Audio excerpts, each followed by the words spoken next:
Chapter 161 Sanha will never be a slave. What about General Yuan? Shanchi said cautiously.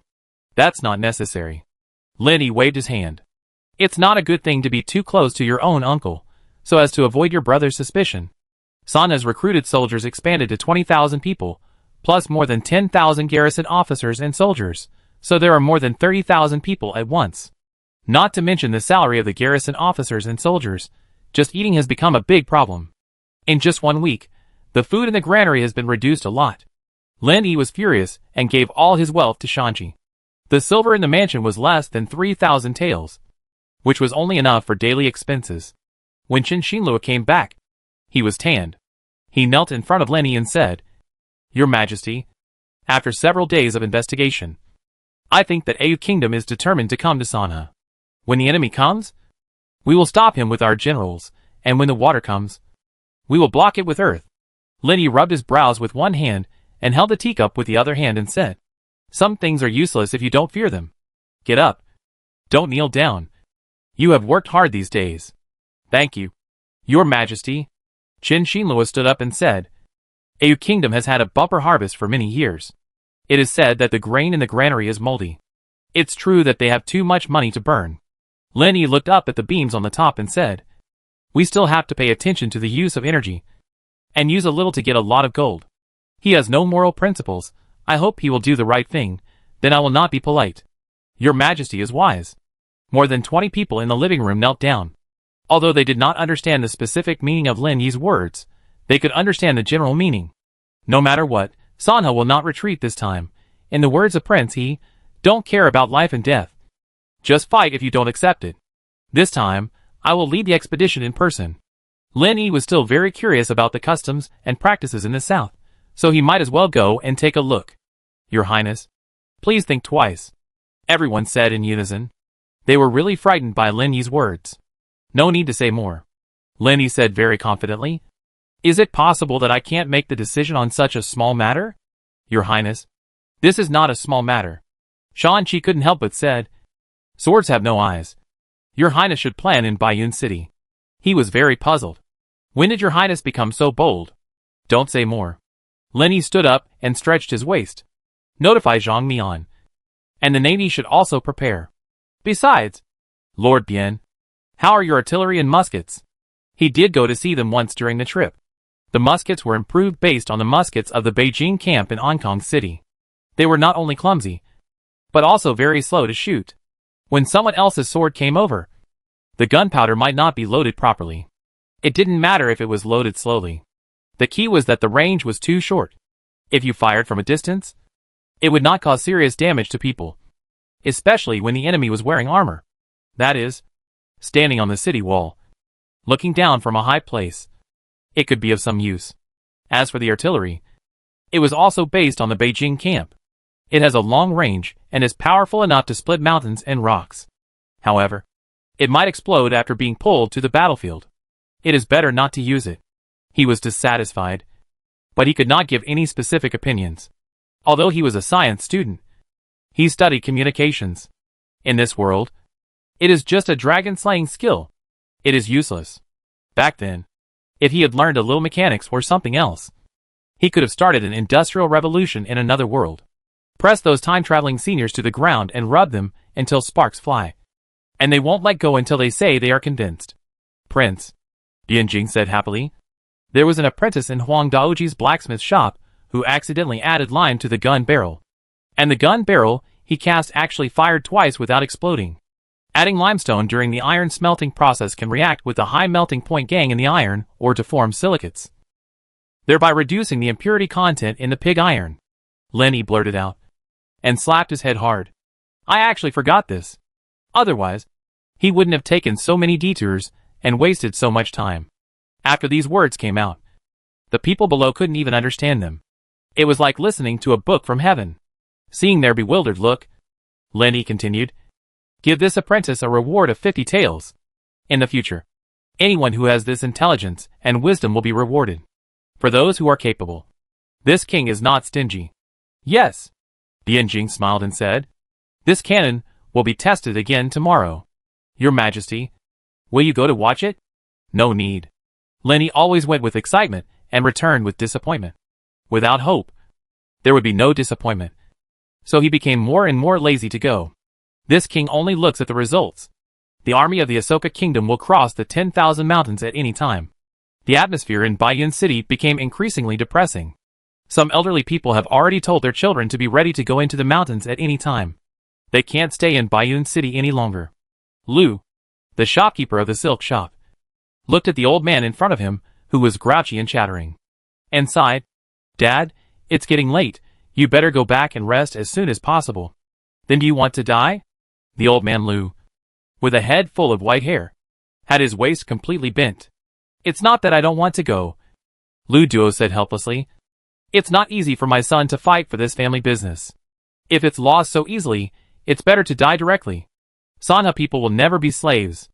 Lu Duo's son Lu Kan, who was standing next to him, suddenly shouted with a red face, "You little brat." Hearing this, Lu Duo was so frightened that he threw the ruler in his hand at Lu Kan's head. "You're going to die. Go to Nanzhou with your grandfather tomorrow." Old Lu also hurriedly said, "Yes, kid. Don't say such things. Let's go tomorrow morning." He didn't have time to argue with his son now. If he wants to stay, then stay. But he is the only child of the Lu family, and he can't stay here no matter what. The roots of the Lu family can't be cut off. Lu Kan stiffened his neck and said, "No. I have joined the militia, and I will never be a deserter. If you want to desert, then desert. At worst, you can go to labor camp," Lu Duo said angrily. "It's better than you dying. I want to protect Sanha." After Lu Kan yelled, he relied on his qigong to run out of the house. When Lu Duo chased out of the house, he could no longer see his son. "What should I do?" Old man Lu stamped his feet in anger. Lu Duo yelled at the shop assistants around him. "Why are you still standing there? Hurry up and get the young master back. If you can't find him, you don't have to come back." "Boss, don't yell at me," said the shop assistant Wei Yishan. "I also joined the militia. If they really go to war, I will have to follow them. You should find someone else." He dropped the work in his hands and walked out of the silk shop with his hands behind his back. Rebellion? Lu Duo was so angry that he jumped up and down. This is a rebellion. Since the Battle of Dashi City, Wei Yishan has been making dozens of taels of silver, and he has become more and more undisciplined. However, he was helpless. Chapter 162 Wartime State. Of course, they are not the only ones like this. Most of the guys who participated in the Battle of Dashi City are not as obedient as before. According to the current popular words in Bayun City, they are arrogant. At this time, they have to admire the Prince of Bayun City. Although he is uneducated, his words are quite accurate sometimes. Look, the word arrogant describes the person who suddenly becomes arrogant so well. Wang Xiaoshuan, who was born as an apprentice, originally had a poor family and only had 2 meals of porridge a day, which was not enough to fill his stomach. Marrying a wife was even more of a delusion. Now that he has just made a little money, he dares to jump up and curse at Zhu Rorong.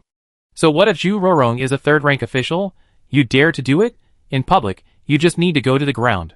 You don't have to do anything for a year. Anyway, someone is supporting you. Sanha's regulations are not just for show. That is what really works. As a staunch supporter of Prince Zhu Rorong hates Sanha's regulations very much. Traveling in the martial arts world, if you disagree, draw your sword and fight. That's what a real man should do, otherwise. What's the point of me working so hard to learn Kung Fu? Lu Duo is different from Zhu Rorong. He doesn't oppose Sanha's regulations.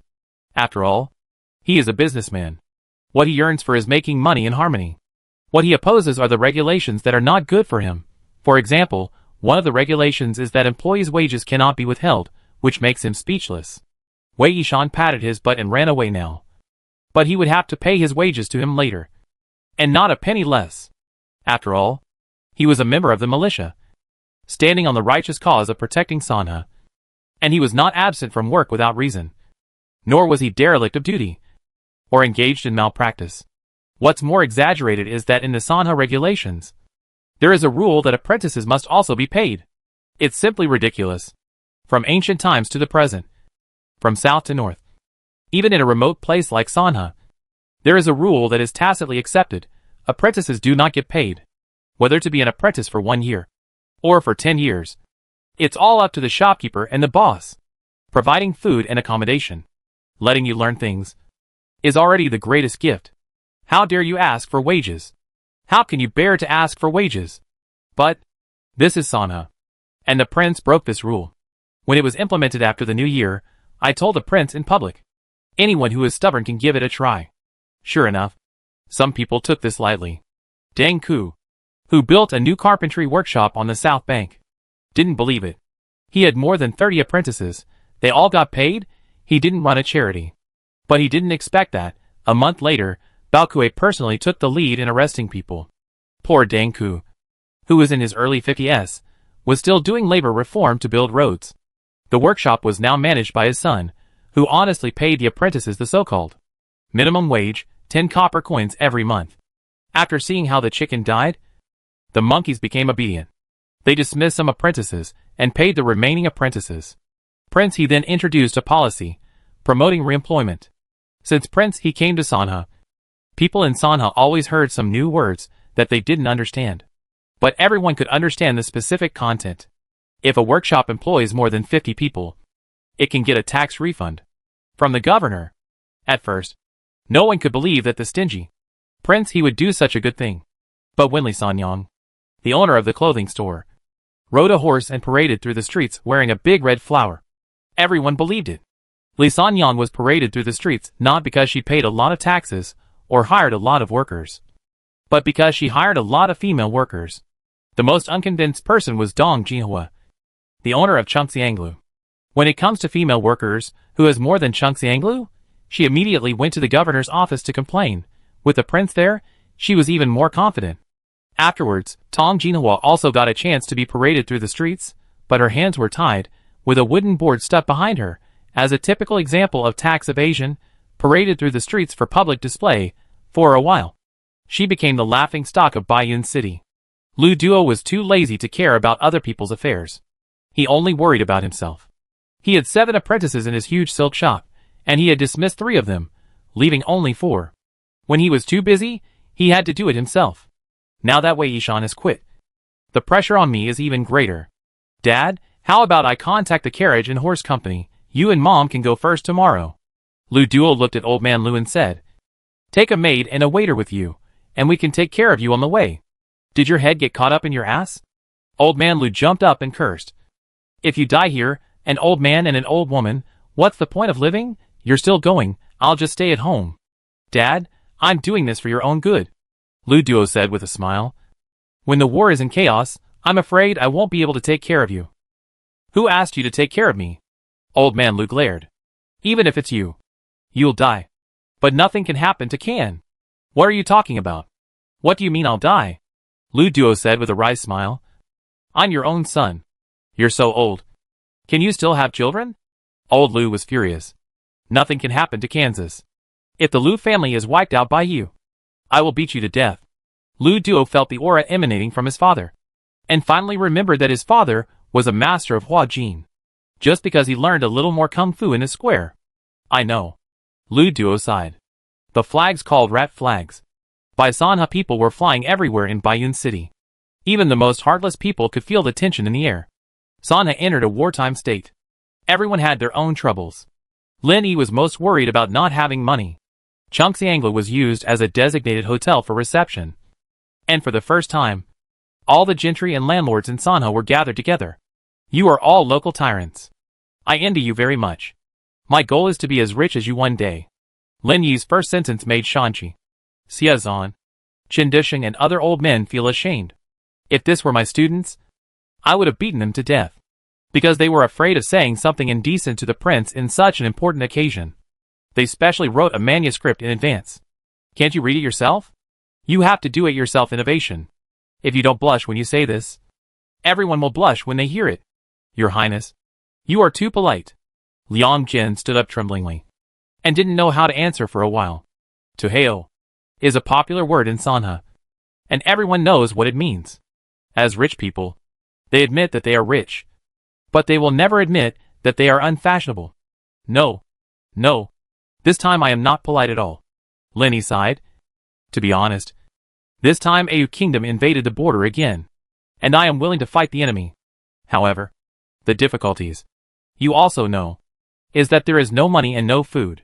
To put it bluntly, we are all grasshoppers on the same rope. Liang Xiangxian? I am here. The more polite the prince was, the more nervous Liang Jin became. After all, when they met in the past, this unreliable prince only called him Liang. And it was not like now. Not only was there a seat, there were fine wine and food in front of the table. And there was a beautiful lady next to him. Those who are too attentive for no reason are either traitors or thieves. Chapter 163 Borrowing Money. Lenny took a sip of tea, and used all his strength to suppress the urge to burp. I had eaten too much just now. After finishing a cup of tea, he slowly said, Mr. Liang, I heard that your Liang family's mansion was renovated and rebuilt 12 years ago. Your Highness. Liang Jin gritted his teeth and said indignantly. At that time, the army of Ahsoka invaded the border, entered Baiyun City, and burned my ancestral home. When I returned, it was already in ruins. Lenny looked at his face, and felt that the traces of this performance were too heavy. His acting skills are still questionable. However, he did not say it out loud, but said sadly, Yes, I have heard about it too. At that time, I don't know how many people in my Baiyun City were slaughtered, and blood flowed like a river. Fortunately, General Mei Jingji drove away the army of the Ahsoka Kingdom, and was able to sign an alliance. It's a pity that Liu Fo is not a human being, and dared to break the agreement without authorization. Ahsoka's betrayal is unforgivable. Liang Jin did not know the relationship between Lin Yi and Mei Jingji, and did not dare to say more. I heard that when General Mei was on the southern expedition, Liang Xiangxian donated 500,000 taels of military pay. Lenny lowered his head, and did not look at Liang Jin again, just pretending to finish the teacup. The Au people destroyed my hometown and killed my relatives. We all share the same hatred for the enemy. Liang Jin said loudly.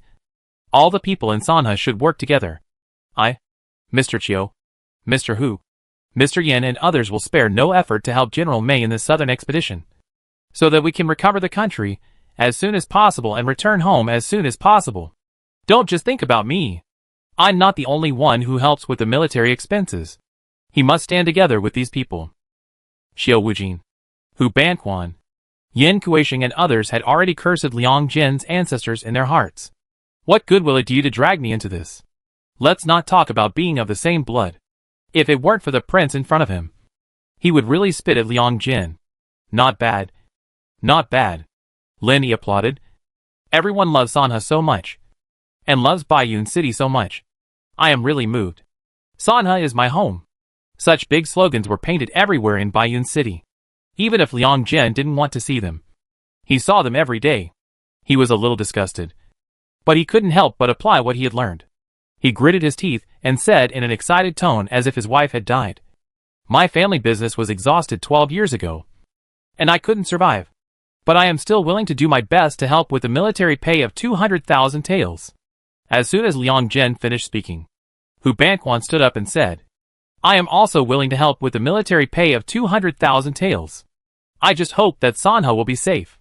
I am willing to help with the military pay of 100,000 taels.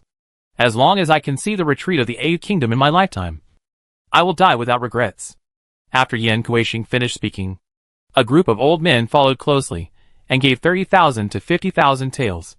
Then a bunch of middle-aged people and young people rushed to help with the military expenses. Shanqi, Xiezan and others were very happy. In such a short time, they had collected nearly 1 million taels of silver. Lenny frowned. Are you looking down on me? You gave Mei Jingji 500, 000, 300, 000, 200, 000, and you only give me this little? You are just sending away beggars. Right? But you still didn't show it on your face. You bowed and smiled. I appreciate your kindness, but I will never accept it. You have the responsibility to defend the land, and the right way to defend the land. What kind of person am I? You look down on me. Your Majesty, we also have the responsibility to defend the land. Liang Jin shouted. I hope your Majesty will agree, and don't refuse again. My heart was bleeding. Looking at Lin Yi's hypocritical appearance, I felt that he was more and more disgusting. You just dislike the small amount of money. I will add more. I hope your Majesty will agree. More than 100 people stood up from the table, walked to the middle, knelt down at the same time, and the sound shook the roof tiles. This made the beautiful lady beside him feel at a loss. But she was not qualified to kneel in the middle. so she had to kneel down beside the table in a hurry. I appreciate your kindness. Lenny rubbed his brows and said seriously, I will definitely not take your money. If we have to die, let's die together. We will live and die together. It will also let the world know that we are all good men. Your Majesty, I am willing to spend all my wealth to help with the military pay of 500,000 taels. Liang Jin's eyes were red. This prince was too greedy. Others echoed, adding 100,000 taels, 50,000 taels, and 10,000 taels. Lin Yi was shocked. These people are so comfortable being local tyrants. How can they be so rich in Hong Kong City, the political center, cultural center, and economic center of Daliang State? They are considered top-tier rich people. In front of these people, he, the emperor, can only be considered a poor guy.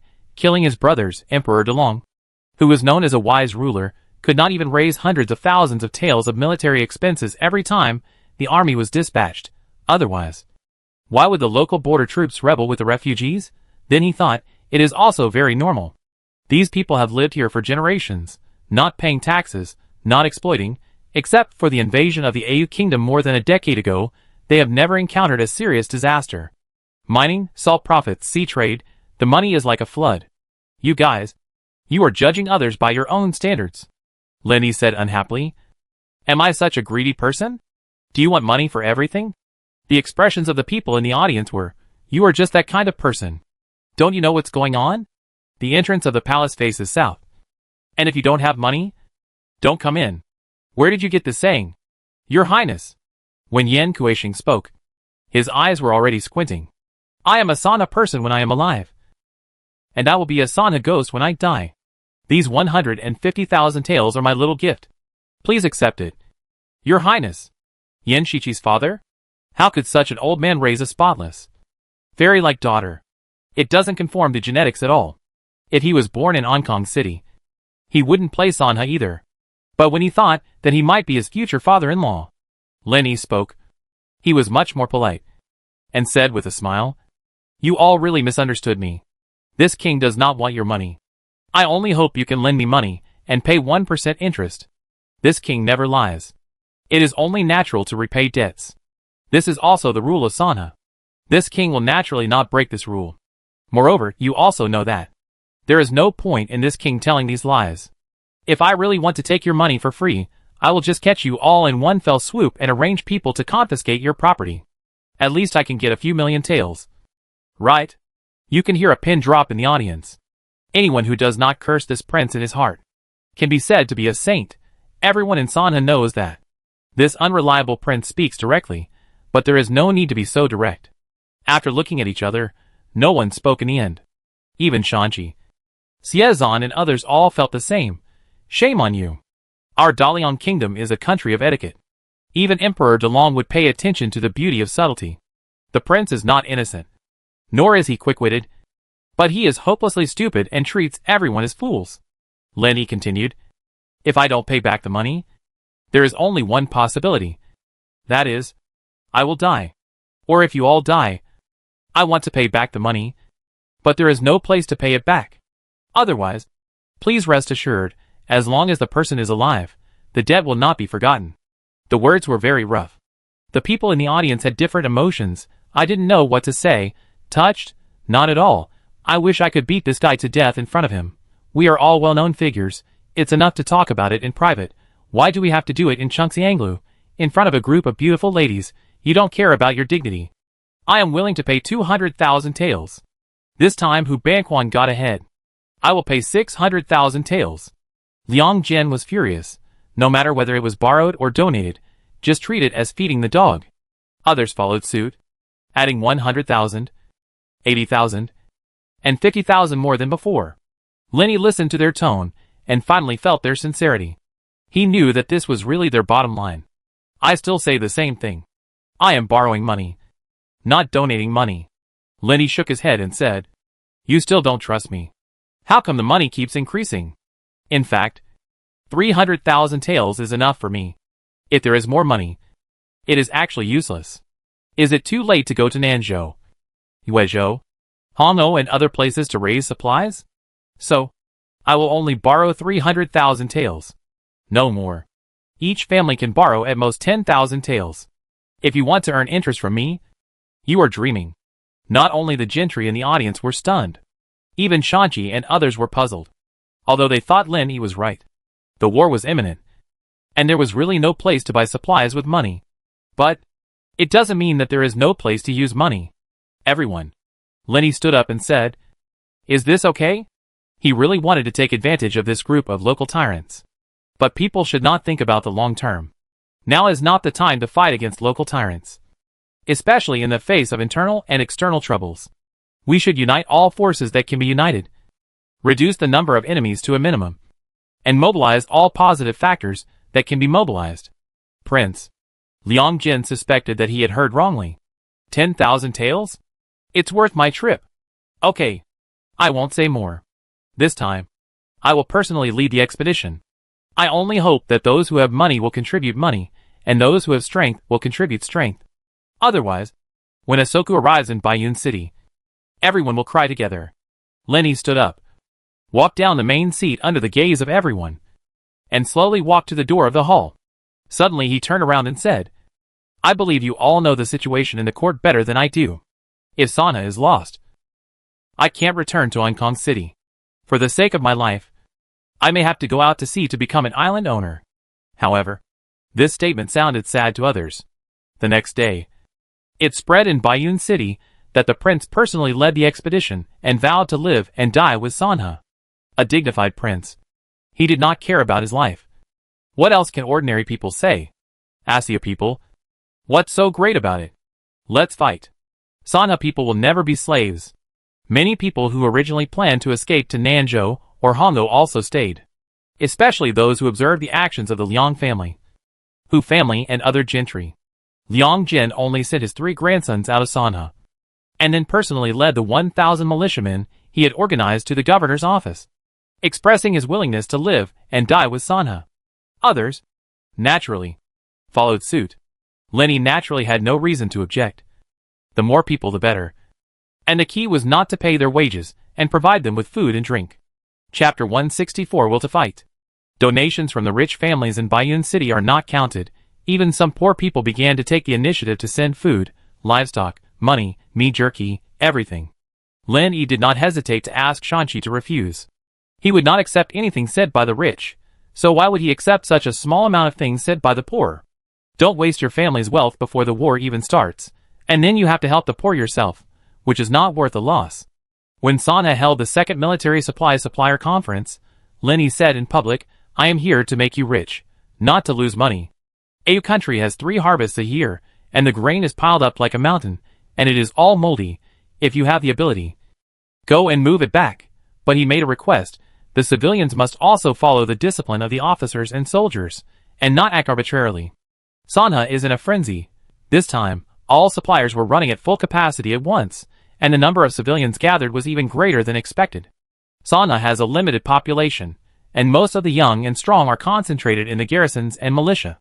But within just 10 days, the number of people reported to the governor was still more than 37,000, among which women and the elderly were the main force. Shanchi disagreed. For example, Jiangjin, the daughter of a butcher, was only 15 years old. She was so young to be a laborer. Did she treat war as a joke? Jiangjin ignored her father's dissuasion and insisted on joining Li Sanyang's clothing store. Li Sanyang took Jiangjin to the governor's office. No matter how young Jiangjin was, he was still a third-rank official. Did he take the third-rank official lightly? "Shan, sir. There are slogans everywhere in Baiyun City saying women hold up half the sky. Is this a lie? Otherwise, why can't a 15-year-old boy join the militia? But a 15-year-old girl can't even be a laborer? I will do as you wish." Shanchi was a great scholar. He was choked and his face turned red. He had to agree. But he turned his head and looked at Lu Duo's father. "Old man Lu, why are you here to join in the fun?" "Old man?" Lu Banzi. "Don't think I don't know." Shanchi gritted his teeth and said, "You are already 73 years old this year. According to the rules, you can't be a civilian laborer. The elderly, the weak, women and children are all burdens in the war. What's the point of taking them with you? It will only make people laugh for no reason." "Sir, I don't like to hear your words. Protecting Sanha is everyone's responsibility. Lu Banzi didn't really have much interest in protecting Sanha. He couldn't even run away. So how could he be a civilian laborer? But his own grandson Lu Kan was in the militia. If he didn't follow him, he would definitely be worried. He wanted to go. But his son Lu Duo would not agree. So he joined Sun Kai's basket team, who was on good terms with him. Besides, sir, I have already lost my strength. If I really fight against the enemy, I will not be afraid. Then life and death will be decided by fate. After saying this, Shanchi looked at a group of white-haired old women and snorted coldly. If you insist on going, I will not be responsible if something happens. If these people insisted on following him, could he stop them? He simply stopped caring about them because he could not manage them. Thank you, sir. Lu Banzi put his hands behind his back and walked out of the gate of the governor's office in a high-handed manner. Shanchi and a group of old, weak women and children left. And then he looked at the list of personnel sent by the suppliers. Many of the names were not normal names at all. They were Nanyang natives. There were 8 or 10, or even 100 natives among the laborers. He turned a blind eye to it. After all, there were quite a few when he went to Dashi City last time. But this time was different. There were more than 10,000 natives. Many masters also promised them that as long as they performed well this time, they would be given freedom. Therefore, the enthusiasm of the natives this time will not be less than that of the locals in Sanha. More people is a good thing. But more natives is not necessarily a good thing. Many of these natives have secretly learned some kung fu in the square. Those who are not of our race must have different hearts. When so many people gather together, I am afraid that there will be trouble. Shanchi thought for a while, and could only go to discuss with the prince. We must give them a chance to perform. Let them prove their loyalty and reliability with practical actions. Lenny smiled and said, select those who know kung fu. Let them join the militia. And those who have military merits will be given Sanha household allowances. Sanha's biggest weakness is population. Although so many refugees have come, it is still short of people. It is said that many suppliers have already set up carriages and drove large ships to Nanzhou to hire people and buy livestock. Moreover, in order to save manpower, Deng Ku, who was in labor reform, had an idea and invented a new type of carriage. He creatively used iron bars as spokes and smeared a kind of juice from a South Sea tree on the wheels. This carriage rolled smoothly and had a large load capacity. After seeing it, Lenny had decided that war could really promote productivity. Deng Ku was pardoned immediately. The qualification of Deng's workshop as a military supplier was restored again. It has been a month since the war with Asia Kingdom was confirmed and the recruitment of soldiers officially began. The fighting spirit of the Sanha people has not decreased but increased. Looking at the Sanha people who were full of fighting spirit, Lin Yi felt guilty. No matter how shameless he was too embarrassed to say in front of others, if you can't win, flee to the sea, or crack down on pornography and illegal publications. Go your own way. Moreover, he had said that he would personally lead the army. Although he regretted it now, he had to go anyway. When Jiaoyi had not come out of retreat yet, and he was a little worried. If he didn't bring a great master with him, he would not feel safe. What if Ayuko attacked the camp in the middle of the night? Wouldn't he have to give up his life? Isn't it unfair? He shouldn't have been so impulsive at the beginning. He should have listened to the advice. Stay in the rear and make plans. Once the words are spoken, it's hard to change them. Your Highness. Qipeng handed over the note almost at the same time as Wang Qingbang. A vanguard of the Asoka Kingdom has more than 2,000 people, and has opened up the mountains and roads, and has entered the Shirwan Mountains. It is less than 80 miles from the Sanha border. Lenny said, is this so-called Shirwan Mountains so difficult to walk? It has been half a month to walk such a short distance? He heard the news that the vanguard of the Asoka army entered the Shirwan Mountains half a month ago, and he didn't expect that they are still on the road now. Shirwan Mountains. Peaks and ridges overlap, and the mountains stretch for hundreds of miles. If there is no baggage, it will be easy. Wang Qingbang bowed. But once there is food and baggage, it will not be so easy. Then when do we set off? Lin Yi is a senior military keyboard warrior, but he is only limited to the internet. In reality, and in ancient times, he is more humble. It is always better to listen to the opinions of professionals than to act on one's own. He Jixiong said, Your Majesty, Jinji Mountain is the only way for the Asia people to enter Baiyun City. I think we can set off tomorrow to keep the enemy out. Wang Qingbang nodded and said, Baiyun City is more than 600 miles away from Jinji Mountain, and more than 100 miles of it are newly built roads. We can naturally get there first, and be ready at that time, and we have a chance of winning. Then let's set off tomorrow. Lenny followed his advice. At noon that day, 10,000 civilians set off with food and supplies under the escort of more than 1,000 cavalry. Chapter 165. Difficulties in Marching. When the stars were still hanging in the sky, Lenny woke up. He was woken up by noise. Looking at Mingwei and Zixia rummaging through boxes and packing things, Lenny said helplessly, "Didn't I tell you to travel light and not bring anything? Why are you guys making a fuss again now?" This was what he had told them a long time ago, because he was afraid that these two women would pack dozens of big boxes again, making it like a trip. Other things are fine, but the key is that it takes up manpower and vehicles, so it's better to carry more food. Mingwei said with a smile. "Your Highness, I've thought about it. The further south you go, the hotter it gets. It's definitely not okay to go without some things. This is a war, not a trip," Lenny said with a stern face. "Stop it. Just leave it at that. Also, you two stay at home this time, and are not allowed to go with us." "Your Highness," Mingwei said with a smile, "my sister Zixia and I are already at the peak of the 7th rank. We can protect ourselves." "Your Highness, don't worry." "No, you misunderstood. I'm not worried about you. I'm worried about others," Lenny said, shaking his finger. "Well, you two are standing there. Everyone is busy watching you. Who has the heart to fight? This is called affecting the morale of the army. So, be good and wait at home honestly, waiting for me to return triumphantly riding a white donkey. Riding a donkey does not affect his being a prince." "Your Highness," Mingwei said with a smile, "we two can also disguise ourselves." "Forget it. It's settled. Don't talk nonsense to me anymore." Lenny stood up and said to Xiao Shizi behind him, "If they dare to follow me, you will be held responsible." He left without looking back. Xiao Shizi looked innocent. "Who did I offend?"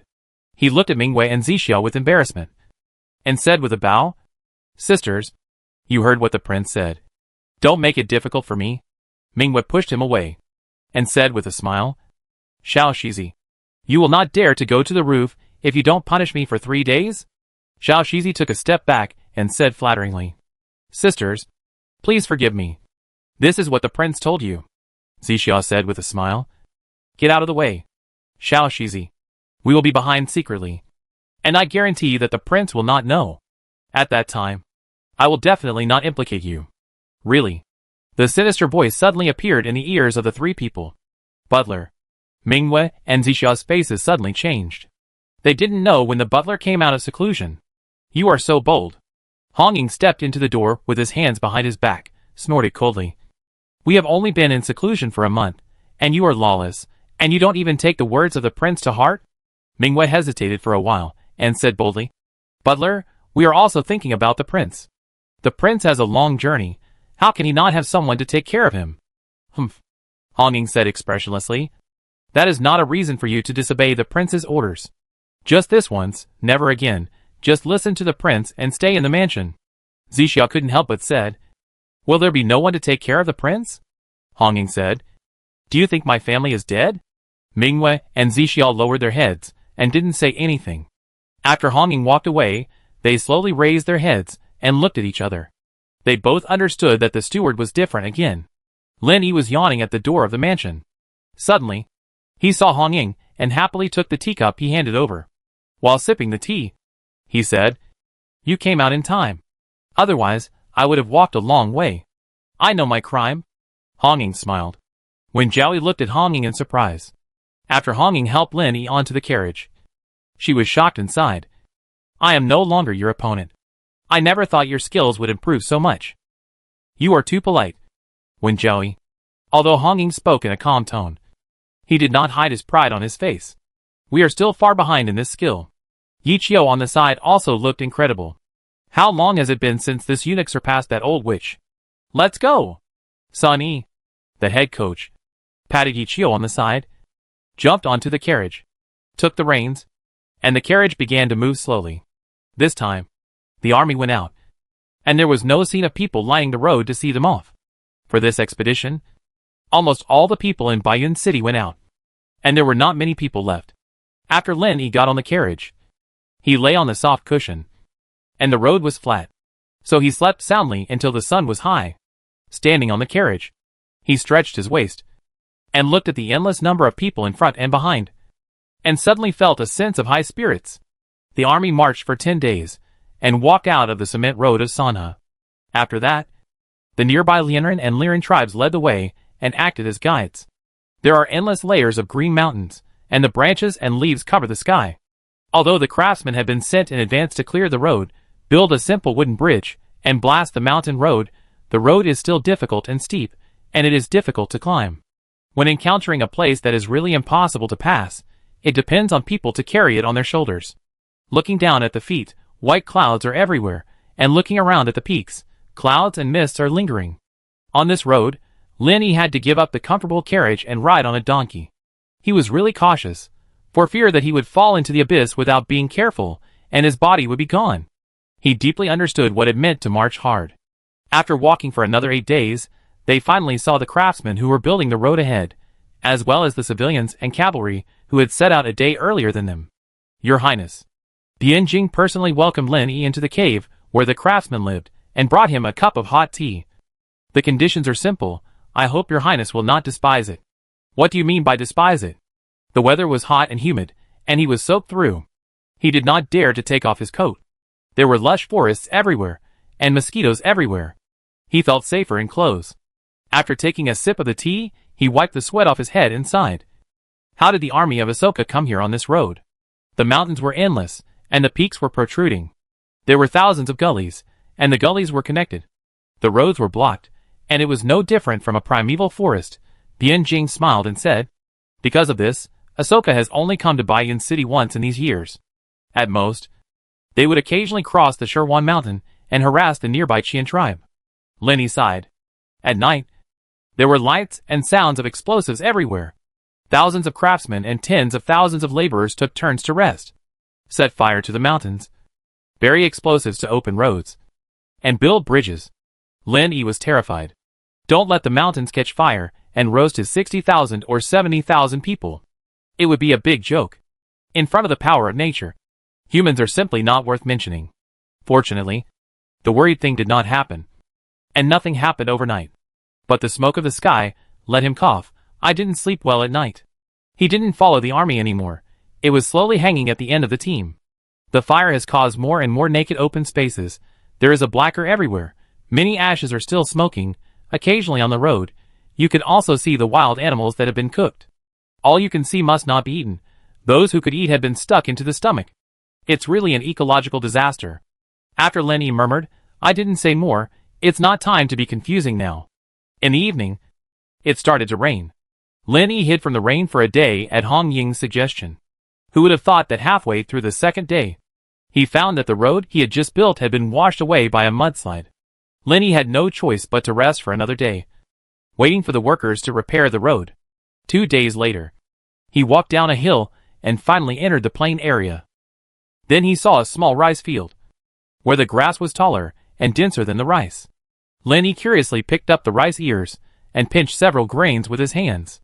They were all dry and shriveled, without any pulp. He finally understood why these tribes could still starve despite guarding thousands of miles of fertile land. Is this the Qian tribe? Your Majesty, this is also my Lian people's brother, the Lian people's leader Kong Bao, who had once detained craftsmen and extorted Lin Yi for ransom. Also led 300 tribesmen to follow the Baiyan City army to the battle. The governor promised them that, after the matter was accomplished, they could enter and leave Baiyan City freely, no longer subject to control and restrictions. As he spoke, Wang Xing led a group of people over, and behind him was a group of men and women with their bodies painted in colors. Wang Xing pointed to a sturdy man and said, Your Majesty, this is Chen Dasui, the leader of the Lian people here. Kong Bao walked up and hugged the leader named Chen Dasui. The two chatted for a while, and no one could understand. Kong Bao turned his head and said, Your Majesty, my brother Chen Dasui said that as long as you give them household allowances, they will bring 5,000 good men to help you fight. Household allowances? Lin Yi smiled and shook his head. You are from Sanha. Whether you help me or not, you will have household allowances. This is not a condition. Kong Bao talked to Chen Dasui for a while, and then turned back and continued. They said that they want to go to Baiyun City to learn Kung Fu. Lenny smiled and said, Is it that simple? Kong Bao turned back to confirm it, and nodded vigorously. Your Majesty, there are no other requirements. Lenny naturally had no reason to refuse. After days of hard work in the mountains, Lenny was ready to rest in the Lian tribe. However, when he heard that the Lian people lived in the mountains and needed to go back, he immediately said that he would not go. Let's rest for a day. Where is the army of Au? Lenny asked Wang Xing. Wang Xing said, Your Highness, according to yesterday's news, the 3,000 vanguard troops of Au had a conflict with the nearby Qian tribe. Some of the Qian people hid in the mountains, and some fled here. They have joined the cavalry of Lord Chen Xinluo and promised to help Lord Chen lead the way. Lenny nodded and said, Just these 3,000 people? What about the rest? Wang Xing said, There are more than 5,000 civilians with the 3,000 vanguard troops. The Au people are fearless, and even the civilians have good combat power. Barbarians are fierce, that's the reason. How is the road ahead? Is it easy to walk? Lin Yi finally took off his clothes this time, baring his chest. Wang Xing smiled and said, Your Highness, the road ahead is very flat, except for some swamps. It's not as difficult as before. That's good. Lin Yi breathed a sigh of relief. This is not a war. It's clearly climbing Mount Everest. Chapter 166, Elephant Taming Guard. It was so hard to climb along the way. There was no such thing as a forced march. It was good enough to be alive. The carriages and horses fell apart, and the animals were injured, which was a minor matter. The civilians, officers, and soldiers were sick, and were injured. Many of them had to turn back halfway or find a tribe to recuperate. Fortunately, most of them had learned a few moves, had kung fu skills, and were in good health. Otherwise, this time the trouble would be great. Before the enemy arrived, they would have fallen down first. Where is Concubine One? Lin Yi looked at Hong Ying beside him. Hong Ying said with a smile, When Jiaoyi went ahead, and is probably in Qin Xinluo's tent now. Ah, Lin Yi said unhappily. She just likes to be special. It's always like this. The group found a mountain stream, and Lin Yi simply went over and took a bath under the cliff. Although he was extremely careful these days, he was still bitten by unknown mosquitoes. Now that he was wet, his whole body was itchy and painful. Fortunately, it didn't last long, and it would be gone in a while. Qin Dasui from the Lianren tribe sent over a slaughtered goat, and Lin Yi waited for the fire to be set up, and roasted it himself, eating barbecue and drinking wine. After having enough food and drink, they had time to look at the beautiful scenery in front of them, and listen to the silent music of billions of years. The next morning, together with more than 2,000 newly joined Lian people, they set off again, and more than 3,000 people headed towards Jinji Mountain. The road was flat, and Lin Yi traveled light, and finally passed one team after another of civilians dragging baggage.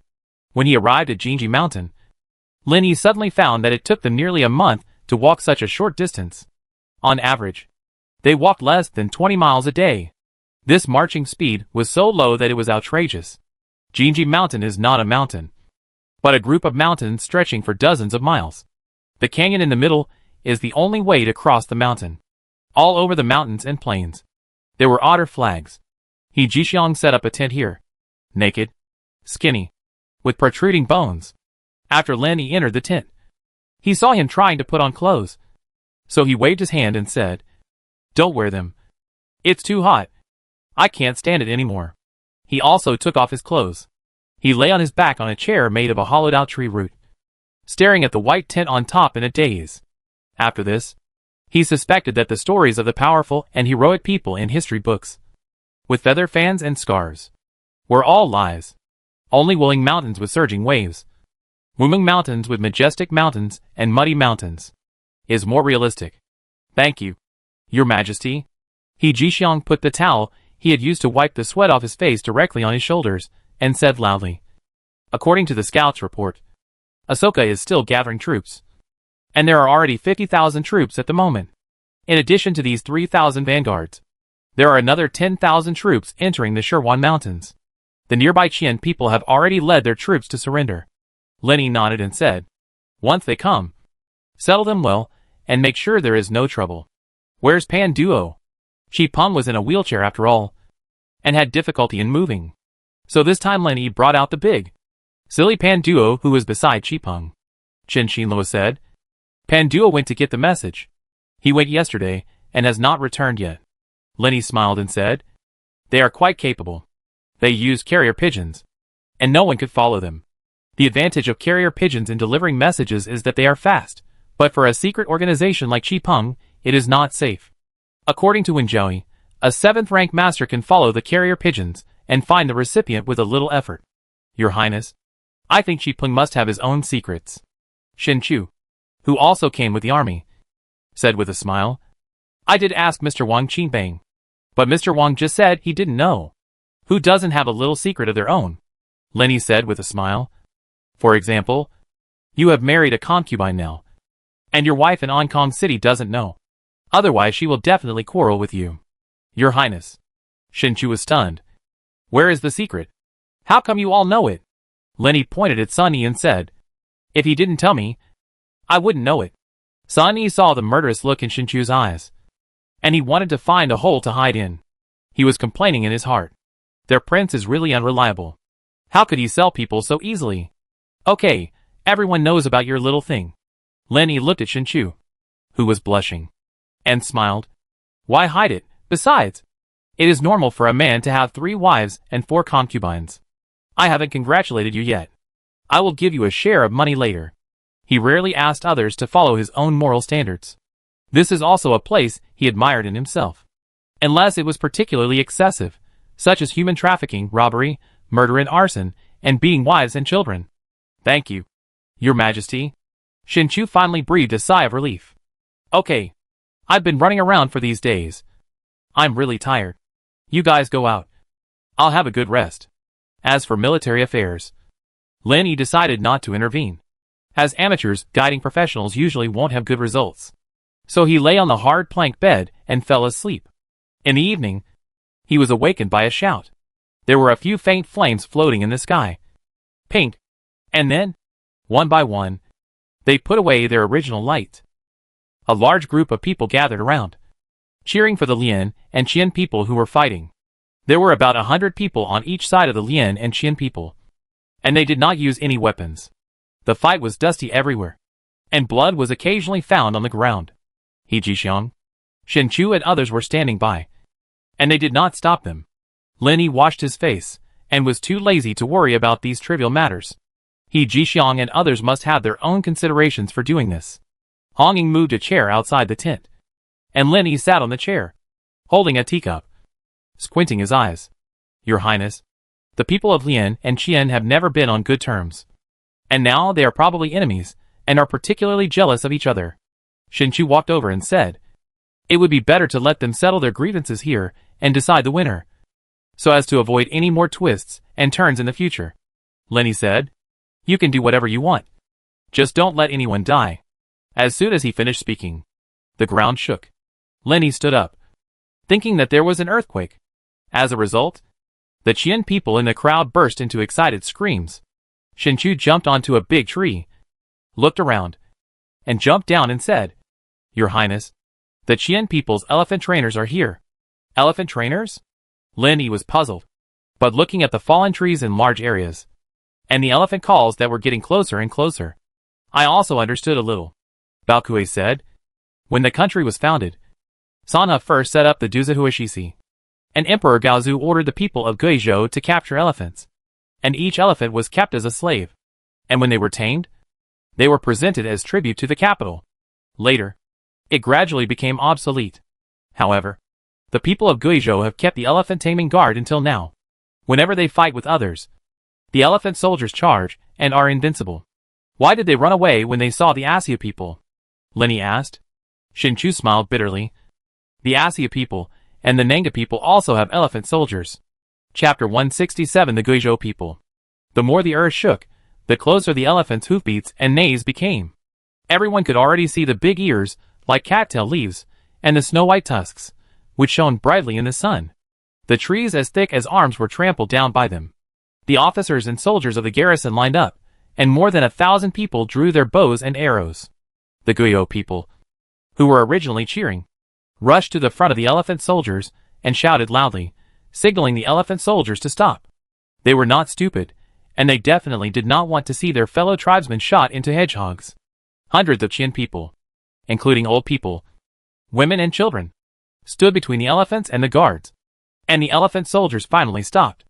The elephant soldiers were covered by dust and fallen trees, and there was no end in sight. The leader of the Lian people, Ka Bao, imitated Shen Chu and bowed, saying, "Your Majesty, don't be fooled by the 200 elephants. These are useless." The Lian and Li tribes had also tried to train elephants, but the elephants were not obedient. There were repeated cases of elephants trampling people to death, and they had to give up in the end. Seeing the earth-shaking momentum of the elephant soldiers, Lin Yi was shocked beyond words. Damn it, if they were on the battlefield, not to mention the infantry, even the cavalry on horseback would not be their opponents. He ignored Kong Bao and said to Shen Chu, "Treat them equally, treat them well, and don't let them down. Tell them, if they can defeat the army of Ahsoka this time, I will give them 1,000 dan of grain, 1,000 bows and arrows, and 10,000 pieces of cloth. In the wild land, grain, cloth, and iron are the hard currency, which is more effective than gold and silver." Shen Chu took Kong Bao and Shen Dasui to the front of the elephant soldiers. Shen Chu said one sentence, and Kong Bao followed. The Guizhou people roared one after another, accompanied by the roar of elephants. Due to the language barrier, Lin Yi had no plan to meet with the Guizhou leader, and handed all matters over to Yi Jixiang, Shen Chu and others. Within 2 days, the camps all over the mountains and plains had become a small market. The Sanha civilians brought a lot of good goods and set up stalls on the spot. A piece of cloth and a pair of scissors could be exchanged for gold particles as big as fingernails and silver as big as fists from Lian people and Guizhou people. There is no better way to make money in the world than this. In order to make money, some people not only exchanged their kitchen knives, axes, pots and pans, but also took off their clothes and gave them to the local tribesmen. If it weren't for the shame, they would have even taken off their underwear and gave them to others. This place is isolated from the world. For the Lian and Qian people, it is the best thing to exchange useless gold and silver. They are 100 times happier than the Sanha people. At one time, among the tens of thousands of people, most of them, except for the women, were bare-chested and bare-legged, with only a pair of underwear on their bodies. And some were even wrapped in towels. Lin Yi, who was used to being shirtless, did not look so awkward standing in the crowd.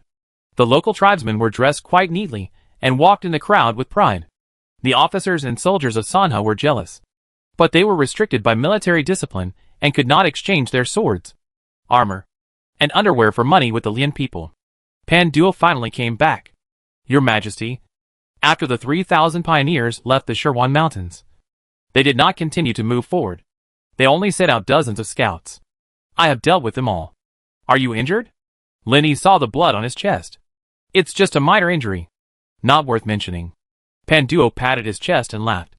"If nothing unexpected happens, in 3 days, another 10,000 troops of Ahsoka will be able to leave the 100,000 mountains and join the 3,000 vanguards. Together with the civilians, there will be about 20,000 people." Lin Yi smiled and said, "You've worked hard. Go down and rest. Ask Hu Shirlu to apply some medicine on your wounds." "Thank you, Your Highness."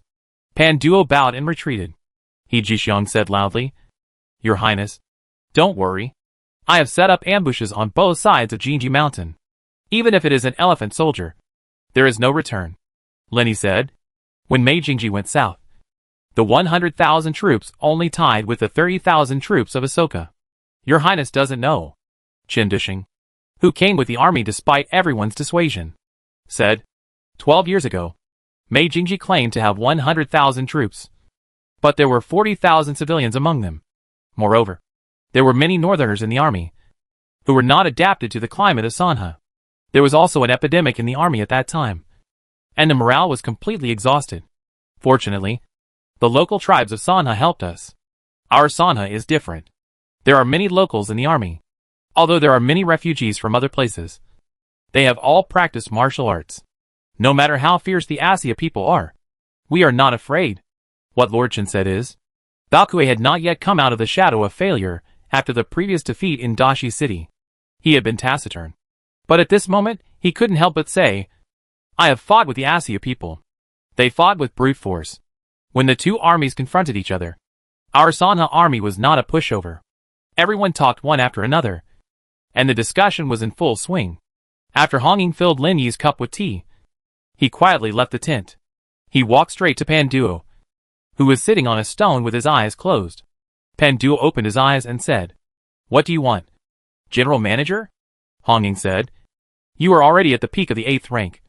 Who can hurt you? Is there any expert in the army of the Ahsoka?" Pan Duo pondered for a while and said, "My porter was captured by the Ahsoka people, and I went to rescue them. The Ahsoka people were outnumbered, and I got a little injured. It's a pity that the general manager is worried. It doesn't matter if you die. Don't let the prince down." Hong Ying had a gloomy face, and suddenly slapped him on the chest. Pan Duo had no chance to dodge at all. The shock and fear on his face gradually turned into calmness, and he stopped resisting. After a while, Hong Ying retracted his palm, and Pan Duo also put down his hands on his knees. "Thank you, butler." Although the external injuries were still there, the internal injuries had basically healed. He had to admire the high power of this dead eunuch. He had been practicing for such a long time, but there was not a drop of sweat on his forehead. Hong Ying said, "Are you learning our Huiyuan Gong?" Pan Duo was panicked. In the martial arts world, stealing martial arts is a taboo. He gritted his teeth and said, "It's up to the butler to kill or cut him. I just asked the butler to be lenient for a few days. After I return to Baiyun City and explain the matter to the shopkeeper, I will have no more words." "Humph," Hong Ying said to Yi Qiu, who followed him. "Starting today, you will teach him the complete Huiyuan Gong method. Wherever he goes, you go. Follow him." Ignoring the bitter face of Yi Qiu, he turned and left. When Hong Ying entered the tent, Yi Qiu patted Pan Duo on the shoulder and said, "Brother, you really screwed me over. Not only do I have to teach this guy martial arts, but I also have to follow him as a bodyguard." "Thank you, Brother Yi." Pan Duo was naturally very happy. After all, the Huiyuan Gong he learned in the past was incomplete. Now that someone is teaching him carefully, he believes that he will definitely make further progress. Chapter 168 Supreme. Yi Qiu looked Pan Duo up and down. The two usually lived under the same roof, but they didn't have much interaction. The total number of words they said was no more than 10. At this moment, Pan Duo caught Hong Ying's eye, and Yi Qiu finally looked him in the eye. "In fact, I suggest you learn the exorcism sword from Xiao Shizi," Yi Qiu said seriously. "It is said that if the exorcism sword is practiced to a high level, one can see through the road of life and death with one sword, and directly become a grandmaster." "Thank you for your kindness, Mr. Yi." Pan Duo's mouth twitched unconsciously. Everyone in the palace knew that if you wanted to practice the exorcism sword, you needed to cut off the root of right and wrong with one sword. He has a wife and children. No matter how crazy you are about martial arts, you would not do such a stupid thing. Then he bowed and said, "I use a whip. I think the sword is more suitable for Master Yi. This guy has such high swordsmanship without internal strength. I have never seen or heard of it. It is a pity that General Manager Hong did not let him learn the exorcism sword technique for such a rare talent." "You dare to make fun of me?" Yi Qiu's face turned cold. The scene of that day is a lifetime pain in his heart. "I dare not," Pan Duo said lightly. "I am also thinking about the master. The master is good at using the sword.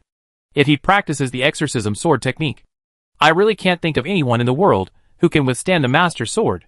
General Manager can. Jizaoan can. Wen Jiao can." In such a moment, Yi Qiu thought of 4 people.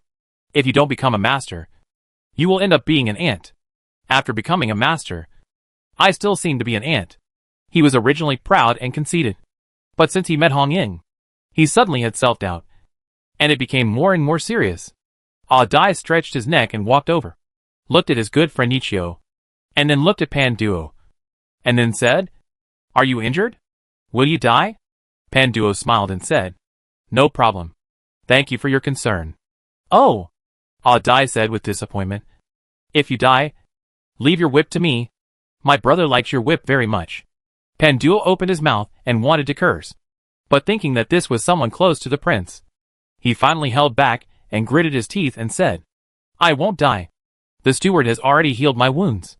Hey, how can I not die with such a serious injury?" Dai shook his head and sighed and walked away. Pan Duo was helpless. If it were someone else, he would have beaten him to death with a whip. Why would he say another word? Late at night, the starry sky was brilliant.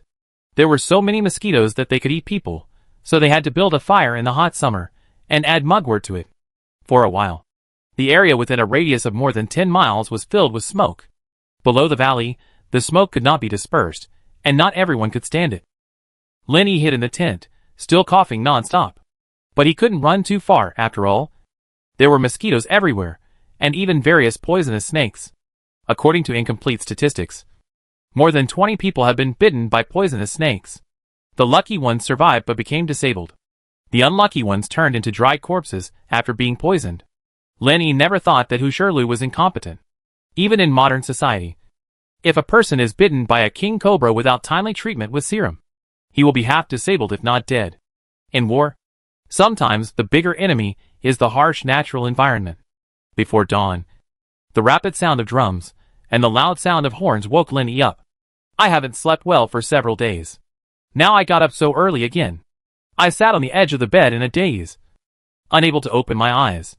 What's going on? Lenny asked. I just felt someone beside me, but I didn't know who it was. Xiaoshizi said. Your Majesty, Lord, he is going to the battle. He said he would lead people to advance to the Shirwan Mountains. According to your order, we will annihilate the enemy's living forces. So soon? Lenny opened his eyes suddenly. He washed his face in the basin and left the tent. As soon as we left the tent, we saw the otter flag that covered the sky. I don't know who came up with the idea, but they actually tied the otter flag to the seat on the back of the elephant. More than 200 elephants, driven by the elephant soldiers, stepped rhythmically through the canyon and continued to go south. Behind them were the Qian people and the Li people who were waving swords and spears. Since they replaced the bamboo poles and long sticks in their hands with iron tools the day before, their fighting spirit was stronger than that of the Sanha soldiers. They replaced their muskets with cannons, and they felt that they could fight the Asya people. Then came the 2,000 cavalrymen of the garrison, ignoring the heat, wearing thick leather armor and following in formation. Then came the more than 10,000 civilians dragging baggage, and finally the more than 5,000 garrison soldiers, and more than 5,000 militiamen. Lenny said to Xiaoshizi, catch up with Lord He, and tell him that he has full authority over everything, and that he doesn't need to inform me of any undecided matters. He was really afraid that because of a few lies he said casually, he Jixiang and others would be tied up. He had never seen a dwarf watching a play, and they just followed others to make comments. Yes. Xiaoshizi took 2 steps at a time, and Lenny was at a loss. So he disappeared. It had been 10 days since He Jixiang led his army to set out. Lenny did not receive any more news, and looked at Fang Bin, who was frowning, and said, not even a single pigeon was left? In order to facilitate the transmission of messages along the way, Wang Qingbang's apprentice Fang Bin brought more than 200 pigeons this time. But it has been less than a month, and after they were released, not many of them came back. It was because there were too many birds of prey and snakes in the deep mountains and old forests. And now, the pigeon cages were empty, not to mention the incoming news. And even the message could not be transmitted. I know my crime. Fang Bin was so ashamed that he had no face to hide. There is no harm without comparison. Pan Duo's pigeons are well raised. Before coming here, his master gave him many instructions. But he still messed it up. It's all because he didn't learn enough skills. Lenny waved his hand and said, you can't blame it all. And don't blame yourself too much. Thank you, Your Highness. Fang Bin could only blush and call Pan Duo, who was recovering from his injuries. Pan Zhou strode in and said, Your Highness, Lord He is still on the road. So I haven't reported to you yet. Still on the road. This road is really difficult to walk. Lenny made up his mind that when the war stabilized, the first thing he would do was to build roads. He couldn't stop building roads just because he was worried about the invasion of the Ahsoka kingdom. That would be a case of throwing the baby out with the bathwater. Moreover, the final outcome of a war may not necessarily be determined by strength, but also by logistical support. Without roads, there is no logistics. When Zhao walked in, and everyone backed out. They had known this person for a long time. She had more troubles than their prince. She didn't like outsiders to be present when she spoke. Even if she didn't say it to his face, she would definitely make trouble afterwards. Have you eaten? Lenny said with a smile. I haven't seen you for more than a month. I even miss you. When Zhao sat down, poured a cup of tea, and said lightly, This time, the commanders of the Ahsoka Kingdom are two Earth Lords. Earth Lord? Lenny was puzzled. It's equivalent to the 9th rank of Dalian Kingdom. When Jiaoyi said expressionlessly, the 9th rank Peak Deputy General Tan Luan under Mei Jingji was killed by the Earth Lord. Chapter 169 Confrontation. Above the Earthly Lord is the Heavenly Lord. Lenny took it for granted that this should be the case. No, above the Earthly Lord is the Supreme Lord. When Jiaoyi said lightly, Liefo, the Emperor of Ahsoka, is the Supreme Lord. Lenny then asked, how many Supreme Lords are there in Ahsoka? When Jiaoyi rolled her eyes at him and said, these are barbaric places, how would I know? You really don't know? Lenny could feel when Jiaoyi's contempt.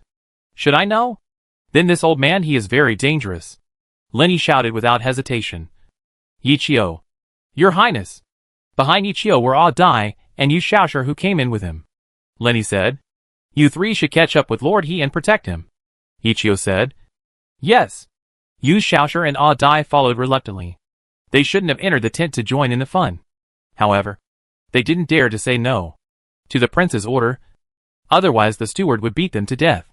After the three of them went out, Lenny looked at Wen Jiaoyi and said with a smile, Sister, if you are free, you can also take care of him.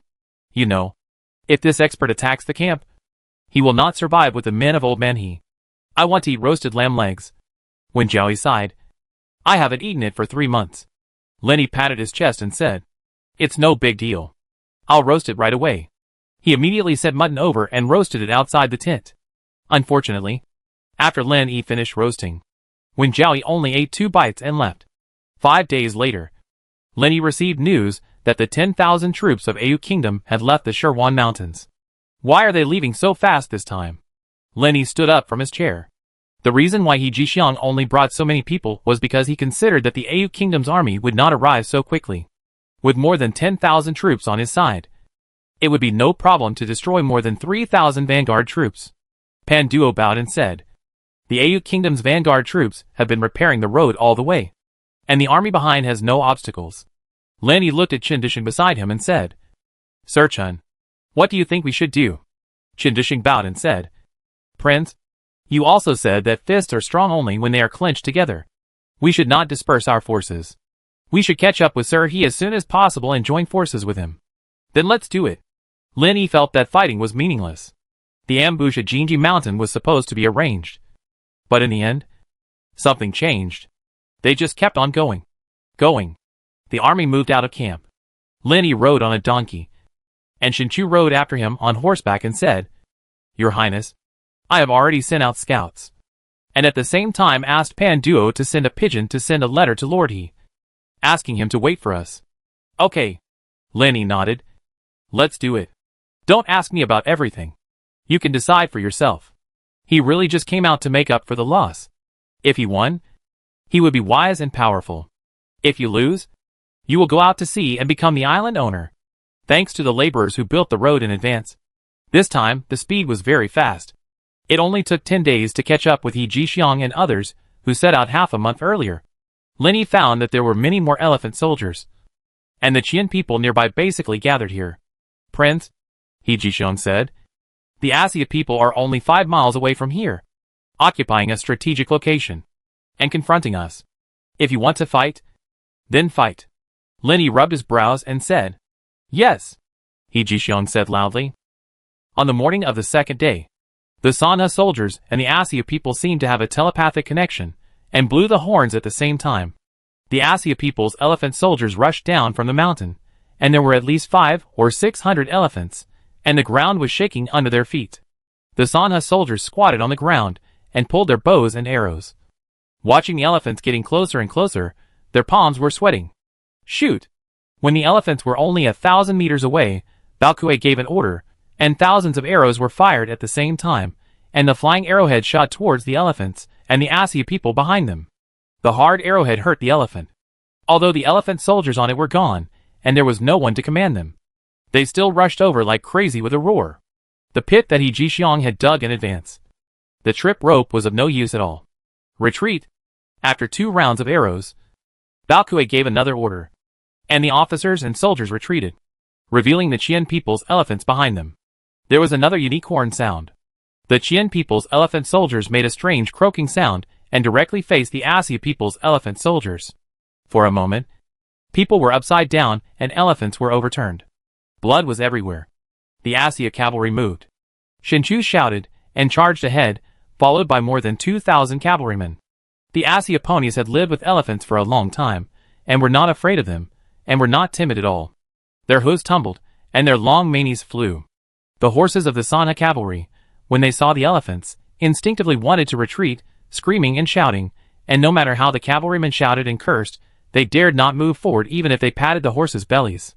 Many officers and soldiers had to jump off their horses, and relied on their kung fu to fight with the skinny Asya people sitting on their horses. Even a master of Hua Jin could not withstand the impact of the warhorse. Our side gradually lost ground. The morale of the Asya people was getting higher and higher. Fight! He Jixiang, who was too old to speak, suddenly roared. 20,000 guards and militiamen made a detour on both wings, forming a siege. More and more Asya people rushed down from the mountain. Lenny stood on the top of a high mountain. Whether it was an elephant or a human, they were all like ants. However, he could imagine the bloody scene and closed his eyes and dared not look. The elephant soldier rolled off the elephant. Can he survive being stepped on by the elephant? The war was different from what he imagined. There was no sneak attack. No feint to the east and attack to the west, no fancy tricks and techniques. It was just a direct, simple and rough hand-to-hand combat.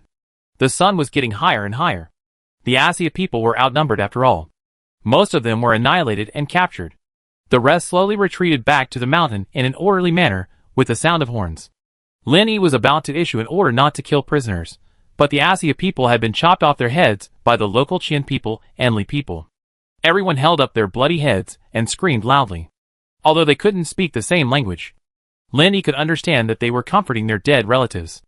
The Au people had invaded the Sanha border residence for generations. Otherwise, why would they charge forward without regard for their lives? Now, they could avenge their blood feud. How could they not be excited? He Jixiang fell off his horse, and was now lying in the tent coughing up blood. Hu Shirlu personally felt his pulse, and gave him a dose of medicine. And he gradually calmed down. Lenny came in. He wanted to stand up, but Lenny pushed him down and said with a smile, "Have a good rest. No need to go through all this formality." "Thank you, Your Majesty." He Jixiang was already having a hard time speaking. Lenny left the tent, looking at the blood-soaked wounded soldiers, the corpses that died with their eyes wide open, and listening to the painful wails. He felt very uncomfortable. They all became like this because of him. They were all his responsibility. Should he still run away? Chapter 170 Li Shui. A puddle of mud. Even if you look up at the stars, you must stand at the highest point. In this battle, since most of the officers and soldiers of Sanha had martial arts, only more than 100 people were killed, and the remaining more than 300 injured, still because of the impact of war horses and elephants. And the most casualties were the Qin people and Li people who charged in the front, who were fearless and fearless. More than 1,000 people died, and as many as 1,000 were injured. However, they were the most excited after the war. Not only did they chop off the heads of the captives, but they also seized all the spoils before the officers and soldiers of Sanha, from horses, mules, elephants, food, ironware, without any hesitation. Even the worn-out and blood-stained clothes of the Au people were stripped off by them, and piled high in the tribal camp. Everyone was overjoyed. The Sanha officers and soldiers and civilians were unhappy. Why should everything belong to you? An hour ago, everyone was still brothers in the same trench. But now a conflict broke out immediately. They started to draw their swords, and no one was willing to step back. Lenny said to Shinchu, "Give it all to the brothers in the tribe." Shinchu smiled and said, "They are really useless. They can even look down on such a small piece of broken stuff." Shinchu walked forward and naturally scolded the people on his side. Lenny looked at Shinshilo beside him and said, "Notify everyone, bury all the bodies as soon as possible, to avoid the outbreak of epidemics." "Yes." Chen Xinlua also retreated. "Your Highness." Yi Qiu shook the head in his hand towards Lin Yi. He was afraid that Lin Yi could not see the face on the head clearly, and he pushed the messy hair stuck to his face aside. "This is a local lord of the Ahsoka Kingdom. I cut off his head for you." Xiao Shizi looked at Yi Qiu with contempt. "If it weren't for Chief Manager Hong's help, would you have been able to get such a big bargain?" The disgusting fishy smell penetrated Lin Yi's nose. He couldn't help but take several steps back, covering his nose, and said, "I know your contribution. Bury it quickly." Ichio smiled and said, "Your Highness, Lord," he said that after spreading lime, "it should be placed on the flagpole for public display to strike a blow to the arrogance of the Ahsoka people." "Okay. Then take it away quickly. Don't get in the way in front of me." Ichio left. But Lenny still didn't dare to breathe heavily. The smell of blood, the stench of corpses, the feces of livestock, the charcoal from the fire, and the smoke, all mixed together, filling the air, making it hard to describe. I simply gave up, caring nothing more. Riding on the donkey, led by Xiao Shizi, away from the battlefield, and ran to a mountain stream. After washing myself up and down in the clear stream several times, I breathed in big gulps of fresh air. I hadn't eaten a single bite since morning, so I roasted a wild rabbit on the spot, put it to my mouth, and my mind was full of those torn corpses. Sighing, "This is a psychological trauma." Xiao Shizi was sharp-eyed, went into the mountains to pick some wild fruits, and Lenny reluctantly ate a few. Squinting his eyes, lying under the shade of the tree, Xiao Shizi squatted beside Lin Yi, looking at the rocks. Seeing if there were any blind insects or the like, he would slap them away. "Oh, forget it." Lenny waved his hand at Xiao Shizi and said, "This damn place is not suitable for human beings. When the Assia people retreat, we will burn all the old forests around here and build a road. And we should encourage people to have more children and cut more trees. Nature should make way for people. Your Highness is wise. More trees mean more mosquitoes." Xiao Shizi has been in Sanha for quite a while, but he still can't stand the hot and humid environment here. I also think it's better to cut more. There was a voice outside the forest. It was Chendishan. Lenny didn't wait for the guards to report, and said, "Let them come over." Xiao Shizi shouted outside. And Su? Chendishan came over with Kong Bao, and a strong middle-aged man carrying a long bow. "Greetings, Your Highness." The middle-aged man knelt on one knee and bowed to Lin Yi. "Li Shuai, please stand up. No need to be polite." Lin Yi gave him a false help. This was Li Shuai, the head of the tribe. He had seen him before. "I didn't expect Li Shuai to speak Mandarin, Your Highness. Although we are stranded in Sanha." Li Shuai stood up and said proudly, "We are also Liang people." Seeing that Lin Yi was puzzled, Chen Dishing explained, "When Emperor Gaozu founded the country, he set up the Sanha Guard in Sanha. The soldiers in the guard were generally called the Banner Army. The Banner Army was divided into the Garrison Army and the Defense Army, with a total of more than 40,000 people. By the time of Emperor Ingzong, the Garrison Army could not bear the labor and fled. Although there was a name for garrison farming, there was no real garrison farming.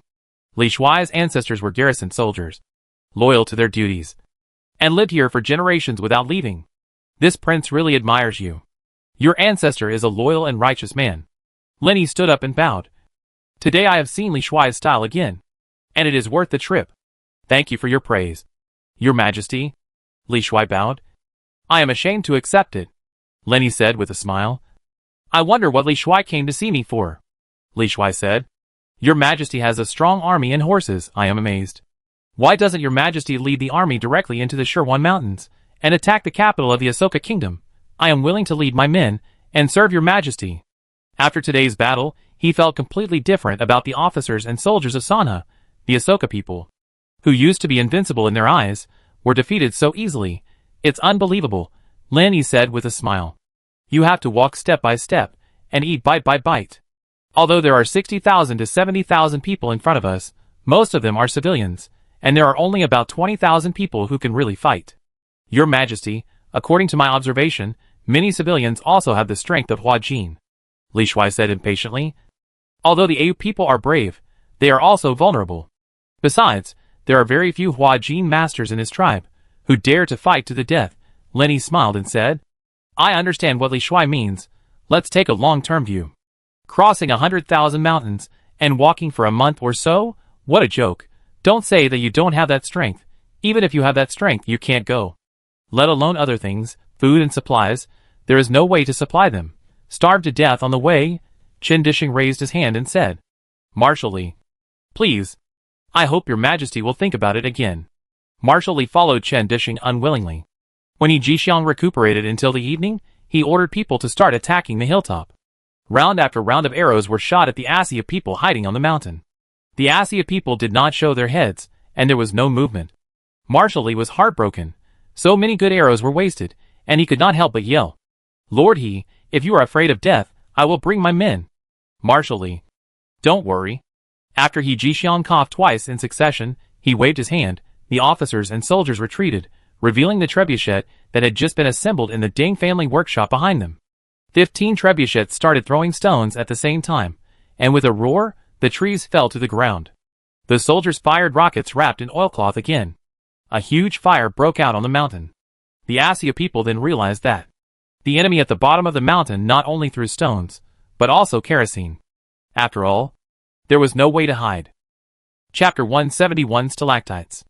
At this moment, they only had one feeling. The people of Sanha are really rich. These barrels of kerosene, rounds of arrows, are they all free? Wouldn't it be better to light a kerosene lamp at home? Such a waste. Such a large barrel of oil, it is estimated that it is enough for a family to use for 10 or 8 years. Besides, many veterans of the Au kingdom have fought with the officers and soldiers of the Liang kingdom, and they are very clear about the level of the Liang people. How could they be as difficult as they are now? When they suddenly met today, they lost half of their troops. Moreover, the death of the hero, who was invincible in their eyes, made them even more uneasy. The Sanha people had more and more stones, and the fire in front of them was getting bigger and bigger. Finally, they heard roars one after another. The enemy attacked, and they had to abandon their baggage and livestock and flee. The soldiers and civilians of the Ahsoka kingdom ran together. More than 10,000 people squeezed in the narrow goat trail, and those who couldn't run fast were all trampled under their companions. The Sanha people. This time there were not only officers and soldiers, tribes, but also civilians of Sanha. They joined the war for only one reason. That is, to get to the battlefield earlier and get the spoils earlier. In any case, they were no longer willing to take advantage of the Lian people and the Qian people, and the Li people tribe. However, they miscalculated again. The discipline of the civilians was the same as that of the officers and soldiers. They could not take the spoils before the battle was over. They were chasing the enemy vigorously. The tribesmen had stopped to grab the spoils. The Sanha people were more courageous in killing the enemy in anger. They quickly killed the enemy and went back to grab the spoils. Along the rugged valley, they chased the enemy for 5 miles. Yu Shaoxia was squeezed by his own people on the mountain road, unable to advance or retreat. Seeing many Assia people climbed up the hills on both sides, he simply jumped and caught up with the Assia people who were alone on the mountain. Dai followed closely behind. He was not stupid. He Jixiang said, "A head is worth 3 copper coins." Others were also sharp-eyed and immediately caught up with them. After the two caught up, they found that there were 20 to 30 people. Unfortunately, the so-called brave Assia people put down their weapons and squatted down with their heads in their hands as soon as they saw them. Just when they were curious about what was going on, 100 or so civilians passed by them and tied up the Assia people directly. If the prince had not issued an order in advance, those who surrendered must not be killed. The heads of these Assia people would have fallen to the ground long ago. The heads of surrendered prisoners are worthless. So there were many prisoners alive this time, a huge group, more than 4,000 people. Lin Yi did not expect that the battle would be won so easily. It took nearly 2 months to prepare for the war, more than a month to travel, and only 1 day to fight. Your Highness has a far-sighted vision and a good strategy. He Jixiang knelt in the middle of the big tent and shouted, "Behead 10,000 people and capture 5,000 people. As for the enemy's food, fodder, and livestock, they were all robbed by the tribesmen. Not to mention the officers and soldiers. Even the civilians didn't suffer much. Your Highness is wise." As soon as Chen Disheng knelt down, everyone in the tent knelt down with him, including the leaders of the Lian, Xian, and Li tribes. They said in unison, "Long live the prince." Not bad. Lin Yi didn't feel embarrassed at all, and felt that it was because of his good command and good use of people that he won this battle. Keep up the good work. Get up. Thank you. Your Highness. Everyone stood up one after another. Lin Yi looked at He Jixiang and said, "Sir He, what should we do next?" He Jixiang said, "Your Highness, you should rest first and be ready for battle."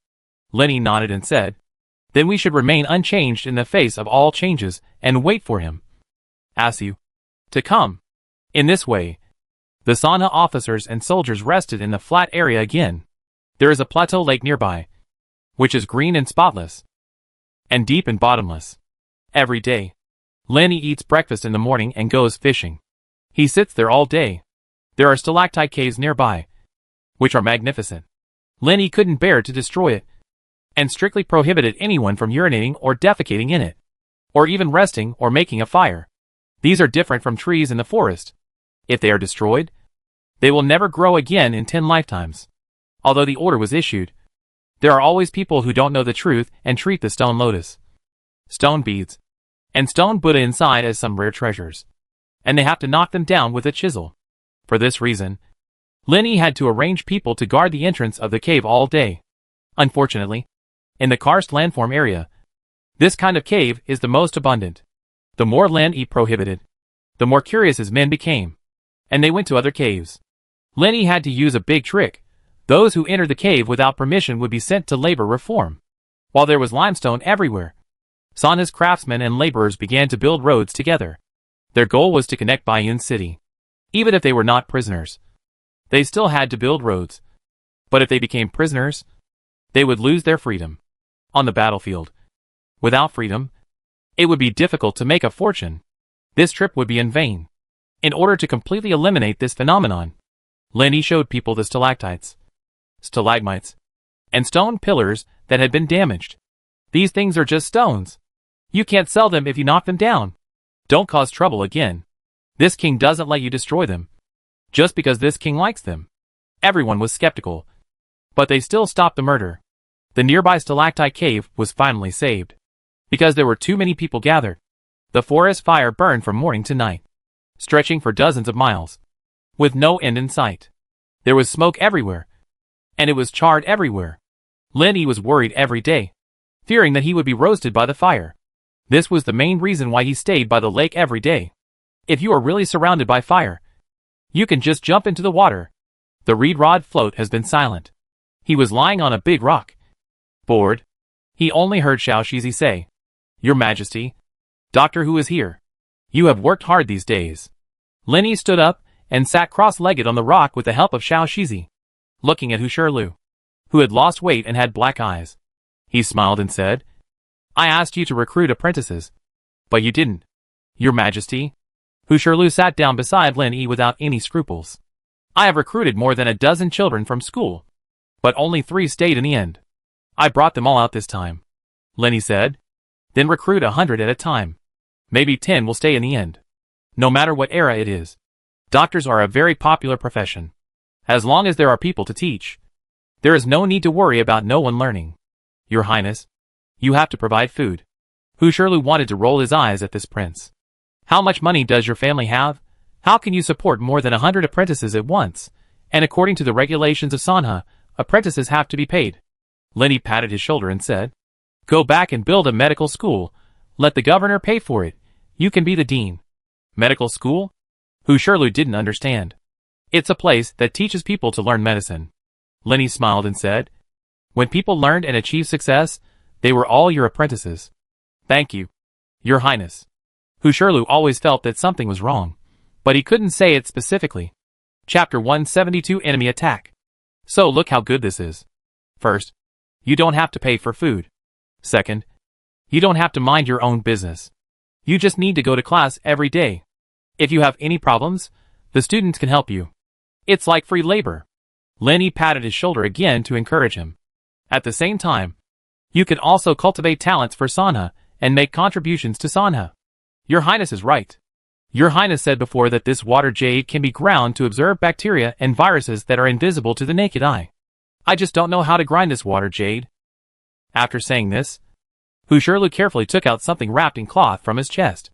Lenny waited for him to lift the cloth, took it in his hand and took a look, and said with a smile, "Glass. It's well made. Your Majesty, I commissioned Tian Shiyu to buy this from the Nanyang barbarians. This small piece costs 50 taels of silver." Hu Shirlu saw Lenny put the water jade in his hand again, and he breathed a sigh of relief.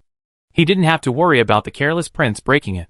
He rolled it up again, put it against his chest and said, "It was not easy to buy it." "Bullshit," Lenny said with a smile. "That's because you haven't seen the world. There are glass mirrors in the pawn shop in Ankong City. You can get as many as you want. Although Liang State did not have a strong maritime transport, it was not completely isolated from the outside world. There were still many legendary Western treasures coming in, including glass. He had always wanted to invent it. However, he followed the method of his predecessors who traveled through time and space and burned sand for more than a year. But he never succeeded. Every time he burned, he only produced a gray paste, which had nothing to do with glass. Hu Shirlu smiled bitterly. Prince, the water jade in the pawn shop is often hundreds or thousands of taels. How can I afford a small one? Even if he could afford it, his wife would not agree, and it would almost bankrupt him. Lenny smiled and said, Have you been to an optical shop? The lenses are made of crystal stones such as tortoise shells, and there are magnifying glasses. The lenses are all ground.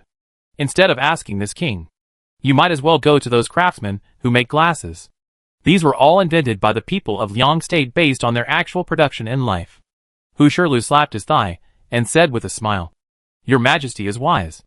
Okay, stop talking nonsense. I am tired of hearing all this. Lenny waved his hand and said, That's it. It's autumn in the blink of an eye. Why is it still so hot? He thought that Baiyun City would probably harvest in autumn. With so many people coming out, will there be enough people for the harvest? The days passed like this one after another. The food, livestock and other captured items on the open land of the Li people, Lian people, Qian people, and other tribes were getting less and less. Most of them were moved to the Sanha people. The laborers and suppliers actually used salt, vinegar, sauce, kerosene, copper lamps, and even damaged carriages, plowshares, shovels, etc., to replace the tribesmen's things. Many tribal children and women were wearing silk. Lenny didn't know whether to laugh or cry. How similar was this method? Industrial scissors gap? I don't know what to say.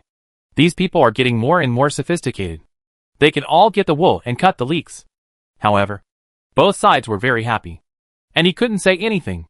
It was late at night, and the place was quiet. Shin Chu, who was standing outside the tent on night duty, was surprised and asked, The dogs are barking, but the birds are not calling? There were poisonous snakes and fierce beasts on the road, and many of the laborers brought dogs with them this time. There were at least 100 Sichuan blue dogs, bone-mouthed Shar-Peis, etc. At night, as long as someone got up to make a little noise, one dog would bark, and 100 dogs would follow suit. Occasionally, cattle, sheep, livestock, and elephants in the tribe would bark as well. Even the nearby birds would chirp along. It's so quiet now, not normal at all. It seemed so. Sun Yi, who was originally lazy, stood up straight all of a sudden, squinted his eyes, looked around. There was a bonfire on the ground, and the sky was full of stars. Did the old forest nearby get burned out? The birds had no nests and ran away? In the past few nights, which night didn't the birds sing? Shin Chu shook his head and said, carefully lifted the curtain of the tent, and waved to Xiao Shizi who was sitting inside and taking a nap. Xiao Shizi suddenly opened his eyes, glanced at Lin Yi who was sleeping soundly behind him, and quietly walked out. Xiao Shizi whispered, The butler has gone out.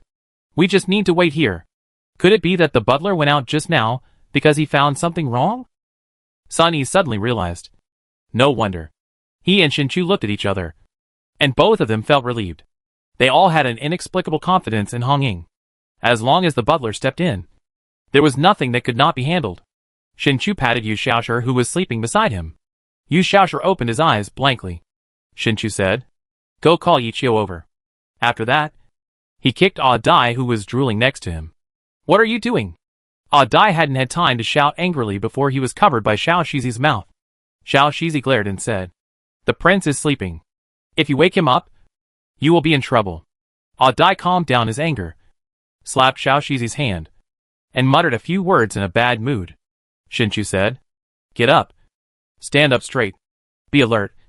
If there is any accident, the steward will definitely skin you alive. He was helpless. Without mentioning the name of the general manager, Yu Xiaoshi and Ah Dai, these two bastards, would not listen to a word of human words. Suddenly, there was a noise from the camping team not far away. The barking of dogs echoed on both sides of the valley. Many people had raised torches and copper lanterns and climbed up the mountain to check the situation. Then more campfires were lit, and there were bursts of shouting. Shinchu was worried that the camp would explode at any time. It was dark, and the father would chop at the son, and the younger brother would stab the older brother. It would be a lot of fun at that time. Fortunately, after a while, he heard the faint, inaudible signal and breathed a sigh of relief. The King of Heaven covers the earth. Chicken stewed with mushrooms. Ants shake the tree. Stay still. I can't bow for 5 pecks of rice. 6 pecks will do. Are you a Nanjo wolf? I'm a Sanha tiger. Each flag has its own password. This was specially set up by the prince. Just answering the password is not enough.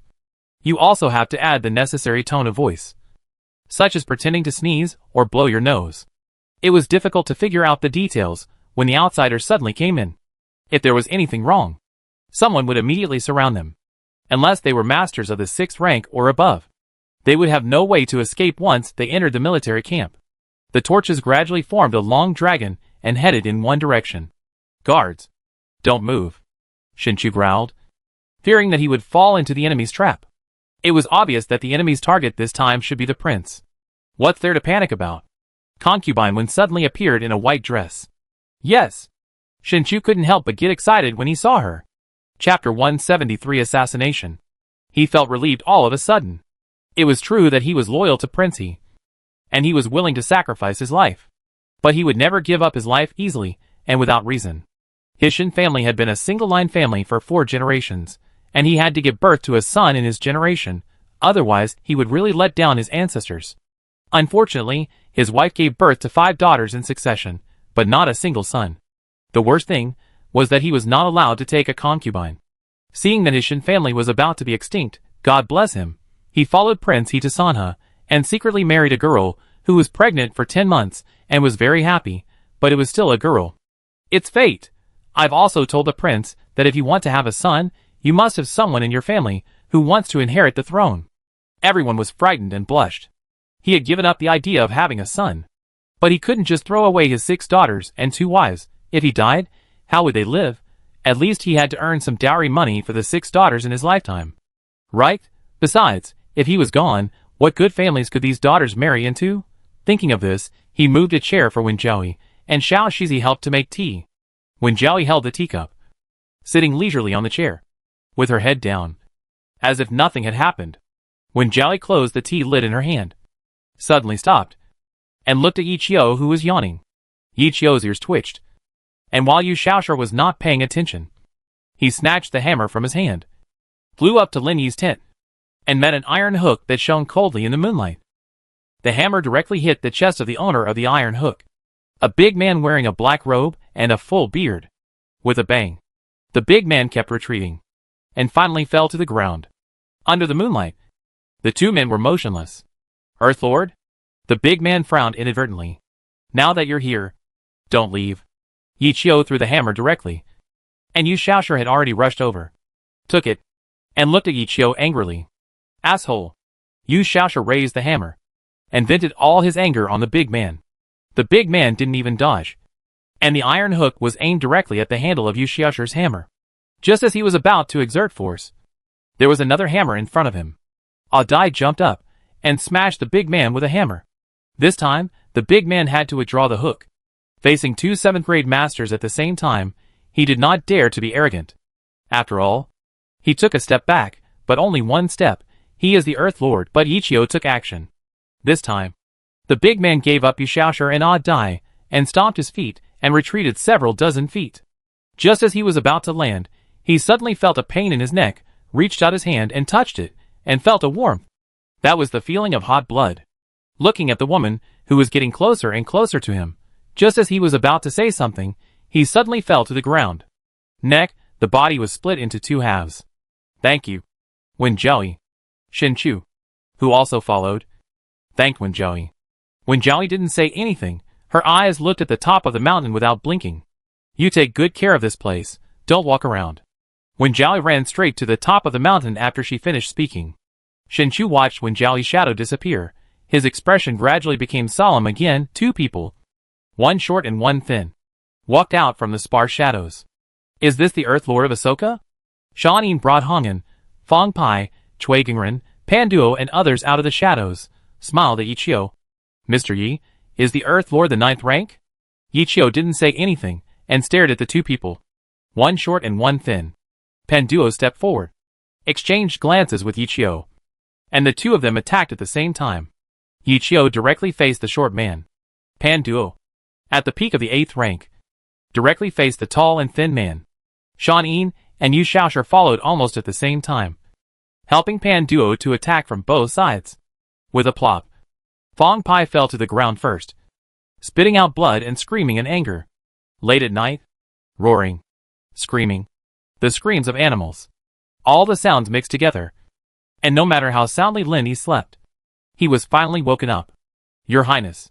Xiao Shizi hurriedly helped him up. The people outside are unruly. I will definitely scold them later. They are so ignorant, and disturbed your Highness's rest. No. Lin Yi shook his head. He was not really a fool. Did someone attack? Xiao Shizi smiled. Your Highness. Don't worry, the scoundrels can't stand a single blow. Lin Yi stood up, sat at the table, waited for Xiao Shizi to make tea, took a sip, smiled. Let's go out and take a look. Xiao Shizi said. Your Highness, it's a mess outside. Let's go out later. Lin Yi was holding the teacup, and was about to speak, when he saw a dark shadow appear at the door of the tent. How dare you? Who are you? Xiao Shizi stood in front of Lin Yi, protecting him tightly. Lin Yi's heart also trembled. Where did all the people go? Why did they let strangers in casually? The man in black was wrapped from head to toe. After entering the brightly lit tent, he took off his cloak and revealed a woman's face. Lin Yi was just like when he saw Du Yingyang. He couldn't think of an idiom to describe this peerless beauty. Girl, you are so beautiful.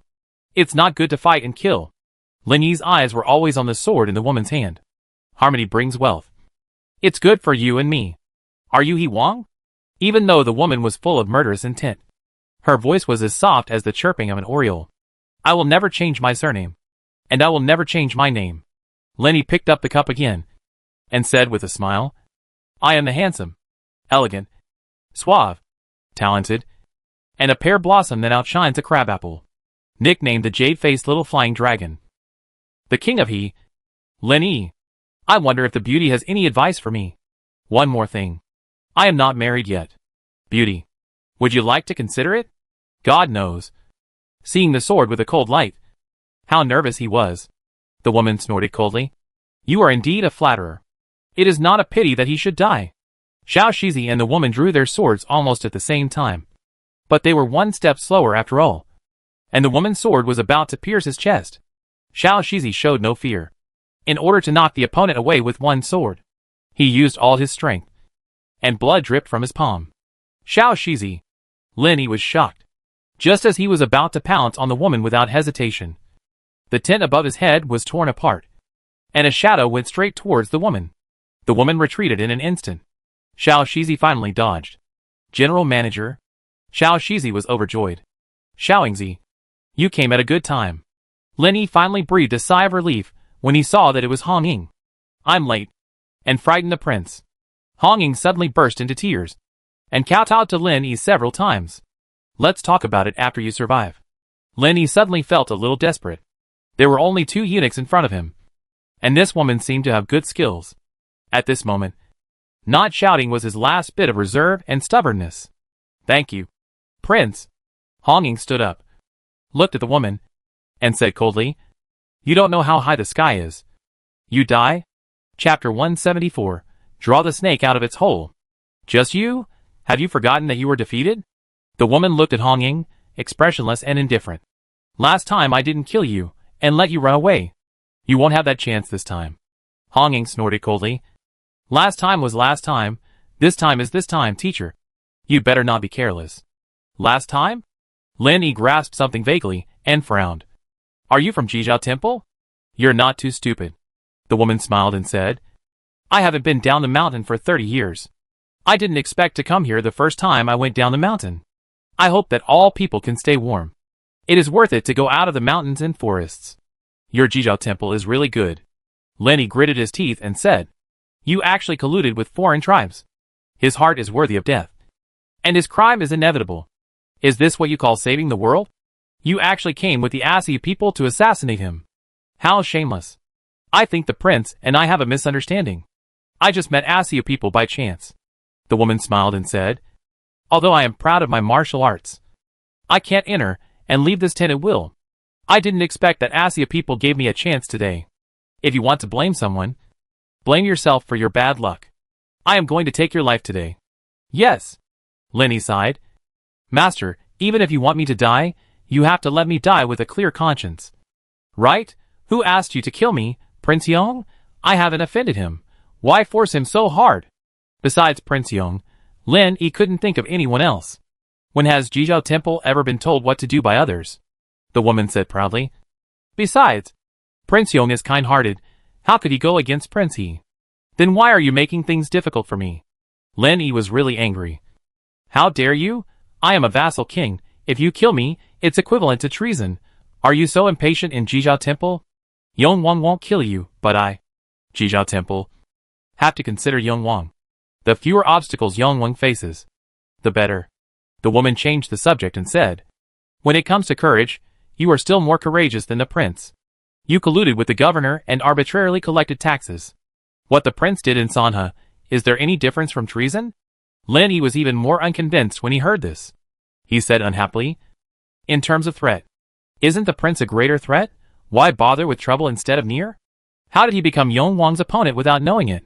There's something wrong with the development of this plot, the woman said meaningfully. The prince won't go to war in person. Lin Yi understood instantly. The prince has no military power, no soldiers, and the old emperor is seriously ill. So he can't take advantage of the situation.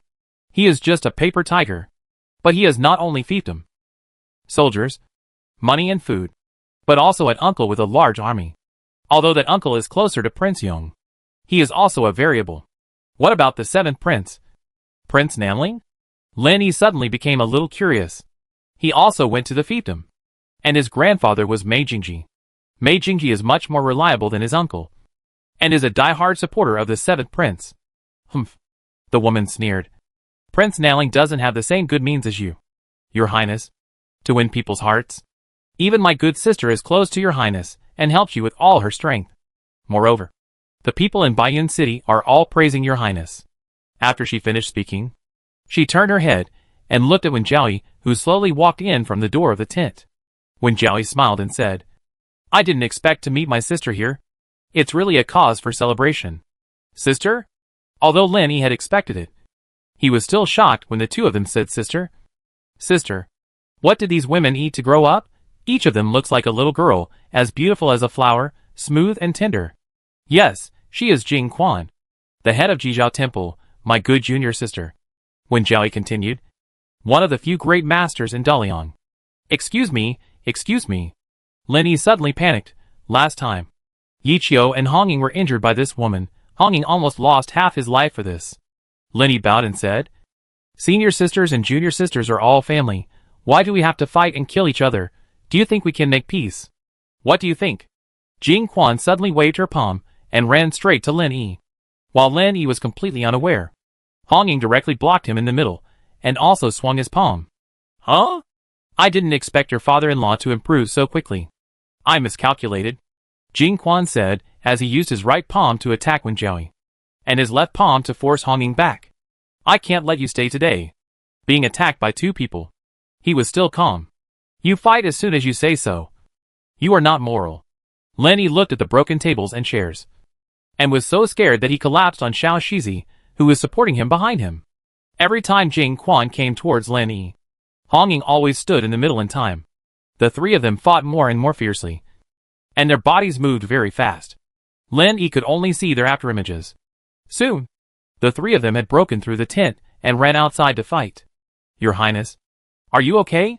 Xiao Shizi hurriedly comforted him. Your Highness, don't worry. Concubine Wen and the chief steward will definitely make sure this woman never comes back. I'm fine. You should take care of yourself. Lin Yi looked at the bloody and mangled area on Xiao Shizi's wrist, and said worriedly, hurry up and find a gourd to bandage it. If you continue to bleed, this day next year will be your Memorial Day. If you really die, I won't have time to burn paper for you. Don't worry, Your Majesty. Xiao Shizi tore a piece of cloth from the hem of his clothes, bandaged his wrist, and said with a smile, look, that's it. I'm a martial artist. And this kind of injury is nothing. He was very depressed. Since he practiced the exorcist sword technique, his skills have improved by leaps and bounds. But I didn't expect that today. He would be defeated with just one move. This is the power of a grandmaster. It seems that when the master and I are fighting, we can hold back. If we kill him, I won't have any chance to resist.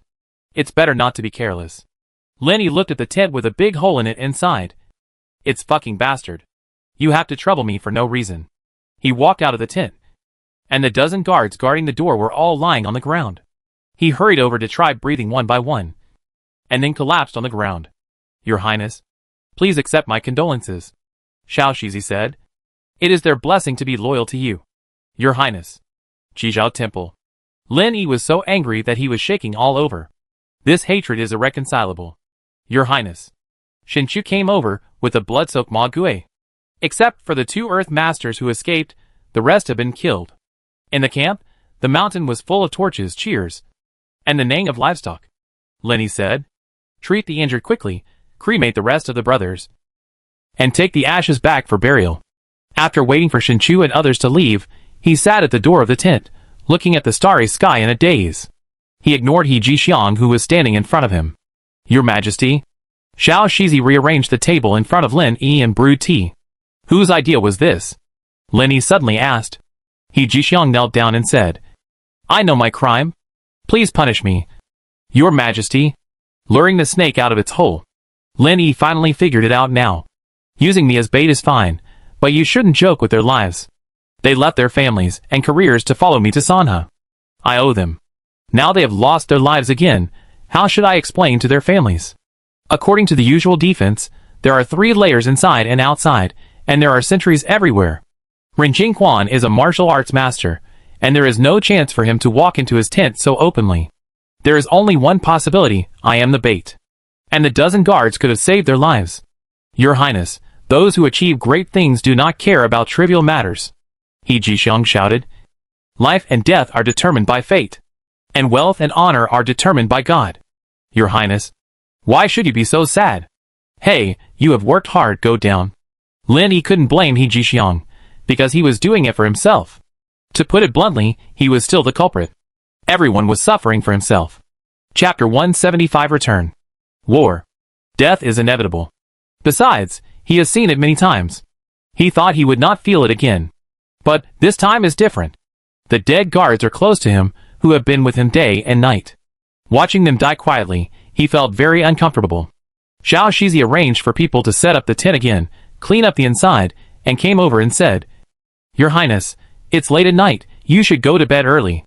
Lenny nodded and said, If you have any news about that bitch, let me know as soon as possible. Just now in the tent, Hong Ying and Jing Quan were evenly matched. He was very surprised. He had to admit that he had always underestimated Hong Ying. Just as when Jiao said, he might have really become a grandmaster. But he still didn't expect to keep Jing Quan. As long as Hong Ying didn't get into trouble again this time, it would be fine. Lying in bed, he tossed and turned all night and didn't sleep well. When he got up in the morning, he still didn't get any news about Hong Ying from Xiao Shizi. So he ate something and lay down again. He slept until almost noon. After getting up, he felt refreshed and his depression from last night was gone. On the contrary, the people around him were almost all in low spirits because they were injured. Except for the heartless Yu Xiaoshi and Ah Dai. Their injuries did not affect them from chewing bones in big mouthfuls. Lenny watched for a long time, but could not tell what it was. Your Majesty. Bear paw. Yu Xiaoshi raised it and said, Do you want to eat it? No. Lenny refused directly, but felt sad for the animals around him. Prince. He Jixiang said while looking at Lin Yi's expression. More than 300 people were killed and injured last night. I have already properly arranged them. Lin Yi asked. How many people did Ahsoka send last night? He Jixiang said. More than 300 people. All masters, among whom there were 4 Earth Masters. One was killed by General Manager Hong, and one was killed by Concubine One. Earth Master. Lin Yi smiled bitterly. Ahsoka really invested a lot of money. The most hateful thing is this Jizhao Temple. They actually took advantage of the fire to rob. Sooner or later, I will kill them. Remember? In the future, Jizhao Temple will be wiped out. So what if she is beautiful? He is faceblind. When he wants to kill someone, he never cares whether the other person is beautiful or not. Kindness to the enemy is cruelty to oneself. What's more, this is the kind of person who wants to kill me at any time. He Jixiang said happily. Your Majesty is wise. Seeing that He Jixiang was still not leaving, Lenny asked, anything else? Just tell me all at once, I can bear it. He was ready to hear the worst news. He Jixiang said, last night, those Nanyang natives were frightened and ran around in panic, and more than 2,000 people have been lost. Let's light the beacon. Those who want to come back will come back naturally. Lenny smiled and said, those who don't want to come back, just let them do whatever they want. In the deep mountains and old forests, let's see where they can run to. In the battle with the Asia people a few days ago, these natives ran the fastest, and they couldn't even carry supplies, so now they don't care at all. Even if these people learned Kung Fu, they were only qualified to look after children and plant crops. After lunch, Lenny Ju held a teacup and sat at the door of the tent, looking into the distance from time to time. Hard work pays off. When the sun was about to set, he saw the figure of Wen Zhou. Where is Xiaoyingzi? Lenny stood up and looked left and right, but did not see Hong Ying. He was a little panicked. Xiao Shizi also stretched his neck to look around, and then waited for Wen Zhou to reply. Wen Zhou said unhappily, are you so worried about this dog slave? You didn't even ask me if I was okay? Lenny smiled and said, since my sister can stand here, she is fine. Xiaoyingzi's martial arts skills are low, and he can't compare with my sister. I'm not afraid of 10,000, but I'm afraid of one. Wen Zhou snorted coldly. Don't worry. That slave is now more skilled than me. He won't die. After that, she turned around and left. Lenny walked a few steps forward, and soon saw Hong Ying's staggering figure. Master, General Manager, Xiao Shizi and Shen Chu and others hurried over and helped him up. Are you injured again? Lenny frowned and said angrily, you always show off your strength. You can't run away when you can't win. What kind of fate is this for me to meet a fool like you? Hong Ying smiled and said, I'm sorry to worry about you, Your Highness. I'm only slightly injured. I'll be fine after 2 days of rest. It's nothing serious. What about that woman? Just now, Concubine Wen didn't give Lin Yi a chance to ask questions, so Lin Yi could only ask Hong Ying. Your Highness, her Kung Fu is very high. I joined hands with Concubine Wen, but we were unable to defeat her. However, it is as difficult as ascending to heaven for her to kill the two of us. Hong Ying sighed. I am sorry to disappoint Your Highness. It is never too late for a gentleman to take revenge. Let her jump around for a few days. Lin Yi looked at Bian Jing beside him and said, bombard Jizha Temple. I will count on you in the future. Bian Jing said hurriedly. I will definitely not disappoint Your Highness. Lin Yi said to Xiao Shizi, help your master go down and have a good rest. Xiao Shizi stepped forward again, met the murderous eyes of his master, and hurriedly lowered his head. He really disappointed his master this time. He didn't even survive one move. If his master hadn't arrived in time, his death would not be a pity. If something happened to the prince, the consequences would be disastrous. Hong Ying was about to speak, but he heard Lin Yi impatiently say, you will have plenty of time to teach your apprentice a lesson later. Stop talking nonsense now, and go to rest. The camp in Sanha returned to peace again. But after what happened last night, everyone was shocked. Especially Ichio. Last night, Concubine Wen killed a 9th grade master of the earthly venerable with one move. That scene is hard to forget now. When facing a great master, the 9th rank could only allow himself to be slaughtered, without even the strength to fight back. He could not recall the scene when Hong Ying chased him, because that left room for maneuver. Otherwise, he would be a skeleton now. The skills that he used to be proud of now seemed like a joke. Lin Yi stayed here for 10 days, but the Asia people still did not make any movement. One morning, when he was about to go fishing, Panduo walked in and said, Your Majesty, the Asia people's army gathered in the Shirwan Mountains retreated. Retreat? Lin Yi murmured. Just like that? Yes, Panduo said loudly. The porters waited for 3 days, and said back after confirming the news. Then what about us? Lin Yi looked at He Jixiang. He Jixiang smiled and said, Congratulations, Your Highness. Congratulations, Your Highness.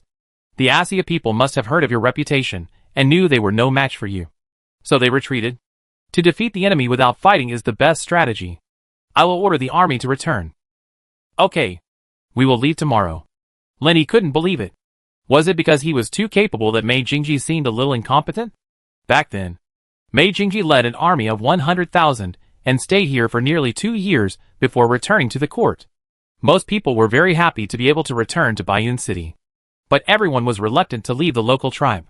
There are too many smart people in this world, but there are not many people as simple and sincere as Lianren and Qianren. In these short days of interaction, tens of thousands of people have made a little money. Before leaving, I patted my chest and promised that I would come again next time. You would be a fool not to come. A piece of salt for a golden bean, a bottle of wine for a piece of silver, a huge profit. There is no better way to make money than this. On the way back, Lenny walked at the front of the team, with Hong Ying and Wen Jiaoyi on his left and right. In late autumn, winter is approaching. Maple trees, mountain tallow trees, and maple trees have begun to turn red. With rich and gorgeous colors, Lenny was in a good mood, and the occasional light rain was harmless. However, when passing a mountain peak, the temperature dropped sharply, and ice hung all the way. Even the waterfall was frozen and turned into a big ice block. Those civilians who exchanged their clothes for the tribe, and now had bare arms, wrapped their tents, sacks, and curtains around themselves to keep warm, shrank their necks, and cursed the sky for being abnormal. Many people have never seen what snow looks like in their lives, let alone ice. Fortunately, the journey was not long, and the road was leveled when they came. So when they went back, the road was smooth. Everyone finally made it through. In less than a month, Lenny saw the tall spire of the Baiyun Temple while riding on a donkey. Chapter 176 3-Year Plan. How many days and months have passed? How many years have passed? The water of the West River still flows day and night. Unlike previous years, there are more migratory birds this year, perhaps because the north is much colder than in previous years. Both sides of the river are densely covered with geese, egrets, wild cormorants, calling non-stop. Many birds can dive, catching big and small fish. It's unscientific. Why is it so cold this year? Lenny felt the river breeze, and unconsciously tightened his robe. Hong Ying came over and said, "Prince, why don't you put on another one?" Lenny smiled and said, "It's not that exaggerated. There's no need. Let's talk about it when we get home." After slowly crossing the Shijiang Bridge, the donkey, which was always lazy and stubborn, ran particularly fast without his urging this time. The first to greet him were the children, who were drying rice on the riverside road. The strong laborers in Baiyun City had all gone to fight, and most of those left behind were women and children, who were the main force of this autumn harvest. "Prince, he is back. We won." A group of children ran around the army like crazy and shouted. Some sharp-eyed people had already spotted their fathers, uncles, and grandfathers, and rushed over without waiting for them to react. Those who hadn't found their relatives ran to the back of the army, shouting at the top of their lungs as they ran. The entire Baiyun City became a sea of jubilation, which inadvertently covered up the grief of the families of the deceased. "Comfort the families of the deceased," Lenny said to Shan Qi, who came over. "Also, let's have a banquet for 10,000 people. Tonight, I'll treat everyone to a meal and a drink. Your Highness is wise." Shan Qi couldn't laugh. "You treat? It's the governor's money." "Ha." The blue sky, white clouds, the endless river, the lively crowd. Lin Yi's heart calmed down all of a sudden. Unconsciously, his original resistance to Baiyun City slowly turned into a sense of belonging. "Who am I?"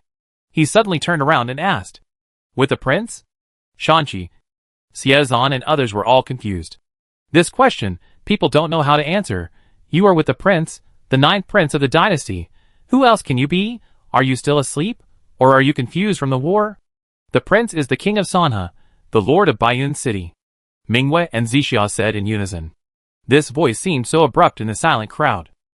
Everyone looked at Lin Yi and saw his smiling face, and immediately understood. The king of Sanha, the lord of Baiyun City. Xiezan and Chen Dishing knelt down first, followed by Shanqi, Bianjing and others, and behind them were tens of thousands of civilians, officers and soldiers, and natives. The king of Sanha, the lord of Baiyun City. One voice was louder than another. Infected by this atmosphere, the Qian people and the Li people who followed also got off the elephants and horses, and knelt down like the crowd. I am the king of Sanha, the lord of Baiyun City. Lin Yi suddenly said with high spirits. What if someone comes to rob? Kill! Kill! His body shook the sky. It startled migratory birds on both sides of the river. And when they flew up, they covered the sky and the sun. I've thought about it. Lenny looked at Xiazan and others and said, I don't want to give this world to those annoying people. Jizhao Temple. King Yong. Shameless. Disgusting. This time, he would not retreat no matter what. Besides, if he retreated, they would not let him go. The result would be the same no matter what. Your Highness is wise. The old men were so excited that their eyes were filled with tears. How did the prince suddenly come to his senses? Unbelievable. If they want to fight, then let them fight. Lenny sometimes really wanted to be a fool. When he did something wrong, he could feel comforted by thinking that he was a fool. But when he thought of what Jizhao Temple had done, he was furious. They really thought they were buns. And they could take a bite whenever they wanted. Fight! Fight! This time, regardless of gender, age or status, everyone shouted together. Sanha people will never be slaves. Yu Shaosher suddenly raised a hammer and shouted in the crowd that had just quieted down. Sanha people will never be slaves.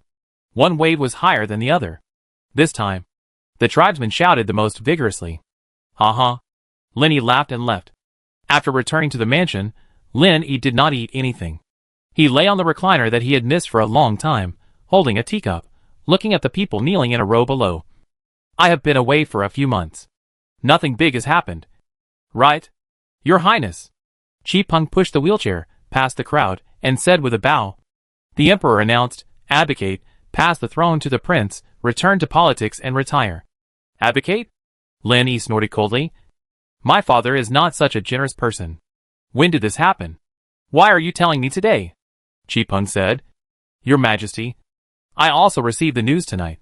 The prince is still too anxious. Lin Yi shook his head and took a sip of tea. He doesn't even think about it. If he controls Hong Kong City, can he control the world? Which of my brothers is easy to get along with? Shanqi said. Everything is up to your Majesty. Build high walls. Store up food. Wait and see. And watch my other brothers perform their tricks first. Lenny smiled and said, my father was wise all his life. But I didn't expect that he would let his son be imprisoned in his old age. I guess he is regretting it now, and slapping himself in the face. However, there is nothing to do except slapping yourself in the face. The people below were silent. How to pick up the conversation? Are they going to scold the Emperor with him? I remember your boasts. 3-rank army. Transformation army. And so on. Lin Yi snorted coldly. I hope you will be responsible for your boasts. Can they become reality? He Jixiang hurriedly said. Don't worry. Your Majesty, I will do my best. In fact, in this battle with the Asia people, the performance of the Sanha army has exceeded his imagination.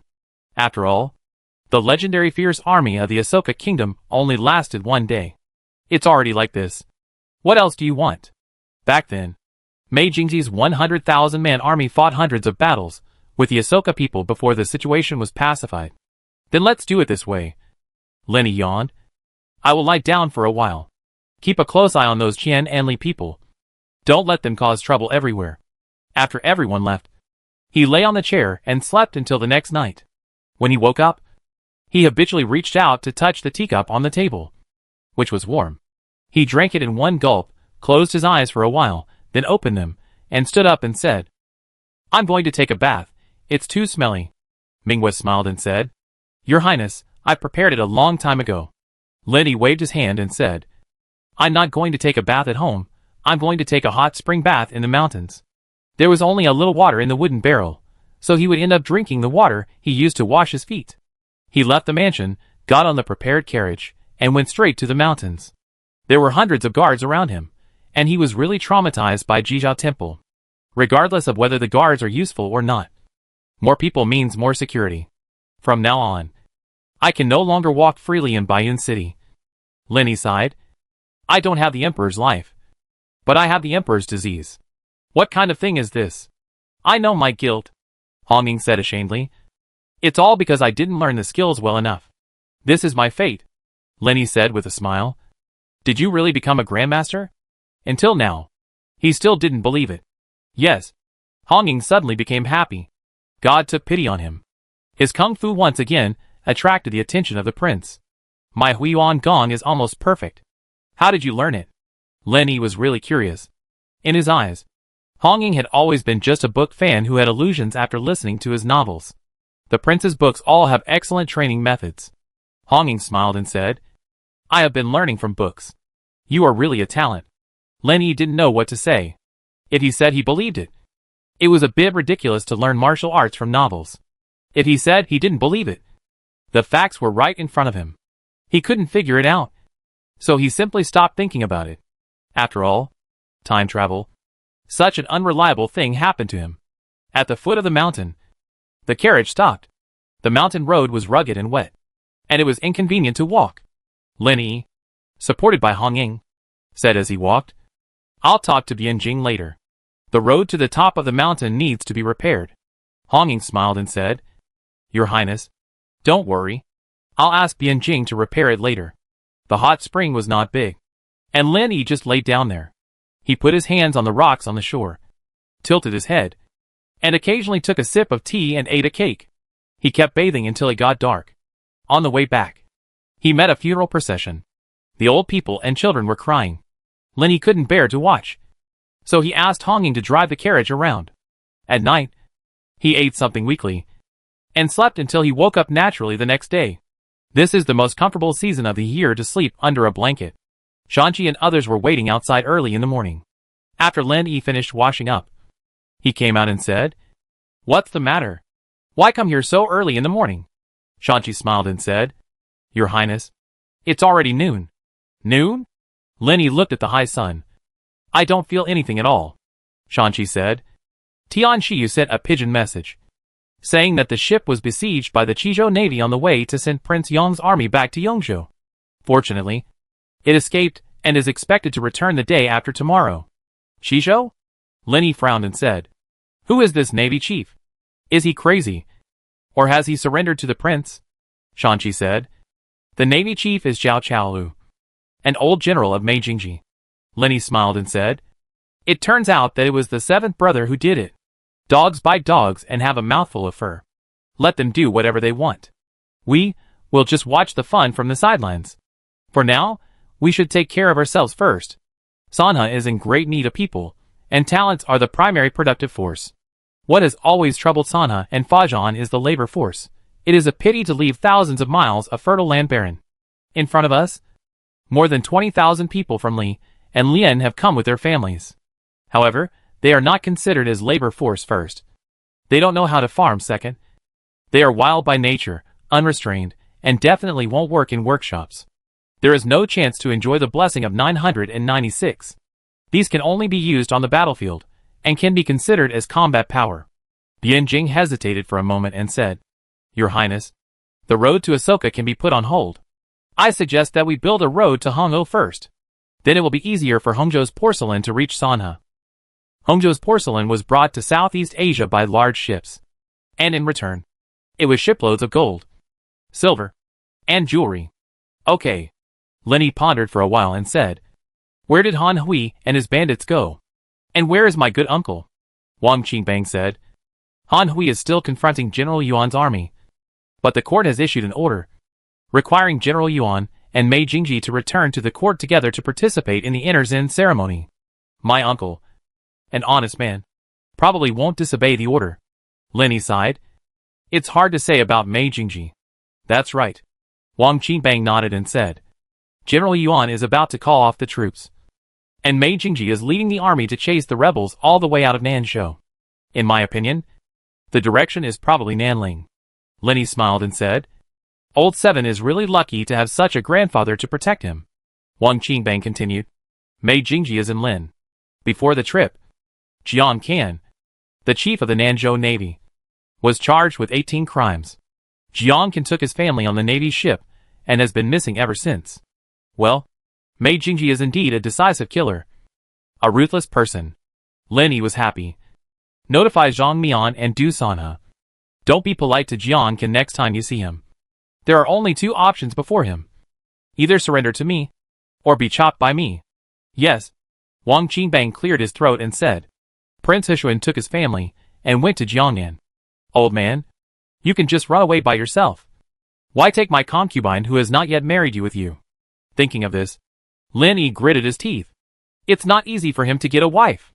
Let him go through so many twists and turns. Everyone below couldn't help laughing. Seeing that Lin Yi had no more instructions, they all bowed and left.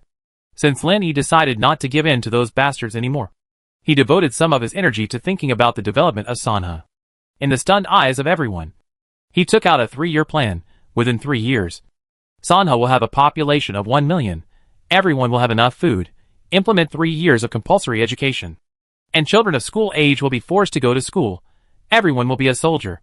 And the standing army will be maintained at more than 20,000. After that, the first order he issued was to reset the elephant guards. He had seen the power of elephant soldiers. Even masters of Huajin could not withstand a kick from the thick elephant hoof. If it is used on the battlefield, the effect can be fully imagined. The happiest people are the people of Guizhou. During the days in Sanha, they have discovered the infinite uses of gold and silver. As long as they have this stuff in their hands, the fair-skinned girls in Chengxiangla will open their eyes to them.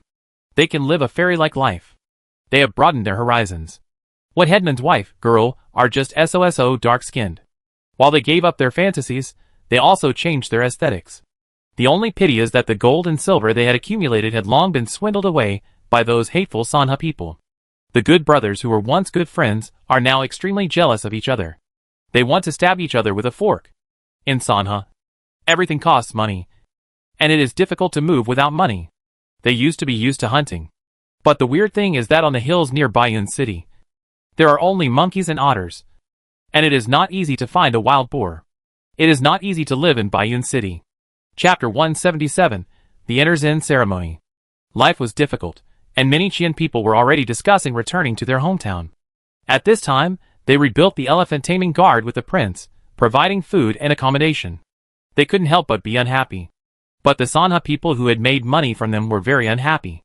Originally they were counting on continuing to make money from them, but they not only followed them to Sanha, but also planned to settle down, which was not so good. These people fought and caused trouble everywhere, and urinated and defecated everywhere, which was already annoying enough. What is even more infuriating is that the Baiyun city constables have double standards, and they didn't even punish them with labor reform. Fortunately, as the Qian people joined the elephant taming guard, the Li people and the Lian people entered the Sanha guard. Only some old, weak women and children were left, and this situation is slowly changing. This winter is particularly colder than in previous years. The old man in Baiyun City said that he had never encountered such cold weather in his life.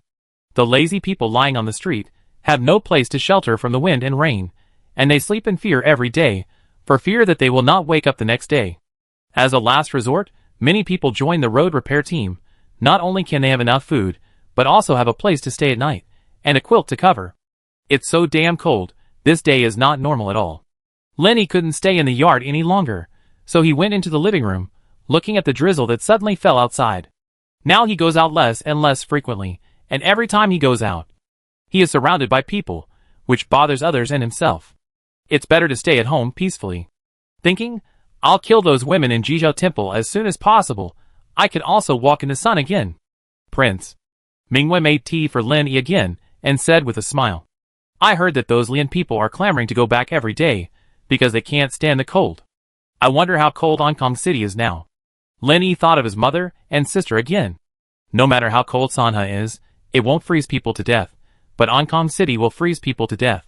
Every winter morning, the soldiers and horses of Ankong City would pull carts of cold corpses out of the city. Most of them were homeless beggars and refugees. Xixia agreed. So I like Sanha more. The prince governs well. Everyone has clothes to wear. Everyone has food to eat. And everyone is happy. I am happy every day. You are getting better and better at coaxing people. Lin Yi said happily. I don't know who you learned it from. On the day Tianxiyu came back with more than 30 large ships, he thought he had come to the wrong place. In the evening, the sun's rays faded. The cold wind whimpered. And he, shirtless, couldn't help shivering. Commander Bao. Long time no see. Tianxiyu greeted Bao Kuei, bowed and said, How are you these days? Thanks to you. I'm fine. Bao Kuei smiled and said, According to your last letter, you should have come back 10 days ago. But I didn't expect you to come back today. The prince had to keep him on the shore every day. Tianxiyu sighed. We encountered a hurricane on the way, and could only find a small island to hide. We didn't eat or drink well. and we were tossed around for so many days. Bao Kuei smiled and said, I hope you can return safely. Tian Shiyu said, I will wash up before I go to see the prince.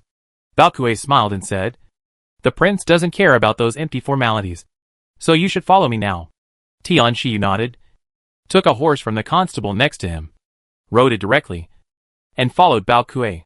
After reaching the gate, he first looked at Fang Pai, then at Cui Gingren, and said to Cui Gingren, borrow my clothes. Shivering in front of the prince. What did it look like? Cui Gingren took off his clothes and threw them directly to the shirtless Tian Shiyu, and reminded him, remember to return them. I will. Tian Shiyu followed Bao Kuei into the mansion with laughter. Long live the prince. Get up. Lin Yi glanced at him and continued to focus on the crickets in the jar. This was another entertainment he came up with after he became bored. But he didn't expect that within 2 days, Baiyun City would start the first cricket competition, and gamblers were betting with red eyes. He wanted to throw away the crickets. It would ruin the atmosphere of Sanhe. And how could it develop? Prince, Tian Shiyu stood up and said, I have sent the army of King Yong back to Yongzhou. Have you paid? Lin Yi regretted it now, and it was useless. He only cared about whether he got the money. Yes, Tian Shiyu said. Yongzhou was covered with heavy snow. The weather was cold, and the sea was frozen. Many soldiers were frostbitten and frozen to death as soon as they got off the boat. That's pretty miserable, Lin Yi said casually. Did the Wadden people retreat? I don't know about this, Tian Shiyu said cautiously. I heard that Yang Changchun has been used by King Yong. What else? Lin Yi asked. Tian Shiyu told the story of the big ship being attacked by the Qizhou Navy and said, in my humble opinion, the Qizhou Navy did not exert its full strength. Otherwise, I would not have had the chance to come back. Oh! Lin Yi was surprised. So I still owe that supervisor. What's his name? A favor? Zhao Chaolu. Tian Shiyu took the tea handed over by Mingwei, thanked him, and said, it seems that he is not willing to embarrass King Yong. Don't you know it's my Sanhe ship? Lin Yi asked curiously. Your Majesty, our Sanhe Navy is newly established, and the reputation of the Otter flag has not spread yet. Tian Shiyu always felt that this prince was different from before, but he couldn't tell exactly where he had changed. That's because of Prince Yong's face. Not my face, Lin Yi said indifferently. I don't owe him anything, and you don't have to be polite when you see him in the future, Tian Shiyu said. That's right, Lin Yi said. I know. You've been tired all the way. Go home and rest. Yes. Tian Shiyu bowed and left. And he didn't even have time to drink a sip of the hot tea he had just received. When he went out, he saw Yi Qiu and Xiao Shizi competing in swordsmanship. They were fighting back and forth, and the swords were flying everywhere. He couldn't help but shout good. Yi Qiu said with a smile. Master Tian, I think you have a connection with this swordsmanship. Why don't I tell the steward to let's learn it together tomorrow? Bullshit! Tian Shiyu cursed angrily and ran away in a hurry, not daring to stay. Are you kidding? You should just be a eunuch. You must be crazy. Everyone laughed at his back. A young man in white clothes, holding a bamboo stick in his hand, suddenly said, Mr. Yi, you will have a bloody disaster in the near future, so you must be on guard. I advise you not to stay in the mansion for too long today. Wang Dong.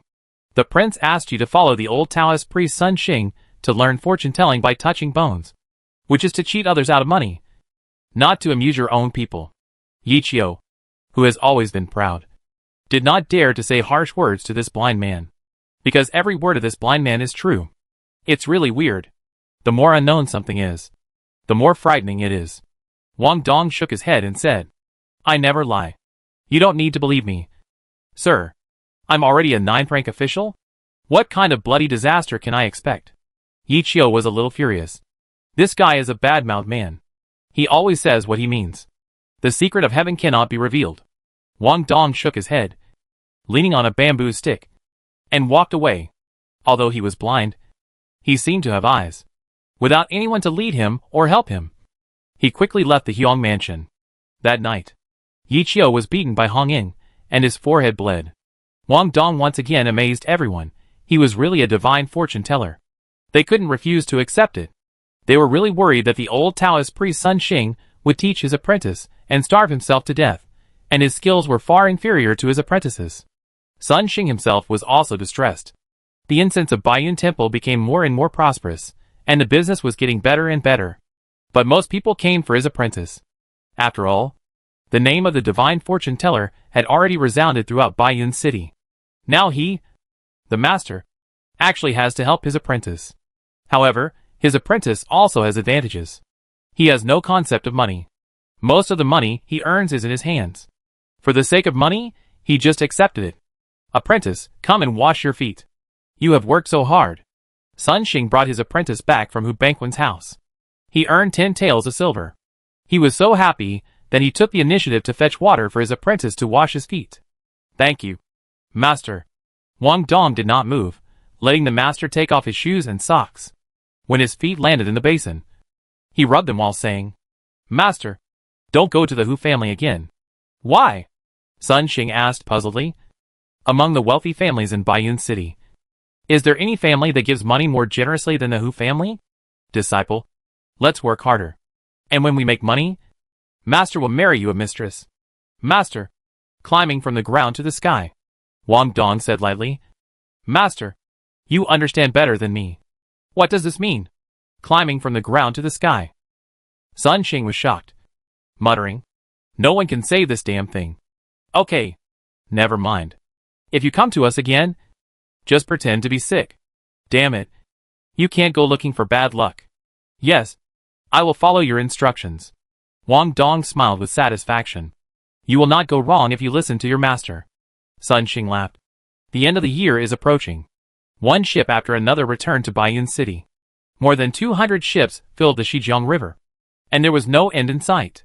When it was time to get out of school, the children of Baiyun City jumped onto the ships in a swarm, climbing around on them like monkeys.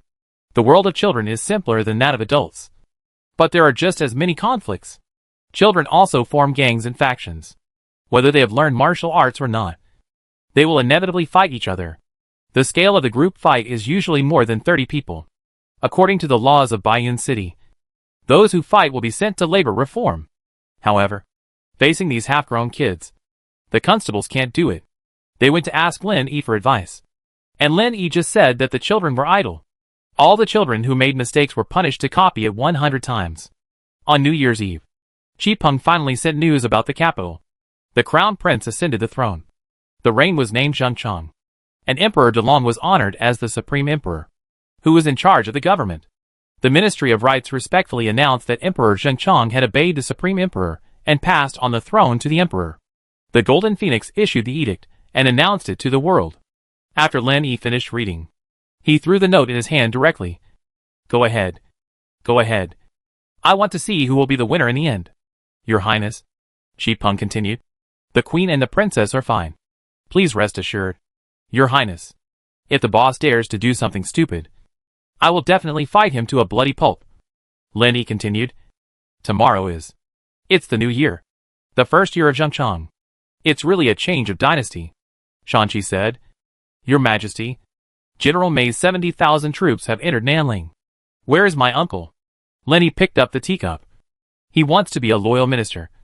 Has he returned to Hong Kong City? Shanqi said. I'm afraid the army has already reached Jiangnan. Keep an eye on it. Lin Yi sighed. I have many uncles. It doesn't really matter if one or two die. But my mother is the closest to this uncle. If he dies, I don't know how sad my mother will be. Let him live. Your Highness is wise, Shanqi said seriously. I believe His Royal Highness the Crown Prince will not make such a stupid move. Not necessarily. Lin Yi shook his head and said, the boss has been in the position of the Crown Prince for 30 years. He is no longer a normal person. It is better to be cautious. A normal person would not take such a big risk and imprison his father, Shanqi said. Yes, Lin Yi said curiously.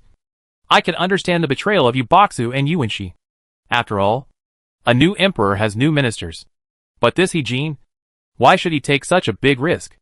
There are 3 dynasties of elders. Has there ever been a eunuch of 3 dynasties? A eunuch can only rely on one person for his whole life. Shanqi said. I think the prince must have caught He-Jin's handle. Qin Dishing shook his head and said, He-Jin controls the court guards, and is in a high position and has great power. How can the prince threaten him? Dian Jing nodded and said, That's right. Jean is definitely not someone who compromises so easily. If you can't guess it, don't guess it. Lin Yi raised his hands and stretched his waist. What does Jiang Zhou mean in front of you? As far as I know, he and the prince don't have such a good relationship. The two of them had been at odds with each other before, and they wanted to kill each other. Qi Peng bowed and said, Jiang Zhou's attitude is not so clear yet. Lin Yi stood up and said, Oh, it's a headache. Don't worry about it for now. Today is New Year's Eve. Let's celebrate the new year together. I will drink with you, and I won't go home until I'm drunk. Thank you for the reward. Your Majesty. Everyone knelt down again and kowtowed 3 times solemnly. The Sanha ship returned. The finances of the governor were relieved, and Lin Yi became rich. He was not short of money. That night, a big feast was held. As the fireworks from the palace went up into the sky, the fireworks from Baiyun City also followed suit. Lin Yi held up the wine glass and said loudly, Let's drink this cup together. Thank you all for your great help. Thank you, Your Majesty, everyone said in unison, and raised their heads to drink it all.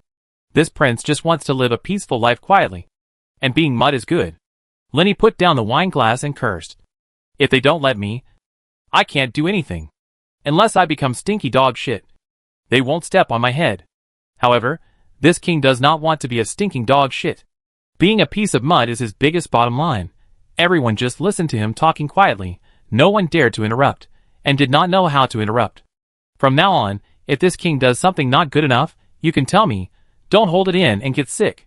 Lin Yi finished another glass of wine. Anyway, this king will not change. It was a funny thing, but no one laughed.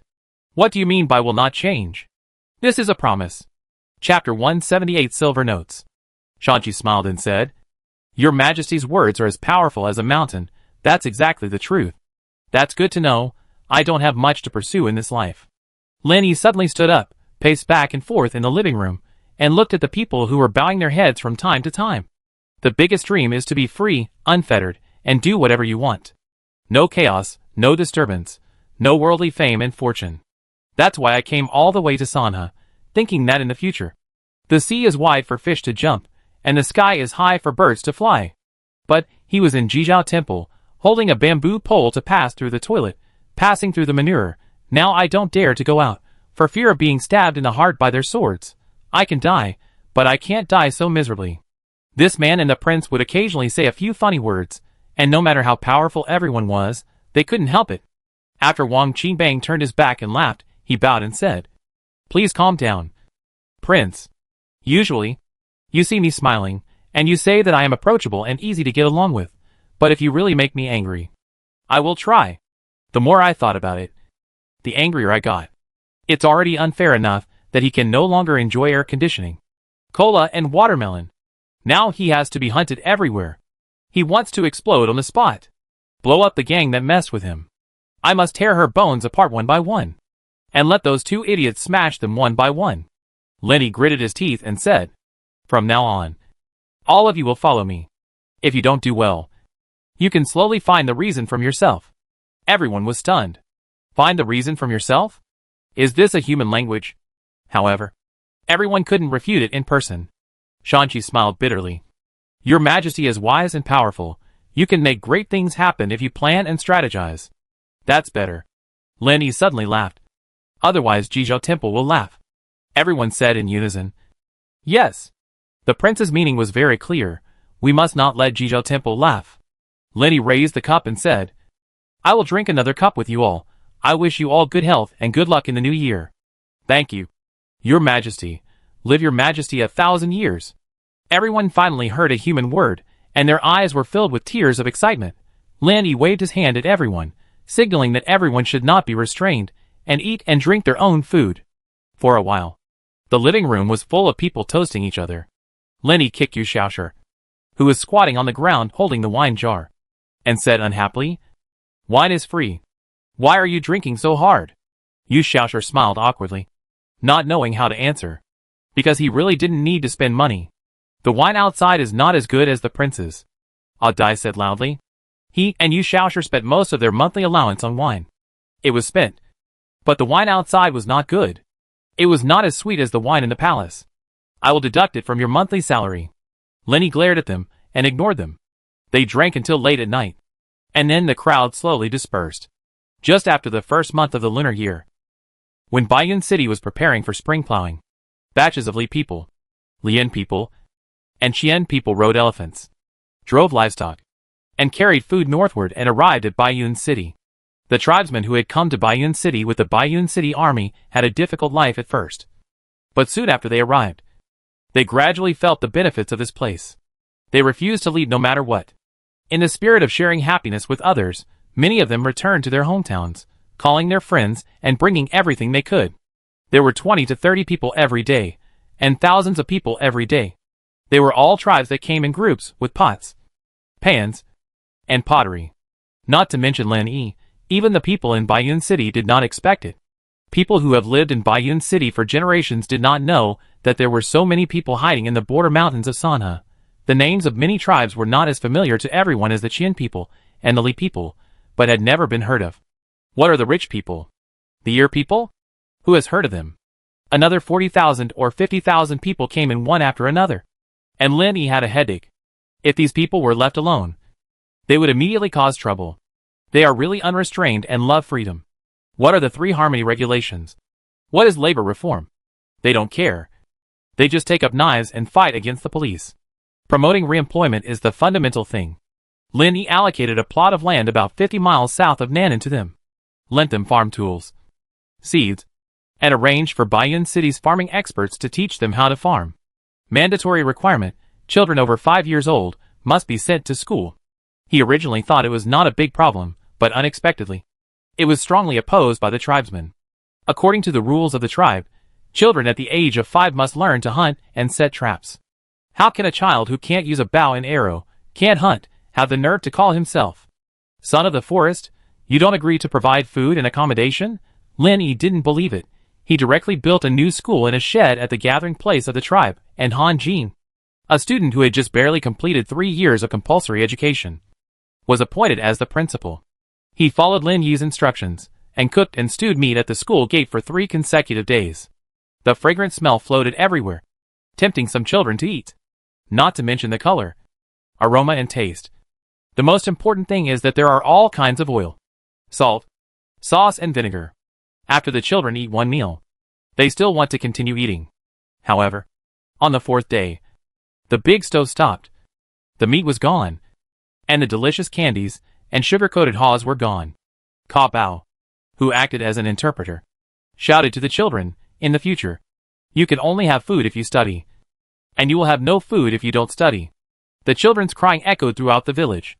Most parents compromised. It was no big deal if the child cried. Just give him a beating. They were mainly concerned about the food. They really put salt in the food. They saw it with their own eyes. They knew how precious salt was these days.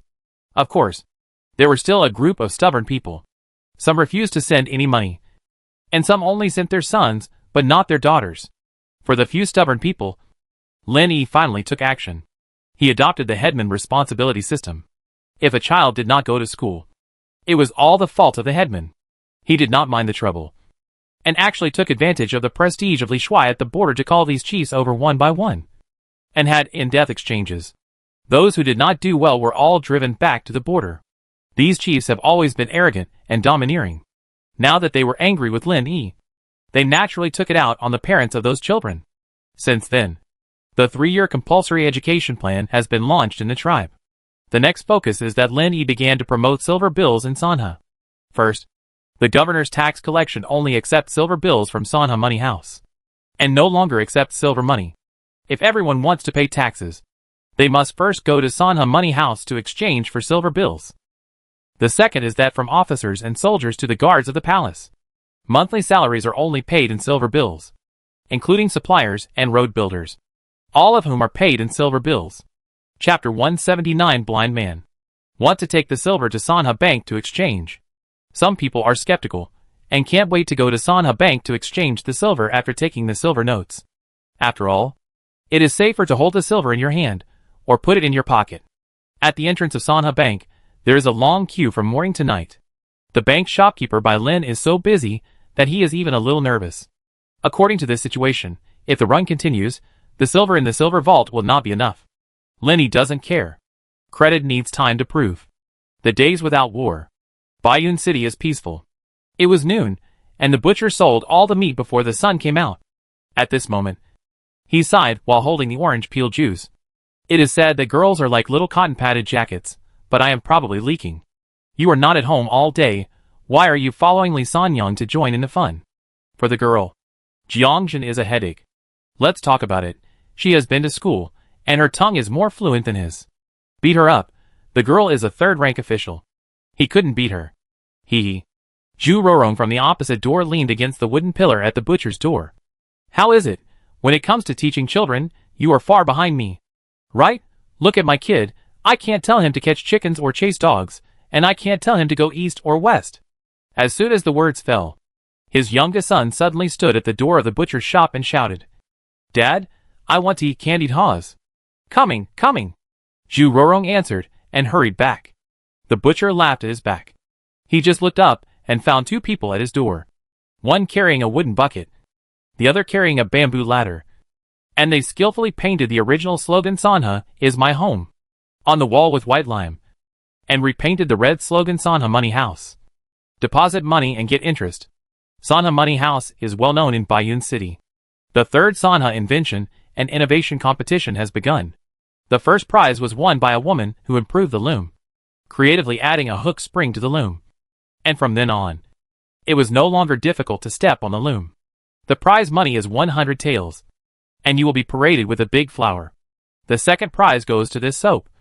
Plowshare. Lenny makes all the decisions on the awards.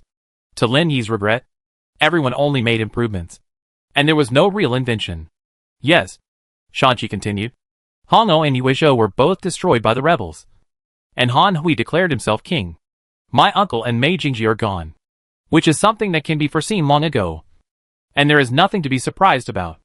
I am afraid that it is Prince Yong and Jizaoan who are behind this. Hongou and Yuezhou are so close to Sanha, which is like a sword hanging over my head. Lenny smiled and said, I just hope that Han Hui will know better and not come to provoke me. Your Majesty, there are more refugees recently. Shanqi was racking his brains for this. And there was only one reason, lack of money. Distribute the land to them, or follow the previous policy. Lenny continued, if the money is not enough, go borrow more. He also had a headache. In order to fight the Au Kingdom, they borrowed 300,000 taels of silver from Liang Jin and others, but now they haven't paid back even a tael. The old debt is not paid, and the new debt is coming. Originally, Hu Shirlu was promised to build a medical school, but because there was no money, they could only give them the abandoned orphanage next to the palace, which would serve as a medical school for the time being. As for the medical students, all of them were carefully selected by Hu Shirlu himself from students who had completed 2 years of study. Yes, Shanqi was helpless. Besides doing this, what else could he do? After Shanqi left, Lenny walked out of the living room. Before he knew it, he was in the garden in the front yard.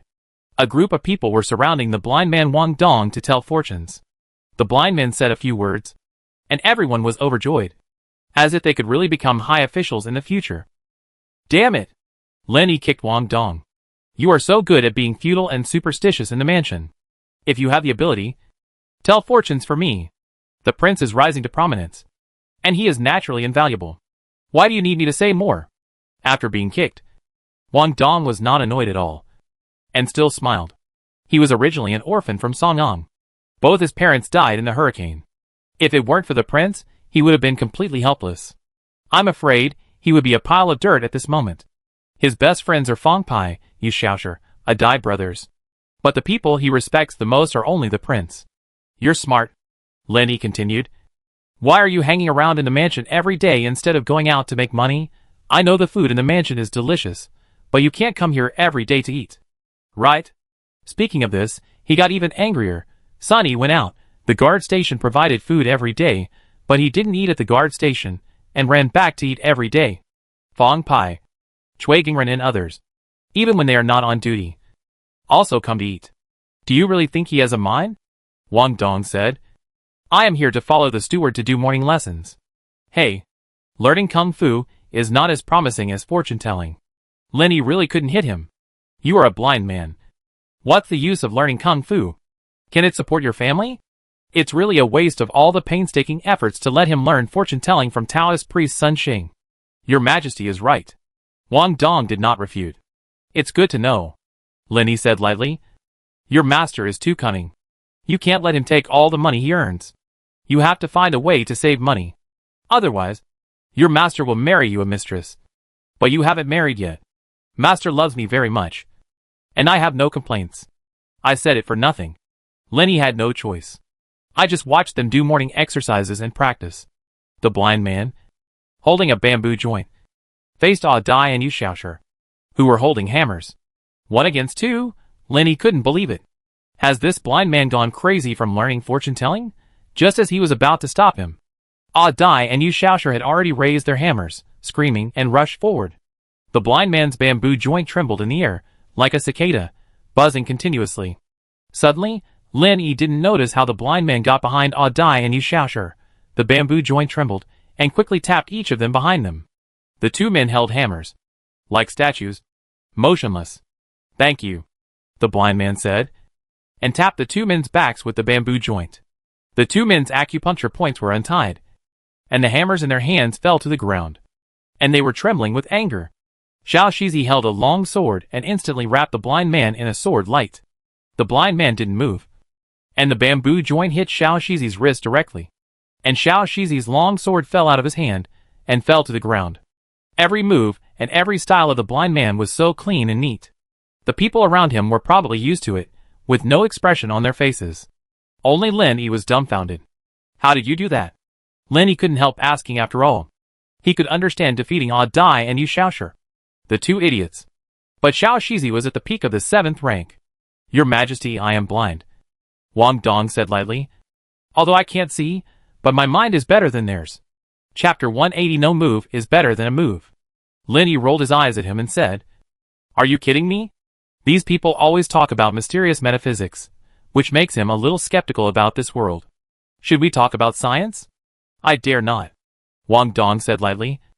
I always remember the story of Deguqiu Bai told by the prince. I am not stuck in things, I am not enslaved by things. Eudici has a sword in his hand, and a move in his eyes, but I have no move in my mind. Which is better than a move? No move is better than a move. Lin Yi's mouth twitched constantly. It was obviously the story he told.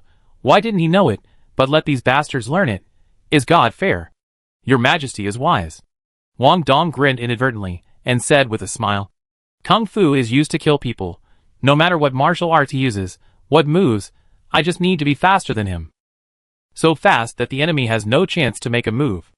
Yichio suddenly said with emotion. Hack you, the key is how to be fast, you tell me.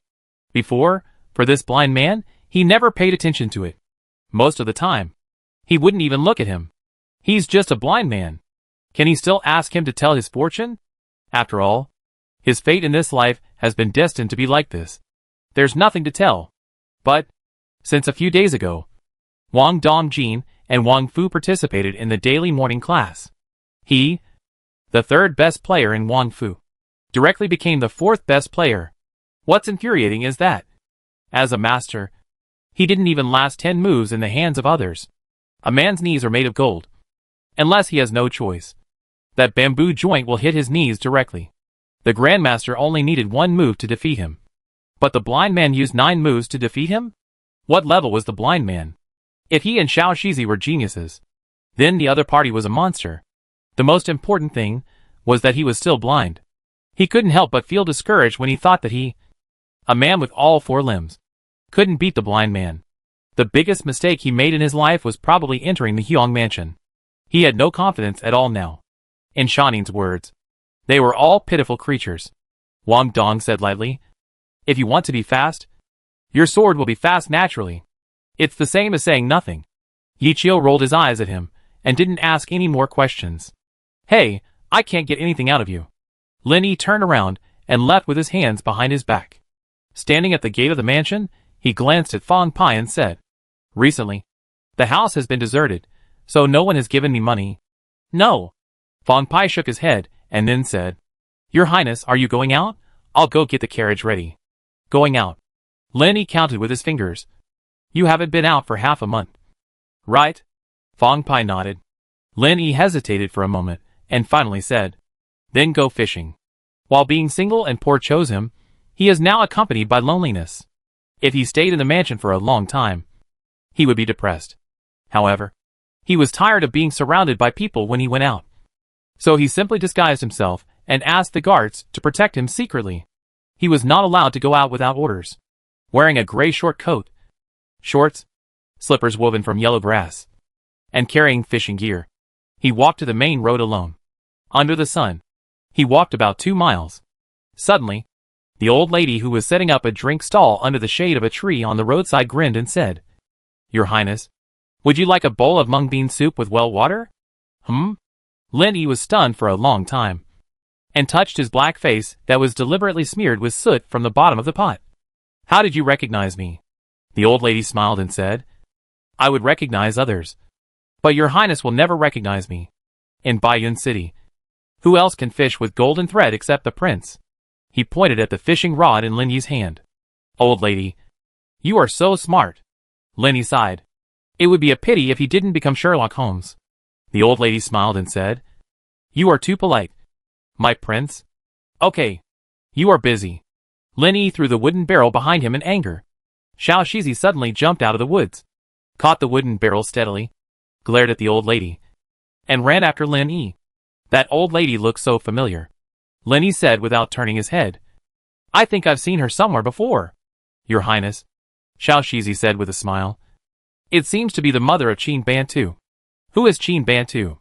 Lin Yi gradually lost his patience. "Qin who?" "Qin Bantu," Xiao Shizi said hurriedly. "So it's this weirdo." Lin Yi thought of the scene when this guy brought his mother and sister to see him, and couldn't help laughing. How is she doing in the government office?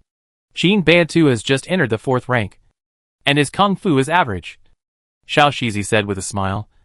But because of his loyalty, he has a good reputation among the constables. But a few days ago, because of hurting people, stirring people's indignation, Master Chen Xinluochen is very unhappy. Remove it. Why hit people? The hot sun, Lin Yi tried to walk under the shade. Wang Yi. Xiao Shizi holds a wooden barrel, follow the way behind. This Qin whose long crooked melon cracked juju, but his sister, that's really water spirit. At the gate of the female school, many little cubs are blocked all day long. Just look at it. There are also some people who don't know about it. A few words are inevitable. Qin who had a bad temper, and he punched people without saying anything. Among the people who were beaten, there was a young man from the Liang family, a big family in the local area. He and the relatives of the children who were beaten went to the governor's office to complain. Lin Yi frowned and said, "The Sanha ordinance prohibits molesting women. They broke the law with their bodies, and they still have the nerve to complain?" "Prince," said Xiao Shizi, "the lawyer is Sun Xing. He said frankly that a gentleman loves a beautiful lady, because he did not stop the woman, but only expressed his love in words. It was not considered molesting. That was also harassment." Lin Yi said unhappily. "What was Shanqi sentenced to later?" Xiao Shizi said. Shan Lord fined each family 1 or 2 taels of silver, and took them home to reflect on their first offense. Lin Yi asked curiously. "Then Qin who did the right thing. Why would Chen Xinluo have any trouble with him?" Xiao Shizi said with a smile. "Master Chen said that he was too gentle, and he didn't leave him disabled. Those who dare to tease the family of the constable do not take the constable seriously. It is indeed too light." Lin Yi changed the subject and said, "However, it is normal to chase girls during the hormone explosion period, as long as it is reasonable and legal. It is nothing. How old is your sister? Have you been to school? What medicine are you taking now? This is the normal behavior of chasing girls. What the prince said is right." Xiao Shizi did not understand, but it did not stop him from agreeing. The two crossed the cement road and entered a weedy path. Xiao Shizi was worried about snakes, and ran to the front to observe. Lin Yi walked back and forth, observing the water plants, and finally cast the hook under a banyan tree. This is a tributary that flows into the Shijiang River. Even in the dry season, the deepest point is more than 30 meters. Chapter 181. The adopted daughter, holding the fishing rod, leaning against the tree, with eyes slightly closed. There was no bite, no catch, and he was so angry that he wanted to throw the fishing rod away. Where did the fish go? Did they go to visit relatives? "Prince." Xiao Shizi brought a cup of tea like a magic trick, and said with a smile, There is a boat in front. They must have startled the fish. Lin Yi opened his eyes, took a sip of tea, and looked up to see a small fishing boat in the river. 2 women, each holding a paddle, were rowing in the river, because it was downstream. It passed in the blink of an eye. Your Highness, that's Yan Shiqi, Xiao Shizi said with a smile. Yan Shiqi? Lin Yi stood up, squinting his eyes, unable to see clearly, but anxiously asked. Are you sure it's her? Your Highness. Xiao Shizi looked into the river again and said, My eyes are definitely useful, I won't be wrong. Lin Yi threw the fishing rod and then said, Hurry up and chase them, see where they are going. Yes. Xiao Shizi jumped over several big trees, and disappeared in front of him with the boat downstream. Prince, don't worry. Eunuch, she will definitely catch up. Wang Dong suddenly appeared in front of Lin Yi, which scared Lin Yi. When did you come here?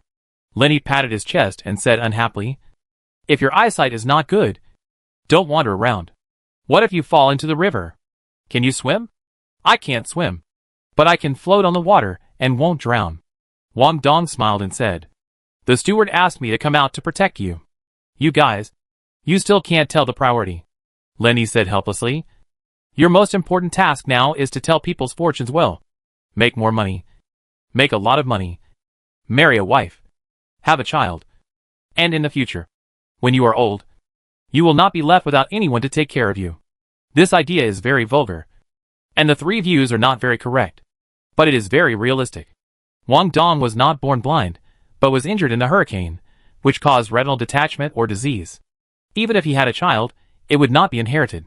If he could make more money, the girl from the refugee family would be blessed to follow him. Moreover, his wife and his child could be his eyes. A win-win situation. Thank you for your concern, Your Highness. Wang Dong still just smiled, neither saying good nor bad. Besides, you are not bad in terms of appearance. Lin Yi said earnestly. The 3 views follow the 5 senses. There are dogs everywhere in the world. It's not difficult to get a wife. Your Highness is right. In this regard, Wang Dong is no different from others.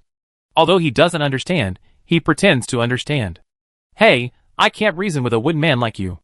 Lin Yi took the teapot in one hand and scooped water in the other hand, washed his face roughly, and then wiped it casually with his short coat.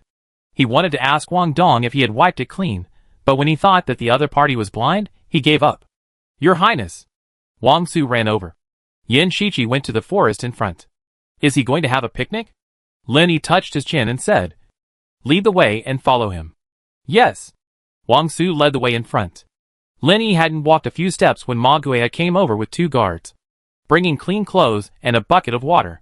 Lin Yi put his face into the bucket, scrubbed it with soap, and changed his clothes after making sure it was clean. He immediately became an elegant young man. Just when he felt that something was missing, Ma Gui handed him a fan.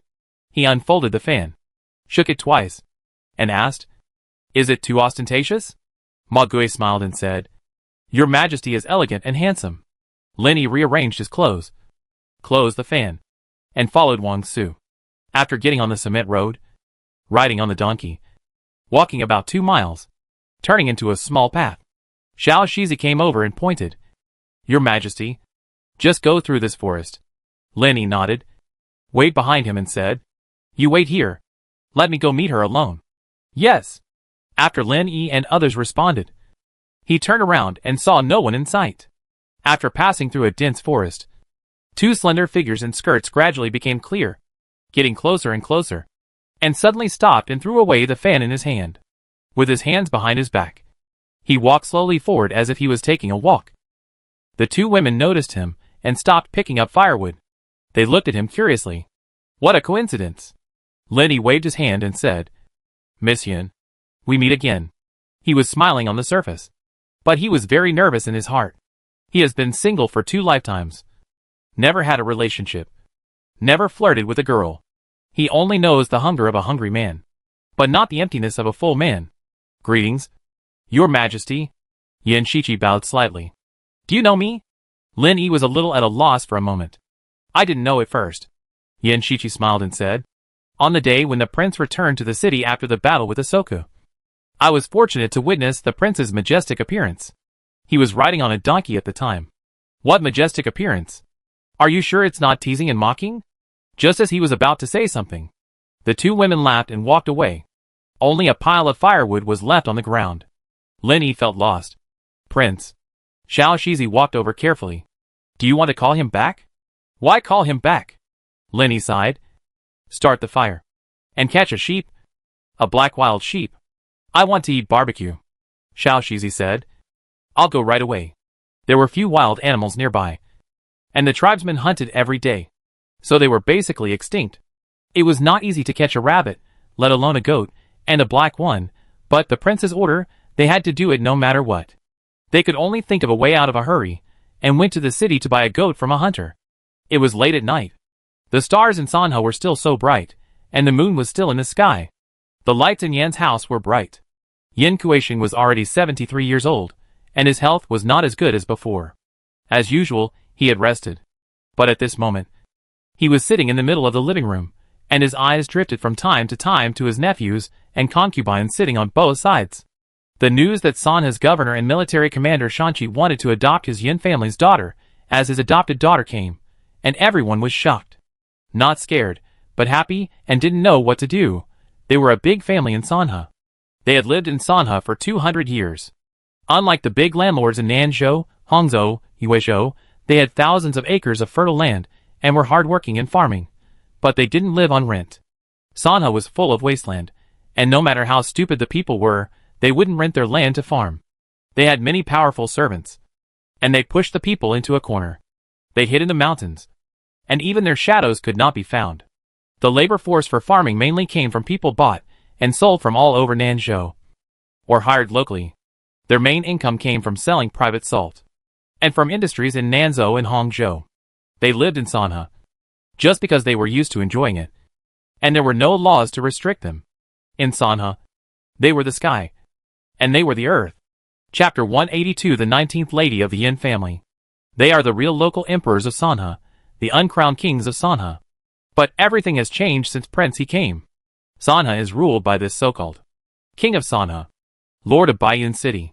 Although they gave some money at the beginning, trading people and keeping slaves were restricted, but compared with Prince he's lifting of the sea ban, what can these count for? Because of Prince he, the landlords and gentry who originally accumulated their wealth through hard work, their wealth is increasing rapidly. Maritime trade is indeed very profitable. Moreover, they, who had never operated businesses in Sanha, also began to open workshops, restaurants, inns, and other industries in Sanha. Many people are already looking forward to moving their businesses back to Sanha after Sanha develops better and better. Nanzhou, Hangzhou, and other places are turbulent, whereas Sanha is stable. Sanha is their base camp, and they have more advantages in operating businesses in Sanha. It has even developed to the point that many people have settled in Sanha to avoid their enemies. Baiyun City is not allowed to resort to violence. This is the iron rule of Baiyun City.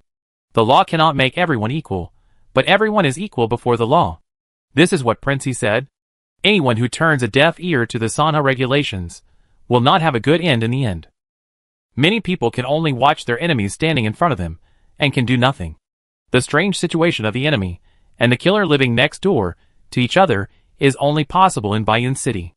Prince he also said, the interests of this prince are consistent with the interests of you local tyrants. Although they did not admit that they were local tyrants, they had to admit that what this unreliable prince said was right. Especially after Shanqi came to Sanha. The situation in Sanha gradually became clear, and everything he did was justified. Now, Shanqi wanted to adopt a daughter. It was a great thing.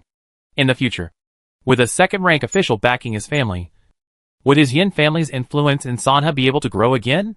Daddy, Yan Liani, the fourth son of Yan Kui, is now 57 years old. He has outlived his elder brother, the second brother, the third brother, the seventh brother, and the 10th brother. He is also old and frail. Unfortunately, he still couldn't outlast his father. He said puzzledly. This is obviously a good thing. Why are you frowning? Yan Kuisheng sighed. Shanqi only said that he wanted to adopt a daughter, but he didn't say which one it was. The fifth son Yan Lianjin said, of course it's the 11th sister. The 11th sister is naturally beautiful, and she is proficient in music, chess, calligraphy, and painting. It's normal for Lord Shanqi to like her. Fifth brother. You are joking again. A bright woman smiled shyly. covering her mouth. Maybe it's the 19th sister. There was a burst of laughter on the field. This is the real joke.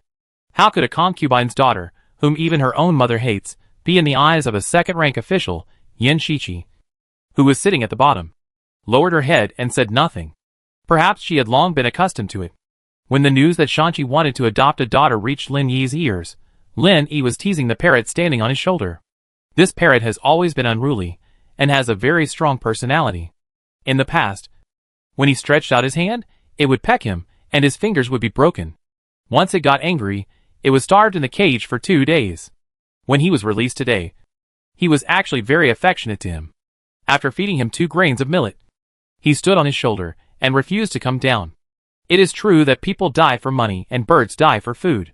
He glanced at Shanchi, who was kneeling on the ground, and said lightly, I heard that you adopted the daughter of the Yin family as your adopted daughter. Are you going to be my father-in-law? I dare not. Shanchi didn't know whether to laugh or cry. He wanted to beat up his nephew Shanin for not even being able to pass on the message clearly. My mother will come to Sanha from Dongnong Island with her family in a few days. My mother likes Yin Shichi, the 19th daughter of the Yin family, very much and wants to adopt her as her adopted daughter. That's good. Lin Yi nodded, knowing that Shanchi was lying, after all. His mother didn't even know what Yin Shichi looked like. Prince, Shanchi continued, my mother is a third-rank imperial lady, and it wouldn't be considered an insult to her if I adopted Yin Shichi as my adopted daughter. You are thoughtful. Lin Yi immediately understood what Shanchi meant. Even if he had a crush on Yin Shichi, it was useless. No matter how rich the Yin family was, they were still ordinary people, not to mention that Yin Shichi was born out of wedlock. If he wanted to match the high profile prince, he must have an identity. Otherwise, marrying a cheap woman with the prince would be a huge joke, and it would not stop the world from talking about it. This is what I should do. Shanchi breathed a sigh of relief. And he continued, Prince, the Wadden people have withdrawn. Withdrawn? Lin Yi frowned. In the cold winter, when supplies were difficult, the Wadden people did not withdraw. Now that spring is here, why would they withdraw? The Wadden people bypassed Yongzhou and went straight to Jinzhou. His Royal Highness the Crown Prince reached an alliance with the Wadden people. Shanchi said loudly. The Wadden people withdrew. What conditions did the Crown Prince give? Lin Yi asked. Everyone below was silent. Finally, Qipeng pushed his wheelchair forward and said, Liang State gives Wadden 1.5 million taels of market reward every year. It is true that robbing money yourself makes money quickly, but it is still not as good as a long-term income. Besides, they have no ability to reach Hong City directly. The Wadden people are quite smart. Lin Yi continued. Continue to investigate the news. I guess it is not just a simple market reward. Qipeng and Wang Qinbang bowed at the same time. The spring plowing is over. The weather in Sanha is getting hotter. Many tribesmen abandoned their shacks and ran to the mountains with their families. According to experience, although there are more mosquitoes on the mountain, it is definitely cooler than at the foot of the mountain. However, the tribesmen who joined the Sanha Guard did not have such a good life. Because of them, the Sanha Guard expanded to 30,000 people at one time. The Sanha Guard had to carry loads for 5 kilometers every day, and many people complained bitterly. It was better to hunt on the border and be free and happy every day. However, you can't quit at will. In Sanha, this is called deserter. All deserters are sent to build roads according to the rules. Only a very few people dare to take this risk. Of course, in the eyes of many people, the most comfortable are the elephant soldiers. All they do every day is feed the elephants, touch the elephants' trunks, and occasionally scold them. They do nothing, but they can get a monthly salary. Shanchi's family came here with a big ship from Nanzhou. There were hundreds of men and women standing on the big ship, watching the elephants bathing by the river, and they covered their mouths in fear. It was like a pile of small mountains. Too scary. Many people have never seen such a monster in their lives. Greetings to the old ancestor.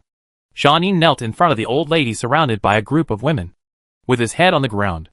This voice sounds so familiar. Shanchi's mother's eyes were blurry, and it looked the same whether she opened them or not. Shanin's mother smiled and said, Old ancestor, this is my useless child. The old lady suddenly realized. Shantu.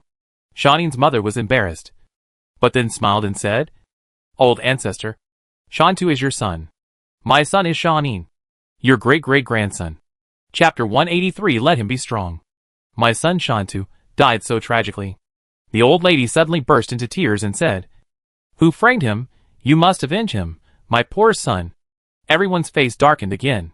Shanta died of illness, and the one who died unjustly was Shankwa, who was killed by the king of Jin.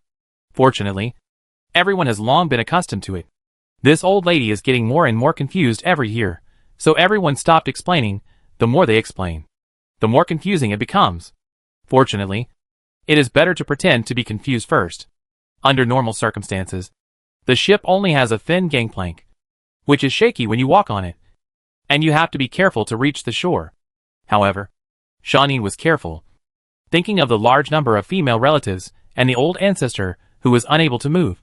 So he added more than a dozen gangplanks between the ship and the shore.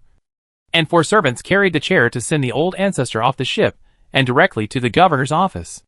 Shanchi, who had no time to pick up his mother in person, went straight to the back hall after the first trial of the case. When he saw the gray-haired old lady, he knelt down. The unfilial son pays respects to his mother. "Kur, come here quickly, and let me see you." The old lady waved to Shanchi and said, "You seem to have lost some weight again. In the future, you must eat well." Shanchi's tears fell. His mother was old and confused, but she always remembered that she had a son named Shankwa. But she was unwilling to believe that her own son had died unjustly. "Mother, I am here." Shanchi stood up and knelt directly under the old lady, letting her touch his head. "I have not lost weight, but gained weight." The old lady was already like this, so why expose her lies? Since childhood, my Quer has been the most filial. The old lady rubbed Shanchi's white hair and murmured, "If there is any good thing, you always give it to me first. But your second brother is not like that. If there is any good thing, you just put it in your own mouth." "That's right, because he is good at studying, your father spoils him. If you ask me, study is useless. He is a person who knows nothing, and has read all the books into a dog's stomach, just like your father. He speaks in a lot of nonsense, a bookworm, and doesn't speak a word of common sense." Shanchi didn't know whether to laugh or cry. Was he so unbearable in my mother's heart? But he didn't argue. It's better not to say more, so as not to cause my mother the pain of losing her son. He counted with his fingers, and it has been 8 years since his brother Shankwa was wrongly killed. After his mother went to the back room to rest, he talked to his wife, daughter-in-law, granddaughter-in-law, niece-in-law and others, and told his mother from time to time that she had a daughter named Yin Shichi. Even if the play is fake, it must be performed as if it is real. After settling his family, he continued to handle official business. There were thousands of refugees coming from Hangzhou, Nanzhou, and Yuezhou every day. Most of them did not understand the Sanha regulations and broke the law with their own bodies, which benefited Bianjing, but made him and the constables in the yamen suffer. It was easy to deal with ordinary people. The constables arrested people directly and without any scruples. The trouble was that there were 2 aristocratic families among the refugees, and their people had served as officials for generations. They had complicated relationships in the court and had a close relationship with his family. These people were used to being arrogant and domineering in their local area. After coming to Sanha, they still acted as they pleased. At the beginning, Shanchi was kind to them. However, these people, in the words of Prince He, were unrighteous. He had to strike hard. The Fong family was a famous family in Hangzhou.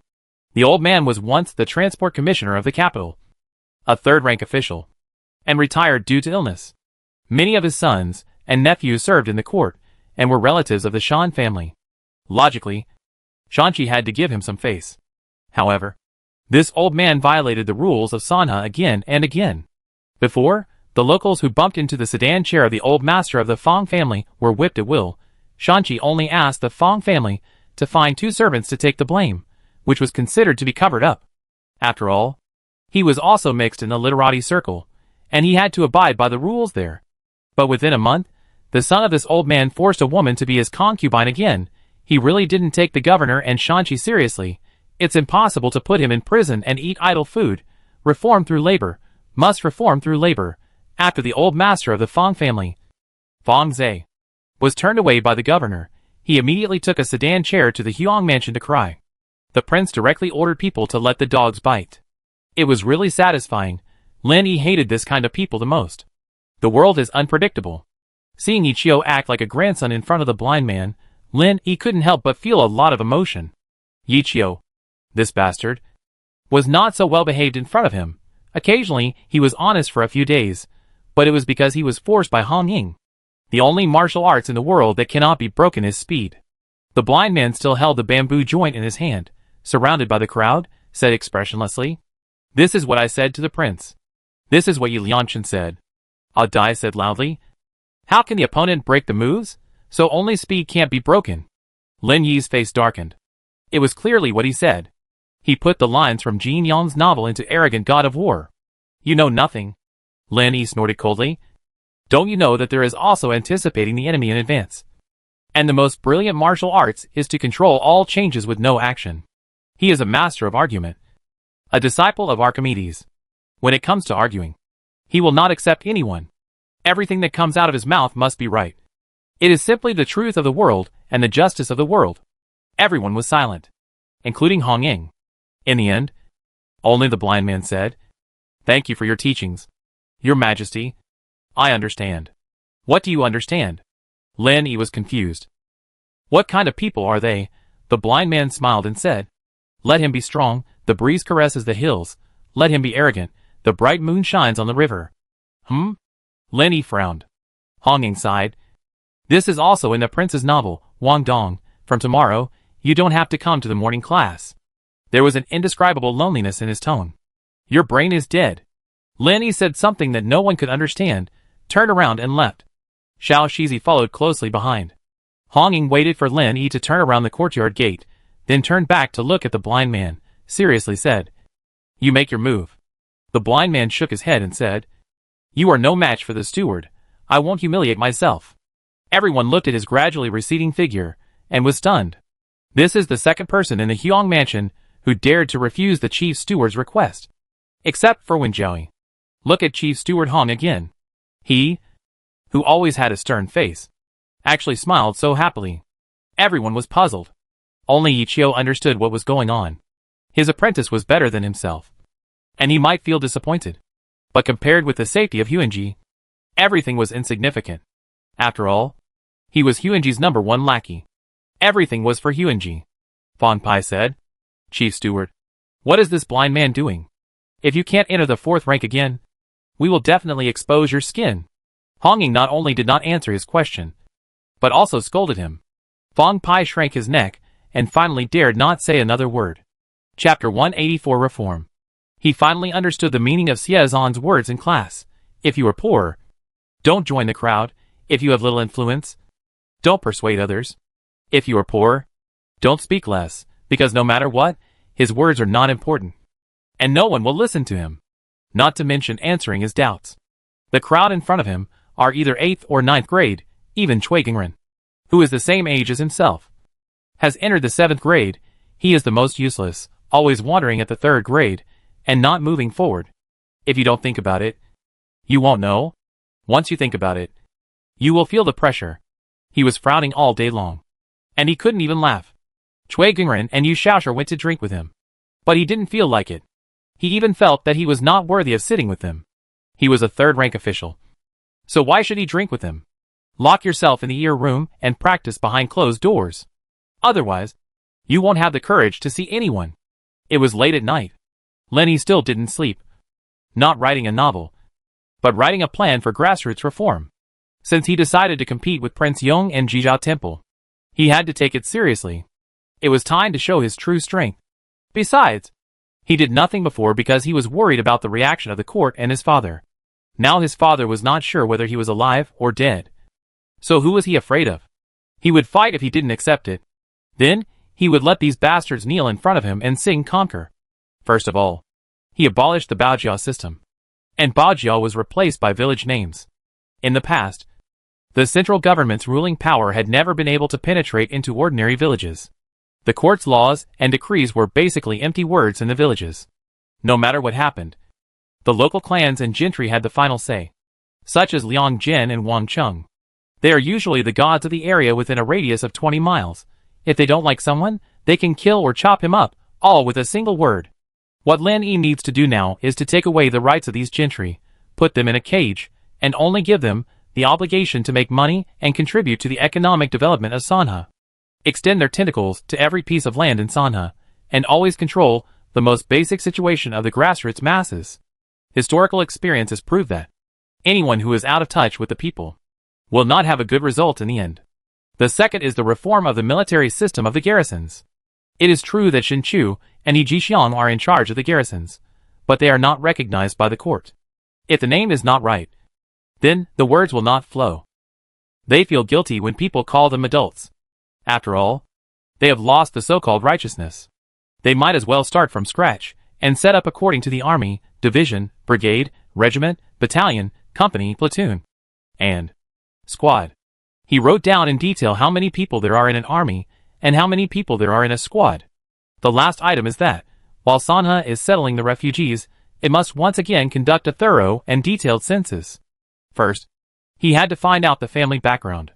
Second, the people coming and going in Sanha were too complicated, and many of them were major hidden dangers to social security. Anyone who dared to break the law in Sanha would be strictly investigated. Stability was the foundation of development, and he firmly believed in this. His ultimate dream was that in Sanha, a dragon would coil and a tiger would lie down. Even a great master. Your Highness, it's getting late.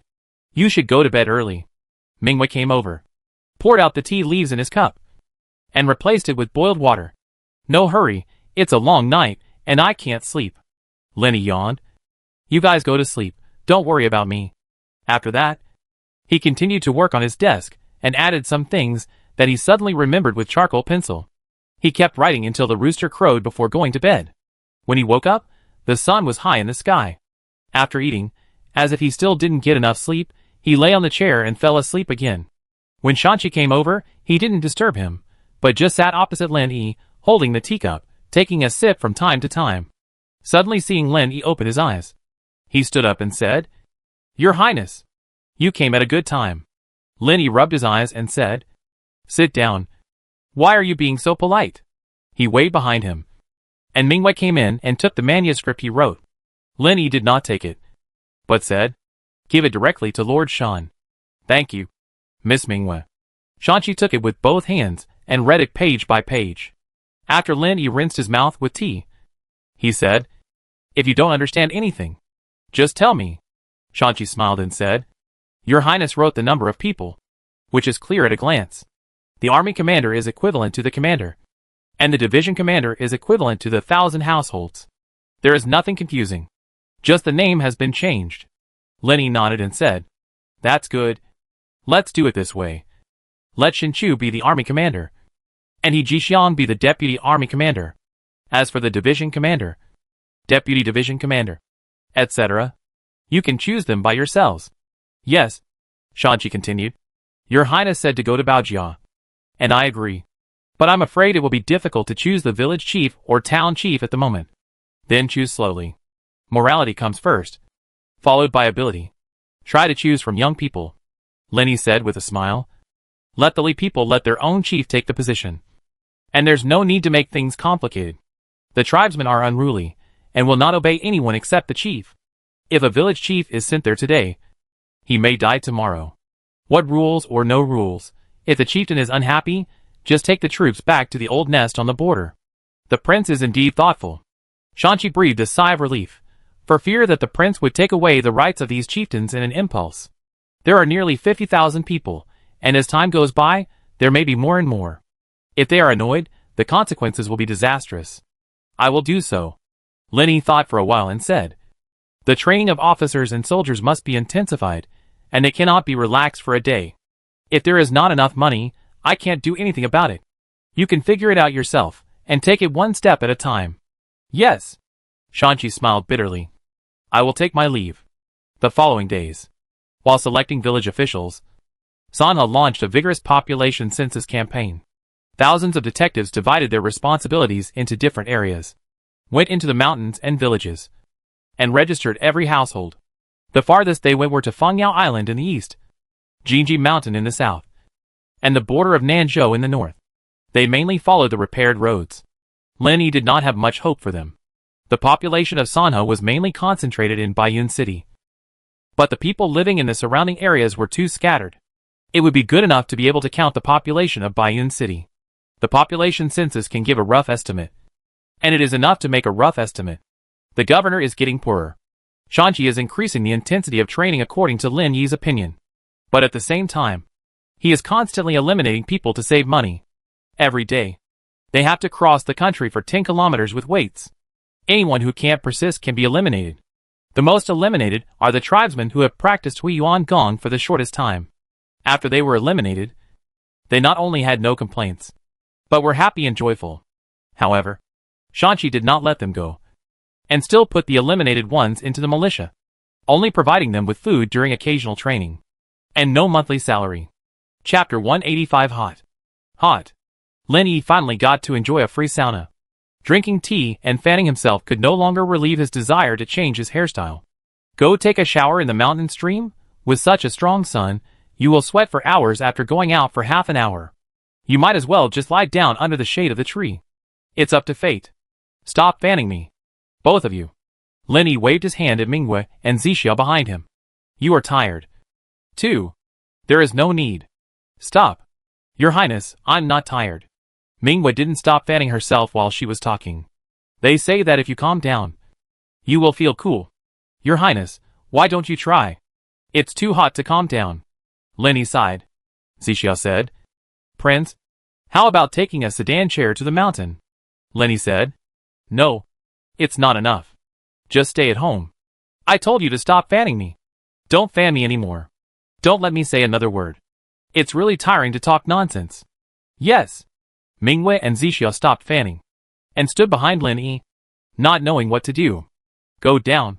You still have to go to school in the afternoon. Lin Yi closed his eyes after saying that. Occasionally, he didn't forget to pour a few sips of water into his mouth. Xiao Shizi couldn't help but say, Prince, you can build a house on the mountain. It's perfect for summer heat relief. Yes, you are smart. Mingyue's eyes lit up. This is a good idea.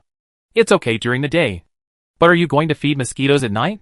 Lin Yi rejected this proposal immediately. The mosquitoes in the north are still acceptable. But the mosquitoes in the south are very big and painful. Going up the mountain is like entering a mosquito nest. You can sleep with a mosquito net. And you can also use the mosquito net to go to the toilet? Therefore, he admired those tribesmen very much. How did they survive in the mountains? Zixia said. Prince, let's go during the day and come back at night. Lin Yi hesitated for a moment and said, It's not impossible. Xiao Shizi said. Then I'll do it right away. Wait a minute.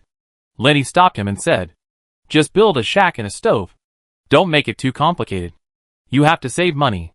With a stove, you can boil water and have tea at any time. Xiao Shizi smiled and retreated. In the evening, Lin Yi got the news that 7 or 8 officers and soldiers who were training under the scorching sun had suffered from heat stroke.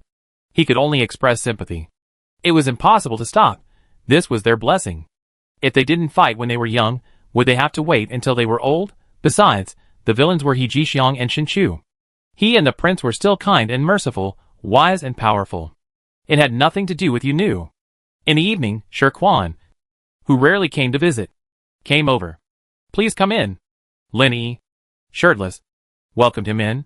He admired Shi Quan's calligraphy skills very much, and now practiced calligraphy with him when he had nothing to do. The two entered the bedroom. Mingwei grinded the paper, and Lin Yi wrote with a brush, and soon finished. He smiled and said, Please correct me, Mr. Shi. When I pick up the pen, the wind and clouds roll up, and when I wave my sleeves, the world opens up. Shi Quan praised. Your Majesty is really a good poet. The more he came into contact with this prince, the more he admired him. He was not at all unlearned, as the legend said, especially when the prince got serious. I'm asking you how your calligraphy is. Who's asking you how your poetry is? Lin Yi said in a sullen tone. Shi Quan took a serious look and said with a wry smile, Your Majesty's handwriting is neat, with spaced and white spaced, evenly spaced, and well placed, naturally smooth. Yes, but it's still not good. Lin Yi sighed. This is like praising a person for his good looks. Shi Quan bowed his head and said nothing. If his students wrote like this, he would expel them directly, even if he didn't beat them to death. Lin Yi had no choice but to continue to follow Shi Quan's request, writing one stroke at a time. hoping to make some progress sooner or later. After Shirkwan left, he practiced for another half an hour. When he walked out of the house, he found that it was already dark. Standing in the yard, he found a fire on the south bank of the West River. Where is the fire again? Lenny was really at a loss. In the short few years since he came to Sanha, he didn't know how many such things he had encountered. Minghua said. Someone just came to report it. I saw that the prince was practicing calligraphy, so I didn't let anyone disturb him. The fireworks workshop on the south bank exploded. The two brothers added something to the gunpowder, and it exploded directly. The workshop was blown up, and 2 apprentices died. Lenny said, I don't care. Let them do whatever they want. When the food was served on the table, they ate their own food, and didn't care about anything else. Minghua suddenly said, Your Highness, you have finished teaching the textbooks you gave. Are you going to build a junior high school? Finished? Lenny was very surprised. It seems that they are very hardworking. They have finished the 5th grade of elementary school in less than 3 years. Yes, Minghua said with a smile. I took the test, and most of them passed. Chemistry? Is it the same? Lenny stuffed the physics and chemistry that are only required for junior high school into the primary school students. Minghua nodded and said, There are quite a few full marks. Lenny smiled and said, Those who have finished will have summer vacation, and wait until the junior high school building is built. That night, Lenny started his work again. He officially started to compile textbooks, which are nominally for junior high school, but actually for high school. He only wrote a few chapters of mathematics in one night. He counted on his fingers, including the study of things, chemistry. It would take at least 10 days or half a month to finish. Fortunately, he didn't need to worry about Chinese and history. These were naturally written by Xiezan and his gang of old teachers. At night, the wind suddenly blew. Then there was a loud thunder. Lenny stopped writing and stood at the window. Finally, it wasn't so hot. He simply took out a bottle of wine, waited for Minghua to serve the side dishes, and drank alone. When the raindrops came, he had fallen asleep in the chair. Minghua and Zixia carefully moved him to the bed. The rain did not stop in the morning, but became heavier. The Baiyun temple was deserted, and there was no pilgrim. Sun Xing sighed at the door of the room, looked at Wang Dong and said, Disciple, I can't go out now. Disciple has no intention of going out. Wang Dong said with a smile. Sun Xing said, Disciple, your idea is wrong. You can't stay at home just because it's raining. You can't fish for 3 days and dry the net for 2 days. This won't work. You and I will have to starve, and you won't be able to marry your master's wife. We still have to keep working hard. Master is right, Wang Dong said with a smile. I know I was wrong. Sun Xing nodded with satisfaction. Yu Sanshui said he wanted to sue. Why haven't we heard from him these days? His family runs a tea house, and their business is booming. They are big families, and it would be a pity if we don't get some money from him. Chapter 186 Murder for a Life. Wang Dong said calmly. Yu Sanshui's son was released from prison yesterday. How is it possible? On the wedding night, he killed the bride. There are witnesses and evidence. Yu Sanshui's son refuses to admit it. That's not possible. Sun Xing said, more and more puzzled. Yu Sanshui went to me, and I am not sure of winning. Why would Shanqi let him go? Wang Dong reached out to catch the dripping water from the eaves, and then smiled. Because someone else killed him. Did the waiter in the tea house change his confession? Sun Xing said in surprise. In court, he said in person that he saw Yu Xiaoqin holding the bloody knife. The bride fell in a pool of blood. When Qin Hu led the constables over, the bride was already dead. The bride was stabbed to death by a sword. A sword pierced her heart. Wang Dong said indifferently. Yu Xiaoqin was wronged. Even if he wanted to kill someone, he would not kill someone in his own home on his wedding night. It is unreasonable. You know everything? I don't think I took you with me when I went to check the case that day? Sun Xing looked at his apprentice, and then he suddenly realized. Oh, I see. You go in and out of the Huang mansion whenever you have nothing to do. You must have heard it from the Huang mansion. He really couldn't see through his apprentice's fate. He is lucky, but he is blind. He is unlucky, but he has to look at Prince He differently. Back then, Prince He personally invited him to come over for this kid. He said nice things to him, asking him to accept him as his apprentice. At that time, he really wanted to show some courage and say no. However, Prince He said directly, don't bully me because my sword is not sharp. How dare he not agree? Prince, he really cares about his apprentice. Master, I'm going out for a while. Wang Dong did not comment on Sun Xing's speculation. However, what he did not say was that the responsibility of tracking down the murderer fell on his head. This was the request of Chief Constable Chen Xinluo. Hey, where are you going? Just as Sun Xing finished shouting, Wang Dong's figure was covered by the steps and disappeared. He could only sigh secretly. Wang Dong, holding a bamboo stick, slowly went down the mountain and met two constables who were waiting there. Divine calculation. A short man with dark skin came over and said, "We waited all night in Chengxiangla last night, and that man left in the morning. His power was too high, and we didn't catch up with him." Wang Dong said. "Where did he go?" Another tall man said. "He went north all the way out of Baiyun City." Wang Dong smiled and said, "Thank you." Then he left without looking back. In the eyes of the two, he walked very slowly. But soon, he could not be seen. It was rainy in Baiyun City, but the sun was shining brightly in the north. At night, the stars were shining. Wang Dong entered a small town. Since Sanha built roads and opened sea trade, there were more and more merchants and refugees coming and going, and some lively towns and villages were gradually formed. This town was a wasteland before last year, since some smart people opened tea stalls and restaurants here.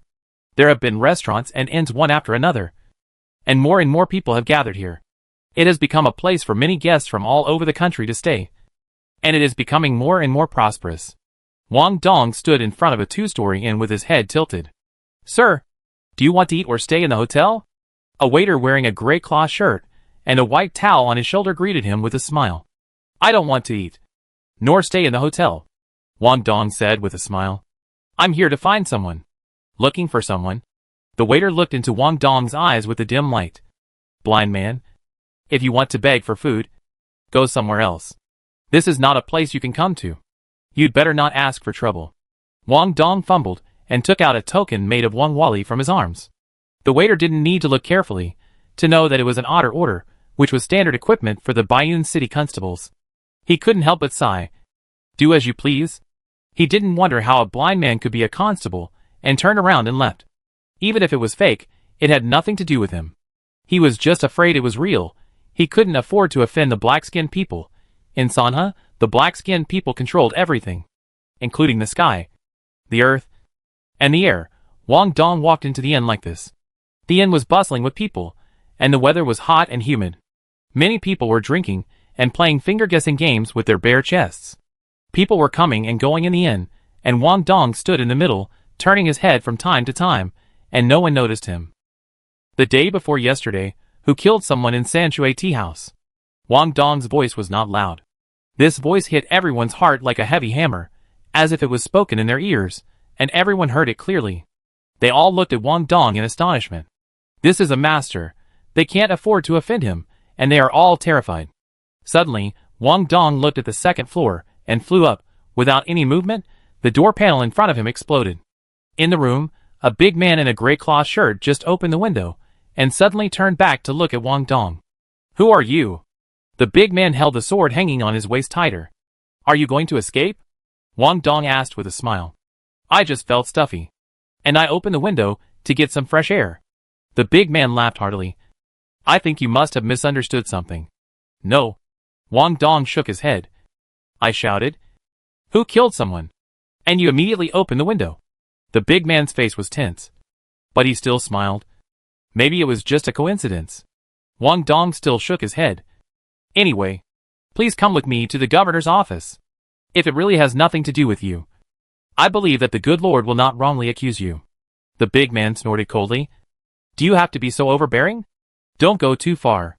Wang Dong moved aside, raised his hand and said, "Please."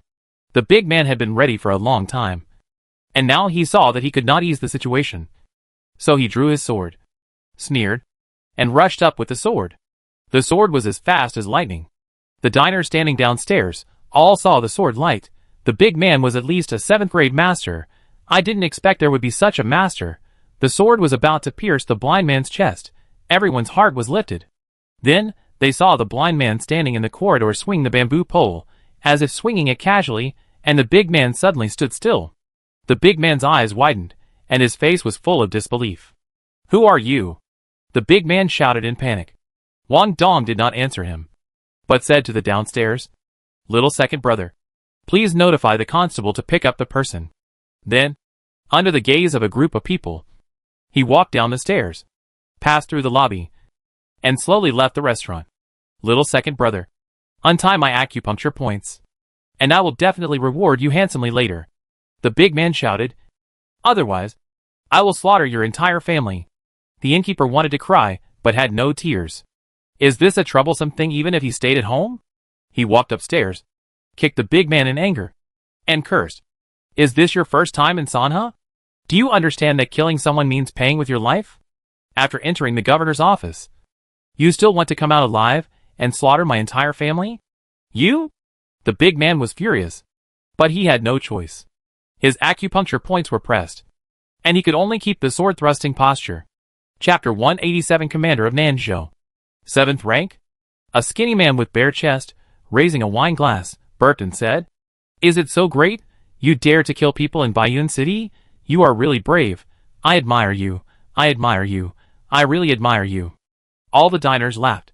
Who doesn't know the rules of Sanha when they hang out in Sanha? A middle-aged man dressed in a silk gown and dressed like a merchant said, Don't even mention killing people. Even fighting in Sanha will lead to labor reform. You are such a daring person.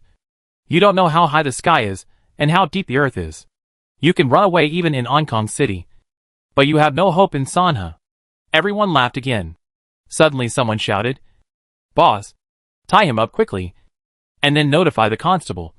Otherwise when the time comes, his acupuncture points will be untied, and he will really kill your whole family. The shopkeeper slapped his head, and quickly asked 2 young men to find ropes and tie up the big man, before he could arrange for the young men to go to Baiyun City to invite the constable. More than a dozen people in black clothes and black pants had already walked in. Led by Chen Xinlua, he followed Wang Dong. Master Chen. The shopkeeper hurried over. In Sanha, you may not know the prince and the governor, but you must know the chief constable of the governor's office. Chen Xinlu ignored him, looked upstairs, and waved his hand. Take him away. More than a dozen constables swarmed upstairs and brought the big man down. Chen Xinlu waited for the big man to come in front of him, snorted coldly. It's you. The big man sneered. Does Shanchi have the guts to kill me? I advise you to let me go as soon as possible, so that Master Shan won't be embarrassed when you go back. Master Shan might really be embarrassed. Chen Xinlua told the truth. Jiao En, the commander of the Nanzhou secret guards, is not someone Shanchi can kill just because he wants to. It's not that I don't dare to kill him, but after killing him, the impact will be great. It means that Sanha and the Dark Guards have completely broken up, and there is no chance to ease the tension. The big man said proudly. Master Chen, he who knows the current situation is a hero. If Master Jiang Zhong finds out, it will be bad in the future. As soon as they heard the name Jiang Zhong, they could think of the Dark Guards. Everyone in the inn was shocked. The timid ones even thought of 18 kinds of torture such as finger twisting, clamping sticks, skinning, tongue twisting, spine breaking, finger falling, heart piercing, pipa beating, etc. And they were directly shaken. A person's name is like a tree's shadow. Jiang Zhong's name can stop a child from crying.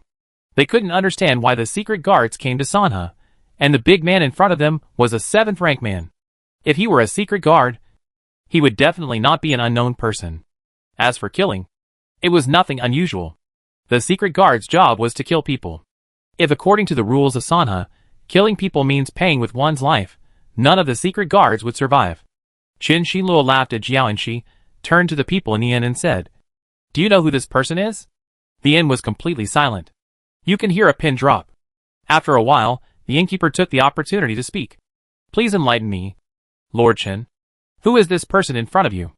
Did he just curse this person? Secret guard? His whole family might really be slaughtered. He wanted to die. Jiao En.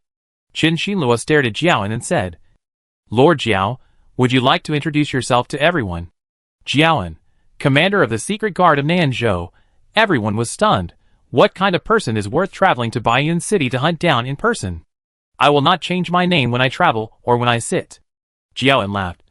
I am Jiao En, commander of the secret guard of Nanzhou. Chen Xinlua, you are just a small chief constable. I advise you to untie me quickly, Don't ruin your future. Hearing Jiaoan's admission, the people around him were suddenly in an uproar.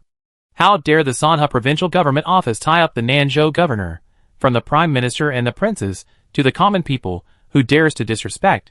It is indeed as Jiaoan said, you are just a small chief constable, how dare you? Seeing the reactions of the crowd, Jiaoan was even more proud. Before, facing the casual and light words of the blind man standing at the bottom of the building, he was frightened from the bottom of his heart. He knew that he was a real master. In front of a true master, the so-called commander, status and all the power are useless. He instinctively wants to run away. Unfortunately, the blind man is too strong. He has no chance to run. However, it is different now facing Qin Xinlue and others. In his eyes, these people are always just minions. He is familiar with using power to suppress others. Qin Xinlue paced back and forth in the hall and said casually, I guess you don't know why this Jiaoan, Commander Jiao, came to this remote place in Sanha? And he brought more than a dozen good players with him. It's just because our Lord Jiang's adopted daughter escaped to Sanha. This woman knew that she had committed a serious crime and was unwilling to be involved in the secret guards. So she escaped to Sanha last year, turned over a new leaf, and became a new person. She happened to meet the man she loved, but was killed by this Commander Jiaoan on the wedding night. What a pity. The inn was still quiet. No one dared to answer this question. Jiaoan was even more proud, and said indifferently, My secret guards cleaned up the traitors. What does it have to do with your governor's office? Lord Jiao, I have said so much, but you still don't understand.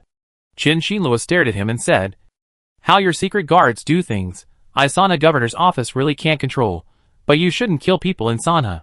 Killing someone means paying with one's life. This is the rule of our Sanha. However, you are right about one thing. After I take you back, Lord Shanqi will be in trouble. Most importantly, the prince will also be in trouble. The innkeeper's face fell. Hearing that he was going to let him go, he kicked him just now. His whole family really couldn't survive, or run away now. The people around him also had a look of as expected. No matter how rampant the Sanha provincial government office was, they dared not offend the secret guards. Jiaoan laughed loudly. Qin Xinlue, untie me, and I will guarantee you a good future. Let you go. Qin Xinlue laughed. Very happily. I just said that I would not take you back. If I cut off your head here directly, Lord Shanqi would not be too embarrassed. Jiaoan was stunned, and said sternly, Qin Xinlue, you dare. He was filled with grief and anger for a while. Why shouldn't I dare? Qin Xinlue drew his sword. The sword fell. A huge head fell to the ground. The body was still standing upright, bleeding, and then fell to the ground with a thud. All this happened at this moment. The people present didn't react at all. They were all stunned on the spot. The commander of the Nanzhou secret guards, a 7th rank official, just disappeared like that? With a clang, the sword was sheathed. Everyone remember, anyone who commits crimes in Sanha will not have a good end. Qin Xinlue was very satisfied with everyone's expressions, turned around and said, Oh, let's go back. It's hot, and there's nothing good to stay in this place. Everyone in the inn looked at the corpses and blood on the ground, and then looked at Qin Xinlue's back as he walked away. It always felt unreal, and they suspected they were dreaming. Chapter 188 Qining. He is the commander of the secret guards of Nanzhou. He is a well-known figure in Nanzhou. Even Wu Lin, the governor of Nanzhou, has to give him some respect when he sees him. Well, you are a small constable in Sanha. At most a petty official. Not even an official. How dare you chop him off casually? Where did you get the courage from? Whether it is the court or the secret guards. Who can protect you when the time comes? Who dares to protect you? What shocked them the most was that in Sanha. Is the 7th rank so worthless? A blind man waved a stick, and a 7th rank surrendered? You know, the commander of the secret guards, Jiang Zong, is only at the peak of the 8th rank. Are you blind? Why are you still standing there? Take him out quickly and bury him. The innkeeper was in a bad mood and couldn't help but scold the waiter loudly. After the 2 young men carried the body out of the door, they looked at the blood stain still dripping on the ground, and suddenly shouted, Go to the street in front to find a coffin. Close it tightly. Don't let the wolves eat it. Put it in the backyard first. Don't rush to bury it. The deceased was not an ordinary person, but the commander of the Nanzhou secret guards. If he was buried casually, What would he say to the secret guards when they came to find him? It's better to leave it there first. Who cares if it stinks or not? Now I just hope that the gods and Buddhas in the sky, the secret guards, will not be angry with me. After all, this matter has nothing to do with me. It was really a fight between gods, which brought disaster to mortals. After hearing this, the two assistants put the corpse at the door and prepared to find a coffin first. Can you carry it farther away? The shopkeeper covered his nose and jumped up and down and cursed. The two assistants carried it to the other side of the road without saying a word, and then went to buy a coffin board nearby. Shopkeeper, calm down. The middle-aged man dressed as a merchant bowed and said, This is also my first time in Sanha.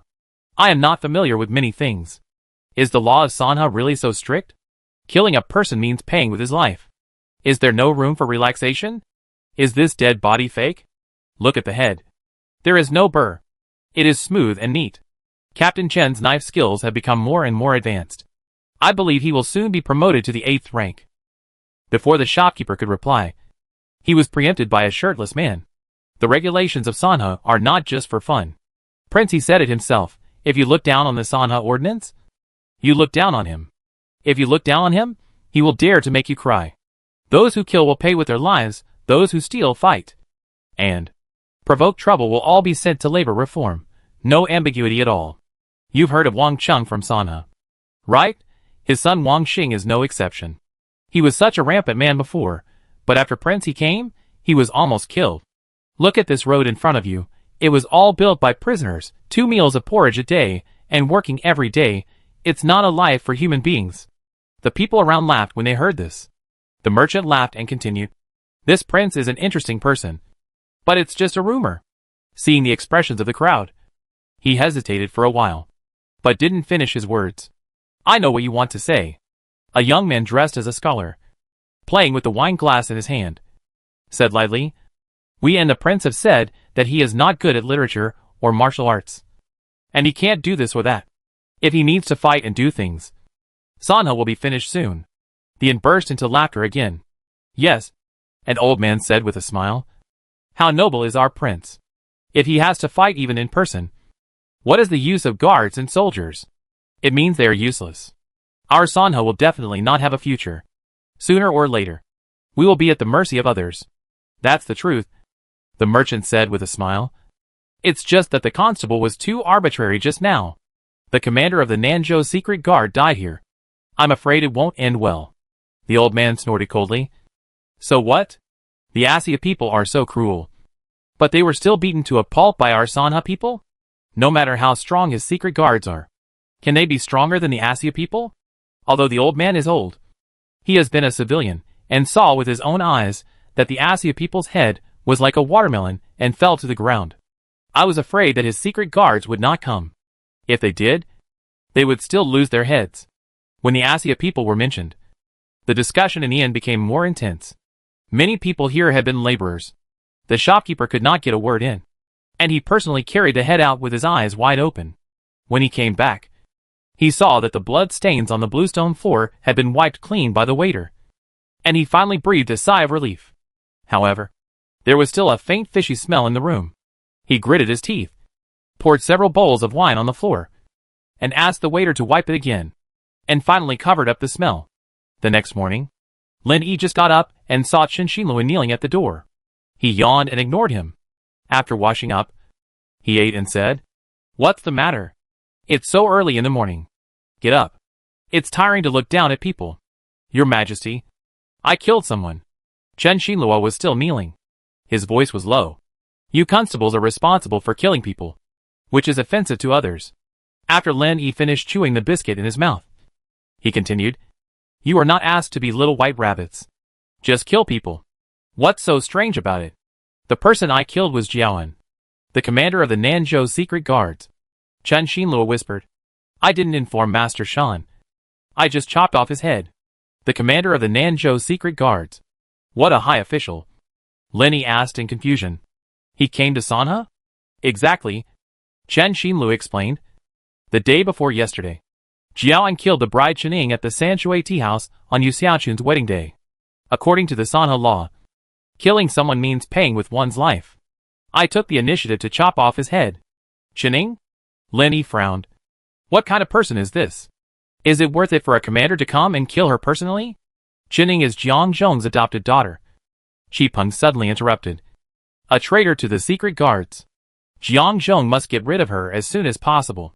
Since the steps in the hall were leveled, he has been able to push his wheelchair into the house by himself without anyone carrying him.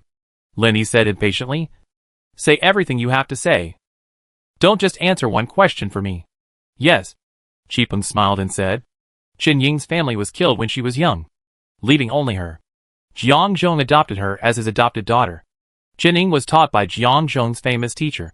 She was proficient in all kinds of arts, including music, chess, calligraphy and painting. She entered the 5th rank at the age of 18 and later joined the secret guard. She was grateful to Jiang Zhong for his kindness and worked for him all the time. She was also loyal to him. It just happened that she accidentally learned that it was Jiang Zhong who killed her family. She had no ability to take revenge, so she fled to Sanha. Coincidentally? Lenny smiled and said. Where can there be so many coincidences in the world? Your Majesty is wise. Qipeng said with a bow. It was me who leaked this news to Qin Ying. But I didn't expect that Qin Ying would come directly to Sanha. Qin Ying is a captain of the secret guards, and knows countless secrets. If she escapes, the loss to the secret guards will be immeasurable. Jiang Zhong will kill her at all costs. Qin Xinluo looked at Qipeng in surprise, and didn't expect that there would be such a thing in the middle. So that's it. After Lin Yi finished his meal, he took the towel handed over by Xiao Shizi and wiped his hands, then patted his belly and said, and then Jiao En chased after him, and died just like that? I admit my guilt. Qin Xinluo lowered his head even more. What crime? Lin Yi asked in confusion. If you kill him, you can kill him. How can you let him live again? Qin Xinluo said worriedly. I am afraid that the relationship between the secret guards and Sanha will not be eased by then. It is all my fault. I am willing to die to atone for my crime. You are just saying useless words. Lin Yi said indifferently. This king and Jiang Zhong have never had a good relationship. Let him do whatever he wants. Besides, this king is not afraid of Jizhou Temple. So how can he be afraid of the secret guards? How much do you despise this king? I dare not. Qin Xinluo kowtowed. Stop. Lin Yi hurriedly stopped him. Looking at his bleeding forehead, he said more angrily. You know what kind of temper I have. Don't bother me. Just do what you need to do. In addition, Jiaoan should come to Sanha with more than one person. Find all the rest. Kill those who should be killed and send those who should be sent to labor camps. Let them know that Sanha is not a place where they can be arrogant. You should also be alert and don't let down my prestige. Yes, Qin Xinluo said. He heaved a sigh of relief. 7 people have been killed, and there are 6 left. I will try my best to find them and make sure they don't escape from Sanha. Lin Yi suddenly asked curiously. Qin Ying lives in Ankong City, has seen the world, and has high kung fu skills. What is the charm of Yu Xiaoqun? How can such a woman fall in love with him? Qipeng smiled and said. Yu Xiaoqun looks ordinary. He has been helping Yu Sanshui at the tea stall since he was a child. Later, the prince opened a school, and he went to school in the school. He has no talent. He studied for 2 years and only knew a few words. Last year, Yu Sanshui opened a tea house, and he went home to manage the business. However, he is quite talented in martial arts. He was taught by General Manager Hung himself, and he entered the 6th rank before he was 19 years old. Qin Xinluo said. In terms of talent, I am not as good as Commander Shen. Lin Yi frowned, always feeling something was wrong. After a while, he said, Is Qin Ying older than Yu Xiaoqun? Qipeng smiled and said, Qin Ying is 5 years older than Yu Xiaoqun. Lin Yi said, On the wedding night, his wife was killed. It's unlucky enough. Qin Xinluo said, Jiao En is good at swordsmanship, and he is at the peak of the 7th rank. Yu Xiaoqun is not his opponent. The couple joined forces. Yu Xiaoqun chopped him with a knife, but Qin Ying still died. Lin Yi sighed. Calm him down. This kind of thing is hard for anyone to handle. After that, he waved his hand at the 2 of them, signaling them to leave. As soon as the sun came out in the morning, it showed its full power. Lin Yi took off all the clothes he had just put on. Bare-chested, with his thighs exposed, he sat under the shade of the tree, trying to feel the cool breeze. Unfortunately, it was all a delusion. He was about to eat a peach, But he reached out and touched nothing. He looked up and saw a monkey on the roof holding a peach and eating it. Chapter 189 Banquet. Lin Yi looked at it. It grinned, not taking Lin Yi seriously at all. After eating the peach, it threw the peach pit at Lin Yi. Lin Yi dodged quickly, otherwise he would have been hit. Xiao Shizi came out from the house with tea, was terrified, flew towards the monkey without hesitation, ran to the roof, kicked it out without a trace. When it came down, not a drop of tea fell from the plate. Lin Yi said in hatred, "Drive away all the monkeys nearby, drive them out of the area of 800 miles, not a single one will be left, we can't spoil them anymore.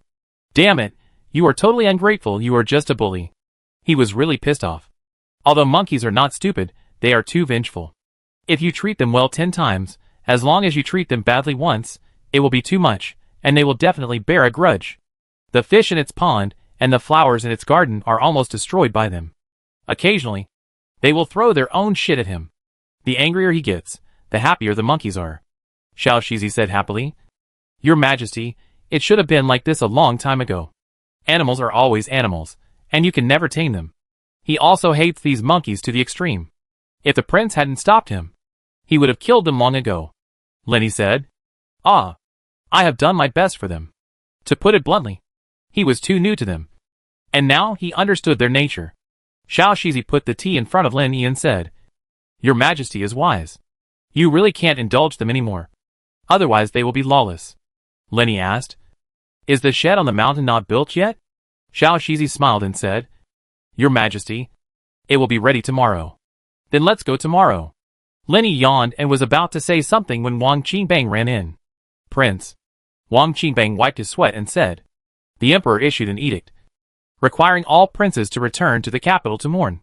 "The emperor?" Lin Yi said weakly. "Which emperor? Is it him, the emperor, or the newly enthroned crown prince?"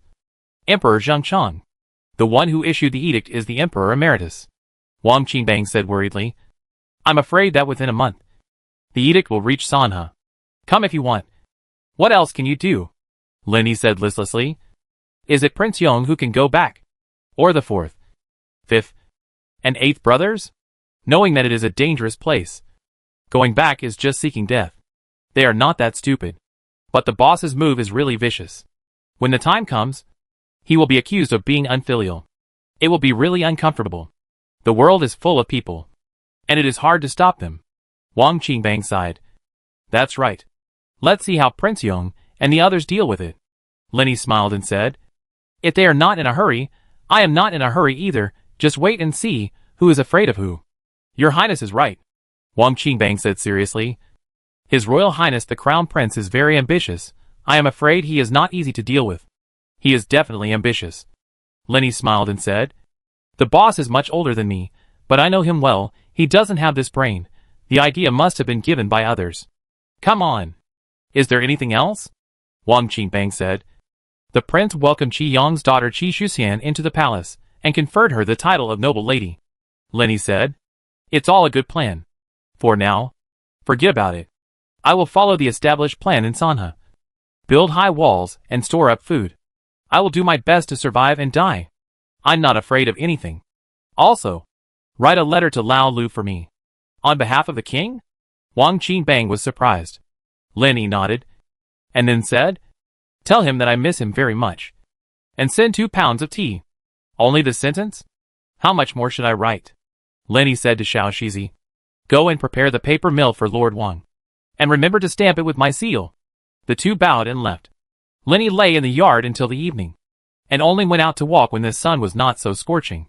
Riding on the donkey, he looked at the farmers busy with summer sowing, and suddenly felt ashamed.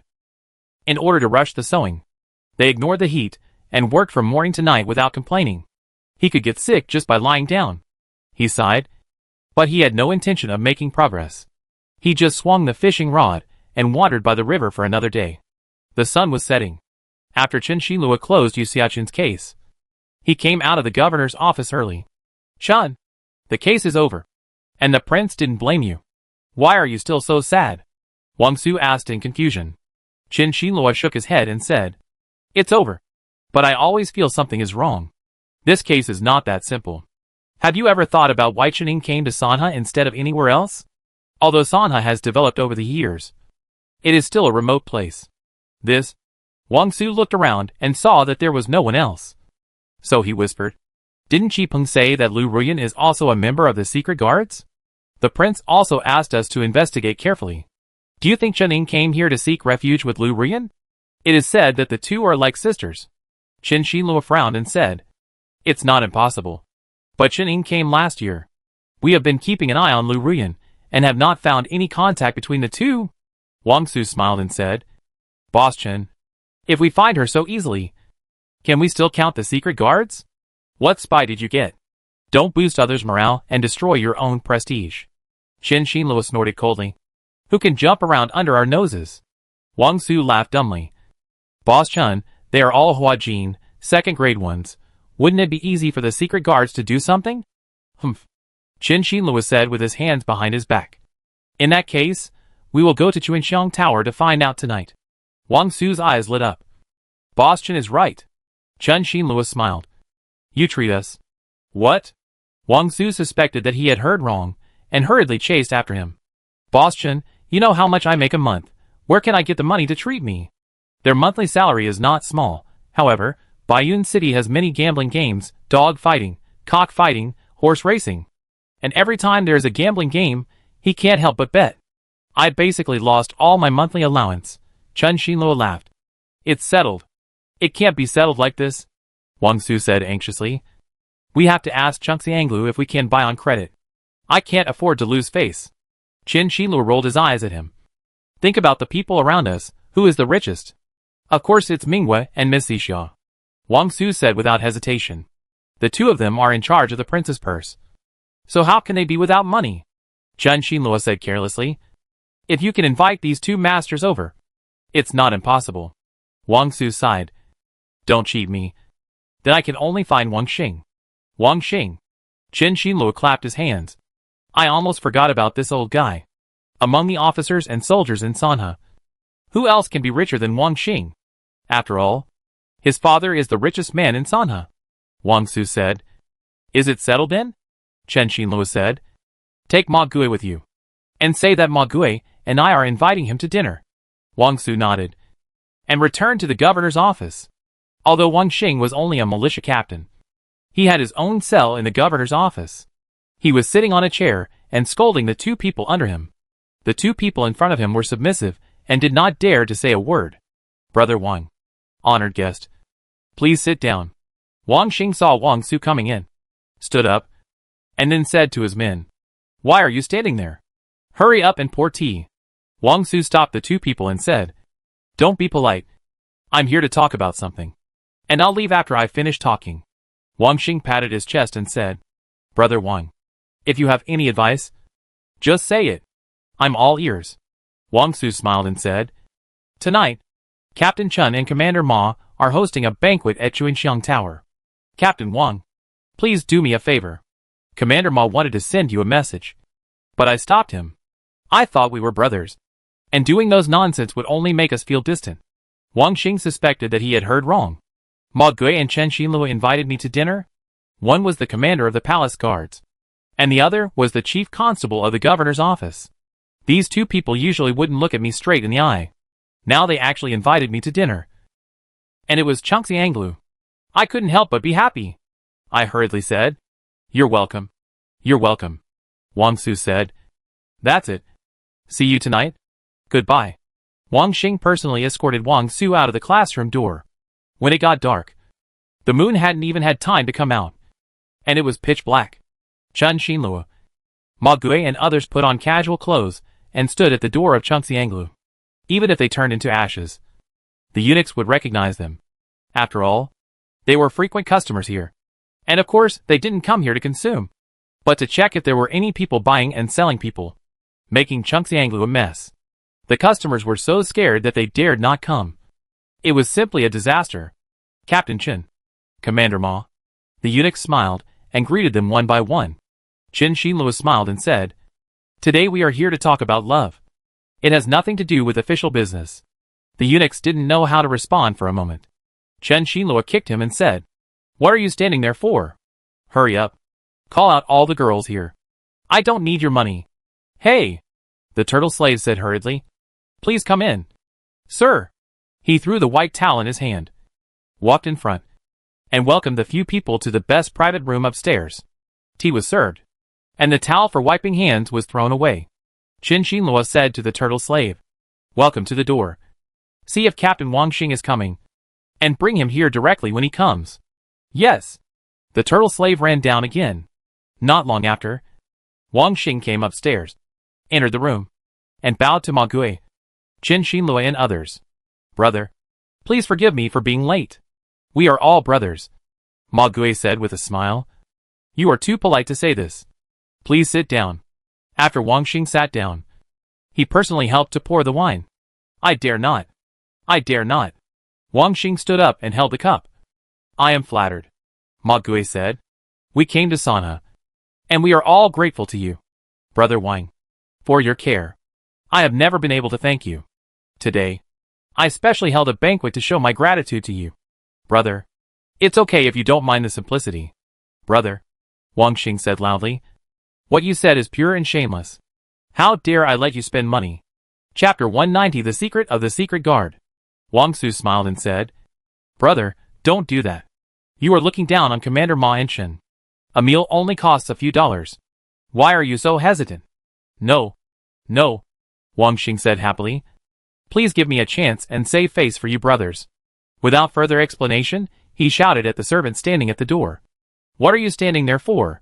Call your mother over quickly. The servant ran out in a panic. After a while, a coquettish old lady with heavy makeup came in, followed by a long line of beautiful women, all of whom flirted with Chen Xinlua and Ma Gui, who were sitting at the table. Wang Xing frowned, and the madam hurriedly said, Don't worry, Mr. Wang. Miss Ruyan will be here later. That's better. Wang Xing nodded, and randomly selected 3 girls. They all sat down beside Wang Su and Ma Gui on the side seats, and no one moved closer to Chen Xinlua on the main seat. This is the rule. People sitting on the main seats are usually not someone they can serve. Wang Xing took out several pieces of silver from his pocket, shook them in front of the 3 girls and said, See? I'm not short of money. I'll serve you brothers well. If you make any mistakes, I'd rather throw the silver into the water than give it to you. Do you understand? He was a veteran in the love scene, from Nanzhou to Huizhou, and then to Sanha. There was no brothel he had not visited, and he knew every trick in it. For serving wine and singing songs, the waiters took 1 share, the shopkeeper took 1 share, and the rest all went into the pocket of the madam who led the girls out. The girls couldn't get it out even if they wanted to. The girls tried their best to keep the guests overnight, so that the guests would be willing to give them 2 coins to buy rouge, powder or small clothes. They were not very enthusiastic about accompanying the wine and singing songs.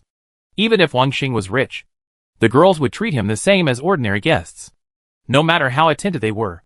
Wang Xing was happy, but he couldn't marry them home as concubines. At most, they could be generous and spend more, but the money went into their mother's pocket. It has nothing to do with the girls. It doesn't matter whether you do it well or not. So Wang Xing said it in advance, which is not embarrassing, but highlights his financial strength. If you serve well, you will get a reward. Thank you, Mr. Wang. The 3 girls were overjoyed. Wang Xing sat down at the bottom of Wang Su with pride, waiting for the fair-skinned girl next to him to fill his glass with wine, and said with a smile, Thank you, brothers. For your esteem, I am really grateful. Chen Xinlua said with a smile, You're welcome. As soon as the words fell, the curtain at the door was drawn, and a bright and beautiful girl walked in. She bowed to the few people and said, It's Captain Chen. Commander Ma, Rian greets you all. Chen Xinlua said with a smile, We are all old acquaintances. There's no need to be so formal, Miss Rian. Please take a seat. Lu Rian moved her lotus steps lightly, swaying with the wind, and slowly walked to the seat next to Chen Xinlua. Wang Su watched with eyes wide open, swallowing his saliva unconsciously. The prince was right. This woman was indeed a natural evil, and it made people's hearts itch. However, the local tyrants in Sanha, including Wang Xing, only dared to ask her to accompany them for a drink. After all, it was rumored that this was the prince's woman. Who would dare to risk their lives? Lu Rian sat on the right-hand side of Chen Xinlua. After the maid behind her filled the wine glass, she raised the glass and said, I would like to toast Constable Chen first. Thank you. Qin Xinluo also picked up the glass and drank it all. After Lu Rian finished drinking, she stood up again and raised her glass, saying, "Commander Ma, I'll toast you too." Then she drank with Wang Su and Wang Xing one by one. Wang Su smiled and said, "Eat the food. Don't just drink." Everyone rested for a while, and Wang Xing followed Lu Rian's example and toasted everyone one by one. After 3 rounds of drinking, Wang Su began to talk about the recent case intentionally or unintentionally. And then he talked about Chen Ying unconsciously. Lu Rian's face suddenly changed, and then returned to normal. "This Chen Ying is just a small 5th-rank person," Ma Gui snorted coldly. "They actually let the commander of the Nanzhou secret guards come to hunt her down in person. No matter what. She is just an ordinary woman. The things here are too suspicious." Lu Rian's mouth twitched unconsciously again. 5th rank? Or a small one? How much do you look down on 5th-rank people? You know, looking at the world, 5th-rank people can walk sideways. However, she then thought of Sanha and couldn't help sighing. She couldn't understand why there were so many masters in Sanha. Could it be that this Yuan Gong was really so amazing? Even an old woman could transform energy? Wang Su smiled and said, "This Jiaoan is too arrogant. He actually dared to act wildly in Sanha." In the end, Qin Tu chopped off his head with a knife. The body can only be thrown into the wilderness to feed wild dogs. Jiaoan is dead? Lu Rian was horrified. He was at the peak of the 7th rank. How could he be killed by someone casually? Even if he faced Qin Xinluo, even if he was defeated, he would not be unable to escape. Unless he fought with that dead eunuch in the palace. Qin Xinluo glanced at Lu Rian casually, pretending to know nothing. After drinking to her heart's content, Lu Rian looked at Wang Xing, then at Wang Su and Ma Gui, and suddenly said, "I have something to say, but I don't know whether I should say it or not." Wang Su stood up, put his arm around Wang Xing's shoulders, and stuttered with a knotted tongue. "Brother, people have 3 urgent things. I am not familiar with this place. You lead the way for me." Wang Xing stood up shakily and said, "I will definitely accompany you. It's no big deal." After the 2 of them went out, the woman next to them also followed them out. If he didn't have such good eyesight, he would have been beaten to death long ago. In the huge private room, only Lu Rian, Ma Gui, and Qin Xinluo were left. Qin Xinluo said with a smile, "Miss Lu, if you have anything to say, just tell us directly. We are old acquaintances. There is nothing to hide. Don't you think?" Lu Rian drank the wine in her hand again, gritted her teeth and said, "In fact, you know my identity. And I also know that you know my identity." Ma Gui frowned and said, "Why do you say that? Miss, when I first came to Sanha, I saw the attitude of the prince towards me. I was puzzled at first. The prince has always been a person who cherishes women. His attitude suddenly changed from that in Ankong City before," Lu Rian said lightly. "Then when I found someone staring at me, I knew that my identity had been leaked." Qin Xinluo applauded. "The girl is indeed a smart and beautiful person. Yes, the identity of the girl is not a secret to us." He had to admire Qi Peng. If it wasn't for Qi Peng, they also did not think that such a beautiful woman would be a dark guard. Ma Gui continued, "We know it's the same thing, but the girl said so brightly, and is another matter? Isn't the girl afraid?" "Afraid? Of course afraid. Lu Rian hates the channel. Can die in your hands, it is better than dying in the hands of the dark guard." Qin Xinluo and Ma Gui looked at each other, Maki Dao. "Girl, how to say this? Not concealed 2 positions, Chen Ying Lai Sanha is going to me." Lu Rian suddenly burst into tears like spring. "I just can't think of it in the end. I hurt her, soul-broken Sanha. I have no chance to send her the last journey." "Mad girl." Qin Xinluo handed the handkerchief. "There is no expression. Jiaoan's head, it can be considered a revenge for her." "Thank you," Chen Kai quickly. Lu Rian wiped his tears, smile. "You can imagine that when you know that your benefactor is his enemies, what does this feel?" Qin Xinluo and Ma Gui were silent. Lu Rian continued. "When Chen Ying learned that her biological parents were killed by Jiang Zhong, she was in great pain. Fortunately, she was taught to stay calm during her years as a dark guard, and she did not rush to seek revenge on Jiang Zhong. We have been good friends since childhood, and we are like sisters." She quietly left Ankong City and came to Sanha. When I heard about this, I was naturally very angry. I was also an orphan since childhood. Jiang Zhong said that my father went up the mountain to collect herbs and fell off a cliff. My mother became depressed and followed him. I began to have doubts. The two of us investigated a shocking secret of the secret guards. Chen Xinluo asked in a deep voice. What secret? Have you ever thought about why the secret guards have so many good fighters? Lu Rian asked back. Ma Gui said. I have heard that the secret guards rarely recruit people from outside. Like those famous sects. They train children from the beginning to ensure their loyalty to the secret guards. Lu Rian said. In martial arts, what do you think is more important? Talent or hard work? Of course it's talent. Ma Gui answered without hesitation. He thought of Chief Steward Hong, the blind man, Xiao Shizi, and Ichio. No matter how hard they tried, they could not catch up. Do you know what the most mysterious place of the Dark Guard is? Lu Rian asked. Chen Xinluo said. Of course it is the Dark Guard's prison. It is said that many people who went in never thought of coming out, and it was a death sentence. No, Lu Rian said. The most important and mysterious place of the Dark Guard is the Infant Care Center. They recruit the most talented children in the world, teach them martial arts, and finally use them for the Dark Guard. These children are orphans on the surface, but in fact, their families were killed by the secret guards. What? Ma Gui and Chen Xinluo were stunned. What? You can't imagine that there are such cruel things in the world. Right? Lu Rian said sadly. When I learned about this, I almost went crazy. Chen Xinluo said hatefully. With the strength of the secret guards, if they want to recruit children, how can their parents not agree? Why use such means? Because they need tools to kill, without ties, without emotions. Lu Rian's tears fell again. The postmen in the secret guards are all orphans. The secret guards postmen are responsible for delivering letters and funerals. Ma Gui sighed. No wonder the secret guards want to kill Qining no matter what. Once this news spreads, the loyal subordinates will become enemies, and the secret guards will no longer exist. Then you are in danger. Right? Chen Xinluo looked at Lu Rian. Chapter 191 3 Self-Examinations. No. Lu Rian shook her head gently. Now that Commander Ma and Constable Chen know about it, you are no different from me. You are just as dangerous. How can the secret guards let you go?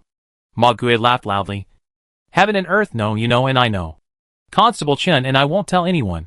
So will you tell the secret to the secret guards? Lu Rian said.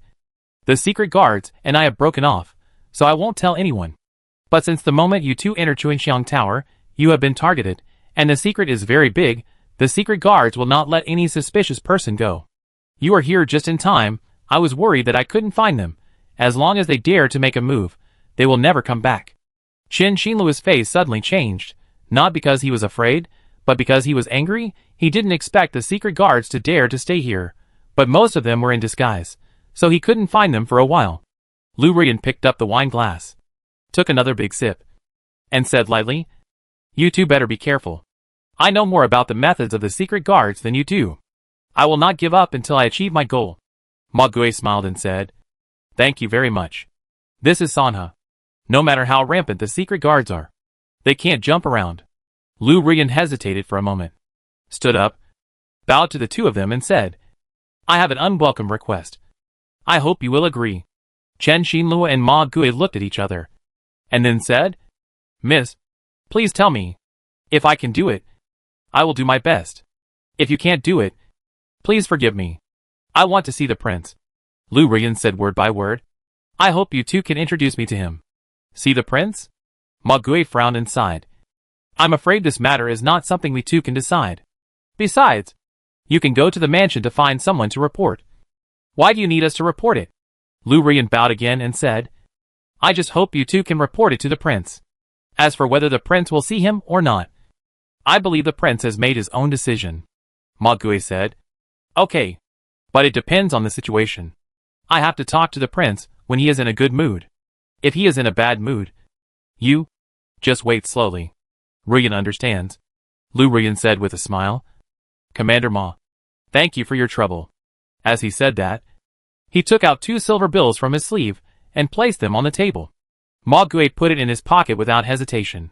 I told the prince that as long as he was not sold out, he must not treat himself badly outside. He would be a bastard if he did not take advantage of the opportunity. Lu Rian smiled and said, I'll leave it to you too. Chen Xinluo bowed and said, We will do our best. Wang Su came back and stuck his head out from behind the curtain. Seeing that the three of them had reached an agreement, he sat down again. The few people drank again. This time, they got the information they wanted, so they did not stay any longer and bowed and said goodbye. Wang Xing dropped 2 pieces of silver, which attracted several women to thank him. This was the busiest time of the day in Chengxianglu. Many people were sitting in the hall, holding women on their legs, and were about to reach out to explore the mysteries of the human body with strong curiosity, when they suddenly saw 3 people coming down from upstairs. There was silence for a while. One was the head of the police from the governor's office. One was the captain of the militia. And one was the commander of the guards in the Huang Palace. The worst Wang Su was also the person in front of the Huanji. But they are all Sanha's evil stars. It's not easy to offend any of them. When the 4 figures left Chengxianglu, everyone breathed a sigh of relief. Wang Xing's 2 subordinates had been waiting at the door. When they saw him come out, they immediately led the horse over. Ma Gui smiled and said, "I'm really sorry for letting you spend money today." You're welcome, Wang Xing said happily. "It's a pleasure to drink with you brothers." Chen Xinluo said, "Your captain has drunk too much. Help him get on the horse quickly and go back to rest." The 2 subordinates crossed their arms in a well shape. Wang Xing stepped on them, turned on the horse, and after bowing, he rode away. The 2 subordinates also hurriedly mounted their horses and followed closely. Chen Xinluo and the other 2 walked back along the long street. Wang Su stretched his hand to Ma Gui's chest from time to time. Ma Gui slapped his hand and said unhappily, "What are you doing? What are you doing?" "Ma Zi, don't pretend." Wang Su smiled and said, "I saw it with my own eyes. You put the banknotes in your arms. Anyone who sees it gets a share. You can't take it all by yourself." "Shitu, don't you think so?" Ma Gui kicked him and said, "You are a sharp-eyed boy." Chen Xinluo said, "He is right. Anyone who sees it gets a share. Take it out quickly. Don't hide it. As a courtesan, she shouldn't be so stingy." Under the gaze of the 2, Ma Gui stopped, reluctantly took out the banknotes from his pocket, and deliberately spat at Xinshin. There were only a few in total, but he still counted them carefully one by one. Wang Su leaned over, staring at him without blinking, and when he counted the last one, he laughed softly. "There are so many banknotes. Only 1,000 taels. It's a bit stingy. Let's divide it equally among the 3 of us." Ma Gui said unhappily. "It's equivalent to your annual salary. What else are you not satisfied with? 330 taels per person. 10 taels left. Tomorrow, let's have another meal." Wang Su and Chen Xinluo both nodded with satisfaction. Ma Gui took out some scattered banknotes from his pocket, handed them to Wang Su, and then advised, "Spend sparingly. You haven't started a family yet. What will you do if you don't save some money in the future? Don't gamble anymore. It won't end well. If something really happens, the steward won't forgive you." Wang Su sighed. "Do you need to tell me that? The steward has warned me long ago that I was too close to those merchants. I examine myself 3 times a day. Do I have rice? Do I have water? Do I have firewood? We don't care about your affairs. Just count the money yourself. Otherwise, it's just like what the prince said. You can't solve any problem that can be solved with money. Just do your work with peace of mind." Chen Xinluo patted his shoulder. "Don't rush back home now. Quickly arrange a dozen good hands. Keep a close eye on Chengxianglu. If Lu Rian dies here, we will become a joke. Otherwise, everyone will think that Sanha is a place where people can come and go as they please." Wang Su said, "Jiaoan is dead. There are only a few small soldiers and crabs left. I can deal with them. Why make such a big fuss?" Ma Gui kicked him again, and cursed. "It's better to be careful. Don't dawdle. You transfer 5 7th-rank guards from the guard post, and I will call those 2 idiots of you Shasher over.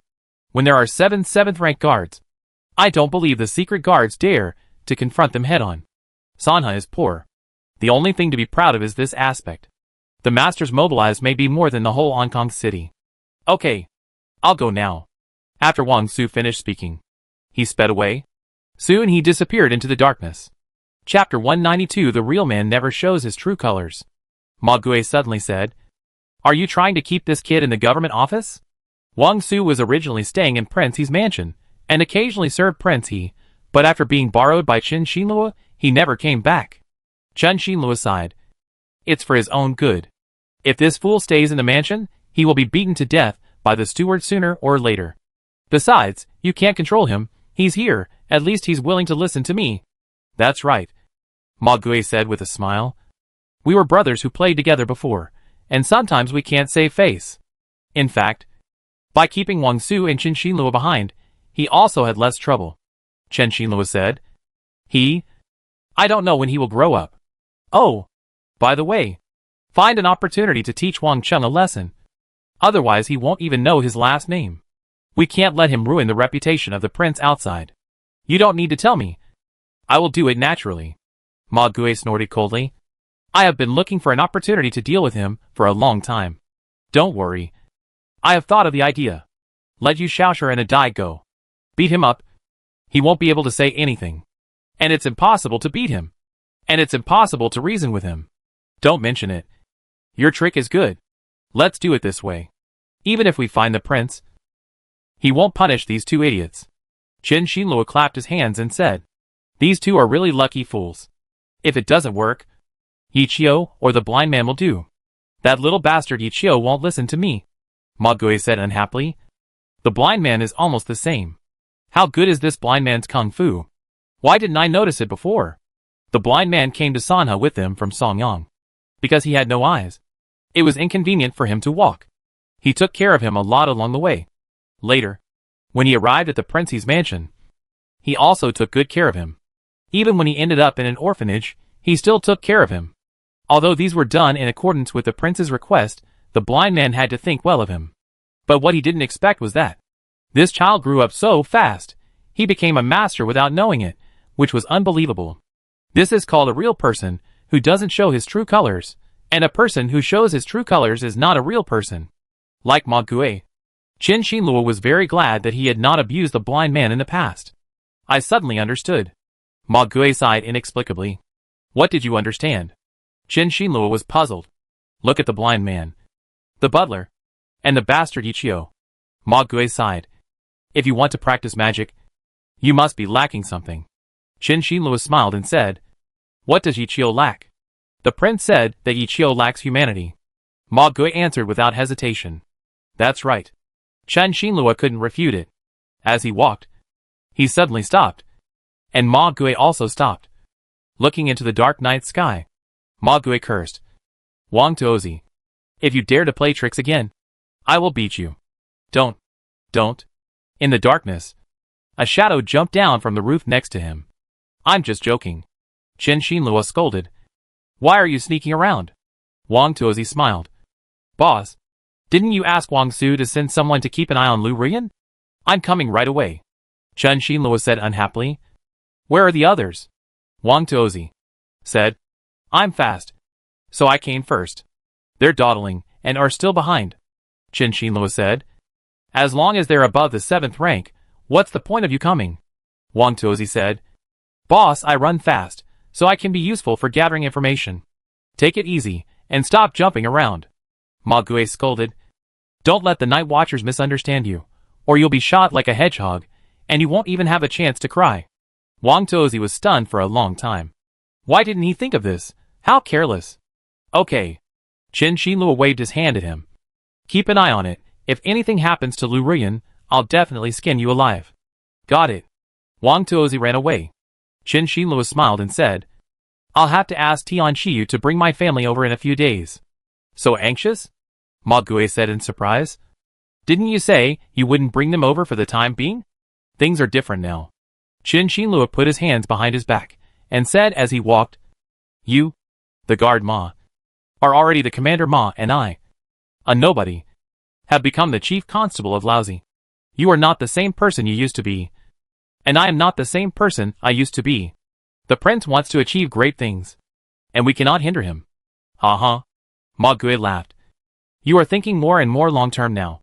They were originally close to the prince, and now they are leading the army. And they may also hold real power in the future. If the prince's enemies want to deal with the prince in the future, they will definitely start with those around them. And almost all of them have families, which are their Achilles heel. Just in case, it is better to bring the family here early. This will prevent them from being forced to do wrong things in the future. Chen Xinluo continued. Han Diqing, Bao Kui's family will be here soon. Is this discussed? Ma Gui was the second person to bring his family to Sanhe, following Sun Yi. But he never discussed it with anyone. Qin Shilua shook his head and said, "Neither of us is stupid." The next morning, Lin Yi had breakfast and went fishing while it was not hot. Ma Gui helped to thread the bait and carry the bucket. While Lin Yi was drinking water, he took the opportunity to tell him about Lu Ruyan killing the whole family and training her to be a killer. Lin Yi said hatefully, "The shamelessness of the secret guards is beyond my imagination." Ma Gui said, "I have set people to secretly guard Chengxiangla to ensure that Lu Ruyan will not have any accidents. You guys are pretty good. Each of you has earned more than 300 taels of silver." Lin Yi said with a smile, "Let Lu Ruyan come over." "Who told you to take her money? Since you have taken money from others, you have to do things for them. This is the most basic quality." He has no objection to his subordinates taking other people's money, but he cannot keep them honest with high salaries. If he is too strict, who would want to work with him? Loyal and righteous people also have to eat and support their wives and children. Of course, the premise is that you cannot harm his interests, violate the laws of Sanha, or go against your conscience. Another thing is that you cannot be greedy. Greedy for the governor's money. Greedy for his money. These are the bottom line. Ma Gui smiled and said, "Your Majesty is right." Lin Yi continued, "It is right to protect her. Otherwise, if she dies in Sanha, I will lose face. Let Yichio follow her closely." "Yes." It was Xiao Shizi who answered. It gradually got hotter. Lin Yi stood up. Ma Gui helped to put away the fishing rod. Back home, Lin Yi had lunch early and took a group of people to the mountains to escape the heat. He was very satisfied with the place Xiao Shizi chose. The terrain was open. The scenery was picturesque. And when it got hot, there was a mountain stream just a few steps away, where you could take a shower. Chapter 193, Abandon the dark and join the light. The wooden shed, the bamboo bed is simple, but comfortable. The mountain breeze is blowing, and if you really want to take a shower, it's still a bit chilly. He lay on the bamboo bed and fell asleep in a daze. Sleeping in the mansion is not as comfortable as here. Since the beginning of summer, it's been so hot that I haven't had a good sleep. When he woke up, as soon as he opened his eyes, he saw Lu Ruyan standing opposite him with her eyebrows lowered. "You guys are such a fool. Miss Ruyan is here. But you didn't wake me up earlier. I've kept Miss Ruyan waiting for so long. I have to bring a chair for her no matter what." Lin Yi scolded Xiao Shizi, and then said to Lu Ruyan, "I'm so sorry. I was tired in spring and summer, and I fell asleep without realizing it." "Your Highness is too polite," Lu Ruyan said, bowing. "Your Highness is willing to see me, which is my good fortune." "Your words sound like I'm being mean." Lin Yi took Xiao Shizi's teacup, took a sip and said, "My Highness, Miss Ruyan can come anytime she wants. Why do you need to pass on the message?" "I dare not." Lu Ruyan knelt down and said, "I deceived your Highness, and I deserve to die." Lin Yi smiled. "No matter what this woman thinks. But this attitude is very useful. Get up." Lin Yi picked up the teacup again, and said with a smile, "There is a chair over there. Sit down, and say whatever you want to say. Please, Your Majesty, help me." Lu Ruyan still did not get up, and knelt down and said, "The secret guards are taking human lives, which is against the will of heaven and earth, and they deserve to die. Please, Your Majesty, help us get justice." Lin Yi said, "I am far away in Sanha, and how can I decide the affairs of the court? If you really want to appeal, you should go to Beijing to find the emperor. That is, my elder brother. At present, he has the final say." Lu Ruyan said, "I am afraid that I will die as soon as I leave Sanha. I am asking you," Lin Yi asked curiously, "as Jiang Zhong's adopted daughter, what position do you hold in the secret guards?" Lu Ruyan said, "Like Qining, I am the leader of the group and receive a salary of 1,000 households." "Leader? Spying on the news?" "That's right. I was in charge of Nancheng before," Lu Ruyan said truthfully. "Like the postman, I was raised by the secret guards since I was a child." "What does the postman do?" Lin Yi asked. "The postman is the assassin of the secret guards, the biggest killer of the secret guards, which is rarely known to outsiders, and its combat power is higher than that of the imperial guards." Lu Ruyan knelt straight and said, "Assassin?" Lin Yi thought that this postman was probably of the same nature as Qi Ping's barber. Lu Ruyan said, "That's right. As long as you stay in Sanha for one day, I will keep you safe for 1 day. Lenny said indifferently. My words have always been very effective. Thank you. Your Highness, Lu Rian said sadly. Your Highness, did those who died unjustly die in vain? Lenny said. I would like to take care of this kind of thing, but it depends on whether I have the ability. Right? Lu Rian remained silent. Lenny waved his hand and said, Let's do it this way. Don't go out too much. Otherwise, if something unexpected happens, I won't be able to do anything. I understand. Lu Rian left sadly. Lenny looked at her figure going away, and said to Ma Gui beside him, Find out those secret guards as soon as possible. I don't feel safe at all when they are hanging around under my nose. Don't worry, Your Majesty, Ma Gui said loyally. I will find them all within 3 days. That's good. Lenny nodded. In the evening, the sun went down, and the air was not so hot. He led his men down the mountain. As soon as he stepped onto the main road, he saw a pair of Sanha soldiers coming towards him. 1, 2, 1. The training command startled the birds in the mountain stream. The steps were neat and uniform, and the spirit was full. Lin Yi was more and more satisfied with He Jixiang's training. The sky gradually darkened. According to the order of the prince, Yi Qiu protected Lu Rian closely. At this moment, he was leaning against the windowsill of the room board, looking downstairs from time to time. A Dai, who was selling straw sandals opposite Chunk Xianglu, was chewing on pig's trotters while grinning at him. Mr. Yi is indeed a gentleman. Lu Rian didn't know whether to laugh or be angry. She was going to change her clothes just now, so she naturally wanted to chase Yi Qiu out. Unexpectedly, Yi Qiu still didn't move, saying that the order of the prince was to protect her closely, and she couldn't leave his sight, otherwise it would be against the prince's order. Lu Rian was furious. Fortunately, she was used to hanging out in the entertainment industry, and didn't care about the details, so she really took off her clothes in front of him. What she didn't expect was that Yi Qiu didn't even look at her straight in the eye. She could clearly feel that in his eyes. She might just be an object, or a corpse, and couldn't even stir up a ripple in his heart. If she wasn't confident in herself, she would really doubt whether she had grown old and ugly overnight, and lost her former charm. Fortunately, she remembered the legend about the #1 swordsman in Sanha. Anyone who affected his swordsmanship would be killed by him. Gentlemen? Yi Qiu snorted disdainfully.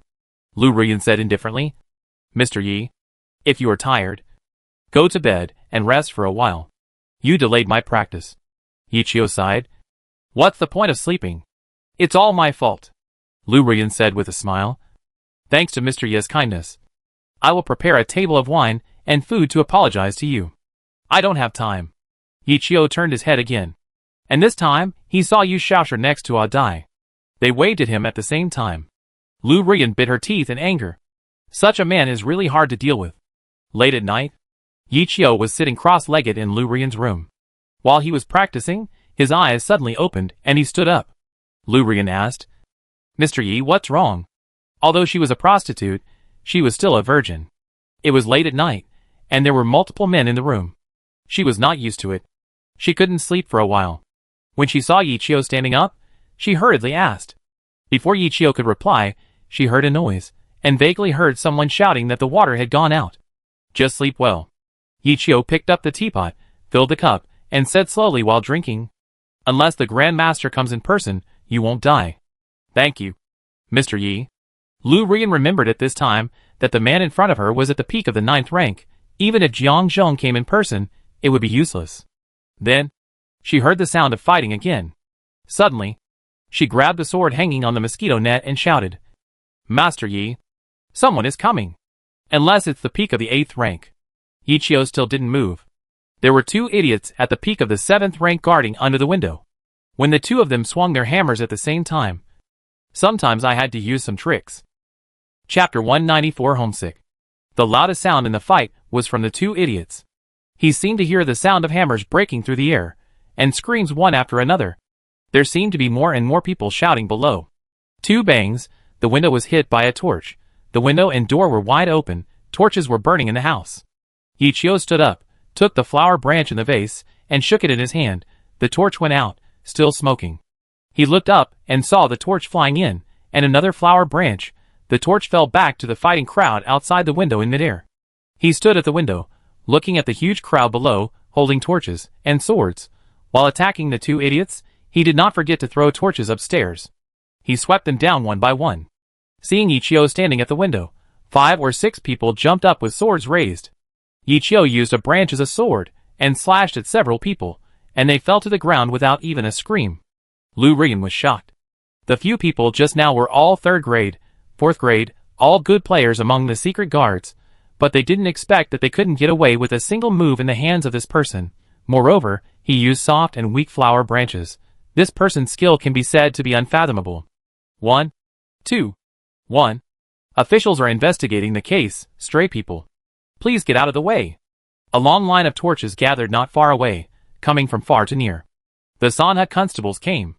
They quickly put an end to the assassination with overwhelming superiority. More than 50 people, and not a single one survived? Chen Xinluo's face was ashen. Head. Wang Su said helplessly. These people are really cruel to me. When they see that things are impossible, they either slit their own throats, or grit their teeth, bite the poison hidden in their teeth, and die directly from the poison. There was no chance to stop them. This is the secret guard. Lu Rian seemed to be used to it. Her face was normal. If the mission fails, no prisoners will be taken. You are really willing to do it. Wang Su shrank his neck and said, I don't have the courage to cut myself with that knife. Is it painful? Chen Xinluo said. Did anyone escape? Boss, don't worry about that. Wang Su continued.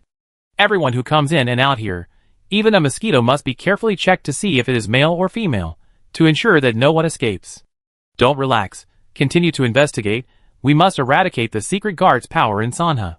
Chen Xinluo gritted his teeth and said, Sanha, they shouldn't have come. After the Sanha constables collected the bodies, then the sanitation workers in Baiyun City, who were cleaning the sanitation, were the ones who had to work hard. In the middle of the night, more than 20 people were busy until dawn, carrying water to clean up the garbage and blood on the road. Sun Yi's mother was also a sanitation worker. After all, there were 5 people in the family. They had to eat and drink in Sanha, and they couldn't rely on their son. Although being a sanitation worker was a bit tiring, at least she could earn a few dozen copper coins a month, which could help supplement the family expenses. When she got home, her husband Sun Du had already prepared breakfast, a full pot of porridge, and invited her to eat. She covered her mouth and waved her hand, saying, I can't eat it. When she was cleaning, she had been sickened by the smell of blood. Now she felt sick no matter what she ate. She really couldn't eat it. Sun Du said, Are you feeling uncomfortable somewhere? If you really can't do it, we'll quit. Cleaning in the middle of the night is really disturbing. He was an old coachman, and he could make a living anywhere. Now he helped merchants in Baiyun City transport goods, and he could earn at least 1 or 2 taels of silver a month. So he was confident. Yes, if you can't do it, don't do it. Sunny yawned and came out of the inner room, saying, We don't need your few copper coins. He regretted being a coach, the chief coach of officers and soldiers. It sounds glamorous, and it looks impressive, but it's actually not profitable. The monthly salary is not as much as that of the guards in the palace. Not to mention compared with being a doorman before. Being a doorman brings in more extra money, otherwise he wouldn't be able to build such a big house. Old Lady Sun said, It's easy for you to say that, but where in the house isn't there an expense? Is your monthly salary enough for you to socialize outside? Sunny smiled. What the old lady said is right. It's not enough at all. The more people you know, the wider your social circle. You have to give gifts to others when they get married, have funerals, have children, celebrate birthdays. Otherwise, if everyone else goes, but you don't go, what does it look like? He is the chief instructor of officers and soldiers. Does he care about face or not? This is the trouble of big people. He finally understood why those officials were desperate for money. Is it okay to be without money? Will your superiors give you a hard time? Will you live in the future? He and the prince have both said, Life is not easy, cherish every moment you have. Sun Du waved his hand and said, Okay, stop talking. In my opinion, this place is much better than Hong Kong City. The house is big and spacious. You can grow vegetables and raise livestock in the backyard. You don't have to buy vegetables separately. You don't have to deal with relatives anymore. How much money you save. Here, there are rules for everything, so you don't have to suffer much humiliation. What is the purpose of life? It's just to be comfortable. Why don't you say it's hot? You can even save money on fabrics? Old Lady Sun rolled her eyes at him, and went into the house to catch up on her sleep. Sun Chung walked to the yard with his head hanging down. Sunny glared at him and said unhappily, "Hurry up and wash up. Have breakfast. And then take the boat. If you're late, there will be no boat. When you get to Fangnia Island, do your best and don't lose my people. I asked your elder brother Han Ditching to do that for me. If you don't pay attention, I won't care about you anymore. My younger brother has been in Sanha for so long. He no longer has hope for his younger brother to continue taking the imperial examination. Besides, he is also clear about the current situation of the court. What's the use of being an official? He simply begged Han Ditching to help his younger brother find a clerk job in the maritime customs. At least he can get a monthly salary, and he won't starve to death. It's better than staying at home." "I know." Sun Chung sighed. "I think I am full of knowledge. But now I have become a minor official. It's sad and lamentable." Sunny gritted his teeth and said, "Don't talk nonsense. Do your job well when you go there. Listen to your elder brother Han when you encounter problems. If I hear you being stubborn, I will beat you to death." "Yes," Sundu reminded. "Your elder brother is right. You are young and inexperienced. Don't be impulsive. You should ask for advice from others." "Oh, I am so forgetful. I forgot you were leaving today." Mrs. Sun, who was originally preparing to catch up on her sleep, came out of the room again. She started to help Sun Chung pack the bags. Tears came out as she packed. "You said you were going to that godforsaken place alone. What should you do?" Sun Du said angrily. "How old is the child? If you have the guts, tie it to your belt. You are such a cruel old man. He is your son after all." Old Mrs. Sun's tears were getting more and more. The three of them looked helpless. Sun Chung used the excuse of washing up to quickly escape. When he finished his breakfast and got dressed, his father and brother had already harnessed the carriage and helped him put his luggage on it. As soon as he stepped out of the house, he was grabbed by his mother. The old lady looked outside and secretly put a handkerchief wrapped in silver into his hand. "Outside is different from home. Everything costs money. Bring more with you. It's always right to be poor and rich. I have enough to spend." Seeing that the old lady was about to cry, Sun Chung had no choice but to take it. Fong Pai was lying on the wall, seeing all this, and suddenly his eyes were sore, and he came down from the wall. He was holding his breath, and he really couldn't get out. The Sun family father and son drove to the bank of the West River. A passenger ship had already stopped at the shore. As the exchanges between Fangnia Island and Baiyun City became more and more frequent, some smart people bought passenger ships to do business. There are only 3 trips a month, and they wait for passengers at fixed times. At this moment, dozens of people have lined up on the shore. Fangnia Island is now a free port, and there are many large ships coming and going, loading and unloading goods, which requires a lot of people, so there is no worry about finding work. At this time, the usefulness of the coach Sunny was highlighted. He only told the boatman, and he and his father helped his brother carry the luggage on board. In order to prevent fare evasion, ordinary people were not allowed to board the boat easily. Sunny waited for his father to talk to Sun Chung before getting off the boat. After watching the big boat go away, the two returned home. The sun was high in the sky, and Baiyun City entered the barbecue mode again. Fong Pai's eyes were red and swollen, and he was listless. Hongan sat with him on the river bank, and asked after a long time, "What's wrong with you?" "I miss my mother." Fong Pai's tears came out again. Hongan was silent. She didn't know whether she should think about it or not. Looking at Fong Pai, who was crying loudly, she handed him a handkerchief and said, "Did your mother beat you?" "Yes." Fong Pai nodded with sobs. "Then forget it," Hongan said. "She beat you. Why do you still miss her?" Fong Pai said loudly. "My mother is the best in the world. I miss home too." Hongan hugged his knees with his arms, resting his head on his arms. "But I just don't want to go back. Since I was a child, my father beat me. And my mother also beat me. And they beat me very hard. My mother told me to die. But I didn't die. And she sold me to her master. My name is Hongan. Not Sun anymore." Fong Pai wiped his tears, and said with red and swollen eyes, "Do you hate your mother?" He had known Hongan for 3 years, and this was the first time he heard Hongan talk about his family. "Hate." This time Hongan answered without hesitation. Tears slid down his handsome face. While the two were talking, they heard crying. Looking back, Yu Xiaosher and Adai had already cried like a tearful man. Fong Pai asked, "What's wrong with you?" Adai said. I miss my mother too. Yu Xiaosher wiped his tears with his arm and said, My mother's oyster omelette is so delicious. Then let's not miss her anymore. Fong Pai forced a smile. Let's go chase the monkeys. The first one stood up. Since the prince issued the order to drive away the monkeys, the people of Baiyun City have erupted with unprecedented enthusiasm. They beat monkeys whenever they see them. Baiyun City has suffered from monkeys for a long time. Now they have nothing to do but eat, sleep, and beat monkeys.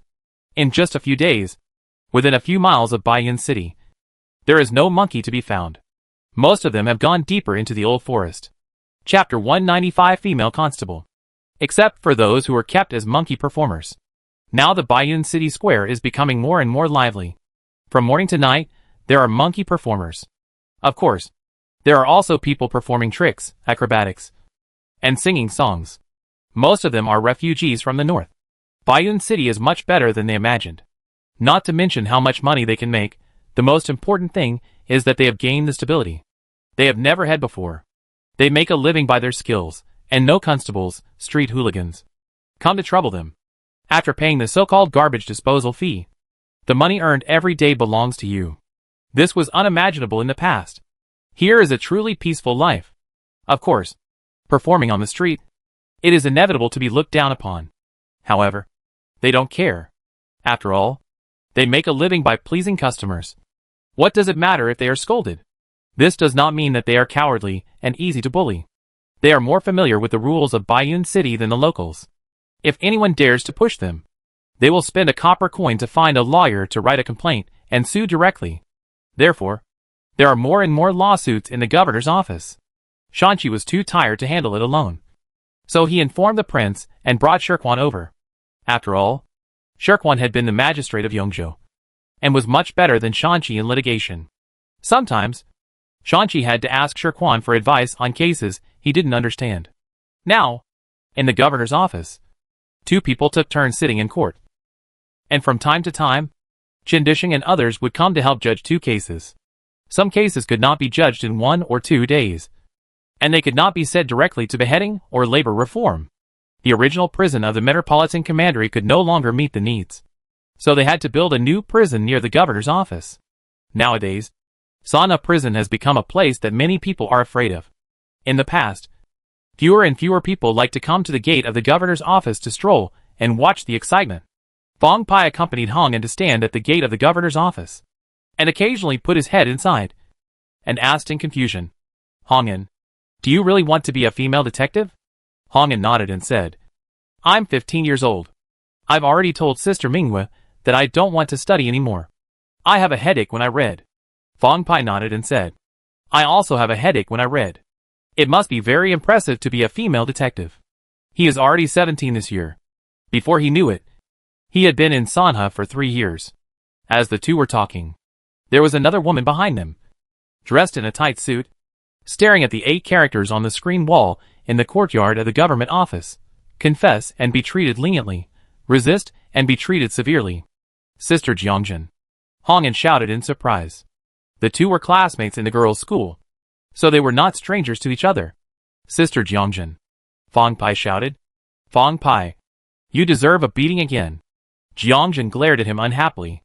Fong Pai shrank his neck in fear. This woman is really ruthless in beating people. He can't afford to offend her. Hong An said. Are you here to be a female detective as well? Isn't today the official day to report? Jiangjun sighed. I can't stay at home any longer. If I go to Li Sanyang's place, my father will go there every day to make trouble, which will cause trouble for Sanyang. So, I can only come to this yamen. I don't believe he dares to make trouble in the yamen. Hong An said. Aren't you going to study anymore? Study? Jiangjun said. The junior high school building hasn't been built yet. Even if it is built, my father won't let me go. He wants me to get married. And I don't like those dirty things. Hong An said. It's getting late, let's go in. Jiangjun said yes, and the two of them went into the yamen. Fong Pai was waiting outside alone. The constables on duty at the door knew the two girls. After letting them in, they pointed out the location of the police station. The two turned left and right, and after passing 3 small doors, the view in front of them suddenly opened up. Brother Wang. Hong An greeted Wang Su, who was standing in the yard holding a stone lock. Wang Su pointed to a room and said, "The head is inside. Go in by yourselves." Hong An glanced at the stone lock and asked in confusion, "What are you doing?" Without waiting for Wang Su to answer, Jiangjin smiled and said, "I was punished. What else can I do?" "You talk." Wang Su gritted his teeth and said, "You have the same temper as your father. You are merciless." Jiangjin pursed his lips and said, "I am different from him." He took Hong An's hand and went straight into the house. Qin Xinluo lay on his back in the chair, rubbing his brows with both hands. He sat up straight when he heard footsteps. "Captain Qin." "Brother Qin." Hong An looked at Jiangjin in surprise. "Brother? Are they so familiar with each other?" "Sit down. You're welcome." Qin Xinluo stood up and poured tea for the two of them personally. "It's hot. It's good to drink tea. One is the favorite disciple of General Manager Hong, and the other is Mingyue's favorite student. He can't afford to offend either of them." "Thank you, Brother Qin," Jiangjin said with a smile. "We have both reported here. Please take care of us, Brother Qin. Take care of each other." After Qin Xinluo sat down again, he said with a smile, "There are 23 female detectives in front of us. The head of the detective is Chao Shuhuan. With the two of you, there will be 25 people in the future." Jiangjin said, "Wu Chaoshi." "What Wu Chaoshi?" Qin Xinluo said with a smile. "Chao Shuhuan has divorced her husband Wu Debong." Jiangjin said, "It turns out it was really her. Back then, Wu Chaoshi from West Street beat up her husband Wu Debong. And then the governor's office filed a lawsuit to ask for a divorce, which shocked the entire Baiyun city." Qin Xinluo nodded and said, "You should follow her from now on, and listen to her in everything. The government office is not like your home. In the school, there are rules here. Otherwise I can't protect you." He added silently in his heart, "Unless your master protects you." "Yes," the two said in unison. "That's good." Qin Xinluo shouted to the outside, "Wang Su! Hey! Here I come!" Wang Su threw the stone lock with a bang, ran into the house, wiped his sweat, and said, "Boss, you are looking for me?" Qin Xinluo snorted, "I'll spare you first. Take them to Captain Chao first." "Thank you, boss." Wang Su raised his hand happily and said, "Two girls, follow me." The two followed him, and actually left the government office. Jiangjin said, "We won't be in the government office in the future?" Wang Su said, "According to the prince's request, the prison has set up a male prison and a female prison. The male prison is naturally full of men, and the female prison is naturally full of women. Men are guarded by male detectives, and women are guarded by female detectives. There are not enough female detectives, and they are only enough to guard the female prison. So you just live over there. Although it is just behind the government office, it is not a door, and you have to go around from here." Jiangjin smiled and said, "Captain Wang, you are too roundabout." Hong An said, "Then we can only guard the prison in the future, and we can't go out to handle cases?" Wang Su smiled and said, "This is also a consideration for you. It's not good for girls to fight and kill." Hong An said slowly, "Brother Wang, I have entered the 7th rank. This is what the prince said." Wang Su looked at Hong An's frustrated look and wanted to laugh heartily. "If you have the guts, go find the prince. See if your master will break your legs." Chapter 196 Oath. On the right side of the governor's office is the Sanha guard station. Although they are the same team, they are two gates and are not connected. There is a long alley in the middle. The high wall blocked the sun, and the shadows of the three people were stretched long on the cement ground. From time to time, passing soldiers or constables would greet Wang Su, and occasionally they would pay special attention to the two women. When the governor's office was first built, it was the same as the palace, and the land was enclosed first, so the wall was very long and wide. The three walked for a long time before they reached the end. After turning the corner, walking along another cement road for a while, we saw the 4 golden characters of Sanha prison. There were 2 constables on duty at the door, nodding to Wang Su. "That's the men's prison." Wang Su continued to walk forward. "That must be it." Jiangjin pointed at the 4 large characters of Sanha women's prison. Wang Su smiled and nodded.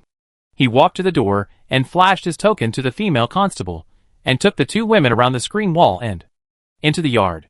There was nothing in the yard except 2 rows of red brick and black tile houses, a stone road, and a dozen trees. It was totally incompatible with the high walls outside. Is this where they will work in the future? That's it? Jiangjin frowned. If she hadn't just seen the extravagance of the governor's office, she wouldn't be so depressed. Captain Chow. Wang Su waved at a tall woman and said, I said 2 people to you. Chow Xiuhuan was wearing a neat black shirt and black pants, with a high bun, a pretty face, and her hair was not messy at all. She looked at the 2 women and said with a smile, It turned out to be the daughter of the butcher in Hong'an. Jiangjin said, Do you know my father? Chow Xiuhuan said with a smile. What a joke. Baiyun City was so small before. There were only 2 streets in total. Everyone knew each other. And everyone knew each other. It's nothing like now. The streets and alleys, if you are not familiar with them, you can get lost. Jiangjin said. That is, I don't know when the houses in this area were built. I got lost just now. Wang Su said. Captain Chow, I have brought the people here. I don't care. I will leave now. You can chat slowly. Goodbye.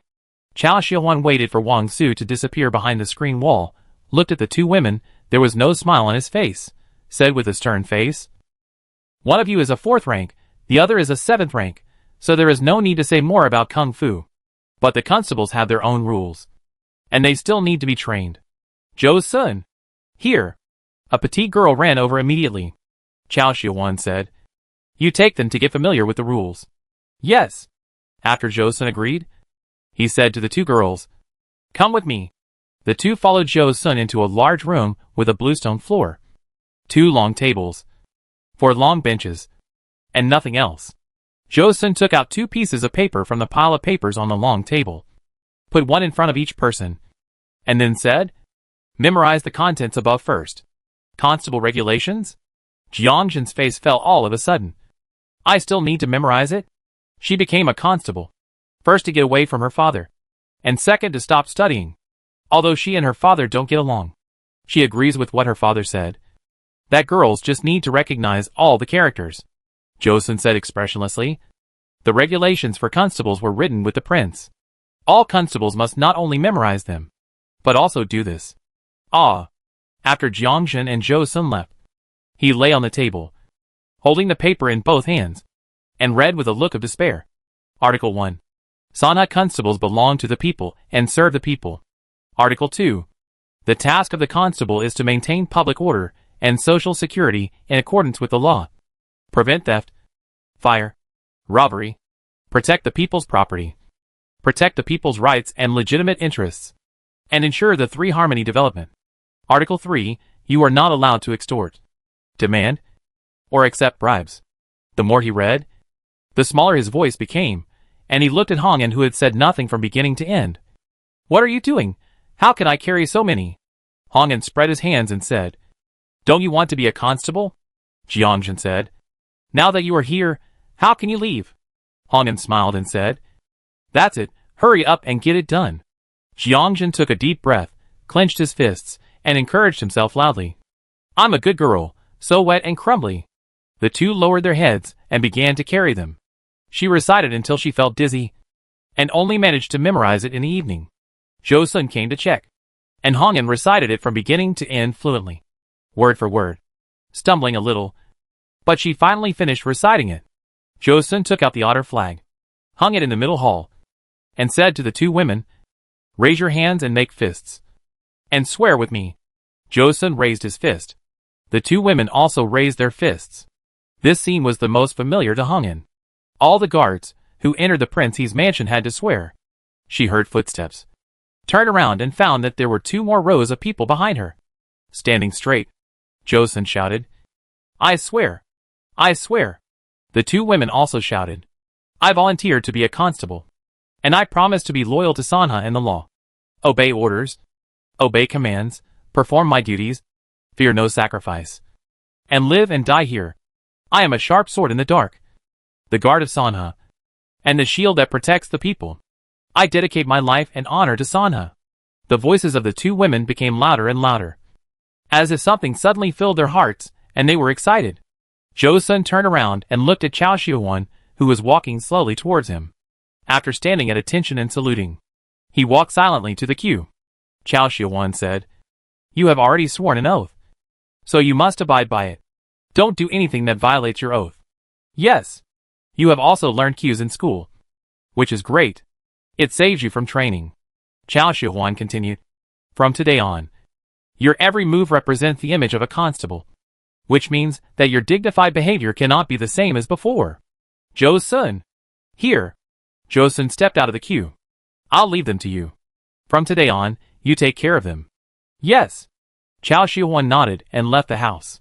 Jiangjun and Hong An officially started their days as detectives. But they didn't expect that being a detective would be so hard. It was noon, the sun was scorching. Whether it was merchants or residents in Baiyun City, they all stayed indoors. But the detectives had to stand in the scorching sun to train. At ease, stand at attention, turn left, turn right, boring. This is what happened every day. They had no time to practice their skills. But Chao Shihuan said, the most important thing for a constable is discipline. There is no order without rules. A team without discipline lacks combat effectiveness. It was clearly said to the prince. Hong An resisted the urge to speak out and refute.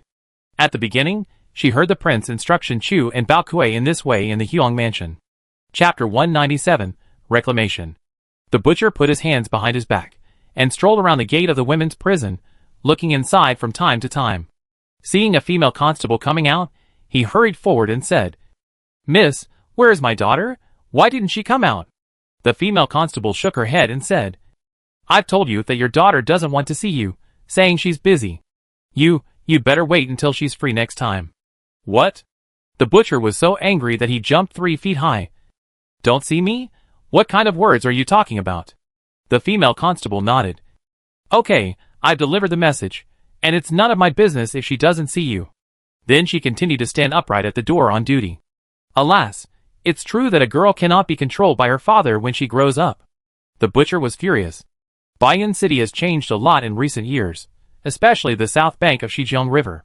He seldom comes here, but after coming here, he actually gets confused. There are residential houses and workshops everywhere, one after another, and alleys and streets, one after another. After finally finding him, the girl didn't see him. Isn't it infuriating? If there weren't 2 third-rank female detectives standing at the door, he really wanted to break in and give his girl a good scolding. They raised him with great difficulty, but they became enemies. How unscrupulous. He looked up at the women's prison again, helplessly, and could only turn around and leave angrily. When passing by the Shijiang Bridge, he stood on the bridge and lit his pipe, watching the large and small ships constantly coming and going on the Shijiang River, loading and unloading goods, thinking that the box might contain gold or silver. It's better than selling meat. But besides killing pigs and selling meat, what else can he do? He sighed, put his pipe on his belt, and walked slowly home with his hands behind his back. Passing by the Baiyun City Square, it was as lively as ever. There is a huge wooden platform in the north of the square. For Sana Guard. This is the platform for selecting generals. Every time they go to war, He Jixiang or Shen Chu always say a few words to encourage the soldiers and residents of Baiyun City. For the governor, this is the guillotine.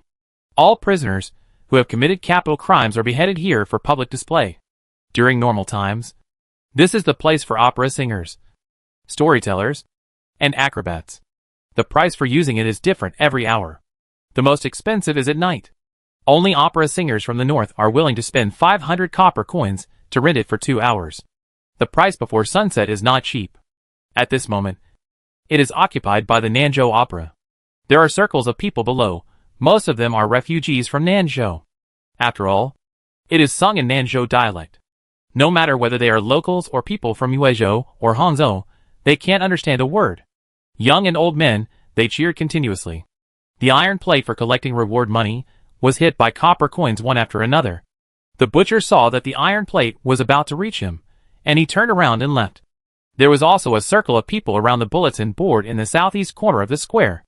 Out of curiosity, he squeezed over. Although he could not read, he still stared at the black and white words on the bulletin board. What does this mean? He poked an acquaintance next to him. Sun Casey, who specialized in making baskets. Sun Casey was in his 40s, and his body was dry. You couldn't pinch any flesh with your hands. The only thing that stood out was the beard he had grown after he got rich. He stroked his beard and said with a smile, "It's a notice from the government." The butcher rolled his eyes and said unhappily, "Nonsense. Of course I know it's a notice. But what does it say?" Sun Casey said, The government wants everyone to reclaim the swampland in the east. Whoever reclaims the land will own it, and can apply for a house deed and a land deed. The butcher's eyes lit up and said, "Is there such a good thing?" Sanha is a vast land with abundant resources. Generally speaking, as long as it is unowned land, no one will care how you want to farm or build a house. It's just that if it is not approved and the governor does not approve it, there will be no house deed and land deed. However, Bayun City is different. With the development in the past 2 years, there are more and more people. Bayun City is constantly expanding. Where there are roads, there are houses, fields, and people. Everyone wants to live in a prosperous place. And the closer to the city, the better. It is not necessary to run more than 20 miles to get something. The land in Bayun City is very tight now. Without the approval of the governor, it is difficult to build a house. Now there is only the muddy beach in the east that has not been developed, which is less than 10 miles away from the governor's office. It's not that easy, Sun Casey said with a smile. In the muddy ground, people and horses are stuck and can't get out. How much soil do you need to carry to fill it up? Labor and carriage fees are all money. It costs 1 or 2 taels of silver to open up 1 acre of land. The butcher sighed. That's right. Without a little money, it's really hard to do it. Most of the others thought the same way. If they had the time, they could just go over Bayun Mountain to the west and burn the vast wasteland. Reclaiming the swamp? It's a thankless job. But 2 days later, as a large number of craftsmen and laborers continued to build the road to the east, the people of Sanha finally couldn't sit still. It is said that this is a road from west to east, directly leading to the estuary of Shijiang River. With a road, what does it mean? Because the people of Sanha, who have benefited from the road construction, know very well. Let's do it. The people of Sanha began to bring their families, lead mules, drive donkeys, and follow the road construction team to open up wasteland. Lenny sat on the root of a big tree, looking at the land reclamation teams not far away, sighed. The world is bustling, all for profit. The world is bustling, all for profit. It is really a wise saying. The longer Shanchi spends with this prince the more he admires this prince It is right to say that he is unlearned, but he often has amazing words. One sentence can reveal the essence of all things. Alas, it's still too poor. Lenny sighed. Or I will build another bridge over the Shijiang River. The Shijiang Bridge in front of us can no longer meet the demand. If the 2 sides of the Shijiang River want to develop in a coordinated manner, they must rebuild the bridge. After some time, the maritime customs will escort 100,000 taels of silver over, Shanchi said with a smile.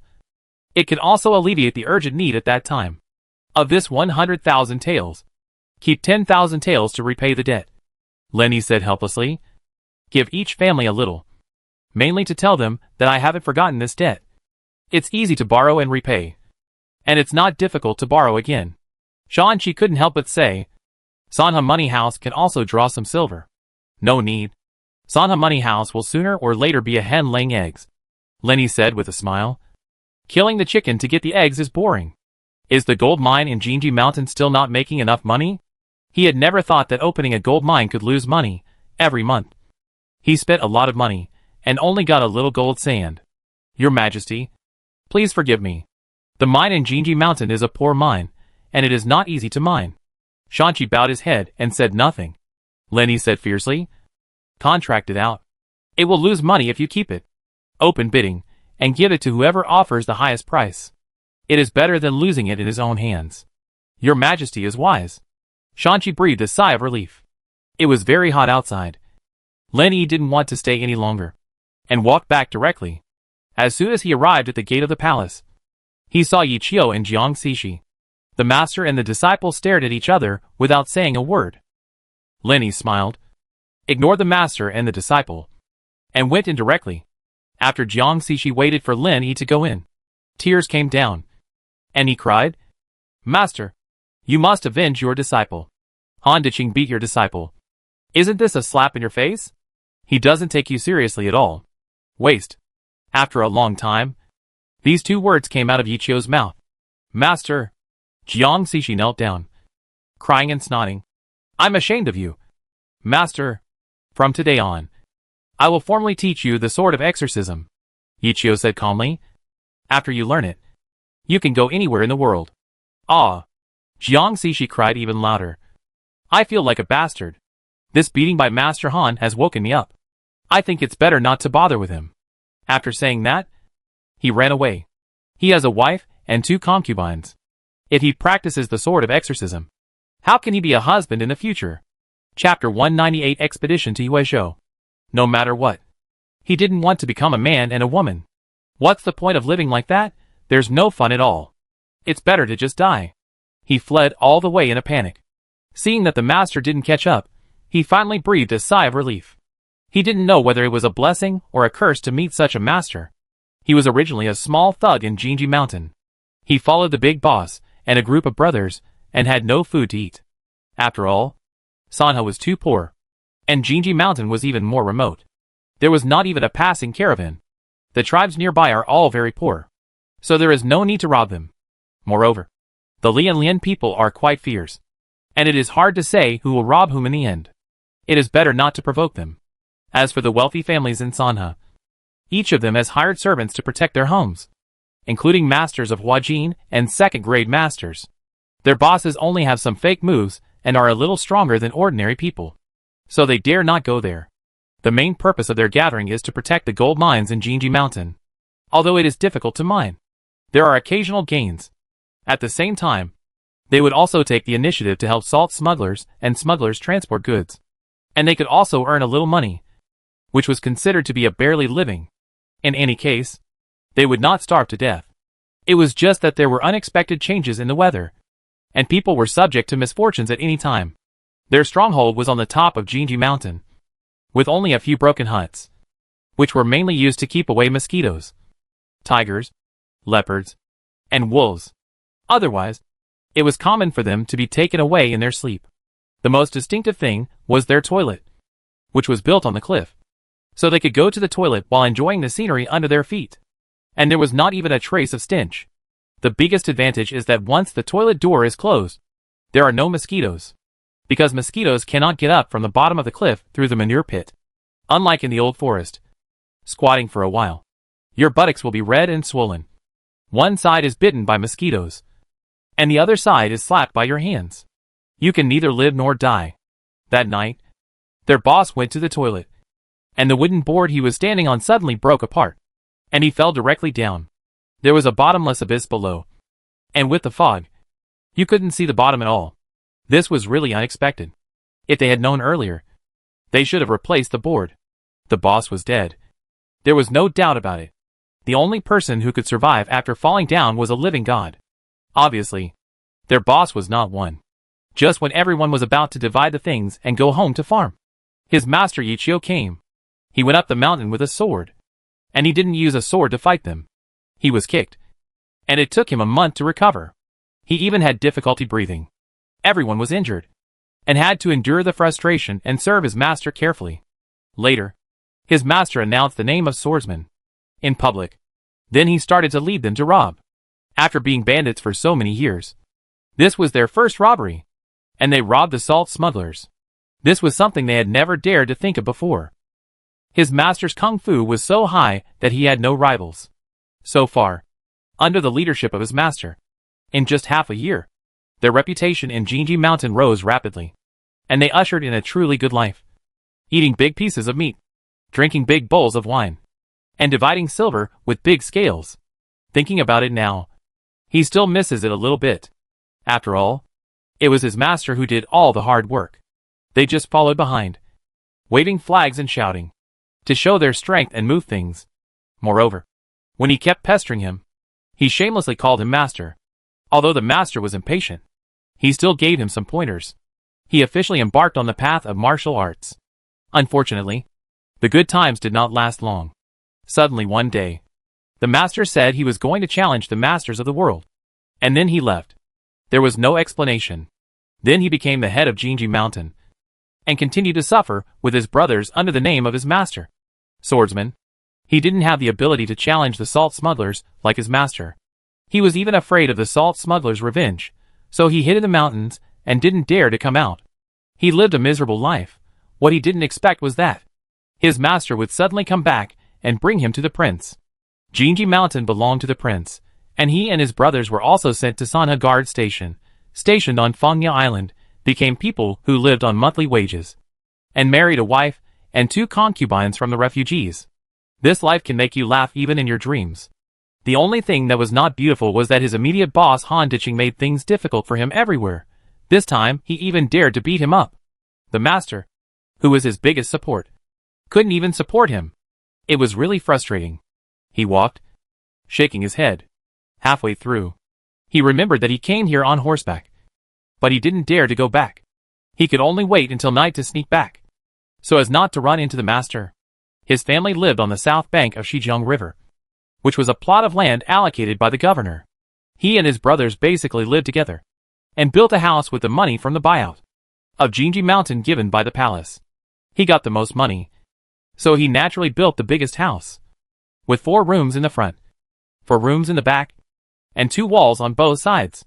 He had 3 wives and 2 children. One of the 2 children was born to his wife, and the other was born to his concubine. One was a boy, and the other was a girl. One was still in swaddling clothes, and the other had just learned to walk. He should be satisfied. However, it was hard to support a family. The monthly salary was so little. What could it do? With his intelligence, he learned how to ask for money from the merchants on Fengyao Island, and he earned a few taels of silver every month. Life was really carefree. Unfortunately, the good times didn't last long. It hadn't even been half a year when Han Ditching found out. He didn't just beat me up, but also expelled me from the garrison. What was he going to do in the future? After passing through the gate and entering the yard, he saw a child in a short shirt sitting in the living room, holding chopsticks, holding a bowl, eating with big mouthfuls, like a wolf. This was his brother-in-law, the younger brother of his legal wife. His face fell instantly. He wasn't a landlord. How could he bear to eat like that? "You're back." His legal wife, Lu, saw him and felt uneasy for a moment. Although Jiang Xixi was unhappy, she still held back.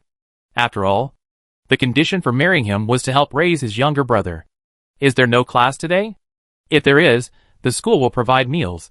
It's a waste to come back to eat, a waste of money, and he doesn't know how to live." Lu forced a smile. He has finished elementary school, and the junior high school has not been built yet, so he will have a holiday for now, and he will stay at home until the school is built. So that's how it is. Jiang Xixi thought to himself, who knows when this school building will be built? If it's not built well, there will always be an extra pair of chopsticks at home. Wouldn't he be bankrupt? Thinking of the fathers of the 2 concubines, "Mother, I had another headache." They were the ones who came to ask for money every now and then. This life was unbearable. I had to find a way to make money. I couldn't stay at home any longer. I was very irritated for a while. After pacing back and forth in the main room, I turned around and left. He had to go to his old brothers to discuss a way out, to get some income. Sitting on the mountain and eating out is not a long-term solution. 3 days later, he became a foreman of craftsmen, according to the most popular saying in Baiyun City. He was the shopkeeper of the construction team. With a dozen old brothers, he specialized in repairing private roads and building houses for others. It was said that this old man made money. The first business he took was to repair Chuanxiang Tower. Chuanxiang Tower had a fire, and the small courtyard behind it was basically burned down. He was an acquaintance of the shopkeeper of Chuanxiang Tower, and it didn't take much effort to persuade the shopkeeper to hand over this business to him. He asked the old Taoist priest Sun Xing to be the middleman, and the 2 parties signed and sealed the contract. He took the deposit and officially started his real estate career. In late summer and early autumn, Baiyun City was finally not so hot anymore. At night, it was even a little cool. Lenny was sitting in the yard, listening to Zixia and Mingyue's financial report. When Chi Peng came over, Chi Peng waited for Mingyue to finish talking. Then he bowed and said, "The eunuch who announced the decree has arrived in Xinguang town, and I'm afraid he will arrive tomorrow. If you hadn't told me, I would have forgotten." Lenny smiled and said, "I don't know what the boss is thinking. He actually thought that the brothers would go back obediently. I'm afraid he thought too much." Chi Peng said, "Your Majesty, after Wadden withdrew his troops, the King of Yong seized the land of Liangzhou, and the army has expanded to 150,000. It is said that he is preparing to join the King of Jin and the King of Nanling to enter the capital to purge the court." Lenny smiled and said, "What about the old 8? This Han Hui is so incompetent that he still can't take Chuzhou." Chi Peng said, "The King of Chu is gathering the defeated soldiers and suppressing the bandits with all his strength. He has wiped out 2 rebel groups. army, Han Hui is resting in Yuezhou, keeping his troops in place. It's quite lively, Lenny said with a smile. Everyone is quite active. Xi Peng continued. General Yuan Qing has arrived in the capital, and submitted a petition to resign as the marshal of the army. The emperor tried to retain him many times, and finally approved it. Hee. Lenny sneered. Alas, he is really too honest to be saved, and he has abandoned his martial arts. In the future, it will be difficult for him to turn things around. Xi Peng said. Your Highness is right, Lenny said with a smile. They are making a fuss, and we can't just sit there idle. Yuezhou, Hangzhou are both pretty good. If they can be integrated with Sanhe, what do you think? He doesn't lack land, but people and money. Sitting at home every day waiting for refugees, what will happen? Besides, when the refugees come, they need to be resettled, and resettlement costs money. It is better to go there directly, and make them your own people. I will arrange for porters to find out the news of Hangzhou and Yuezhou now. After Xi Peng finished speaking, he pushed the wheelchair away. Lenny said to Xiao Shizi. Call those old men over. Yes. Xiao Shizi was gone for a short while, and then he came back. It took about half an hour for the old men to gather together one after another. He asked Xi Peng to explain briefly. The eyes of the old men lit up. Shanqi said directly. Take Hangzhou Yuezhou, and Sanhe will have another barrier. It is the right thing to do. Lenny interrupted. What do you mean? This is called suppressing bandits and maintaining the laws of the court. Your Highness is right. Chen Dishing sighed. Yuezhou, Hangzhou is a land of fish and rice, as rich as Taobai. Since the rebellion, the taxes in the country have been reduced by 3 points. It is really a pity, Lenny said. Then it is settled. If you don't have money for the expedition, just continue to borrow. Your Highness, don't worry. Shanqi smiled and said. Once the news of the expedition is released, some people will naturally beg to give money. When Sanhe went to war, every time the governor lost money, the gentry and landlords made money. After seeing the announcement from the governor, Sanhe was in an uproar. Especially those civilians who had been to Dashi City, who knew what this meant. This time, they were going to Yuezhou and Hangzhou. It was completely different from the last time they went to Shiwandishan. As long as they were a little more active and worked harder, it would be impossible not to get rich. As for defeat, they had never thought about it.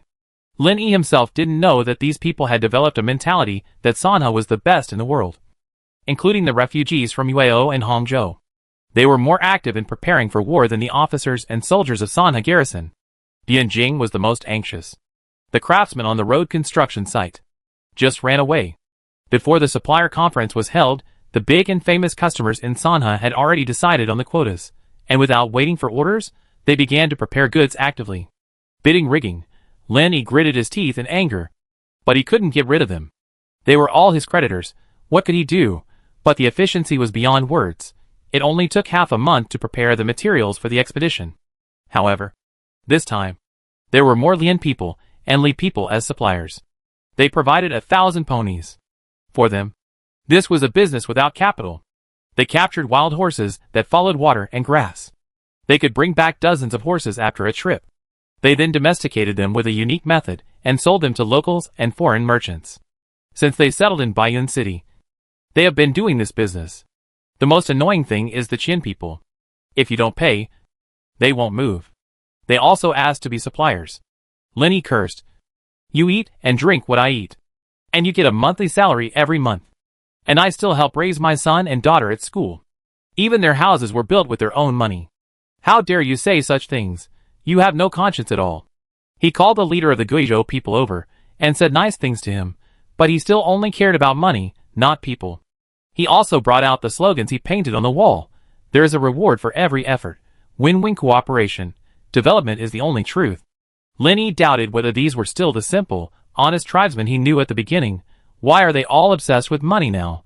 For the sake of the overall situation, he coaxed them first, and finally gave them 1,000 taels of silver. At worst, we can settle the score later, sooner or later. They will know how much they have no respect for the prince. What a dangerous world.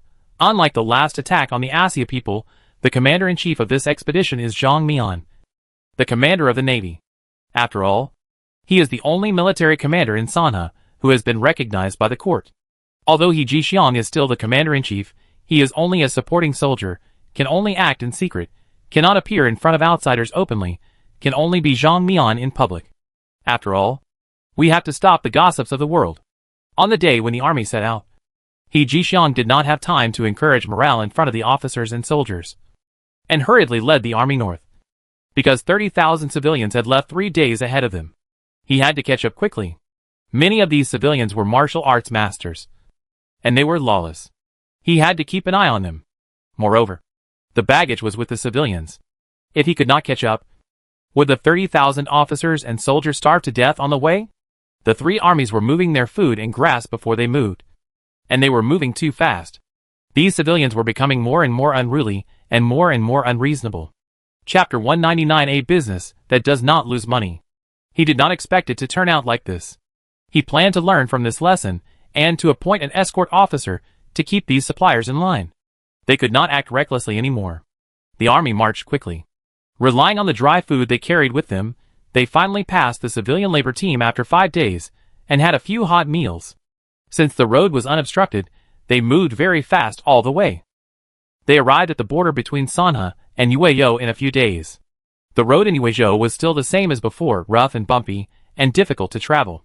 When they arrived at Baiyang City in Yuezhou with great difficulty, the city gates were wide open, the ground was covered with bloodstains, and many civilian laborers were digging pits to bury the bodies.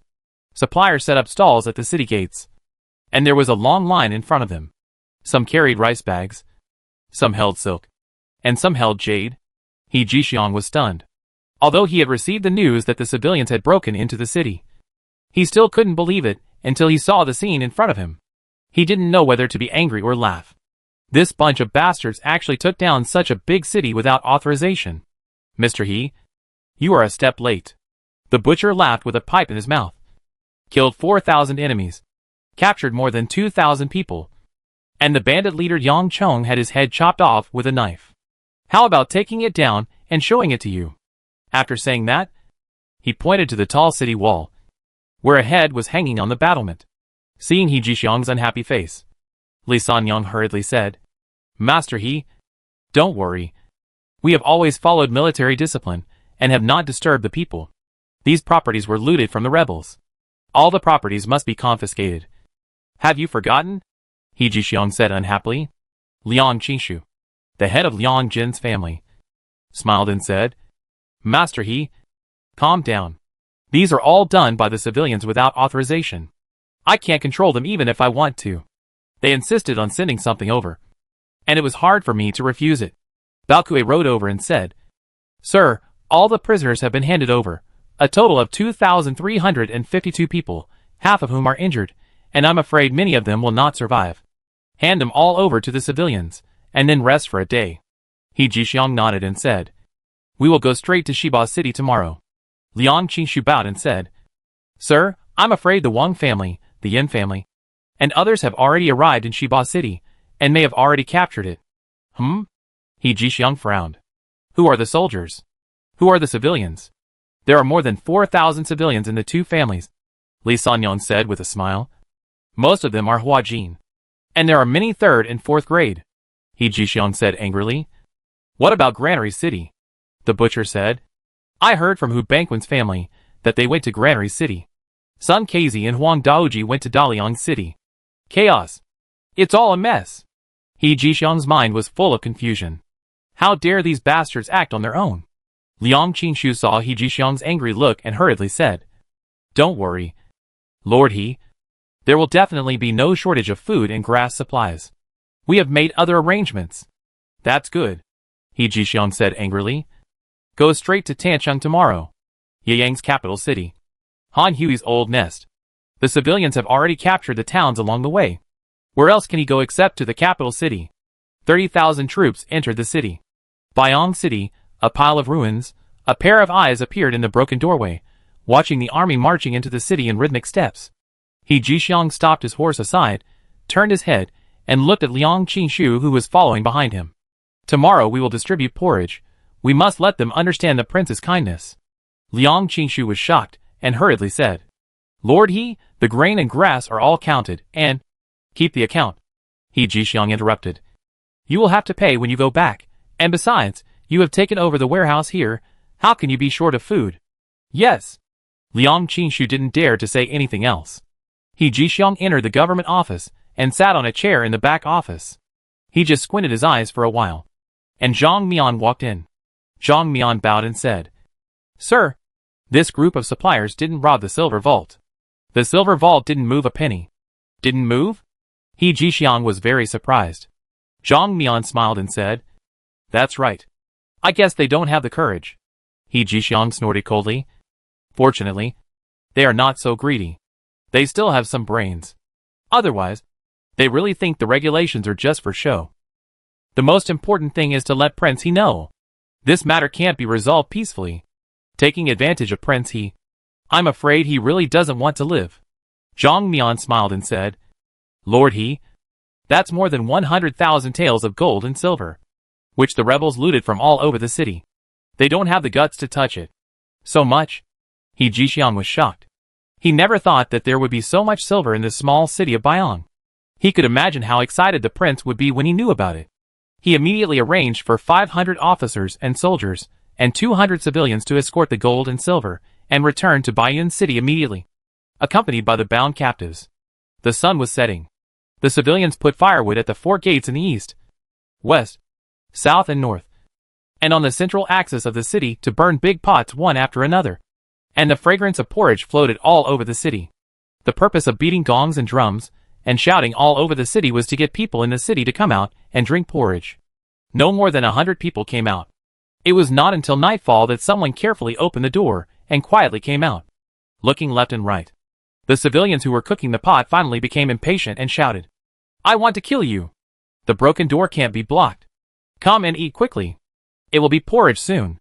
Only then did more and more people come out of the door. All of them in tattered clothes, with pale faces and thin bodies. The most pitiful ones were the children, whose ribs appeared in their small bodies. Some civilians couldn't help but feel sad. This group of rebels has caused a lot of trouble here. After dawn, more and more people came out. They finally found the Sanha soldiers sleeping at their door. At first, they were shocked. In the end, when they saw that the soldiers ignored them, they continued to go to the porridge distribution point with courage. Some soldiers even shouted at them, Prince He is kind. Sanha soldiers have military discipline. We will not violate anyone. We will do what we should do. When the sun came out, most people in the city came out. Watching the Nikyus, the soldiers shouted, 1, 2, 1, and marched out of the city. This was a group of soldiers they had never seen before, and they couldn't tell exactly what was different. He Jixiang led his army for 10 miles, and soon found the civilians chasing him from Baiyang City. This group of people must have heard that he was going to attack Tan City, and hurried over to pick up the bargains. He thought of the gold and silver in the silver vault in Baiyang City, and when he saw Liang Qingshu's smiling face, he didn't feel disgusted at all. Liang Qingshu said, Lord He, congratulations. Shiba City, Granary City, and Daliang City have all been captured. Now that the troops are united, we can go straight to Tan City. Humph. It would be better if he didn't mention this. But He Jixiang got angry when he mentioned it. 30,000 officers and soldiers have been out for such a long time, but they have never seen what the enemy looks like, have never drawn a knife, and have never cut a person. The only thing that is gratifying is that the civilians in Shiba City, Granary City, and Daliang City, like Liang Qingshu, did not touch the silver vault without permission, and now they have escorted 550,000 taels of silver back. Is this the war money that I talked about with the prince? If we capture Tan City and defeat Hanhui, wouldn't it be more? Zhang Mian, you take 3,000 light cavalry. Bring 10 days of dry food and speed up. Report back if there is anything. He Jixiang suddenly shouted. No matter what, we can't let this group of civilians run ahead of us. After Zhang Mian's cavalry left, He Jixiang led the army forward at full speed. The civilians had not received weight training, so it was naturally difficult for them to keep up. Not to mention that they had baggage. But they were all calm. The food was in his hands, and the officers and soldiers could escape. But the monks could not escape the temple, and he would wait for his people no matter what. Sure enough, 2 days later, not only did they catch up with the officers and soldiers, but even the cavalry joined him and others. They set up camp and cooked. In the tent, the lights were like fireflies. He Jixiang was old, and he had been running around for a long time. and his whole body felt like it was falling apart. He sat on the chair, and his whole body was slumped. He couldn't help but take a puff of cigarette with his pipe. Zhang Mian waited for He Jixiang to open his eyes, and said slowly, "My lord, Han Hui has learned that the 4 cities were broken, and is mobilizing the army. There may be an ambush. What should we do? Please tell me." "Sir," He Jixiang said, "how many people are there in Tancheng? It is said that there are 300,000 troops, but in fact there are only 200,000, and there are many old, weak women and children." It was Wang Tozi who came out to answer. "There are more than 30,000 troops stationed in various towns and at the pass. It is estimated that there are less than 100,000 soldiers in Tancheng who can fight." He Jixiang said lightly. "That is to say, we should stop the enemy with soldiers and cover the water with earth. Pass the order, and the whole army will be in armor tomorrow." "Yes." Everyone responded loudly, except for the blind Wang Dong and the swordsman Yi Qiu who were standing at the door. He Jixiang walked over and bowed. "I'll have to rely on you two tomorrow. Catch the leader first." "I understand. Catch the leader first. Curse someone first," Yi Qiu said lazily. "If someone shows up, I'll just kill him." The blind man also nodded, saying nothing. "Thank you too." He Jixiang smiled and said, "That's good. Facing a martial arts master, one can't treat him as an ordinary person." Shinchu said, "Sir, I'm willing to be the vanguard tomorrow." He Jixiang said, "No need. Tomorrow, the cavalry will charge to lure the enemy deep into our territory, and we can just outflank them." It rained again at night, damp and cold. He Jixiang frowned even more tightly. He didn't know how many more people and animals were sick. The most taboo thing for marching and fighting is rain and snow. However, the sun was still shining brightly in Baiyun City. Lin Yi looked at the silver that was sent back in cart after cart, and smiled from ear to ear. After so many expeditions, this was the only time that he didn't lose money. Now that he has money, he can spend it however he wants. If he wants to build a road, he can build a road. If he wants to build a bridge, he can build a bridge. This is a good deal, Lin Yi said as he opened a box with his own hands. Looking at the white silver, his eyes narrowed together, and he said to Shanqi, "It all belongs to your governor. Deposit it in Sanha Money House first, and then use the silver bills to pay off the debt." Shanqi smiled and said, "Thank you, Your Majesty." He was happier than Lin Yi. With money, there is no restriction on what you can do, Lin Yi said to Mingwei behind him. "Additional meal in the evening. With money, of course you have to be extravagant, otherwise. What do you need money for?" "I know, Prince." Mingwei was also very happy. The hard days of living frugally with the prince's mansion were over. The food became abundant again. The cook showed his best performance. Everyone enjoyed the meal. Sunny had a sharp nose and came over directly. Shinchu and the officers and soldiers went to the battle. Sanha guard station suddenly became empty. As the head coach, he was guarding the house with hundreds of people. Anyway, he was the only one who had the final say. After eating and drinking, he squatted on the doorstep, looking at the sunset slowly disappearing in Baiyun Mountain, and sighed. The sunset in Sanha is more beautiful than that in Ankong City. "Old son," Fong Pai said with a smile, "you are just talking nonsense. They all say that the capital is the largest city in the world. The city is very big and there are many people. Sometimes when walking, shoulders are touching shoulders." "Of course," Sunny said with a smile, "but Ankong City does not have laws like Sanha. People squeeze and push each other. If you make people unhappy, you are not good at martial arts and have no power and influence. People can beat you to death. Then there is no law," Fong Pai said with a red face. "Is there any law in Nanzhou?" Sun Yi snorted coldly. "What Nanzhou is like, Ankong City is like that." Fong Pai remained silent. He had seen with his own eyes the officials going door to arrest people for corvée and collect taxes. His father was doing corvée on the river bank. Because he was too tired, he wanted to take a rest, and was beaten to death by the officials. In the end, only he and his mother were left to depend on each other. But his mother lost her life in the hurricane. He was the only one left in the world. Sunny patted his shoulder and said, "Okay, don't be like this. Everyone in this world has a hard time. It's not easy. It's your good fortune to meet the prince." Fong Pai slapped his hand and glared. "Old son, you have parents. Unlike me, Yes. I'm a little luckier than you. Sunny smiled and said, Why are you calling me old son now? Didn't you call me by my name before? Fong Pai said. Mr. Xie said that I can't call you by your name anymore. From now on, you can't call me Sunny anymore. What can he call me when he can control everything? Sunny said with a smile. How can that old man Xiezon say that? Yu Xiaoshi said. Mr. Xie said you violated the taboo of a name. Violating the taboo of a name? Sunny frowned and said. Who? Prince. Fong Pai suddenly shouted. Prince call. Sunny quickly covered his mouth and shouted in a low voice. If you keep talking nonsense, I will really beat you up. He finally understood. He called Lin Yi with Prince, and his name was Sun Yi. Although the characters are different, it is indeed a taboo. No one mentioned it, and he didn't even remember it. Fong Pai waited for Sun Yi to put down his hand, and said angrily, Mr. Xie said it. Not me. Sun Yi said in a deep voice. When did Mr. Xie say it? Fong Pai said. In the morning. He said that whoever dared to shout your name again would be slapped in the face. When they were in school, they were all Xiezon students, and they were particularly afraid of this old teacher. Oh, I am so confused. Sunny got up and went directly to the commandery. Xiezon was feeding chickens in the yard. Seeing Sunny coming in, he smiled and said, It's you, Brother Sunday. What's the matter? Sunny said angrily. You are such a jerk. Old man, why can't you say it to my face? Why do you beat around the bush? Xiezon smiled and said, Brother is the chief instructor of the officers and soldiers. How can a thief like me be so noisy in front of you? Chapter 200 Name Change.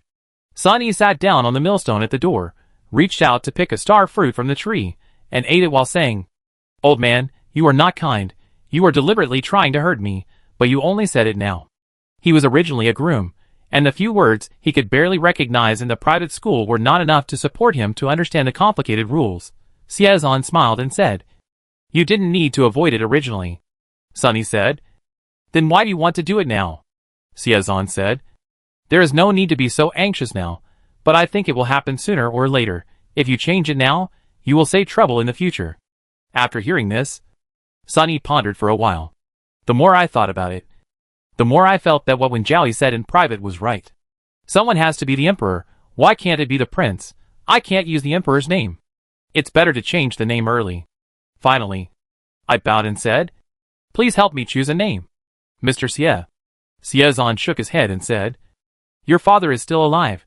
How can I take over the throne? Sunny rolled his eyes at him and said, My father is a horseman who can't read a single word. Even this name was given by his grandfather. Xiezon pondered for a moment, stroking his beard and said, How about Chonda? Etiquette is to respect virtue, and music is to harmonize. Sun Chonda? Sun Yi smacked his lips and recited it several times. The more he recited it, the smoother it became.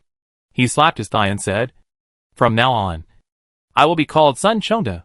Xiezon smiled and said, Congratulations, Sun Yi.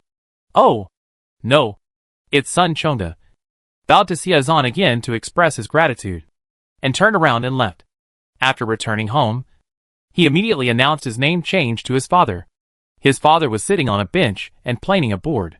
After hearing this, he was stunned for a while, and then he threw the planer in his hand to make sure he heard it correctly. He cursed, Change your name? Why don't you change your surname too? As a fifth-rank official, Sun Chonda just slightly turned his body and dodged the planer. The one who suffered was the sauce bowl that his mother had placed on the table. With a bang, the porcelain plate broke, and the pickled cabbage and beans inside were scattered all over the floor. Fortunately, his mother was not at home. Otherwise his father would have scolded him today. He put his hands behind his back, walked slowly towards his father, said with a smile, Changing the surname is not impossible. What if the prince grants a surname in the future? If I change my name, the prince may not grant a surname. But if I don't change my name, the prince will definitely not grant a surname. Does he have to be called Lini? Give a surname? Because of the sauce pot, Sundu was a little uneasy, and didn't want to pay attention to his son, but his son's wild idea made him even angrier, and he said without thinking, What are you thinking? Give a surname, unless I can become emperor with the prince. After saying that, he couldn't help but be stunned. How could I say such a thing? If it were in Hong Kong City, I would have 10 heads, and they would not be enough to chop off. Why not? Sun Chondo laughed. Okay, it's settled. If in the future we are really given a surname, we will be the national surname. After laughing, he went into the house. This is crazy. Sun Du could not help but sigh. At night, the rain was pouring down. After yesterday's rain, it continued to rain from morning to night today. Nothing is worse than a cup in hand. How many times in a lifetime can you see the moon overhead? He Jixian was damp and cold and exhausted, and had to use a little wine to keep warm. He stood at the door of the tent, looking at the pitch-black camp, frowning. It was raining heavily, and not only could he not light a torch, but it was even difficult to make a fire and cook. The number of tents was limited, and the soldiers and civilians built a simple hut with branches, and they were reluctant to use oil paper, which was used to prevent the food from getting damp. The hut stretched for more than 10 miles. The hut could not withstand the heavy rain, and they could only eat, drink and sleep in a hurry. Suddenly, a fireball jumped into his eyes one after another. Not good. He ran outside, stood in the mud, and let the heavy rain soak him. He said angrily, "Who threw the kerosene?" "Sir." Wang Tuozi rushed out from the darkness and shouted. Some civilians couldn't stand the hardship, and were going to see if there were any houses nearby, to find a place to hide from the rain. Unknowingly, they encountered the rebels lying in ambush ahead.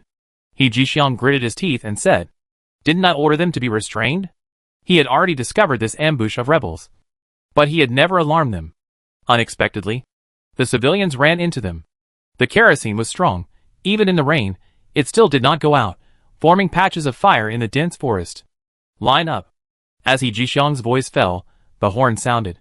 The officers and soldiers, the war horses trampled the mud and water, and rushed north at full speed, relying on the not very bright copper lamp. He Jixiang rode his horse and followed behind. After walking for half an hour, the fire was getting closer and closer to him, but the roar was getting smaller and smaller in his ears. After walking for a while, he found that the officers and soldiers had stopped. He saw Zhang Mian coming towards him with a copper lamp. He said sternly, "What's going on?" Zhang Mian smiled bitterly. "Sir, the civilians have already wiped out the rebels, and the remaining ones have already run away." He was helpless. He had been out for a month, and he had not had a chance to kill the enemy. "What?" He Jixiang's teeth creaked. "Who led the civilians?" "Sir, no one led." The speaker was Zhu Rorong. At this moment his right arm was drooping. Blood stains soaked the entire sleeve, under the washing of rain, sometimes thick, sometimes thin, but still said in a high-pitched voice, "The rebels not only refused to surrender, but also dared to fight back against me. It is really lawless. You bastards." He Jixiang's face kept twitching. Although he was a military commander, he was also a great writer, and never cursed anyone easily. The sky gradually brightened. The rain gradually stopped. The officers and soldiers began to clean up the battlefield and count the prisoners. There were corpses everywhere, and the clothes and valuables had long been stripped by the civilians and tribesmen. Zhang Mian looked around. Only some injured civilians were lying on the side to recuperate. He continued to walk forward for 2 miles, and counted the people. The total number was less than 3,000. Only dozens of civilians died last night, and most of the injured were the people in front of him. What about the remaining 20,000 people? He looked at Baokue suddenly and said, "Where are the others?" Baokue said, "I didn't notice that." "No. No!" Wang Tuozi rushed over and shouted, "The civilians are attacking the city. Who gave them the courage?" Zhang Mian flicked his whip and shouted, "Gather! What are you doing? Hurry up and notify Lord He." Although he was very angry with the civilians, he did not want anything to happen to them. Sanha was poor, and people were the most valuable. After the cavalry gathered, he took the lead and rushed to the front. The road was muddy and slippery, and even if he whipped with all his strength, the warhorse could not go very fast. They arrived at Tancheng only after the sun came out. Chapter 201 Breaking the City. Tancheng has been a battleground for military strategists since ancient times. The city walls are tall and solid, easy to defend and difficult to attack, and it is even more majestic. A first-class fortress in the world. Throughout the ages, I don't know how many famous generals have been defeated here, so even generals like Mei Jingji and Yuan Qing dare not attack without authorization. Zhang Mian stopped his horse, and when he looked up, he saw a young man standing on the city wall, holding a bamboo stick in his hand, and his sleeves fluttering.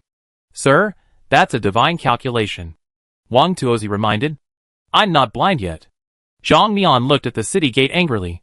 There were corpses everywhere, and it was a mess. The laborers were carrying things on their shoulders, and in and out of the city gate.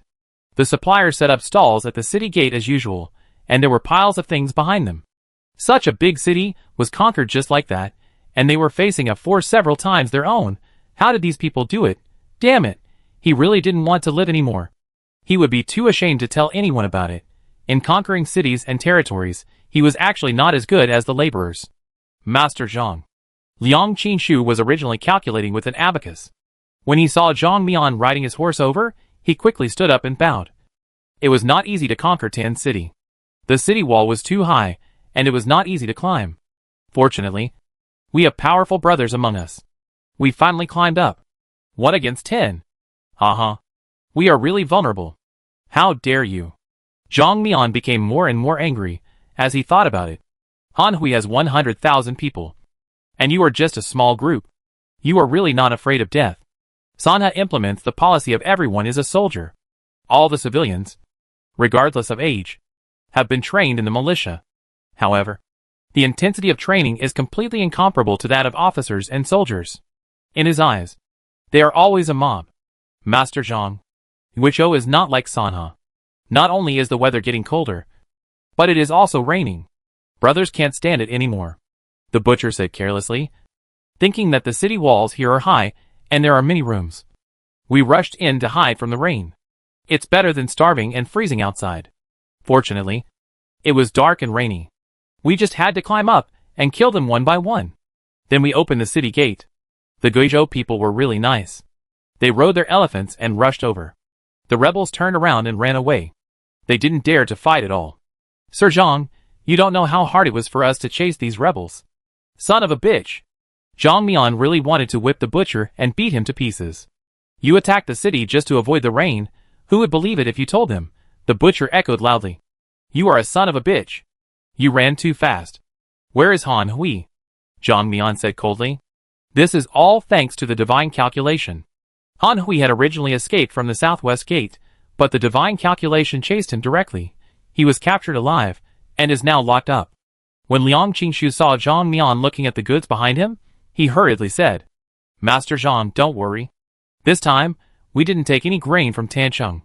We kept it well in the granary. In case other brothers don't know, Li Sanyang arranged people to guard it. They were already worried about taking advantage of Prince He in Baiyang City. Now that they have come to a big city like Tancheng, they are trying to take advantage of Prince He again. Are they going to die? In short, they have a bottom line. At the gate of the city, there were so many people that Zhang Mian couldn't squeeze out on horseback. Finally, Wang Tuozi shouted, Master Zhang is here. The civilians in and out took the initiative to give up their positions, and waited for the Sanha soldiers to enter the city. At noon, He Jixiang and his infantry followed into the city. Looking at the devastated Tancheng, he could not help sighing. This place was once a prosperous place in the world, second only to the capital in Jiangnan. Are you Han Hui? He Jixiang turned around and looked at the bearded man in front of him wearing a dragon robe and jade belt. I won't change my name. I am Han Hui. Han Hui snorted. You can kill me or chop me up as you please. Han Hui, do you really think you are a hero? He Jixiang said in a deep voice. You were also born into a poor family. But why did you kill people and rob? The huge city of Tan is now only 1 in 10. Han Hui laughed. I would rather betray the world than let the world betray me. The winners will be the kings and the losers will be the bandits. It's up to you. Old man. He Jixiang waved his hand and said. You are stubborn. Take him away. Zhang Mian walked over and said. Sir. Sir Zhou is here. Behind him was a white-haired, ragged old man, hunched over, with tears in his eyes. It was Zhou Jioling, the governor of Huizhou. You are? Zhou Jioling rubbed his red and swollen eyes, and looked at He Jixiang, with a look of disbelief. Brother Renchi, you and I are of the same age. He Jixiang laughed. Have you even forgotten me? How could I forget Brother Hongjian, back then? Brother Hongjian rode a horse in the streets. What a heroic figure. Zhou Jioling wiped his tears and said. But now, I feel like I'm dreaming. A soldier suddenly appeared in front of him, and defeated the rebels, and saved him, which made him unable to react. I don't know what to call him. He Jixiang raised his hand and said. Brother Renchi, Please sit down, someone, bring tea. At this moment, he was full of vigor and vitality. It is true that things change over time. A thief like me can still turn things around. Brother Hongjian. Zhou Jiuling did not sit down, but just said anxiously, I wonder if you have seen my wife and children. Ha. He Jixiang laughed. Someone, please bring up Brother Rinchi's family. Yes. After Zhang Mian answered loudly, he left the hall. After a while, more than a dozen people followed him, old and young, men and women. When they suddenly saw Zhou Jiuling, they looked incredulous. The whole family hugged each other and cried loudly. My poor daughter. Zhou Jiuling was heartbroken when he learned that his daughter committed suicide after being harmed by the rebels. He Jixiang waved his hand and asked the people around him to leave, leaving only Li Sanyang to arrange everything. In the evening, He Jixiang held a banquet. After washing and changing clothes, Zhou Jiuling saw He Jixiang, patted his sleeves twice, and was about to kneel down, but was stopped by He Jixiang. Brother Rinchi. He Jixiang smiled and said, You are embarrassing me. If it weren't for Brother Hongjian, how could I see the light of day again? Zhou Jiuling's tears became more and more. Brother Rinchi. It's too polite to say all this. He Jixiang helped him up and said, Why should we be so polite? Now that Tansheng has been restored, it is a great joy. Brother Rinchi, we should be happy. Yes. Zhou Jiuling cried with joy. Your Majesty is wise, and has not forgotten me. He Jixiang let go of his hand. Zhou Jiuling knelt directly on the ground, facing north. Long live the Emperor. He Jixiang said indifferently. Brother Rinchi, you have been in prison for a long time, and you probably don't understand the situation outside. Now that His Majesty has abdicated, the Crown Prince is on the throne, and it is the first year of Zhangcheng. Ah! Zhou Jiuling fell to the ground. Chapter 202, Joining the Army. After 2 years in prison, how did the outside world suddenly change? It caught him off guard, and he was in disbelief. What kind of person is Emperor Delong? The ministers, know better than anyone else. Chan? The first reaction was that it was impossible. Not killing his own son was already considered merciful.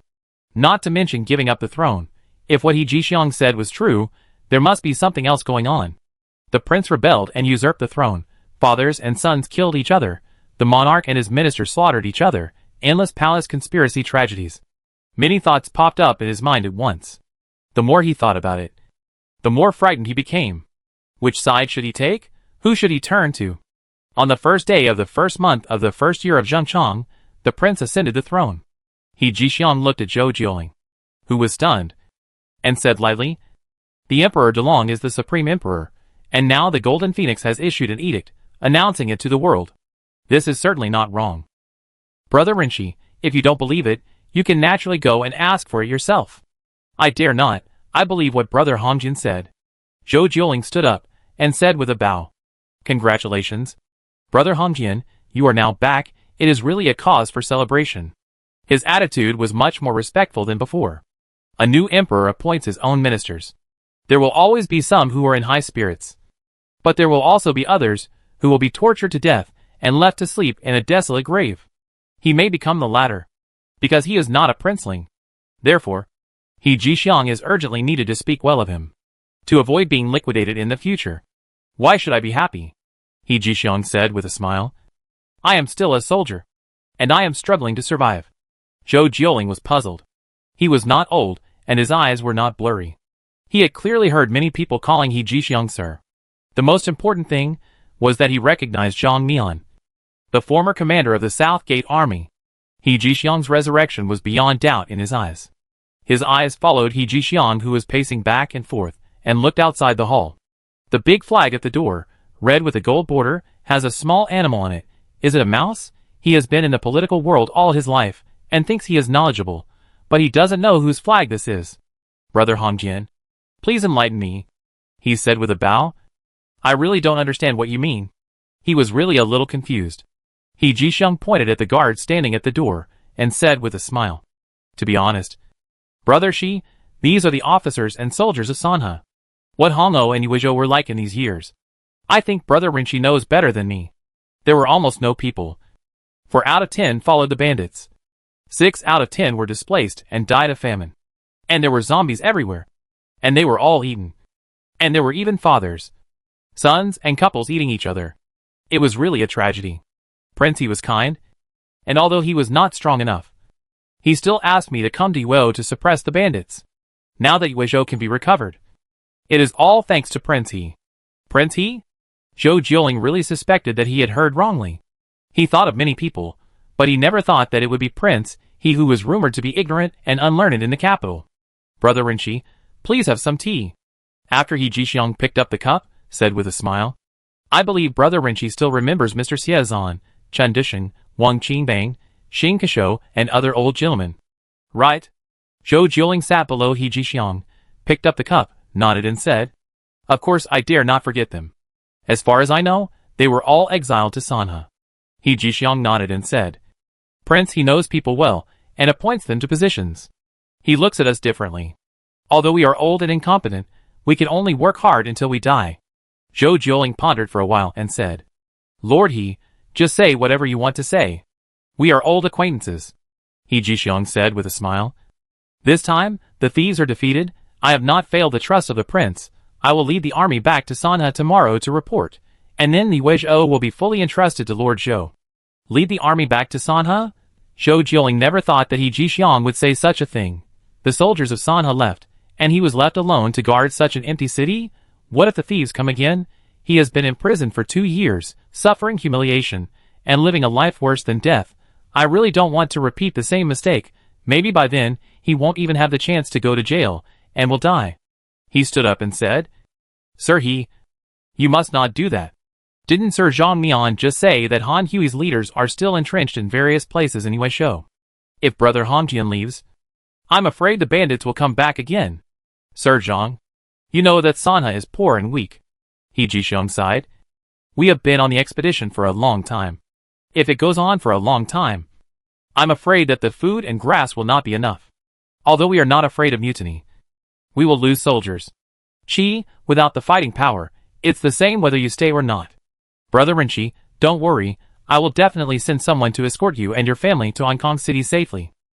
Zhou Jieling said with a wry smile. If Yuo is lost, how can I face His Majesty? Now that Yuezhou has been rotten to this extent, he has no soldiers and no power, and the monkeys scatter when the tree falls. The former students and officials, let alone helping him, it's already good enough if they ignore him. It is really hard to predict good and bad fortune. Even if you don't die, you will lose a layer of skin. I am afraid that Brother Rinchi is not clear about the situation in the capital. He Jixiang expressionlessly talked about the crown prince, the third prince, the prince of Yong, the fourth prince, the prince of Jin, the sixth prince, the prince of Dai, and the seventh prince, the prince of Nanling. Ignoring Zhou Jieling's stunned look, he continued, In my opinion, the prince of Yong is the most eager to seek talents, and he is also wise and brave. Why don't you serve him? Brother Rinchi? Brother Hongjian, please stop making fun of me. Zhou Jieling sighed. Shanqi, this old guy, is in the same party with the prince of Jin. They are mortal enemies. He wants to tear Han Wenhu apart. Isn't it the same for me and Yang Changchun? He Jixiang pretended to be puzzled. Brother Rinchi, you also know that I have been away from the court for a long time, and I am not clear about many things. Back then, when Yang Changchun was imprisoned, I also submitted a memorial. Zhou Jieling smiled. His wife died of depression. Although it was not because of me. Yang Changchun hated me to the core. I used human heads as wine cups to drink the blood of my enemies. I am talking about this old man. Even if Yang Changchun was not there, he was sure that he would not end well if he went to Prince Yong. He Jixiang smiled and said, What about Prince Jin? Not appropriate. Not appropriate. Zhou Jieling waved his hand and said, I am old. Climbing mountains and wading through rivers. Passing through prefectures and rushing through states. Maybe I will really die on the way. What's more, there are rebels everywhere. And he is really scared. He Jixiang said. What do you mean? Brother Shi? Zhou Jieling stood up, lifted his skirt, knelt facing south, and said, If the prince does not abandon me, I am willing to serve you. He has been in trouble for the past 2 years, suffering from torture, mental breakdown, and becoming more and more timid. He can't stand any fear. However, he still has a lifetime of experience in officialdom. Once he reacts, he can understand the meaning behind He Jixiang's words. As a person, you must not be indecisive. Chapter 203 Punishment. He is familiar with history books and knows that anyone like this will not have a good ending in the end. The officialdom is a big casino, and standing at the gambling table you must bet. He Jixiang laughed and said, Brother Rinchi, please stand up. I believe that the prince will be very happy after knowing it. Come on, what are you still standing there for? Serve the wine, serve the food. After hearing this, Zhou Jieling was so excited that he almost cried. Since he was released from prison, he has only drunk a bowl of porridge, and then kept drinking tea. His stomach is full of water, and he has been hungry for a long time. In prison, he was hungry and full. And it was common to be hungry. He could hold on, and it would pass. But now that he was out of prison, he had great hopes. The greater the hope, the more unbearable the hunger. When the food was served, he ate heartily without caring about his image. When he was biting a chicken leg, a piece of meat fell under the table. He bent down and picked it up carefully and put it into his mouth.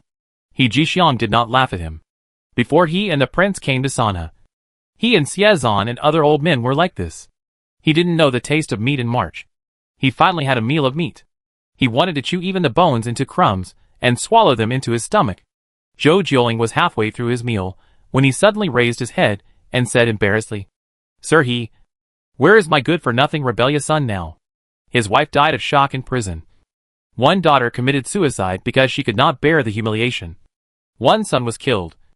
And another daughter, 2 daughters-in-law, and 2 concubines were missing. However, he still had 2 sons, 2 daughters, and other family members. And he could not just focus on eating and forget about them. He Jixiang said gently, Brother Rinchi, don't worry. I have already made proper arrangements, and I naturally cannot neglect them. Zhou Jieling breathed a sigh of relief, bowed, and said, Thank you, Brother Hongjian. Then he continued to eat his own meal. He Jixiang was drinking alone. After waiting for a long time, he saw that Zhou Jieling was still eating non-stop, and was really afraid that he would be stuffed to death, so he hurriedly said, Brother Rinchi, everything should be done in moderation. Too much is as bad as too little. Don't overeat. Come, let's drink this cup together. Woo! Zhou Jieling had food in his mouth, and his speech was unclear. After chewing, he picked up the cup and said loudly, Thank you, Brother Hongjian, and drank it all in one gulp. He Jixiang waved to Li Sanyang, who was standing at the door. Li Sanyang and her people took away almost all the leftovers in Zhou Jieling's reluctant eyes. He Jixiang clapped his hands again. Balkue came in with a box. Zhou Jieling stood up suddenly. He was very familiar with this box. At He Jixiang's signal, Balkue put the box in front of Zhou Jieling's desk. Zhou Jieling's hands were shaking with excitement. He Jixiang smiled and said, Brother Rinchi, I believe you also know what this is. You should open it yourself. Zhou Jieling steadied his shaking hands and opened the box. He said happily, It is my seal. He Jixiang said, Then it will be returned to its original owner. Zhou Jieling said, I really don't know how to thank Brother Hongjian. He stroked his seal with both hands. And he was so happy that he didn't know what to do. After a while, he said, Brother Hongjian, if you have any advice, please, just say it straight. He Jixiang said calmly, Brother Rinchi, we are all family. I won't say anything to be polite. This Sanha is the Sanha of Prince He. This Yue Zhou. Of course it is Yue of Prince He. Zhou Jieling saw He Jixiang pause deliberately, and took over the conversation without hesitation.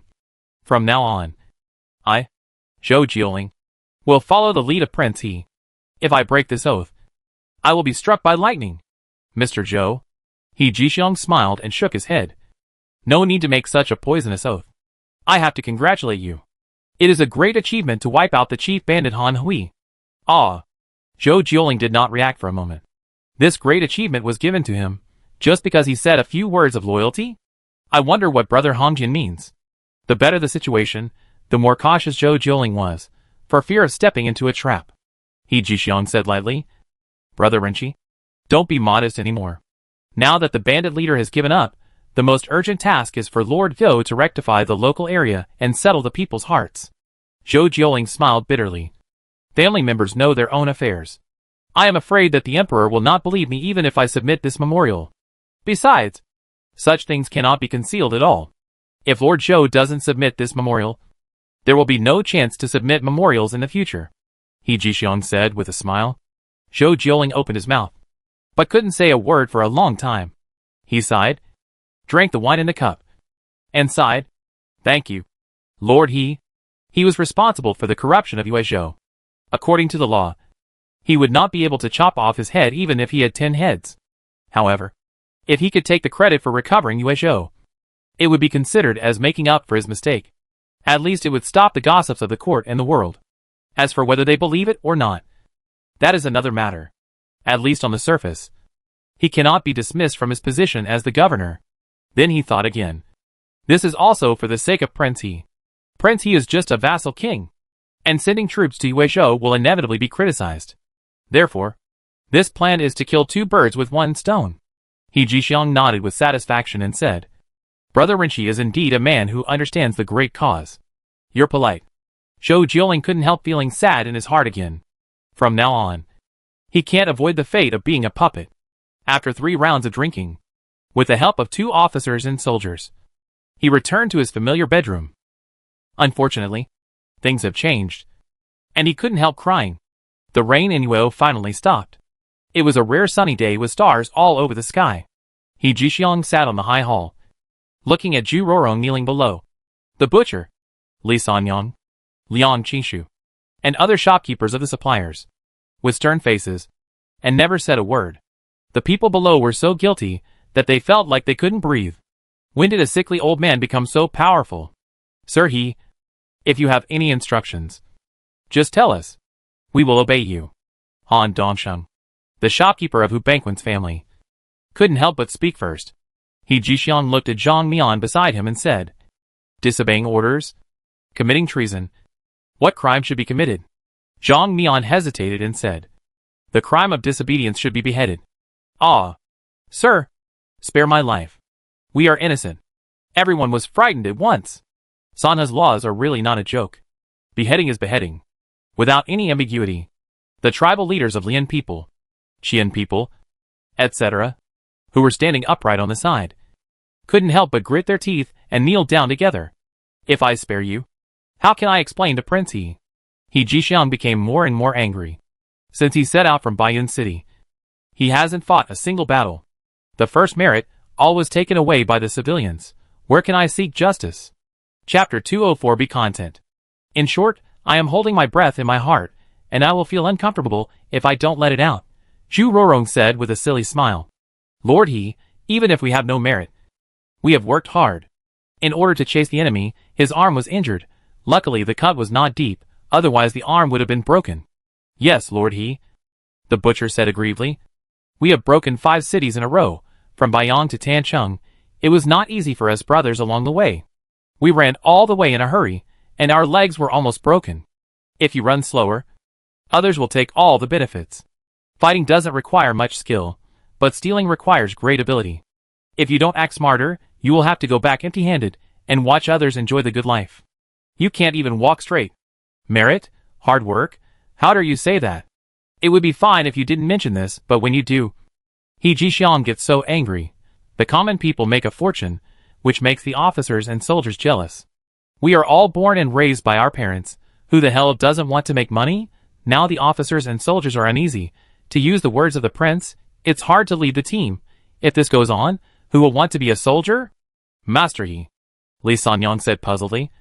From tents to ready-made clothes, there has never been a single mistake in my shop. After we entered the city, we did not disturb the people, nor did we commit crimes. He Jixiang pointed his finger above his head and snorted coldly. Tell me, where did the plaque go? Han Hui, the extremely vicious man, did not even take down the plaque. He did not pry off the copper nails on the copper door, nor melt the 2 iron lions at the gate of the government office. This group of civilians are just like locusts passing through. They are 10 times more cruel than bandits. After all, bandits would not plunder like this. Sometimes, they really don't disturb people's homes, but stand outside the door and pry off people's door knockers. This expedition is different from the past. They want to govern after they conquer, and they can't let these people cause trouble anymore. What Lord He said is right. Liang Qingshu heard what He Jixiang said, and felt that his men had gone too far. He smiled and said, I will definitely impose restrictions on the guys, He Jixiang said unhappily. They robbed the things. And who did they belong to in the end? It all fell into the hands of you bastards. He couldn't help it after all, and cursed in public. Liang Qingshu forced a smile and said, "Whatever, Lord," he said. "We will do," He Jixiang said. "From today on, no orders are allowed. No unauthorized attacks on the city are allowed. No looting is allowed. You are suppliers. Just do your duty. If you really want to make money, bring more goods to sell next time." Everyone was very unwilling. But He Jixiang was angry. And everyone did not dare to disobey him. So they had to agree in unison. He Jixiang's face was slightly relieved. And after taking a sip of tea, he said, "You should think about it carefully. What good will it do to you if Yuezhou is messed up? To be honest, the road from Tanzhou to Baiyun City will be repaired soon. From now on, Yuezhou will be Sanha's territory. And all Sanha's territory must have roads." "Sir He, are you serious?" Liang Qingshu's eyes lit up. "Baiyun City built a road to Tanzhou. What does that mean?" "The road was built randomly. And on what basis? Sanha is Sanha. Yuezhou is Yuezhou. There is only one reason. From now on, Yuezhou and Sanha are one. Although looting can make money quickly, it only happens once or twice. And it is far less than doing business, which takes a long time. In the past, they were unwilling to do business in Yuezhou, because the transportation here was inconvenient. Thieves were everywhere, and it was not suitable for doing business at all. Sanha has many shortcomings. But there is one advantage that the whole Dalian kingdom does not have. That is, the extremely strict laws. When doing business, you don't have to worry about cunning. You don't have to worry about villains.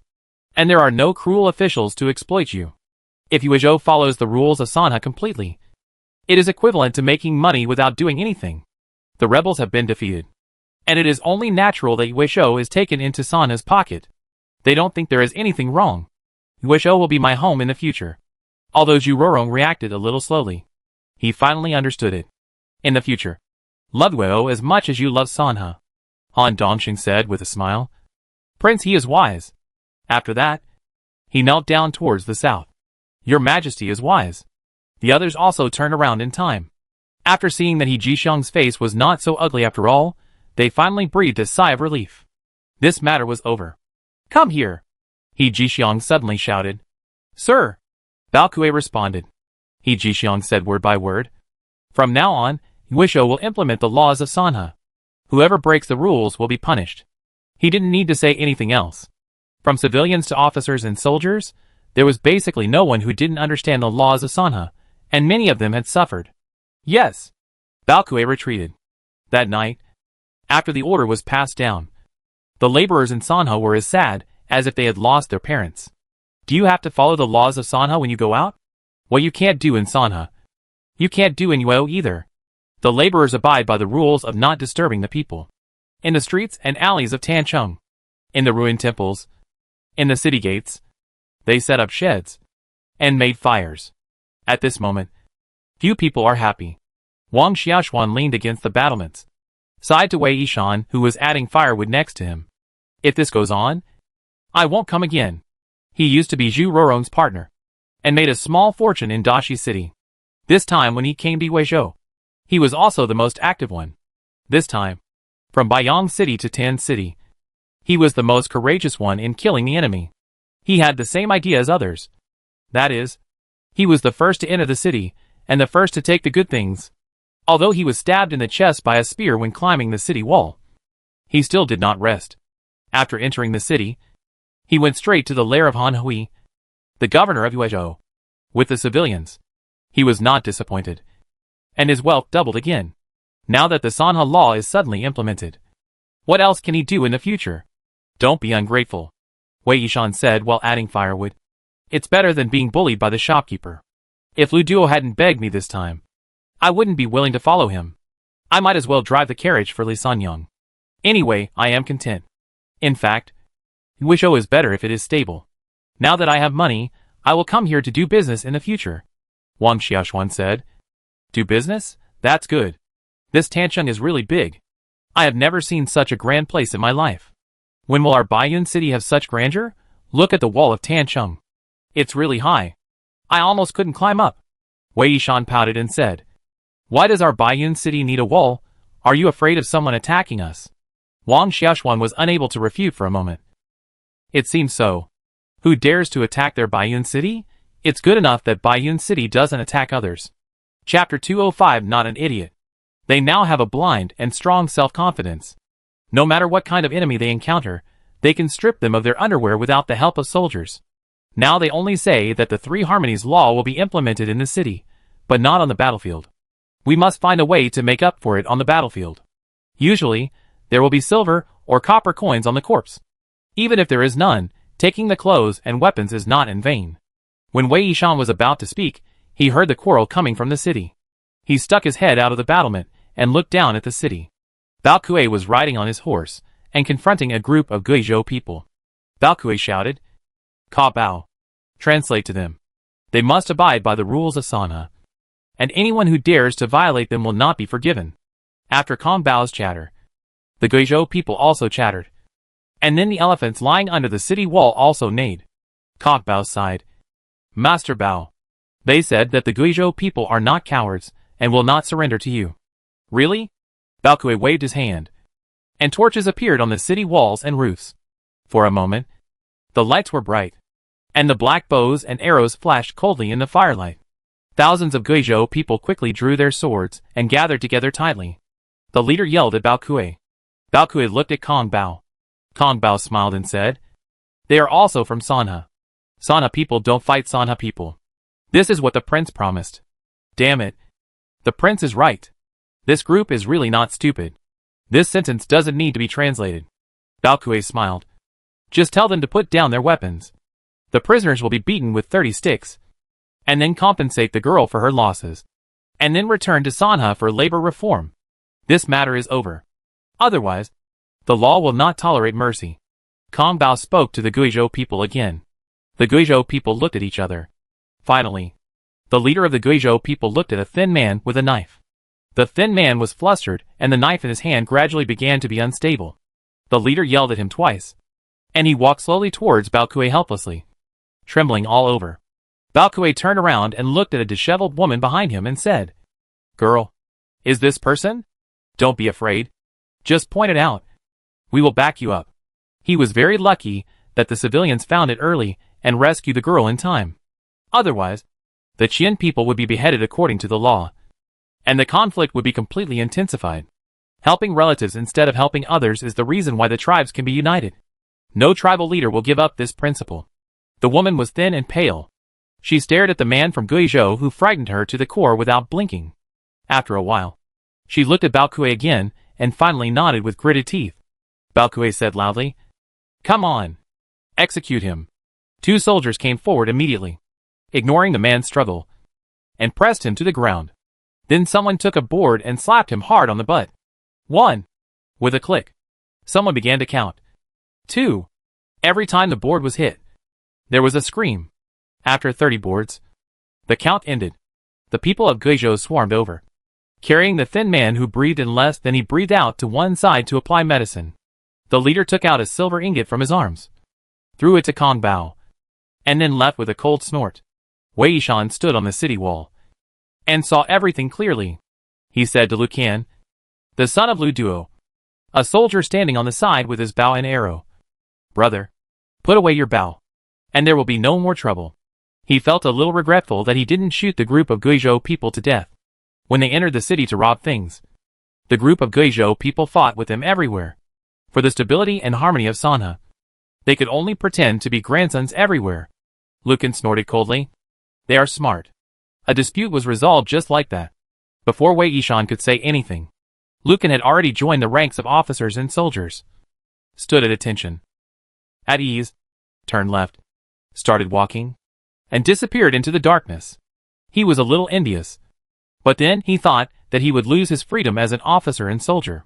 It was a little cold, so he leaned against the battlement and tightened his clothes, and fell asleep unconsciously.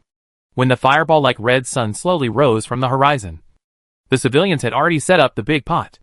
After yesterday, the residents of Tancheng gradually began to trust the people of Sanhe. They were no longer timid and began to slowly walk out of their homes. holding bowls and waiting for porridge. Zhou Jieling, who sat in the lobby of the governor's office again, issued one announcement after another. On the third day, 4 or 5 of the old subordinates slowly returned, and the Huizhou governor's office was finally no longer an empty shell. He Jixiang turned a blind eye and did not interfere too much. What made him most happy was that Qin Onlu, the deputy commander of the Huizhou commandery, was still alive. He issued the Huizhou recruitment announcement again through Zhou Jieling, recruiting only 3,000 people for the first time. Qin Onlu naturally continued to be his commander, but the one who really led the troops was Bao Kuei, and the ones who maintained public order were the 2,300 soldiers stationed here. The day before he Jixiang set off, Zhou Jieling, who had eaten so much fat on his cheeks in just a few days, held a banquet to see him off. Brother Hongjian's kindness, I will never forget it. Zhou Jieling was so excited that he drank 3 glasses of wine in a row. Brother Rinchi, he Jixiang said with a smile, this is a favor from the prince. I was confused. Please don't blame me. Brother Hongjian. Zhou Jieling knelt down to the south and said, long live the prince. Brother Rinchi, he Jixiang's eyes were small to begin with, and when he squinted, he could not see them at all. I suggest you go to Sanha in person. You don't have to worry about the way. There will be people to escort you. Zhou Jieling said without hesitation. I have had this idea for a long time, but I am afraid of disturbing the prince. He Jixiang said with a smile. The prince is kind and righteous, and you will know it when you go there. Zhou Jieling said with a smile. Thank you, Brother Hongjian, for your advice. On the second day, the Sanha army set out again, divided into 3 groups, one led by He Jixiang, one by Shen Chu, and one by Zhang Mian, continuing to wipe out the remaining forces of Han Hui's army to the north and northwest of Tancheng. The main attack was focused on Huang Xifang, who escaped from Dashi City. Among the 3 teams, the smallest one was Shen Chu, with only 3,000 officers and soldiers, and 5,000 civilians, heading west along the official road. The beautiful mountains and rivers were the same as before, but thousands of families were displaced, and the fields were barren. The city walls were covered with thorns, and there was no path to follow. Shen Chu looked at the empty Shilua city in front of him, and could not help but sigh. Enter the city, and find a place to live by yourself. This place had become a dead city, a ghost city, so there was no need to pay attention to not disturbing the people, and if you saw an empty house, you could just move in.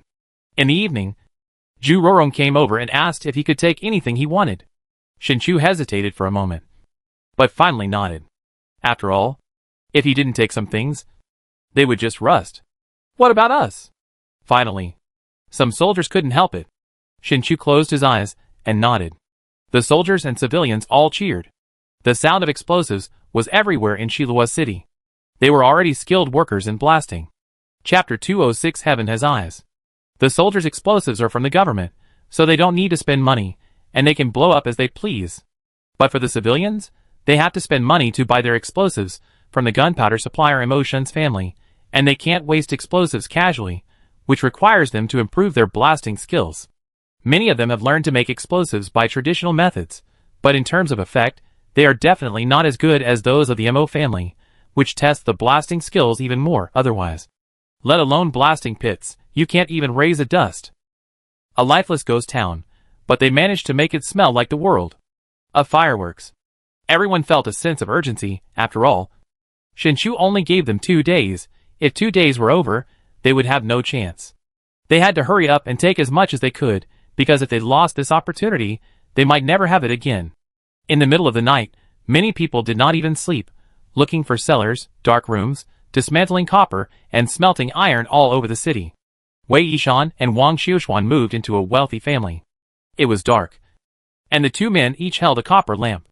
When they entered the room, Wei Yishan was frightened half to death by a corpse. Coward! Wang Xiuxuan kicked the corpse in front of him away, and said unhappily, It's dead. What are you afraid of? Wei Yishan patted his chest, and then shone the lantern on the corpse. Sighing, the ribs were cut off. I don't know how painful it was when I died. Oh, it's really a sin. Wang Xiuxuan put the lantern on the dusty table, and patted the wall with his hands very skillfully. Seeing that Wei Yishan was still squatting there, he said unhappily, Hurry up. What are you dawdling about? Hurry up and see if there is a dark room. Wei Yishan ignored him. just clasped his hands together in front of the corpse, and muttered, "Master, I didn't mean it. I just came to disturb you because I'm too poor. Tell me where you hid your money. If I find it, I can't give you a grand funeral, but I will definitely let you rest in peace. The corpses in the front yard must be your family members. Let your family be together and neat and tidy." "Hey, you? Zhangluoj," Wang Xiushuan said more and more angrily. "What are you talking to the dead? You don't understand this," Wei Yishan said with a smile. "My mother said that the heaven has eyes and retribution is clear." "Your mother all day long," Wang Xiushuan said disdainfully. "My father also said that good people will be rewarded. But he has been poor all his life. Hurry up, or I will find it out. And you can't share the money." "Okay." Wei Yishan shook his head helplessly and stood up, separated from Wang Xiushuan, and entered another room. He also patted the wall and listened attentively. When he lifted up a portrait in the hall and took a picture, he heard a muffled sound. He looked up at the portrait, stood on the table and carefully took it down, then kicked the wall. Except for some peeling of the wall, it didn't move at all. "Stop it!"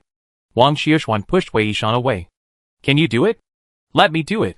Then he gathered his strength, roared, and punched the wall. The result was the same as Wei Yishan's. The wall was intact. He muttered, "It's really weird."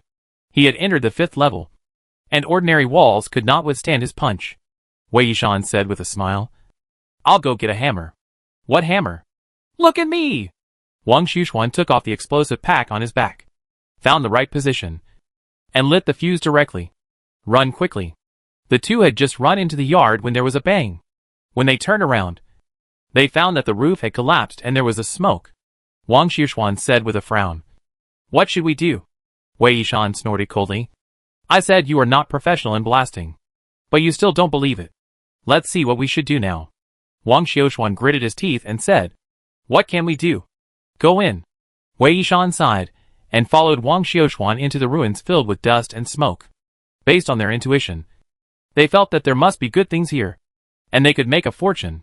Shin Chu was lying in the dilapidated government office in Shilua City, lying on his back on a chair, taking a sip of tea from time to time. Occasionally, he would look at the silver piled up on the table and couldn't help but smile bitterly. He really wanted to thank these people for their 8 generations of ancestors, for thinking of him while he was getting rich. This one gave 1 tael, and that one gave 3 taels. In less than a day, there was 1,000 taels in front of him. For the first time, he felt that money came really quickly. "Does this count as bribery? I didn't tell the prince." "Put it away first." Shin Chu looked at the guard Jean Bo behind him and said, "I'll have to report to the prince later. I don't know if I can take the money or not. If I don't tell the prince, given the prince's temper, I won't have a good time." Jean Bo smiled and said, "The prince is the most considerate of his subordinates. According to my subordinates, it should be no problem." Shin Chu sighed. "I hope so. As the commander of the Sanha Guard, he has a lot of glory, but there are also many unhappy things. He was poor too. Half of his monthly salary had to be sent to Hong Kong City, to his parents, wife and children, and the rest of the money was used to support his concubine here. He was totally unable to make ends meet. What was even more worrying was that his wife was coming to Sanha soon. He married a concubine, and the concubine had a child. The worst thing was that his wife didn't know about it yet. Once she knew, she would tear the roof off the house. He even thought, why not send the concubine to Fangyao Island first, so that the wife and the concubine wouldn't meet each other, and the matter would be covered up. But they all need money. During the day, I was busy with the tedious affairs of the garrison. What I fear most is the dead of night, when my worries would unconsciously rush into my head. When it was almost dawn, suddenly a strong wind blew, and it started to rain heavily. Both officers and soldiers, and civilians, jumped 3 feet high with joy. This is not Sanha, where there are cement roads everywhere. The further north you go, the worse the road conditions become, the muddy road, and it is difficult for people and horses to pass. We can stay here for another day. Of course, the longer the rain lasts, the better." Shin Chu stood at the door of the government hall, looking at the heavy rain, frowning. He Jixiang didn't give him much time, and if he delayed any longer, he would be punished in the end. He Jixiang wanted to punish himself, and he would definitely not say a word to the prince. Zhang Mian led a team of nearly 10,000 people, and slowly moved towards the northeast of Yuezhou. along the way. Except for the bandits on the hilltop. They did not encounter a single rebel. Not long after, they reached the border with Hong-o. Wang Tuozi ran over. Sir, it's less than 100 miles away from Huang Xifang's lair. Zhang Mian snorted coldly. Huang Xifang. Let's see where you can run this time. He turned his head and looked at Wang Tuozi and said, If I ask you to lead people to clean up all of Huang Xifang's spies, can you do it? Wang Tuozi smiled and said, Sir Zhang, you can wait and see. After that, he rode away with a group of people. Chapter 207 Xuanyang City. Hangzhou is famous for its porcelain. The nobles of every dynasty must have used porcelain from Hong-o. It was once one of the richest places in the world. Now, like Yuezhou, it has become a wasteland after years of war. 2 days later, Zhang Mian's team marched straight to Xuanyang, the capital of Hong-o. In the Xuanyang government office, Huang Xifang, who was sitting in the main seat, laughed loudly. He shouted, Less than 10,000 people. Most of them are civilians. And they want to attack my Xuanyang city. They don't take me seriously. Since they are here, I will kill them without leaving a single piece of armor. General. A middle-aged man dressed as a scholar hurried forward and said, The combat power of Sanha soldiers should not be underestimated. So it is better to be careful. Huang Xifang said coldly. Can his Sanha soldiers fly to the sky? I have so many people. I can crush them to death. What is there to be afraid of? The scholar said. General. Why not wait for the scouts to report? It will not be too late to make plans then. Huang Xifang said angrily. This bunch of trash. I don't know where they are now. Don't they come back? I will curl up here all day. General. The scholar said worriedly. Tancheng is Hanjiang. Army guarding. How did these Sanha people get into Hong-o? Huang Xifang suddenly laughed. Lu Xiaolu, you can't change your suspicious nature. No matter how he got here, can such a small number of people make a big wave in Hong-o? Lu Xiaolu hurriedly said. General, these Sanha soldiers have confronted the Asia people head-on. We must be on guard. Then why don't you say that? These Sanha people were once defeated by me? After Huang Xifang finished speaking, he suddenly shouted. Come on, beat the drum and call the troops. This general wants to go and meet them in person. Let them know that Hong-o is not a place they can easily come to. Lu Xiaolu wanted to say, How did you escape from Dashi City to Xuanyang? Have you forgotten? But thinking that this general is the most face-conscious person, I really can't say more. Zhang Mian stood on horseback at the foot of Xuanyang City, looking at the slowly opening gate of Xuanyang City, very surprised. When did these rebels become so bold? The silhouettes of the rebels gradually became clear, and it was not easy for him to think too much, raising the knife in his hand and shouting. Archers! Line after line of officers and soldiers drew their bows. Militia, line up, stand at attention. Liang Qingshu behind the officers and soldiers also shouted. In addition to being the head of the Liang family, he was also the squad leader of the militia squad. In terms of his actual status in Sanha, he was higher than their boss. More than 700 civilians lined up. Many of them were not only civilians, but also militiamen of Sanha, and archery on horseback was the most basic skill. The gate of Xuanyang City was opened, with shield soldiers in front, Huang Xifang in the middle, and more cavalrymen coming out from behind. Shoot! As Zhang Mian's knife fell, a rain of arrows shot towards the rebels. Huang Xifang sneered, waved his hand, and the shield soldiers surrounded them tightly. The arrows either fell on the city wall or hit the shields. Except for 1 or 2 screams, most people were unharmed. You are quite capable. Zhang Mian raised his knife again and shouted. Charge! There were nearly 20,000 rebels in the city.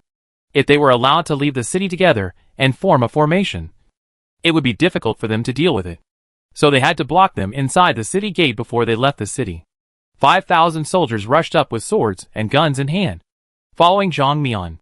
The civilians behind him all looked at Liang Qingshu. Liang Qingshu shouted, What are you standing there for?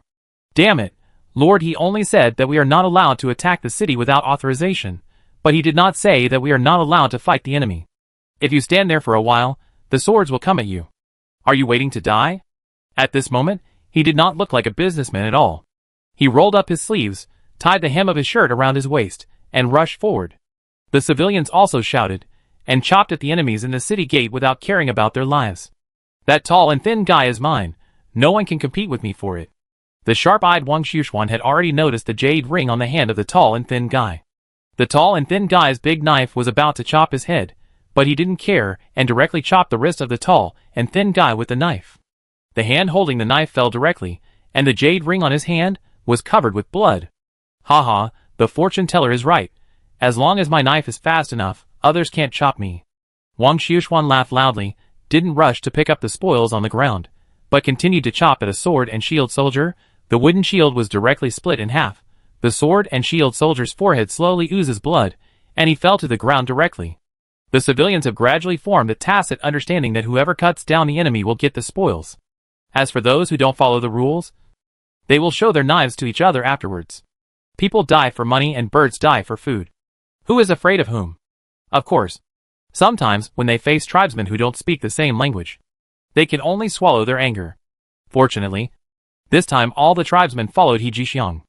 And this time, they only had to fight bravely to kill the enemy first, and then slowly clean up the spoils. Therefore, when they killed the enemy, they were more heroic than the officers and soldiers. People outside the city tried their best to squeeze into the city, and people inside the city tried their best to push out of the city. The small city gate was full of people. Many civilians couldn't squeeze in, so they simply gritted their teeth and took out the rope hooks they had to use when they were on the march, and climbed up the wall directly. There was one. And then, there was another. There were more and more people on the wall. Some people didn't even use rope hooks, but stuck their knives into the wall and jumped up with the force. In the heat of the battle, they had forgotten the order not to attack the city without permission. The sun was getting higher and higher, and from north to south, it was getting hotter and hotter. Zhou Jieling, who had been on the journey from Tancheng for 5 days, wiped the sweat from his forehead with a handkerchief from time to time. At the turn of autumn and winter, the weather in Sanhe was still so hot, which he had not expected. However, after entering Sanhe, he no longer suffered from the bumpy ride of the carriage. The road was smooth and unobstructed. He even took a nap in the carriage. In the evening, the convoy stopped at Xinguan town. Zhou Jieling looked at the endless stream of convoys and people at the door of the inn, and looked at Lu Can anxiously. Lord Lu, you still have to be more vigilant. There are so many people. Don't let the spies mix in. Lu Can and the officers and soldiers behind him couldn't help laughing. He bowed and said, Master Zhou, don't worry. This is already Sanhe. No ruffians dare to cause trouble here. After hearing his words, the officers and soldiers behind him all looked proud. This is Sanhe. Anyone who dares to make trouble here has not even been born yet. Zhou Jieling was skeptical, and walked into the inn with the help of Lu Kansas. The inn was bustling with people, drinking and playing finger-guessing games, having a great time. Among them were many people holding swords and knives, and in his opinion, they were all hideous people. He took a step back in fear. If Lu Can hadn't supported him, he would have fallen. Hey, Brother Lu. The waiter knew Lu Kansas. Lu Can said, open a room upstairs, and send the food and wine to the room. After the two soldiers helped Zhou Jieling upstairs, Lu Can continued to welcome Zhou Jieling's family into the inn. Chapter 208 Puzzled. Zhou Jieling had 3 sons. The eldest son died tragically in prison. Now only the 2 youngest sons are alive, but even the youngest is 43 years old. 3 daughters. The youngest daughter committed suicide unjustly. The eldest daughter and the second daughter are still alive, but they are also in their 40s. 2 years of imprisonment made them look haggard. Even though they are out now, they still look not very good. As for the grandson, granddaughter, his concubine, and daughter-in-law, they all disappeared. This made him very sad.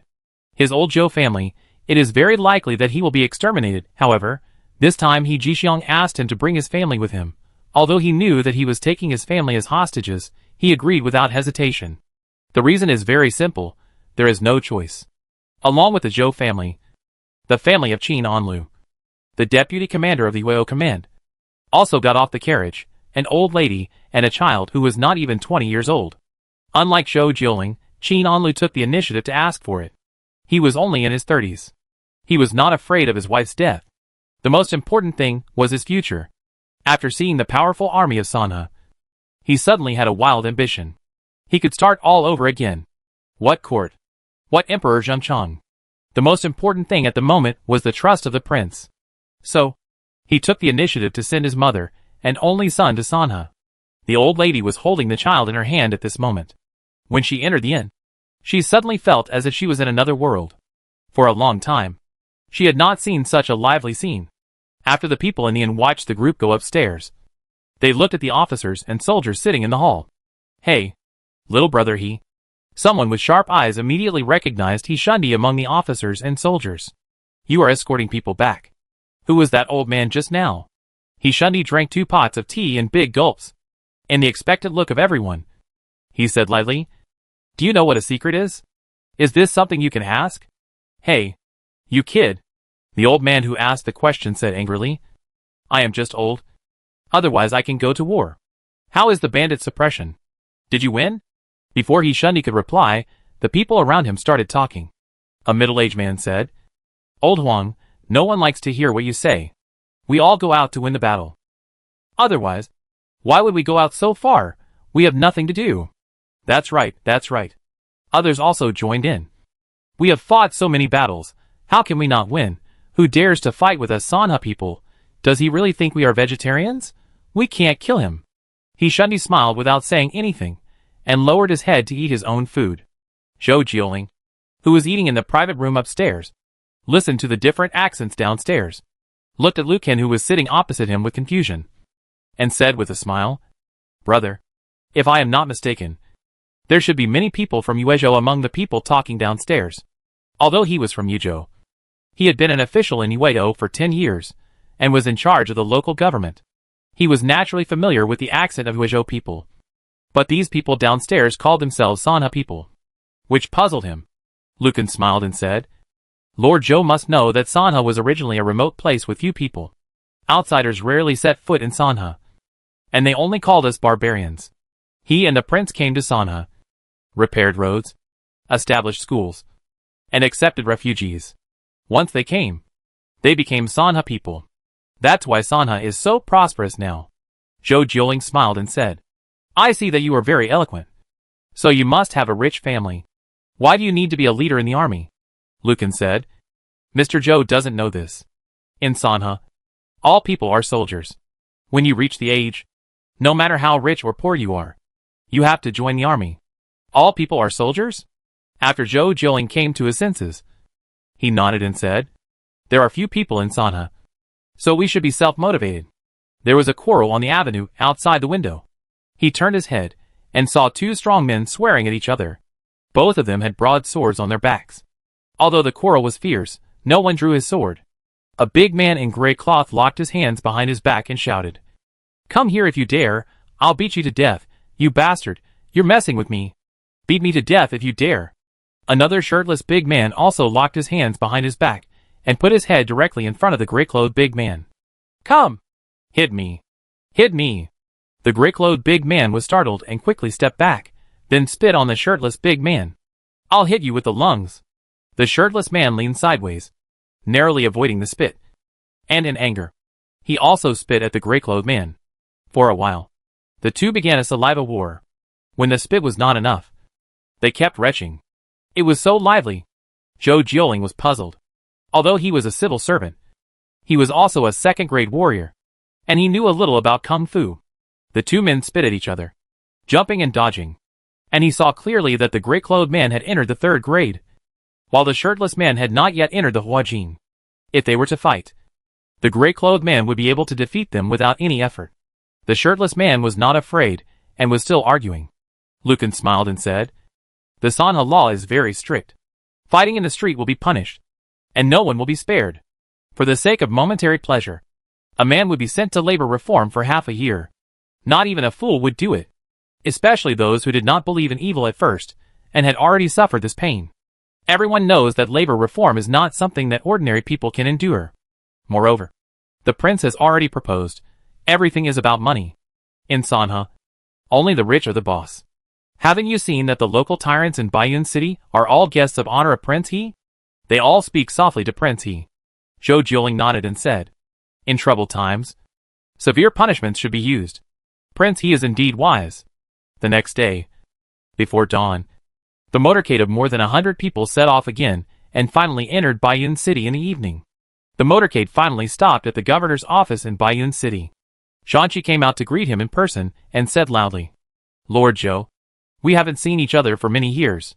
It's really a happy thing to see you again. Lord Shan. Zhou Jioling bowed and saluted, then looked at Wang Qingbang and others, and saluted one by one. Lord Wang, Lord Chen, Lord Xie. This is... When he looked at Xing Keshou, he was slightly stunned. Xing Keshou said with a smile, Master Zhou, you don't recognize me now? Forgive my poor eyesight. Zhou Jioling looked at him again and again, finally shook his head and said, Please enlighten me. Xing Keshou said with a smile, I am Xing Keshou. Master Xing. Zhou Jioling said apologetically, I haven't seen you for decades. Master Xing has changed so much that I can't recognize him. Xing Keshou sighed, I am really old, Master Zhou. Please don't call me Master. I am now a soldier, with no official position or job. Master Xing is too polite. Zhou Jioling would naturally not take this seriously, as they had no official position or job in Sanhe, but they had the rights of officials. After all, they are all on the same side as the prince. Shanqi smiled and said, Everyone, let's not chat outside, Sir Zhou. Please come in. Everyone welcomed Zhou Jioling into the governor's office. A banquet was held at night. Lin Yi did not attend. He said to Ma Gui in front of him, Tell Sir Shan that I can't see Zhou Jioling now. Let him stay in Sanhe for a few days, learn more about the rules, and the laws of Sanhe must be understood. How Sanhe try cases is how Yuo will try them in the future. We must unify our thoughts. If he disagrees, I will not force him. Ma Gui said with a smile, Your Highness is right. Yuo will have to follow Sanhe in the future. Otherwise, it will be disgraceful if it continues to be in such a mess. Lin Yi glanced at him and said, I heard that your parents and sisters have already arrived in Baiyun City. Ma Gui said with a smile, Qin said he would treat us to dinner tonight. Lin Yi thought for a while and said, Give me 50 taels of silver. It's not easy for him. As long as they are around the Sanhe and family, he will give them 30 or 50 taels of silver. Who made these people close to him? They followed him without merit. But they worked hard. Ma Gui smiled and said, Your Majesty is kind. Then, he took the banknote from Mingwe. Lin Yi continued, Is your family okay? Are the eldest and second sons in school? Ma Gui smiled and said, One eldest and second son, a little boy, and a girl, are all in school. Thank you Miss Mingwe and Miss Xixia for taking care of them. There is another one still in swaddling clothes. Every morning it was a mess. Those who went to school refused to get up, and those who didn't go to school refused to sleep, and they had to be yelled at in a loud voice before they would obey, and there was chaos. You still have 3 wives? Lin Yi suddenly asked. Yes. Ma Gui didn't understand what he meant for a moment, and answered cautiously. Lucky. When he thought about the fact that he didn't have a wife, and his subordinates all had 2 or 3 wives, he couldn't help but feel sad. That's good. He found that he shouldn't sympathize with them. He was the one who had the hardest time. They were poor, but they had several wives. He was rich, free, and had status, but he was still a single dog. The topic suddenly changed with the prince. Ma Gui still didn't know how to respond, and could only bow his head and remain silent. Lin Yi continued, Is there any news about Zhang Mian in Hongou? In my opinion, the number of people brought over is a little small. Don't let others make dumplings. Don't worry. Prince. Ma Gui knew the answer to this question, and hurriedly said, Although the number of people is a little small, the officers and soldiers brought by General Zhang are all masters. Even the civilians. Lord He Jixiang picked the best ones. Many of them are Huajin. At least there are 2,000 people with Huajin or above. Besides, Yi Qiu and Shen Xuan also followed Lord Zhang. More than 2,000 Huajin masters. Although they are not enough to attack Ankang City, they are definitely more than enough to attack a small Xuanyang city. Lin Yi asked in surprise. Blind Man and Yi Qiu are also there? Ma Gui nodded and said, That's what Qipeng said. That's okay. Lin Yi is a martial arts idiot. Now he finally understands the meaning of the 9th rank and the Grandmaster. In fact, they are snipers on the battlefield, who specifically pick on the opponent's snipers. If there are no snipers on their side, the generals dare not show their heads. Chapter 209 Law. Huizhou Governor Zhou Jioling settled down in Sanhe. For the first 3 days, he watched Shanqi and Shirkuan judge cases, while learning Sanhe's laws. On the 4th day, he began to judge cases in court. Occasionally, he would take the police out to arrest criminals and learn Sanhe's arrest procedures. For him, everything was new, unheard of, unseen, such as fines for littering. Many things were even unreasonable, and women were allowed to divorce without permission. Where is the husband's authority? It was simply outrageous. He wanted to reason with Shanchi, but Shanchi only gave him one sentence. Sanha is decided by the prince. He finally understood that prince, he was the heaven of Sanha. And everything he said to prince, he was the law. Just like Emperor Delong. What the emperor said was the law of Liang. Regardless of right or wrong. He was living in a house allocated by the governor. It was said that it was an orphanage in the past. Although there were no pavilions. It was a good place to stay. Next door was Prince's mansion. His family would live here in the future. And their safety would definitely be guaranteed. As soon as he got home, his son Zhou Qiu knelt in front of him and cried, "Father, that woman, I really don't want to." When he thought of the woman who was as strong as a mountain, he couldn't help shivering all over. "You kid," Zhou Jiuling sighed. "Why don't you understand? Our family is no longer what it used to be. What are you picky about? The most important thing right now is to continue the Zhou family lineage. Otherwise, how can you face our Zhou family ancestors? I asked someone to carefully select this woman. She is good at giving birth. Whether you agree or not, this is settled. He is already at this age. It is no longer important to have a future. The most urgent thing is the issue of his Zhou family's innocence." Zhou Qiu said, "Father, there are so many good women in the world. Why do you let your son marry such a woman? Asshole." Zhou Jiuling slammed the table and said angrily, "Do you still want to marry that girl from Chengxiangla? Look at how cowardly you are now." Shanchi only gave him 100 taels of silver to settle down. For a family of old and young, just eating, drinking, defecating and urinating is a huge expense. How can it be enough? Thinking of this, he couldn't help but feel sad again. Thinking back then, he didn't even care about 10,000 taels of silver. "Father, that's enough. Stop being a child." Seeing his son crying bitterly, Zhou Jiuling finally felt a little reluctant. No matter how old he was still his son. "If nothing unexpected happens, I will be gone in a few days. The only thing I am worried about is you two. You two brothers must memorize the laws of Sanha, otherwise I can't save you. The laws of Sanha are not divided by status. No matter who breaks the law, they will be severely punished." "Yes," the two brothers kneeling below said in unison. The two brothers have been pampered since childhood. And even when they married, they were all ladies from famous families. But they never thought that they would be reduced to marrying the daughter of a commoner. And the most important thing is that she looked so ugly. However, they had to listen to their father. "When Yuezhou is stable, it will be better for your father to have more money." Zhou Jiuling sighed. "Don't worry now. The most important thing is to have a child. The older you are, the more uncertain it is. As long as you have a child, you can do whatever you want in the future. Even if a foolish child is born, I will accept it as my father. Father is right." The two brothers looked at each other and could only nod helplessly. It was considered as tacit agreement with his father's words. The Zhou family could not be cut off no matter what. The moon was on the branches, looking forward to the hometown. The people of Sanha who had already conquered Xuanyang City actually felt a little homesick at this moment. After entering winter, Sanha was still warmer. The land of Hangzhou, it was so cold that people could be frozen to death. Many people came out, wearing only a thin coat, and now they were leaning outside the houses shivering. Wang Xiaoshuan said to Wei Yishan, "Please add more firewood. I am going to freeze to death." "Yes, yes, add more firewood." Ka Bao, the leader of the Lian people, was also shivering with cold at this moment. "I will definitely not come next time. My Sanha is still the best." "Yes, yes, I will never come again." Wang Xiaoshuan gritted his teeth and agreed. While Wei Yishan was adding firewood, he said disdainfully, "You guys, can't you bear this little hardship? I heard from my mother that it's even colder further north. Won't you go there in the future?" "No." Wang Xiaoshuan curled up, shaking his head like a rattle. "Whoever wants to go to these ghost places can go. I won't go there," Wei Yishan said with a look of longing. "Do you still remember a poem by Master Xie Zan? Smoke and willows on the painted bridge. Wind curtains and green curtains. 100,000 houses scattered around. Clouds and trees around the embankment. Raging waves rolling up frost and snow. The natural moat is boundless. The city is lined with pearls. And every household is filled with silk and satin competing for luxury.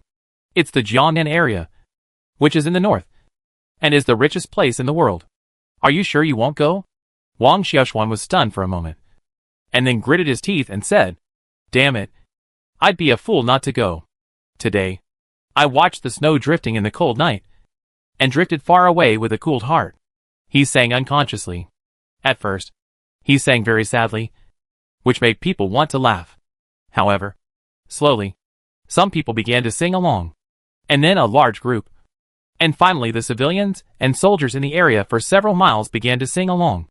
"Forgive me for my unruly and free-loving life. Anyone can abandon their ideals." This voice resounded throughout Xuanyang City.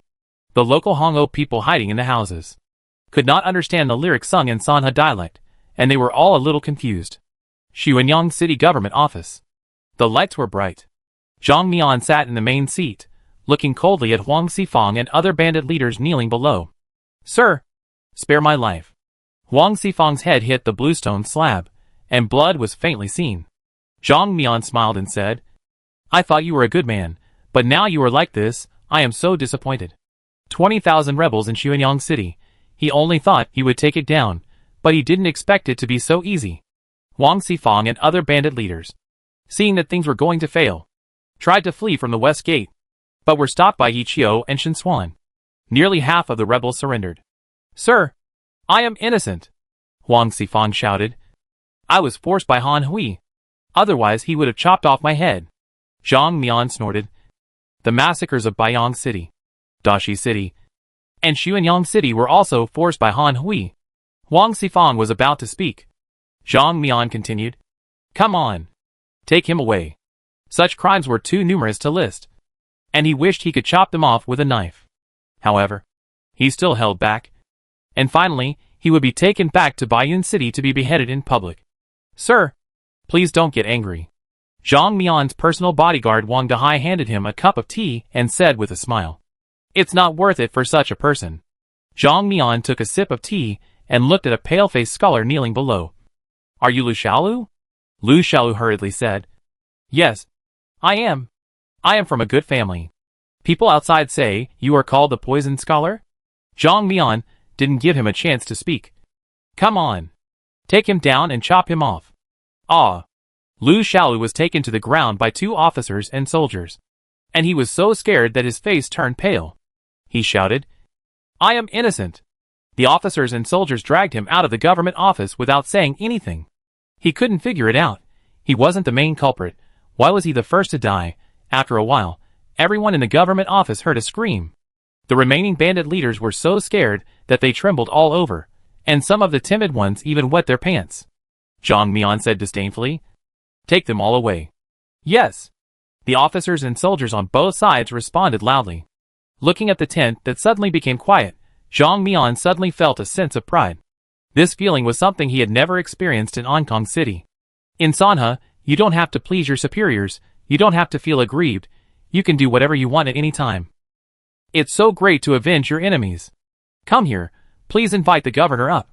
At this time, he remembered that Hongou Governor Yuan Busheng was still in prison. As soon as Wang Dahai stepped out of the door, he hurriedly shouted again, "Take him to the back court, no need to come to me." "Sir." Wang Dahai was puzzled. "Go, wait for Sir He to come." Zhang Mian waved his hand. Although Yuan Busheng was in trouble, he still served as a second-rank official in the court. Although He Jixiang was a soldier, he was still experienced. It was most appropriate for the 2 of them to talk. After all, he was a military general. Yuan Busheng was in trouble, and would only pretend to be submissive. He didn't take him seriously at all. On the second day, he ordered troops to be divided into different places to suppress bandits, and make sure to return peace to Hangzhou. The largest force in Hongou, apart from Huang Xifang, was only Zhao Lichuan, with a number of only a few thousand people, entrenched in Raocheng, which was only a few dozen miles away from the border of Nanzhou.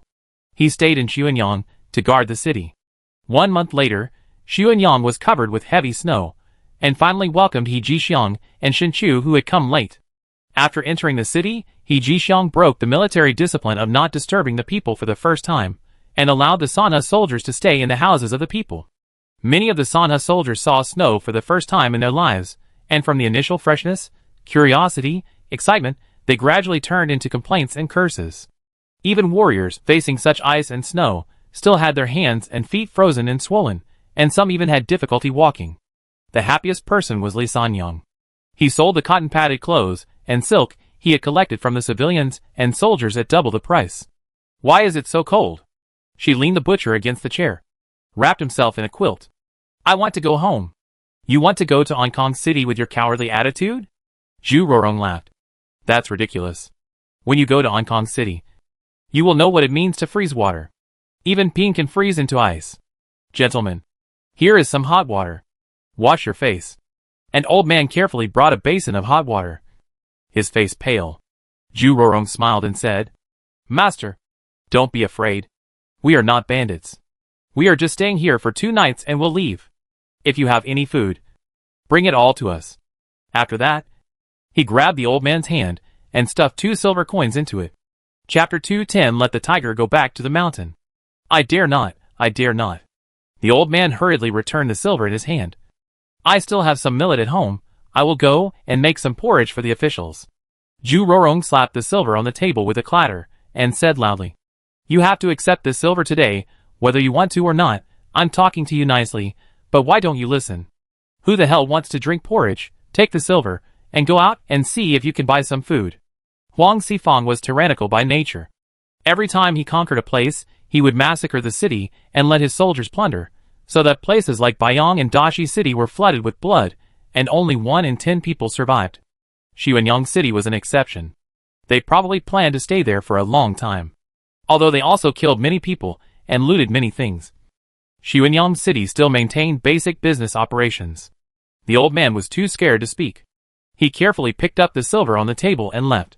Zhu Rorong looked at Yu Xiaochun, who was silent beside him, and said, You have a gloomy face all day long. Can't you smile? Your wife is gone, and you still have to live your life in the future. Right? Come! Have some wine to warm yourself up. He handed over the wine gourd on his waist. He had genuine sympathy for Yu Xiaochun. On his wedding night, his wife was killed. It would be hard for anyone to bear this. Yu Xiaochun did not take the wine gourd, but shook his head and said, Thank you. I don't drink. Jiang the butcher smiled and said, Then let's drink tea. I have tea here, although it is not as good as the one sold in your tea house. It is not bad. This is the best Yunwu tea in Hongou. I picked it on the road and fried it myself. It tastes okay. Thank you. This time Yu Xiaochun finally nodded and took a cup of hot tea from Jiang the butcher. The butcher continued, Don't be so polite. Kid. As a person, you must open your heart. Only in this way can you live long and peacefully. Yu Xiaochun felt more regretful. This kid was such a good person. He had liked her for a long time. Before Yu Sanshui got rich, one of the 2 families sold pork and the other ran a tea stall. If the daughter married into the 2 families, it would be considered a good match. It was neither marrying down nor marrying up. However, Yu Xiaochun's sudden marriage caught him off guard. Yu Xiaochun lost his wife and became a bachelor again. But the butcher was not so enthusiastic. After all, a murder happened in the Yu family, and it would be unlucky for his daughter to marry him. If it really doesn't work, he will let Lu Can, the little bastard, get the job. This guy is also very good. The only bad thing is that Lu Can's father Lu Duo is not a good guy. It makes people angry just by looking at him. Of course, he also considered Wei Yishan. But it's a pity that there is only one mother in the family, which is too weak. If she is bullied in the future, she won't even have a helper. I'm devoted to martial arts now, and I don't want to worry about other things. Yu Xiaochun said expressionlessly. Pan Duo came in with his bare chest. First looked at the butcher wrapped in a quilt, and then looked at Yu Xiaochun, who was wearing thin clothes, and said with a smile, Why did you hide here? It's easy to find you. The butcher shrank his neck and said, Aren't you cold?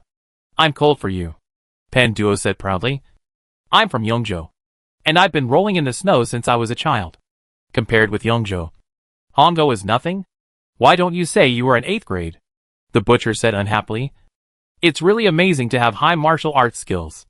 It is said that when you reach the 8th grade, your whole body is full of true energy, and you are not affected by cold or heat. Hey, what are you hiding for? You're so easy to find. You're talking as if it's true. Go ahead, what's the matter? After Zhu Rorong finished a pot of wine, he yawned and was a little sleepy. Pan Duo said, Take care of your own natives. They're all curled up there. I really want to freeze them to death. Hey! The butcher slapped his head and said, I would have forgotten if you hadn't said it. Many civilians came for this expedition, but most of them were there to rob money. Few of them were dedicated to work. The ones who really did the work were the natives bought by various suppliers. These natives run faster than anyone else when fighting. But they work very hard without complaint. As the weather gets colder, everyone complains that the coats sold by Li Sanyang are too expensive. So they don't care much about the natives in their own family. Pan Duo snorted coldly. People are frozen to death. You have so many goods. Are you going to carry them back by yourself? Last night, some natives couldn't stand it and ran into people's houses to rob things. Lord Zhongmian said, take care of your own people quickly and don't cause any trouble. Yes. Yes. When they heard that it was Zhongmian's order, everyone responded in a hurry. The butcher gritted his teeth and lifted the quilt on his body, rubbed his hands and said, I'll go now. An old coat costs dozens of copper coins at most. So it's no big deal to buy them one. A strong native laborer also costs 1 tael of silver. If he really dies, it's not worth it. Zhu Rorong saw the butcher leaving and hurried to follow him. Yu Xiaochen looked at the two people inside. You are blinded by money, and no longer take the lives of the natives as your own. Pan Duo smiled and said, you are still short-sighted. These natives are the same as the monkeys in the mountains. If you treat them a little bit well, they will think of challenging your prestige. Don't you know how the old lady on West Street died? She was too nice to the natives and slept in the same house with them. The natives thought that the host family was easy to bully. So they had second thoughts and put poison in the water. And the whole family died. There are some lessons that you should remember. Yu Xiaochen admitted that what Pan Duo said was true. It was not the first or second time that the natives of Baiyun City murdered the master and escaped. After a long time, he sighed, it's better not to go too far.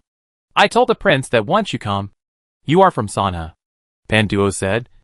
But they have never considered themselves as Sanha people. Now they have learned to gather together.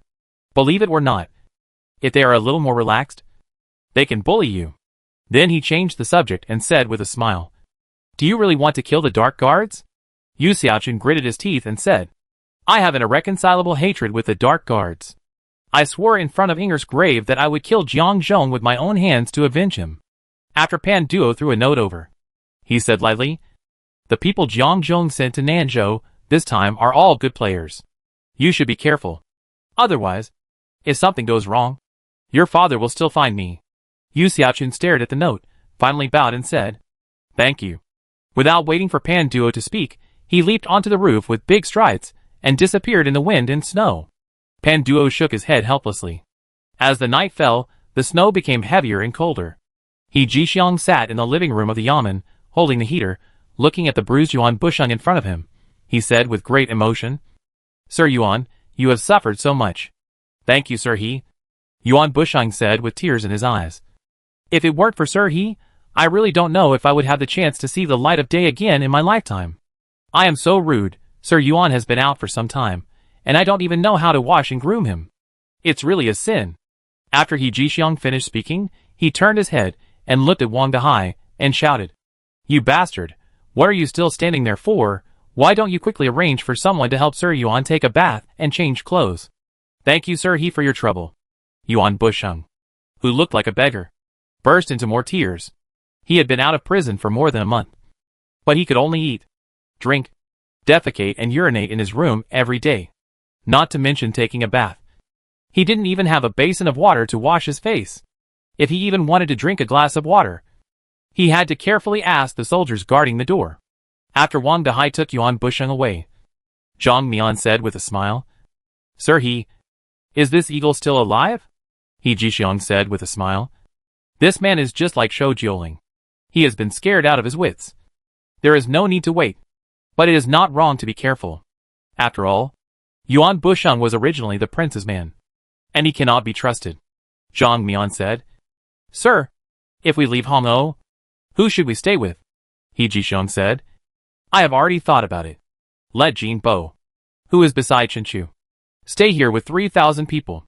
Jin Bo? Zhang Mian frowned and said, This kid is not bad. But he lacks stability. But he is a decisive person. He Jixiang stroked his beard and said, With him here, Yuan Busheng should be a little worried. Then he looked at Pan Duo again. Pan Duo bowed and said, The court has issued an edict. Zhou Jioling has made great contributions in defending the territory, and has been conferred the title of Marquis of Wooding. Marquis of Wooding? Zhang Mian couldn't help laughing. Is Zhou Jioling not arrogant? He is old and cunning. How could he have the courage? Pan Duo smiled and said, he was scared out of his wits a few days ago. In the end, it was Master Shan who calmed him down. He Jixiang stood up, put the heater on the table, and paced back and forth in the hall, saying, who went to Raocheng? It's freezing cold, and it's really worrying. Zhang Mian smiled and said, don't worry, Master. The one who went to Raocheng is Jizhua. He has been with me for more than 10 years.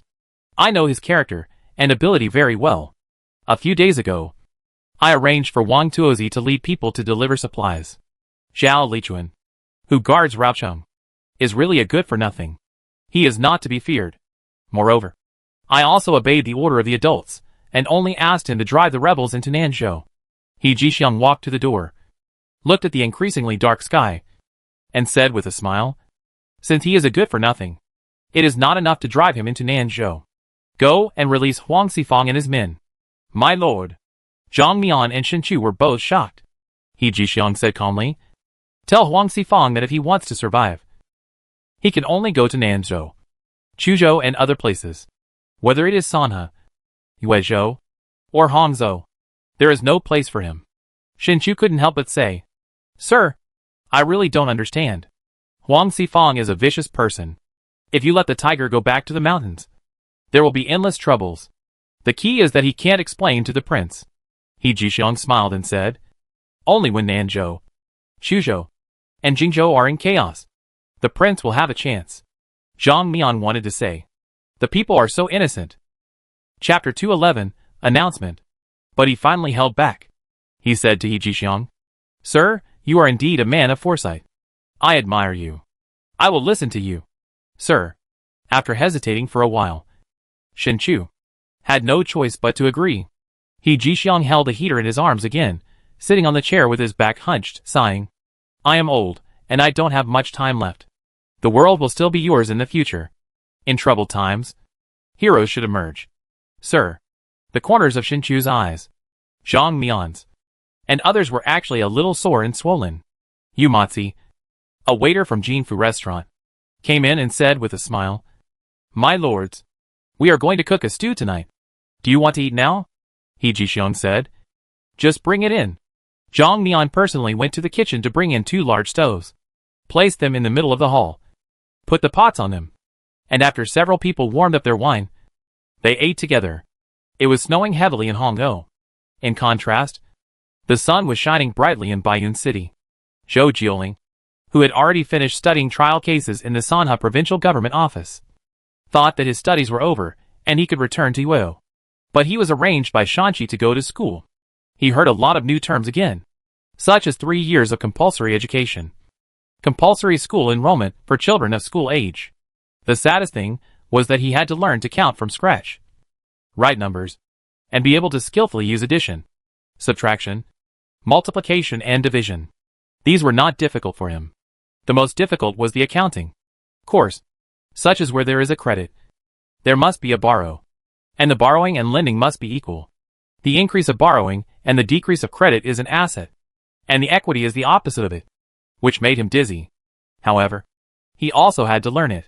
Shanqi said that he would follow this method in Yueo in the future.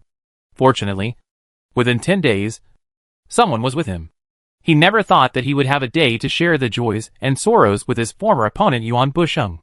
The two sat upright in the classroom like those children, listening to Han Jin's endless speech on the stage, and taking notes with a pencil in their hands from time to time. Unfortunately, they were not very skilled in using it, and the words written by the great writer were also crooked. This kind of pencil was made by Lin Yi's craftsmen by mixing graphite rods and clay, and it was covered with a thin iron sheet. Although Lin Yi was not very satisfied with it, it was better than using charcoal pencils, so he just made do with it. Moreover, it was selling well in Sanhe at the moment, and the two craftsmen made a small fortune with this craft. Zhou Jioling finally waited until the school was over, and after the children ran away, he walked out of the classroom with Yuan Busheng. Yuan Busheng looked at the setting sun and sighed. I never thought I would have the chance to study with Lord Zhou in my lifetime. Zhou Jieling snorted. Do you think I want to study with you? An old man? The most important thing is that the two of them still live in the same yard and eat at the same table. Yuan Busheng smiled and said, Lord Zhou, let's not talk about the old things. Now you and I are both working for Prince He. So we should work together. The two walked and talked. And when they reached a remote and deserted place, Zhou Jieling suddenly whispered, Lord Yuan, why do you think Prince He has not wanted to meet us until now? They were once second-rank officials of the court, and they were full of knowledge. Even if we don't ask for a flattering welcome, we should at least meet them once. Yuan Busheng smiled.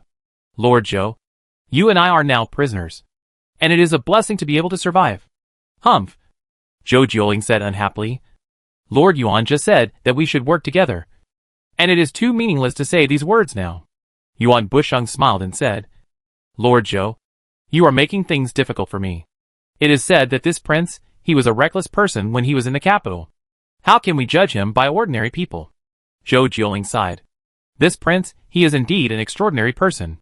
He actually let people learn some unorthodox methods. Accounting, finance, etc. are obviously the things that minor officials should do. But they are asked to learn these second-rank officials. It's really outrageous.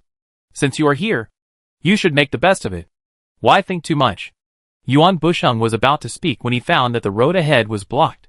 Zhou Jieling said with a smile, Today is the day when He Jixiang leads the army back and defeats Han Hui's rebels in one fell swoop. It is true that there is no false reputation.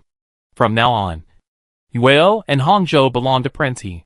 You and I have been operating in Yueo and Hangzhou for many years, and we naturally know how much tax is owed. Yuan Busheng looked at the cheering crowds on both sides of the road and the officers and soldiers with high morale, and said with emotion, If we take over Nanzhou, we will get 1/3 of the world's taxes. The two looked at each other, and it seemed that it was not completely impossible for Prince He to get the world. Thinking of this, their hearts suddenly warmed up. Because of the return of the Sanhe army, Baiyun City was deserted. Fireworks were set off before dark and lasted until late at night. Many families worked as laborers, and they made a lot of money on this trip. Now that they have returned home in glory, they naturally want to have fun. The next morning, Lin Yi just got up and saw a group of old men sitting in the living room. He said to Xiezan, Go and call those 2 old men over. Then he went to wash up. When he finished breakfast and went to the living room, he saw Zhou Jieling and Yuan Busheng kneeling at the door. Long live the prince. When the two saw Lin Yi, they shouted in unison, Get up. Lin Yi sat lazily on the chair, yawning. What time is it now? You don't have to come so early. Zhou Jieling and Yuan Busheng looked at Shanqi at the same time, and when Shanqi nodded, they stood up carefully. Zhou Jieling said boldly, I was delighted to hear that the prince had summoned me. Now that I have seen you, I will die without regrets. As he spoke, tears flowed down his eyes. Yuan Busheng was stunned. How could a person be so shameless? For a moment, he didn't know what to say. He simply kept silent. Lin Yi smiled and said, Marquis Whiting is indeed a very affectionate person. Hearing this, Zhou Jieling was so scared that his knees softened, and he knelt on the ground and said, Your Majesty, please forgive me. This is the title given to you by the current Emperor Zhengchang. Lin Yi took Xiao Shizi's teacup and said with a smile, You should feel honored, don't be ungrateful. I am your man in life, and I will be your ghost in death. Zhou Jieling was quick-witted and said loudly, I am loyal to your Majesty. What's the point of you being ghosts? Lin Yi laughed. Get up. Don't kneel down all the time, you can bear it. But this floor of mine can't bear it. Your Majesty is guilty. Zhou Jieling stood up, wanting to laugh but not daring to. Your Majesty, I cannot repay you for saving my life. Yuan Busheng saw Lin Yi looking at him, and hurriedly said, I will serve you as a soldier, holding the whip and stirrups. Sit down. Lin Yi waved his hand and said, Come on. Serve the tea. Bring out the cloud tea that Mr. He brought back from Hongou. It's like borrowing flowers to offer to Buddha. Thank you. Your Majesty. Yuan Busheng and Zhou Jieling, who had just sat down, stood up with everyone else. Lin Yi said indifferently, I heard that you let Huang Xifeng, that bastard, run away? He Jixiang knelt down tremblingly and said, Your Majesty, please forgive me. Hey, get up. You are old, and you kneel down to me at every turn. Aren't you afraid that I will shorten my life? Lenny waved his hand helplessly again. Let him go. This world will be even more chaotic in the future. And there will be no good. He had no intention of pursuing responsibility. After all, things had come to this point. There is no point in pursuing responsibility. He just sighed that these old men were much more ruthless than him. Thank you, Your Highness. He Jixiang hurriedly stood up and sat down. Zhou Jioling and Yuan Busheng were shocked. How could they let Huang Sifang go without permission? Shanqi said. The maritime customs said 10,000 taels of silver yesterday. Please give your instructions. Your Highness. Whether this money should be given to the governor's office or the prince's mansion, he had to ask. 10,000 taels of silver? Can this prince take it seriously? Shanqi was about to say happily that Your Highness was wise, but then he heard Lin Yi continue. Of course I put it in my pocket. Everyone was at a loss whether to laugh or cry. The first part of the sentence made people feel relieved. But the second part made people want to hit someone. Yes. I will send the money to you later. Shanqi was helpless. And he was happy for nothing. Lenny put down the teacup. And said with a smile. Hongou and Yuizhou have been pacified. Mr. Bian. Thank you for your hard work. The road must be repaired. Don't worry. Your Majesty. Bian Jing said with a smile. We will start repairing it in a few days. The laborers are back. And there will be no shortage of manpower. Lenny nodded. And was about to continue. Fong Pai ran over and said. Your Majesty. That guy is here again. Lenny smiled and said. How long has he been in Sanha? The eunuch sent by his boss to announce the decree. He never let anyone in. But the young eunuch refused to leave. And just lived in Jinfu restaurant. Fong Pai said. Your Highness. It's been 2 months. It's been that long. Lenny frowned and sighed. Let him in. Send him away quickly. So he won't bother me again in the future. Fong Pai ran out. Soon he brought in a young eunuch with a white face and beard. Greetings to Your Highness. The young eunuch held the Buddhist dust and bowed. We finally get to see Your Highness. What's his name? Lenny couldn't remember the eunuch's name for a moment. Xiao Shizi smiled and said. He is He Lian. He Jin's godson. After hearing this, the eunuch straightened his back and shouted. Yes, I am He Lian. Your Majesty. Let's get ready. Prepare for what? Lenny asked in surprise. I am going to announce the imperial edict. The eunuch shook the imperial edict in his hand. Just announce it. Lenny yawned and said. No one is stopping you. Bathing and burning incense? That's impossible.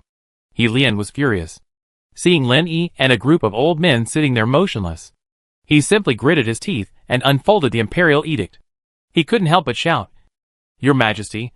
Get ready to receive the edict. He shouted in his heart. Hurry up and kneel down towards me. Lenny put his hands on the back of the chair, looked at his crossed legs, and said with a smile, Read it. I am ready. Chapter 212 Monster. Even if his father issued an edict, he would not necessarily kneel, let alone the prince, who came to the throne illegitimately.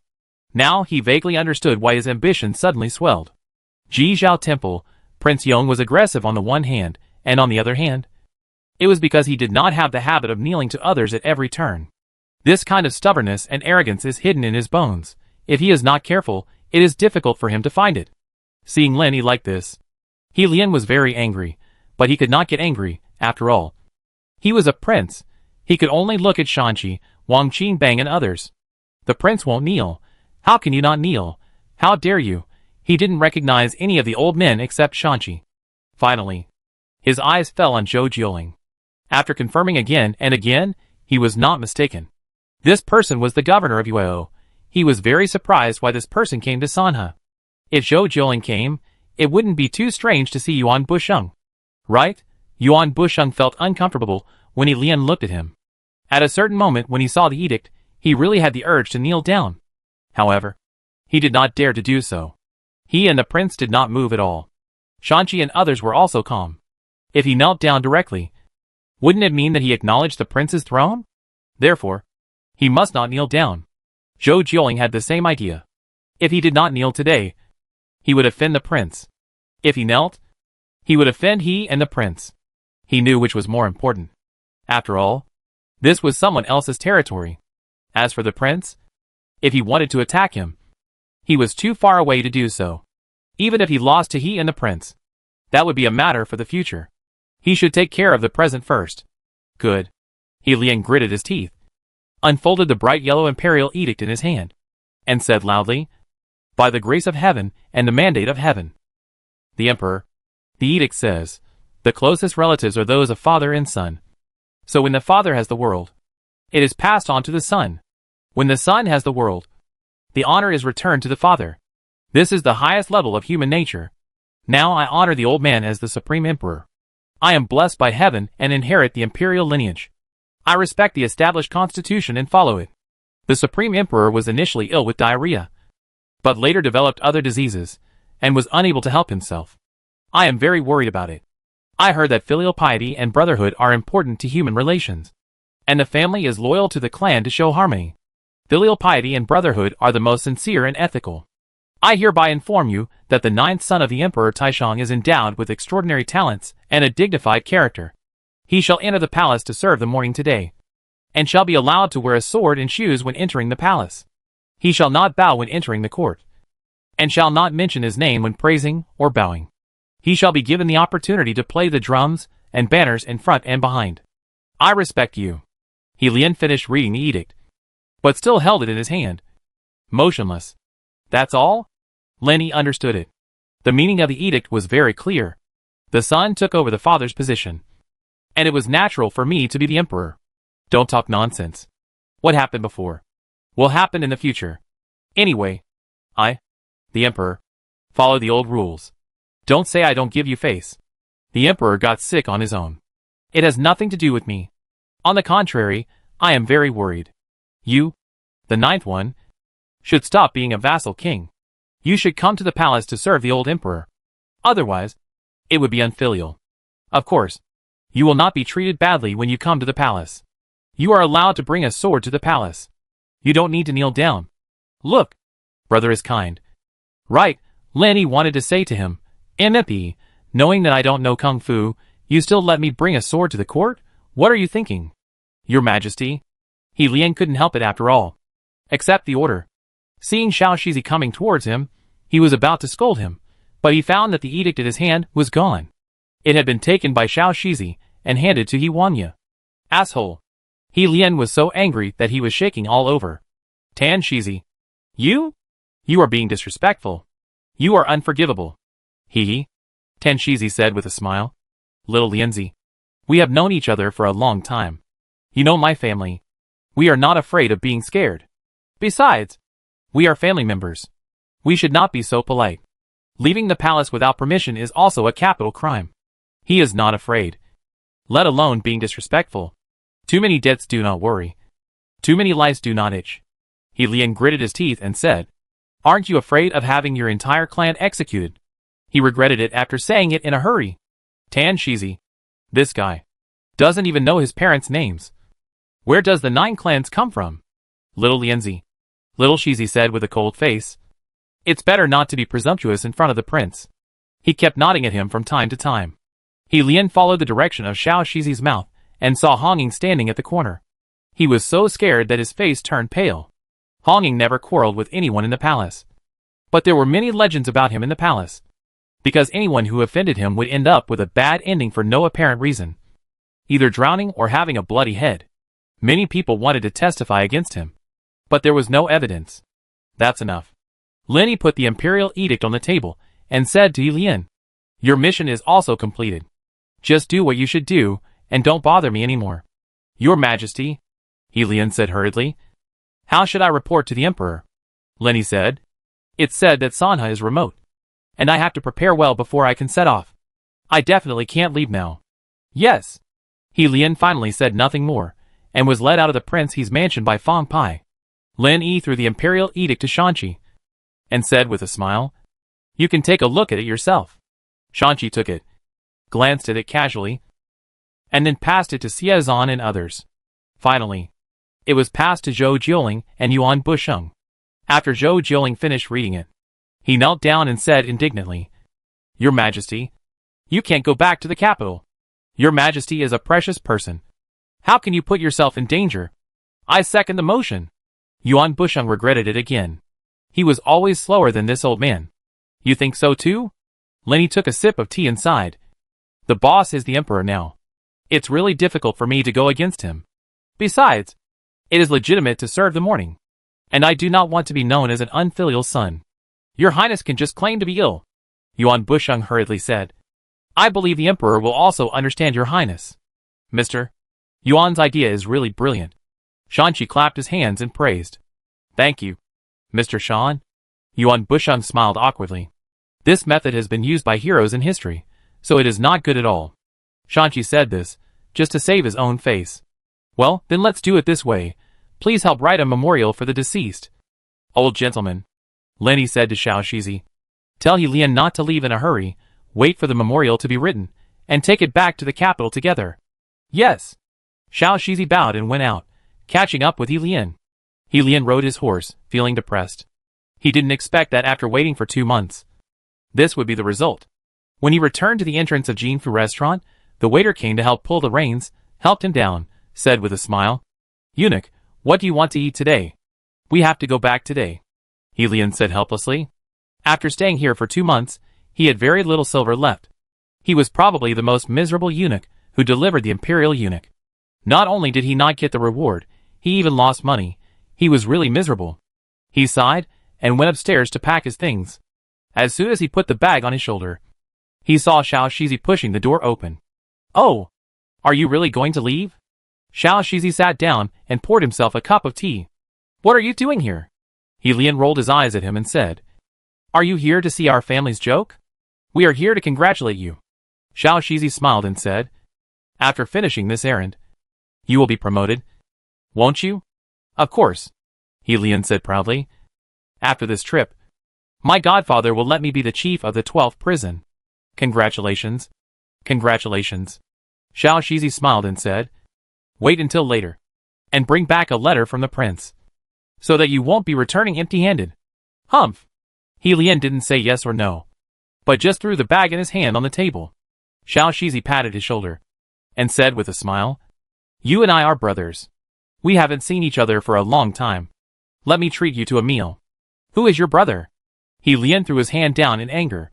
Xiao Shizi shook his head helplessly. He really wanted to tell this guy that we, and the prince, are the only light of the righteous path. With the return of the Sanha army, Sanha had abundant labor force again, and the road to the swamp in the east was resumed. Dian Jing was so happy that he couldn't close his mouth, because there were more than 10,000 captives from Yueo and Hongou, and they didn't need to be paid at all. Prince. Dian Jing accompanied Lin Yi, who was riding on a donkey, to inspect the construction site, and said with a smile, If nothing goes wrong, the road will be completed in another month. Lin Yi glanced at the Sanha people who were pulling soil to bury pits and reclaim swamps not far away, and said lightly, It's true that the land will belong to them after it is reclaimed, but there must be planning, and they are not allowed to build randomly. Tell them, don't be unconvinced, otherwise there won't even be a sewer, and they will suffer. He Jixiong said, Don't worry, Your Majesty, I have already told them all about this. No food. Lin Yi passed by a puddle, and yelled at the child who was digging for loaches in it. You're skipping classes in broad daylight. Are you itching for trouble again? This child was also brought here from Songang, and is now 14 or 15 years old. I have to admire his parents' naming skills. His name is No Food, and his sister is 2 bowls of rice. She is only 1 year younger than him. This father and mother are too partial. The son deserves to be no food, and the sister deserves to be full with 2 bowls of rice. However, his sister disappeared in the hurricane. Lin Yi also helped to look for her, but to no avail. Your Highness, Duan Liang, who was covered in mud, shouted, Grandma Sang asked me to come. She said the orphanage eats loaches at night. They caught a lot of them. Lin Yi glanced at the wooden barrel next to him. Loaches were running up and down in the muddy water. Your Highness, Duan Liang said happily, there are a lot of loaches here. There are also eels. He reached into the wooden barrel and caught a large yellow eel weighing more than a pound. Lin Yi smiled and said, Catch more, and I will improve the food at night. I know. Your Majesty. Duan Liang nodded excitedly. There are so many here. After Lin Yi left, he continued to dig mud and grabbed a thick loach. The cold air from the north finally arrived in Sanha. Everyone changed from short sleeves to long sleeves, especially at night. You have to cover yourself with a quilt. The night was dark. Hong Ying sat cross-legged in the room, and suddenly opened his eyes. He opened the door and looked towards the Baiyun Temple. Ma Gui, who was on patrol, saw him and bowed. General Manager, why are you still awake so late? Seeing that Hong Ying didn't respond to him, he followed Hong Ying and looked towards the Baiyun Temple. Before he could blink, Hong Ying disappeared from his sight. What could happen to Baiyun Temple so late? Ma Gui scratched his head, very puzzled, and continued to patrol the palace with the guards. After passing through 2 corridors, he saw Wen Jiaoyi, who was also facing the Baiyun Temple. Wen Jiaoyi? Ma Gui bowed. He was even more confused. Did something happen in Baiyun Temple? However, he was not too worried. With the blind monster here, what kind of trouble could he not solve?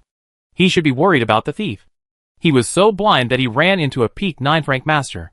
He really didn't take the road to heaven, but he went into hell. In the words of your prince, there are monsters every year, but there are more this year. Wen Jiaoyi smiled and said, in the future, it will be more and more lively. Ma Gui smiled and said, I don't understand. Please teach me. Wen Jiaoyi, Sanhe will have another grandmaster. In the darkness, Yichio came out.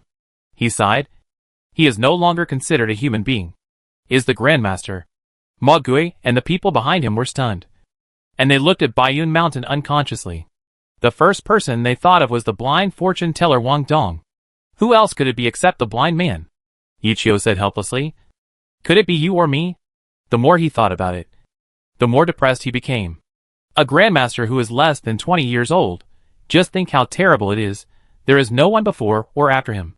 If he continues with this progress in martial arts, I am afraid he will be invincible in the world. Baiyun Mountain. Baiyun Temple. The blind man stood at the door, with no expression on his face. He tilted his head, and listened to the sound of breaking air getting closer and closer to him, and said with a smile, General Manager, you are here. After Hong Ying landed on his feet, he said, You are very good. The blind man bowed and said, Thank you for your advice. General Manager. Hong Ying said, Go ahead. The blind man said, Obedience is worse than respect. The bamboo joint in his hand was waved towards Hong Ying without any warning. Hong Ying dodged sideways and struck out with a palm. Hey, why are you still awake in the middle of the night? What are you doing? Sun Xing's voice suddenly came from the room. The blind man stepped into the air and disappeared into the dark night. Hong Ying followed closely behind him. Before dawn, the blind man returned. Sun Xing was startled when he saw the blood flowing from the corner of his mouth. He shouted, Who did you fight with last night? You are like this. He quickly helped his apprentice to the bed. It's okay. You just need to rest for 2 days. The blind man waved his hand nonchalantly. You are not in the way, but you are delaying things. We have several appointments today, Sun Xing said unhappily. If we don't go, then we won't go. People will think we are not keeping our promise. The blind man said, Thank you for your trouble, Master. Ah. Sun Xing shook his head helplessly. What can I do? After all, I am your master. You should have a good rest. I can only go alone. He carried a banner and a bag on his back and left the room. For a while, the blind man was the only one in the room practicing Qigong to heal his wounds. Suddenly, the door was pushed open again, and a young bald monk walked in. Chapter 213 Phoebe Nanmu. Blind man, are you really injured? The monk touched his head, said with a smile. I saw you fighting with the steward last night. I couldn't help you. Don't blame me, you said it yourself. The blind man slowly put down his hand, sighed. Han Yen, your kung fu is mediocre. You still need to work hard, or you will suffer in the future. He and Han Yen were both orphans in the hurricane, came to Sanhe together, and were like brothers.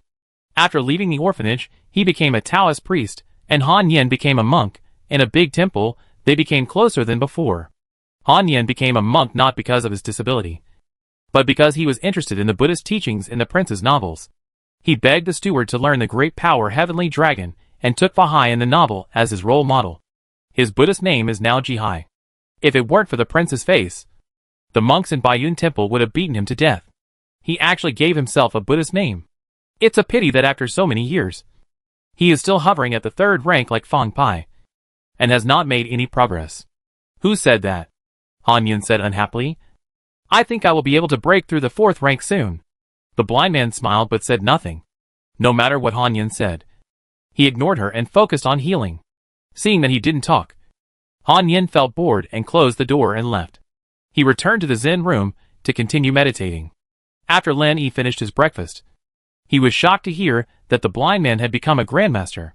Is the grandmaster really a cabbage? Lin Yi still didn't believe it. Hong Ying smiled and said, "The blind man is grateful for the prince's kindness, so he naturally dared not be lazy.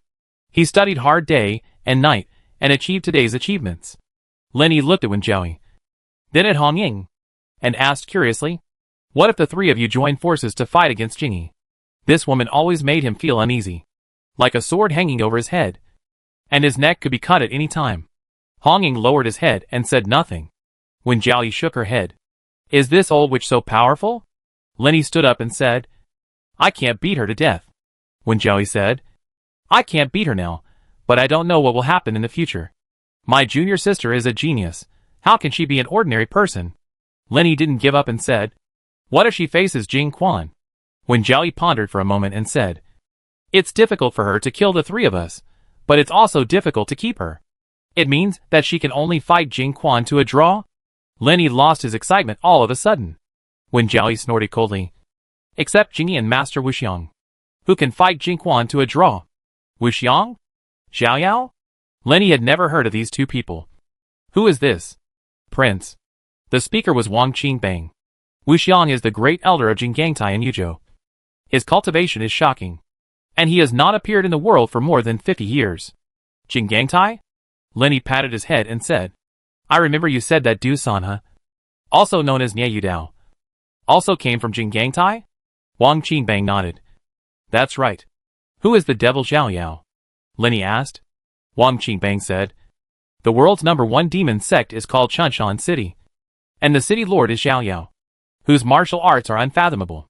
He also occupies Chuanzhou and has been fighting with Jizhou Temple for 100 years.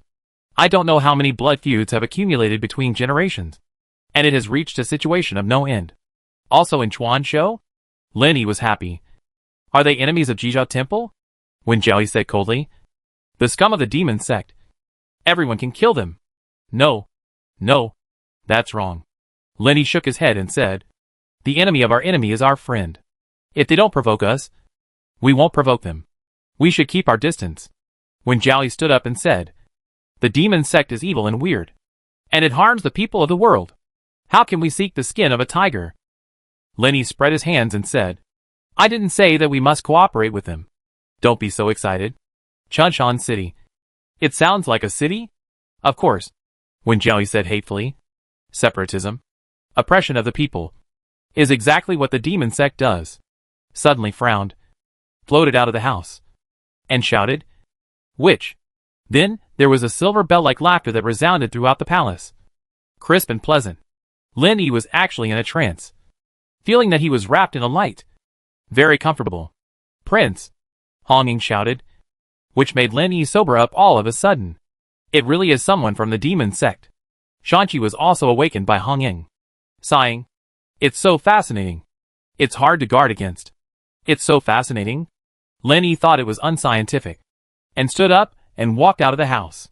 Wen Jiaoyi carried a girl into the yard, and then threw her directly. The girl fell to the ground, but she still stood up shakily, and her eyes turned red when she looked at Wen Jiaoyi. The girl covered her chest with one hand, slowly took out a handkerchief with the other hand, wiped the blood from the corner of her mouth, and said in a trembling voice, "Who are you?" Seeing the guards surrounding her, she was a little flustered for a while. "Which? This is not a place you can come to." Wen Jiaoyi smiled and said, "Since you are here, don't even think about leaving today." "Wait," the girl hurriedly said. "I'm here to see Prince He." Lin Yi looked at the girl. She was tall, with long flowing hair, and smoky makeup, which was his favorite style. He asked curiously, "I don't know you at all. What do you want to see me for?" The woman said, "I heard that the prince rejected Jizhou Temple. Then you are my friend in Chunshan City. We will naturally help you." "Chunshan City?" Lin Yi smiled. "As expected. If you mention the devil, you will find the devil. My family is big and powerful. Why do I need your help?" "Prince," the woman said proudly, "this is the kindness of my master. You'd better not refuse it." "Kindness?" Lin Yi was the last to be threatened by others. He snorted coldly. Tell your master. I appreciate it. But you don't need to help. Hey! Jizhou Temple is like this. And Chunshan City is like this too. They all look like they are the best in the world. Why do they all seem to have a second-year syndrome? They are really annoying. The woman glanced at the people in the yard and said with a smile, Your Highness, have you forgotten that the two great masters of Jizhou Temple are difficult for your Highness to resist? Lenny said, This is my business. And you'd better not worry too much. If you meddle in other people's business, you'll get old easily. Humph. The woman bit her teeth lightly. Your Highness is doing great things. So do you also have to avoid rumors in the martial arts world? My Chunshan City is good or evil. So why do we need others to gossip about it? No. No. Lenny shook his finger and said, I think the girl must have misunderstood. How the martial arts world judges your Chunshan City has nothing to do with my Highness. If I say you are righteous, you are righteous. If I say you are evil, you are evil. The woman asked in confusion. Why is your Majesty so anxious to refuse? Because I don't like your attitude when you talk. Lenny said word by word. I hate people threatening me the most in my life. I hope your Majesty will take care of yourself. The woman was about to leave. But suddenly a figure appeared in front of her and slapped her on the shoulder. She had no choice but to hit the pillar behind her. The pillar collapsed, and she couldn't stop spitting blood. She raised her head and looked at Hong Ying in front of her angrily. Lenny smiled and said, Did the prince let you go? The woman gritted her teeth and said, I wonder if the prince has any other instructions. I don't deserve your instructions. Go back and tell your master that there is no hatred in the past or in the present, and it is better for everyone to live in peace. Lenny smiled and said, Okay. You can go now. Thank you. The woman looked at Hong Ying angrily, jumped out of the courtyard wall, and disappeared. A waste of money. Lenny looked at the broken columns inside. It has to be rebuilt again. It's all money. Are you really letting her go like this? Wen Jiaoyi suddenly said, The master is here. Can you beat him?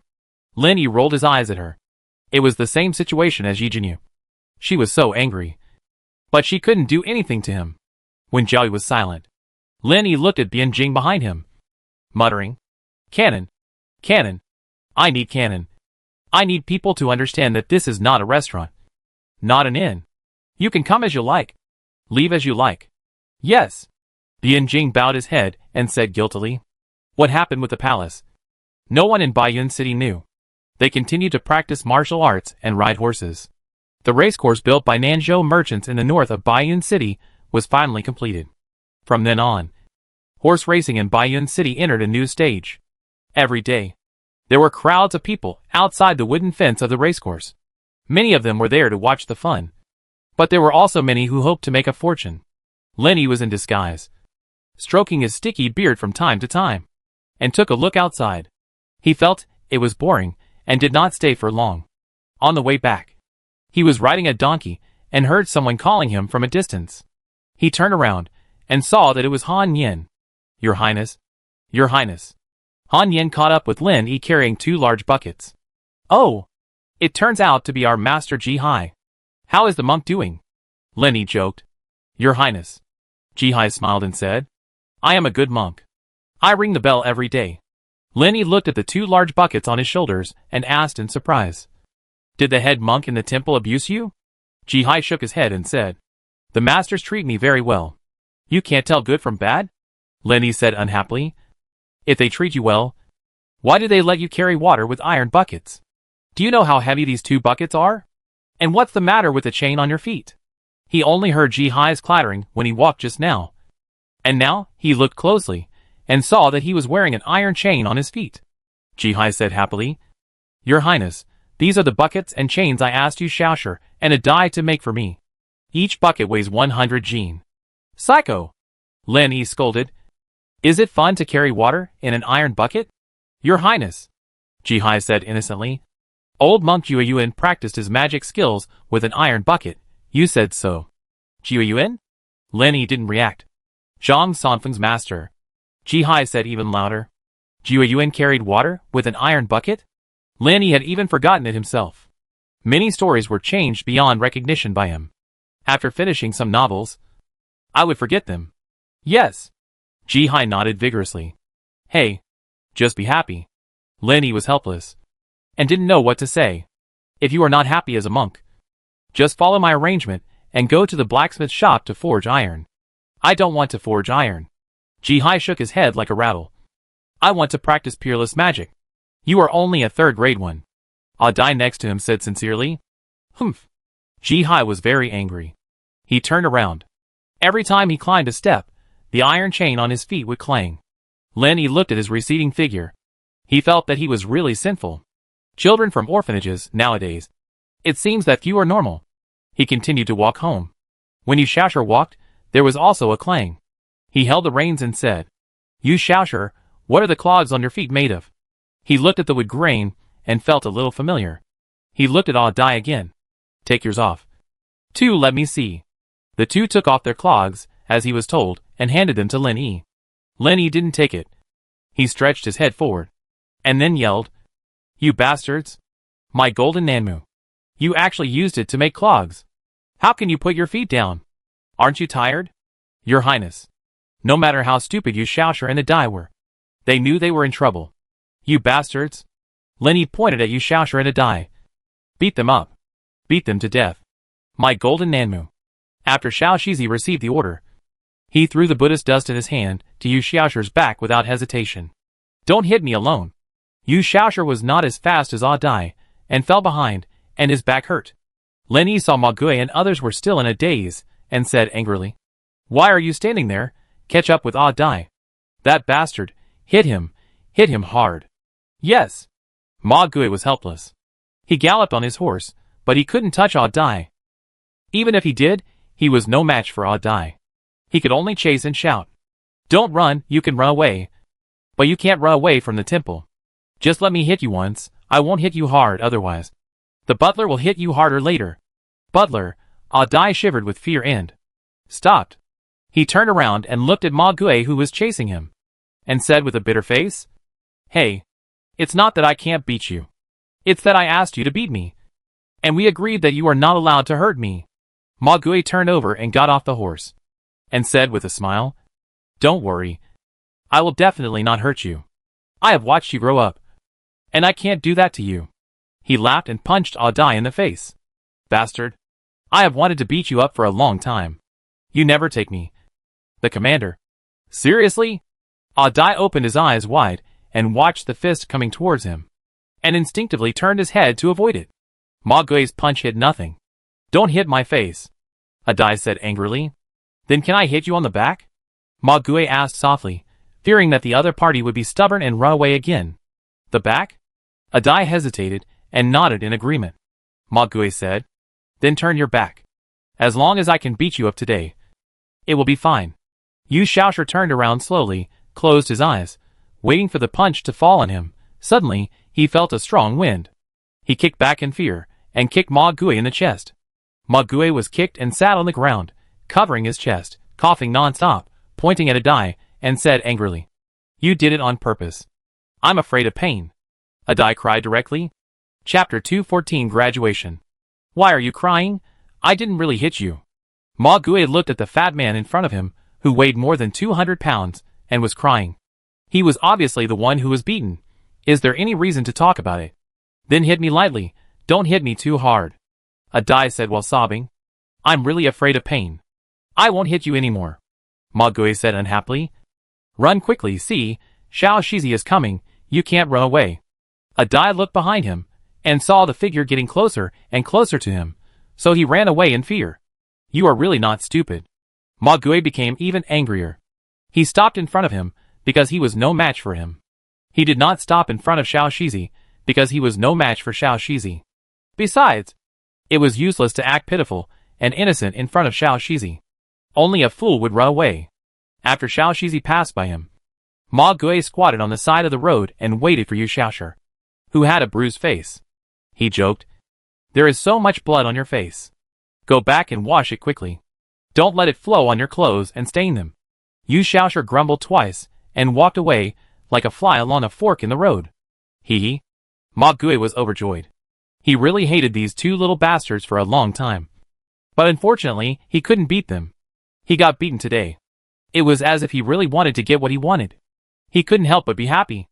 When Lenny came over on his donkey, he hurried to meet him, pulled the reins, and said with a smile, "Your Majesty, this beating will only last for 3 days at most. These two little bastards never learn their lesson." He would never miss the chance to apply eye drops. Lenny sighed. "Poor my golden Nanmu. In Sanha, golden Nanmu is not difficult to find. Nor is it precious. But 1,000-year-old golden Nanmu is relatively rare. The wood was sent by Tian Shiyu, and it was the best of golden Nanmu. He put it in the corridor. Before he could think of what kind of ornament it would be made into, it was made into clogs by those two little bastards Yu Shaoshi and Adai. It was really infuriating." Ma Gui comforted him. "Your Highness, I heard from Tian Shiyu that there are many of these woods in Nanyang. I guess what he said is true. I see many natives wearing pendants made of golden Nanmu around their necks. Nanyang is a good place," Lenny said with a smile. "When we have a chance, we will also go to Nanyang to see the different customs and practices." "Yes," Ma Gui said with a smile. "Your Highness, there are more and more natives recently. It seems that they are not all Aya people. They are not as honest as the natives. They have committed many crimes recently." Lenny thought for a while and said, "Tell Lord Shan that no matter whether they are natives or Aya people, they will be given a house when they get married. And their children must be sent to school. If they are not educated, it will be troublesome in the end." Ma Gui said, "Yes, I will tell Lord Shanchi later. Sanha prohibits the trafficking of people, but does not prohibit the trafficking of Aya people and natives. After all, in the eyes of the Sanha people, the natives and the Asia people are not considered human beings." Lenny heard the call of the otters from a long distance away. It was not just one or two, but 5 or 6 horse carriages were coming towards him. There were large cages on the carriages, and each large cage contained more than 10 or 20 otters. Lenny stopped his horse and asked in confusion, "Damn it! Why are you catching these things? Are you starving? There is nothing to eat.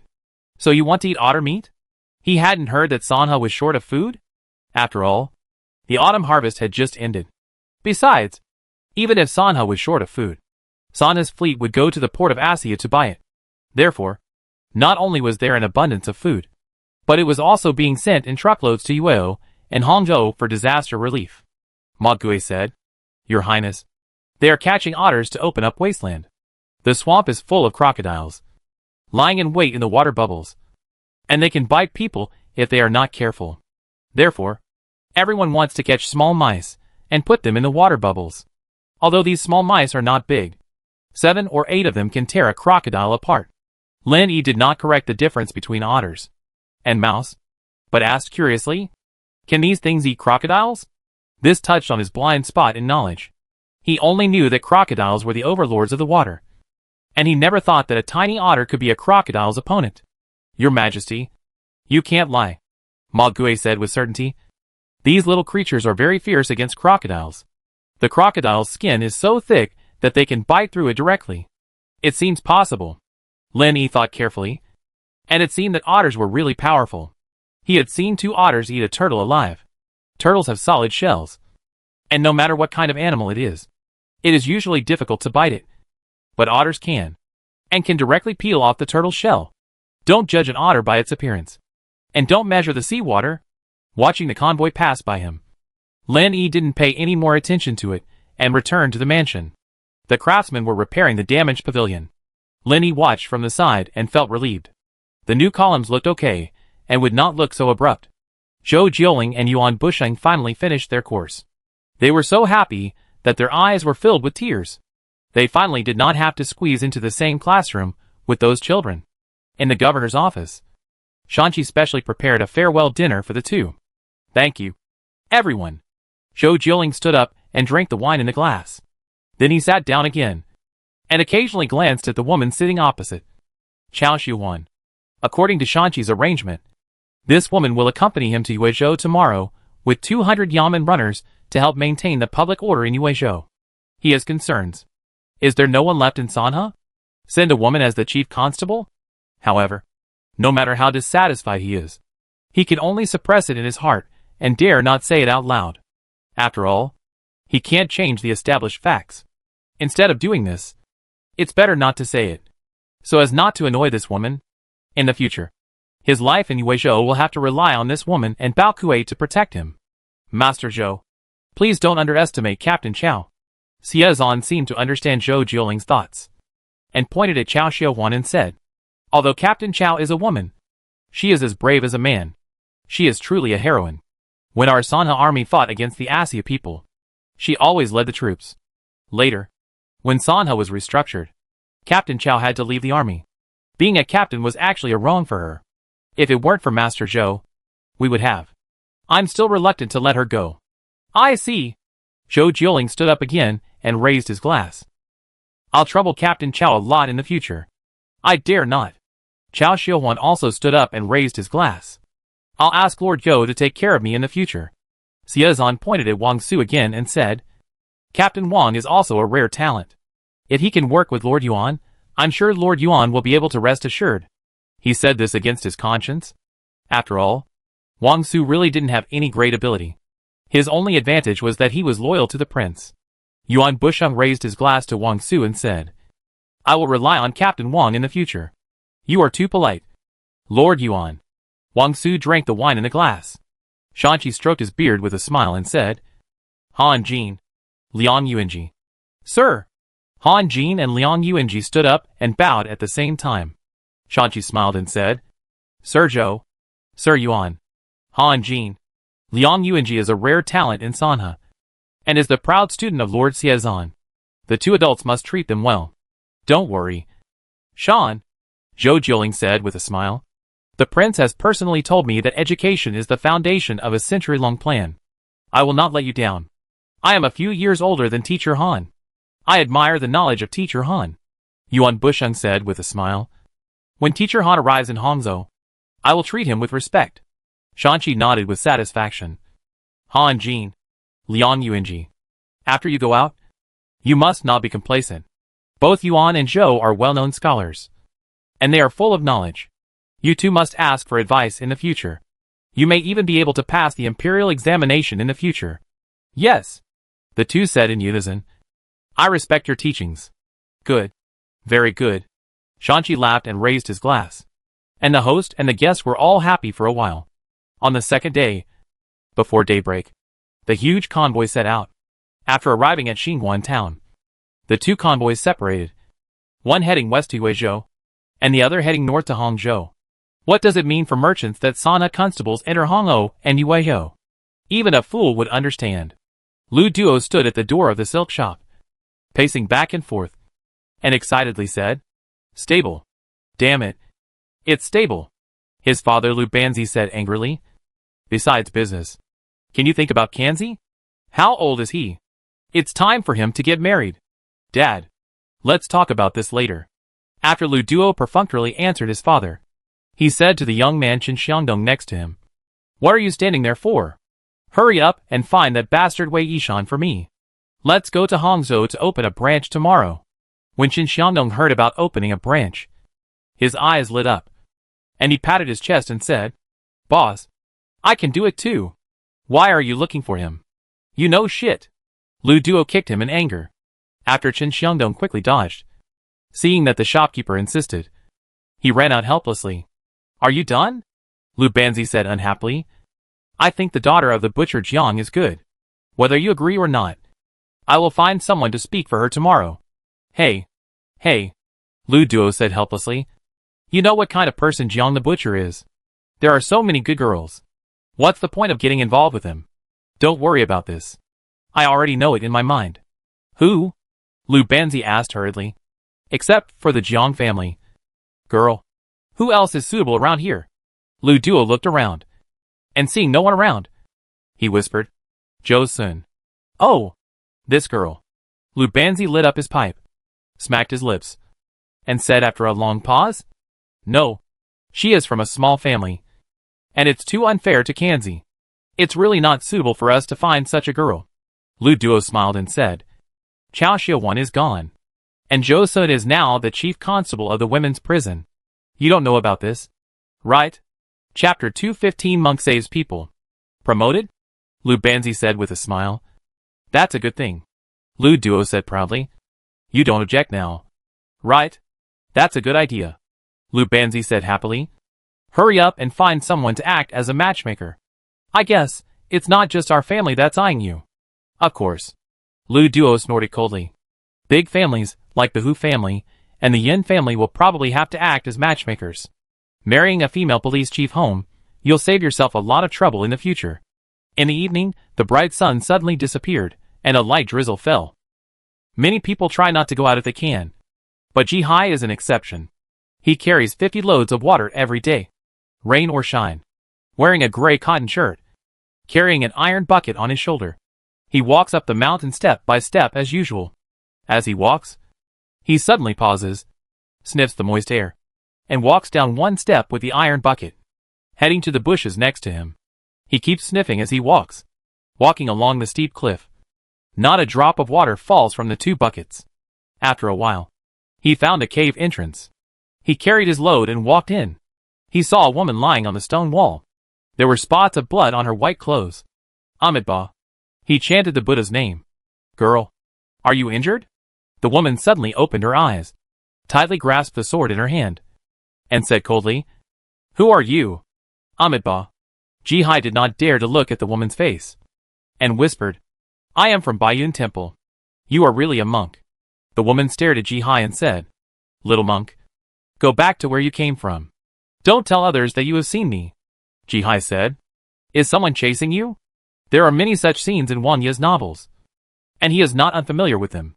Yes. The woman nodded and said, Little monk, you can go now. Donor, monks are compassionate. Ji Hai scratched his head and said, Saving a life is better than building a 7-story pagoda. You stupid monk. The woman laughed and said, You may not be able to take my attack. How can you save me? Don't worry. Girl, this is Baiyun Mountain, no one can hurt you. Ji Hai said with certainty. Put down the bucket, picked up branches, just about to make a fire, the woman shouted hurriedly. No, if someone finds me, I will definitely die. Girl, I said this is Baiyun Mountain, Baiyun Temple, no one can hurt you. Ji Hai was about to strike the flint, when he heard footsteps, turned his head, and saw a woman in black wearing a bamboo hat standing outside the cave. Oh! Yi Jinyu. I didn't expect you to be so fast. The woman in white in the cave said with a smile. I'm here. Come and kill me. Which? Yi Jinyu snorted coldly. Let's see where you can escape today. With a clang, the sword in his hand was unsheathed. Amitabha. Ji Hai said hurriedly. God has the virtue of loving life. It's better for this girl not to kill indiscriminately. Yi Jinyu pressed forward step by step. Little monk, get out of the way. Otherwise I will kill you too. Yes, little monk. You'd better get out of the way. The woman in white laughed. We are a famous sect. Even if we kill you, we can say it's reasonable. And we are eliminating harm for the people. Don't be so talkative. After Yi Jinyu finished speaking, he stabbed the woman in white with a sword. And the tip of the sword was about to reach her chest. Ji Hai was horrified. And he picked up the bucket and smashed it towards Yi Jinyu's sword. With a bang, sparks flew. Yi Jinyu instinctively stepped back, avoiding the water splashing out of the bucket. Ji Hai took advantage of Yi Jinyu's hesitation, and hurriedly dropped the iron bucket, carried the woman on his back, and took the Lingbo Weibu, rushed out of the cave, and jumped on the cliffs. You want to escape in such a short time? Yi Jinyu flew through the dense forest with a sword and chased after him. Blind man. Help! The little monk is dying. Really dying. Come quickly. Come and save me. Ji Hai saw that Yi Jinyu was getting closer and closer to him, and hurriedly called out with a lion's roar. And the sound echoed in the mountains for a long time. Yi Jinyu was afraid that the sound would disturb the great master of Baiyun City. In the end, he could not run away. He had no choice but to stop and turn around to go down the mountain. Ji Hai watched Yi Jinyu's figure gradually disappear, and he breathed a sigh of relief. But he did not slow down. After a while, he arrived at the gate of Baiyun Temple. Because of the rain, there were no pilgrims, and it was very cold and deserted. He put the woman down, waited for her to sit on the steps, and clasped his hands together and said guiltily, Amitabha, I am rude. Please don't blame me. Young lady, thank you for saving my life. The woman said with a smile. What's your name? My name is Ji Hai. Ji Hai looked into the temple and said, Young lady, let's say goodbye now. This temple never allows female guests. After that, he patted his head in regret and sighed. I forgot to take my bucket. I have to go get the bucket. Young lady. Mother. Please do as you please. Little monk, didn't the Buddha say that we should save people to the end? Will we send the Buddha to the west? The woman was soaked, but she still smiled brightly. I am a woman, alone and helpless. Can you bear to leave me? If I am killed by the evil woman just now, how can you bear it? Will you not feel guilty? This. Ji-hai hesitated for a moment. If the woman in white in front of him was really caught by the evil woman just now, she would definitely not survive. The woman sighed. Little monk. If you are really in trouble, then forget it. Amitabha. Ji-hai thought for a while and said, there is a utility room outside the temple, usually occupied by farmers who grow vegetables. If you don't mind, you can stay there. It's good enough to be able to save your life. What's there to mind? The woman bowed and said, thank you, little monk. Amitabha. Ji-hai helped him up and sent him to the utility room. When it was dark, he took 2 steamed buns and a plate of vegetarian dishes from the temple. After setting up the firewood and boiling a pot of water, he stood up and said, girl, you can rest here tonight. Apply the medicine on your wounds. This is made by the miracle doctor in Bayun City. It is very effective. Ji-hai turned and walked to the door. The woman suddenly said, little monk, you are so cruel. You left me here alone. What if that evil woman comes? She covered her face and cried. Amitabha. Ji-hai was a little panicked and hurriedly said, girl, don't cry. This is the Bayun temple. No one dares to come here. He simply thought that this utility room was just outside the wall of the temple. If there was any problem, a blind man could come to help. What if he comes? The woman was still sobbing. Then I will accompany you for one night. Ji-hai felt that what she said made sense. He had just gone to look for the blind man, but he did not find him. If something happened to the woman, it would be his fault. It was late at night, and the rain was still falling outside. Ji-hai sat cross-legged on a chair, and the woman lay on the straw bed, with the lights like fireflies. After a long time, the woman could not help but say, little monk, why don't you ask my name? Ji-hai opened his eyes and whispered, what's your name? Young lady? The woman chuckled and said, then I'll tell you. Remember? My name is Xiejiuyun. I remember. Ji-hai nodded. You are only a 3rd-rank monk. The woman continued. That Yijinu was a 9th-rank monk. Why aren't you afraid? Ji-hai said. I only wanted to save the girl, and never thought of anything else. Then do you think I look good? Amitabha. Ji-hai closed his eyes. He heard a giggle again. After dawn, the rain stopped and the sky cleared. He finally found the blind man. I was almost killed by someone yesterday. I know. The blind man said calmly. Then why don't you come to save me? A monk? When I went there, the woman had already left. The blind man said expressionlessly. The prince said she couldn't be killed, so I didn't. I didn't ask you to kill her. Ji-hai sighed. It's not good to commit murder. Okay, I won't commit murder. The blind man shook his head, opened the door, and said to Sun Xing, who was walking over, Master. Sun Xing put his hands behind his back, glanced at Ji-hai, and then said, there was a thief in the kitchen yesterday. You find a way to catch him, and he dared to sneak into our temple. It's simply lawless. Ji-hai blushed. He really couldn't find food last night, so he took it from the Taoist temple. Yes. The blind man agreed.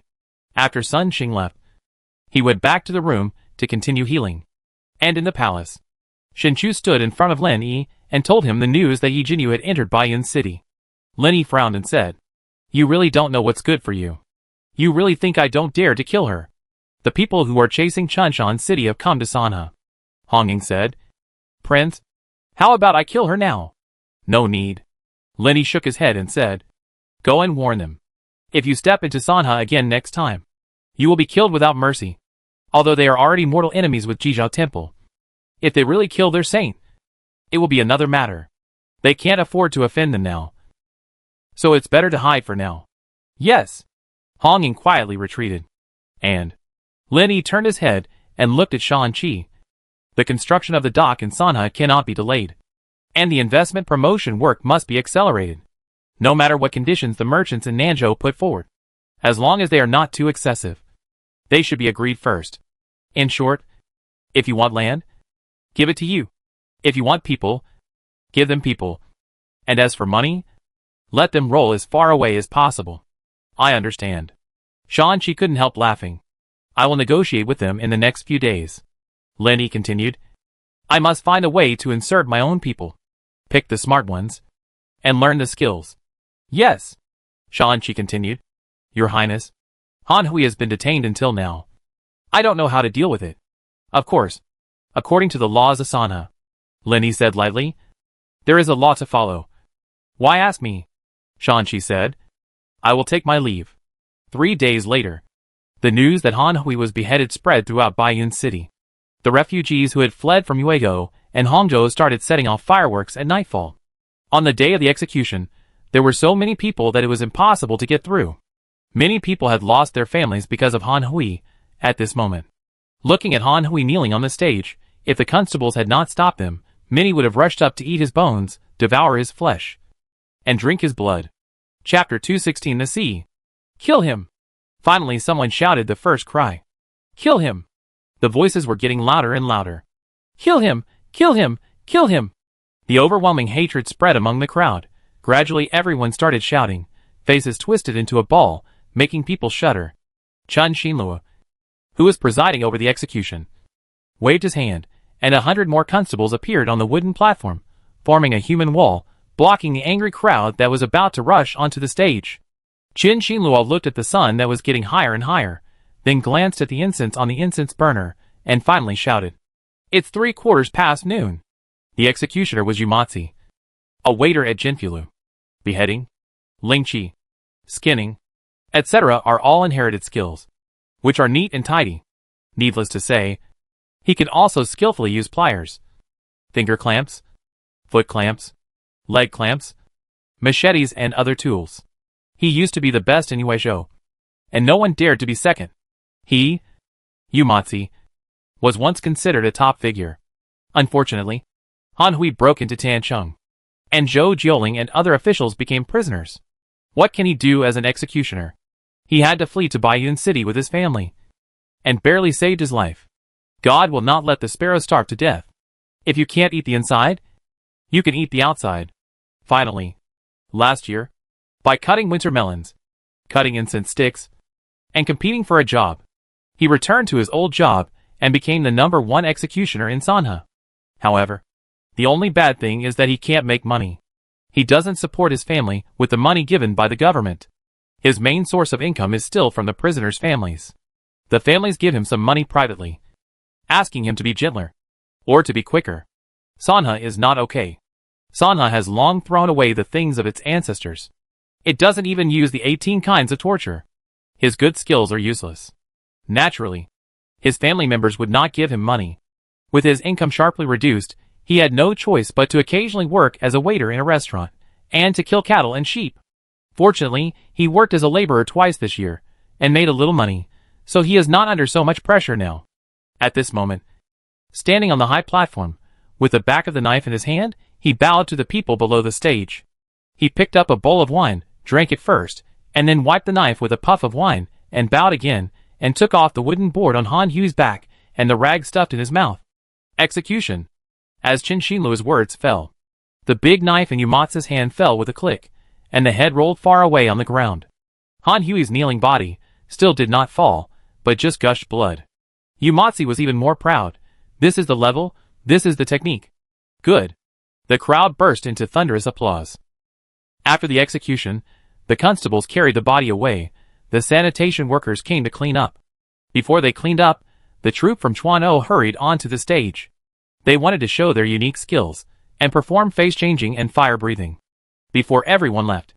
Normally, it is not easy to gather such popularity. Of course, we have to hurry up. Fortunately, the sun is good today, and it makes people feel warm and comfortable. Ji Hai was practicing at the door of the utility room. Xie Jiuyun leaned against the door and watched. When Ji Hai finished practicing, he was surprised and said, You are a good monk, but you have learned the way of opening and closing. You can't show your indifference and compassion of Buddhism at all. Miss, what you said is wrong. Indifference does not show ambition, and tranquility cannot go far. Ji Hai retorted. If you are indifferent and do not know your ambition, you will not go far in peace. Xie Jiuyun smiled and said, What kind of perverted theory is this? With a heart of a bodhisattva, You will act with thunderbolts. Ji-hai saw her looking at him, and lowered his head at once. Xie smiled and said, You monk. You are too timid. Amitabha. Ji-hai said. Miss, do you have any family? I can send a message for you and take you back. Xie said. My family is far away in Chuanzhou. Can you also send a message for me? This. Ji-hai hesitated for a moment, looked at the sky, put his hands together and said, The journey is long. I am really powerless. Young lady, please have a good rest first. I am going to fetch water. Xie said. You are a monk. You are too stupid. You don't know that so many people are bullying you? Ji-hai was surprised. Why do you say that? No one has bullied me.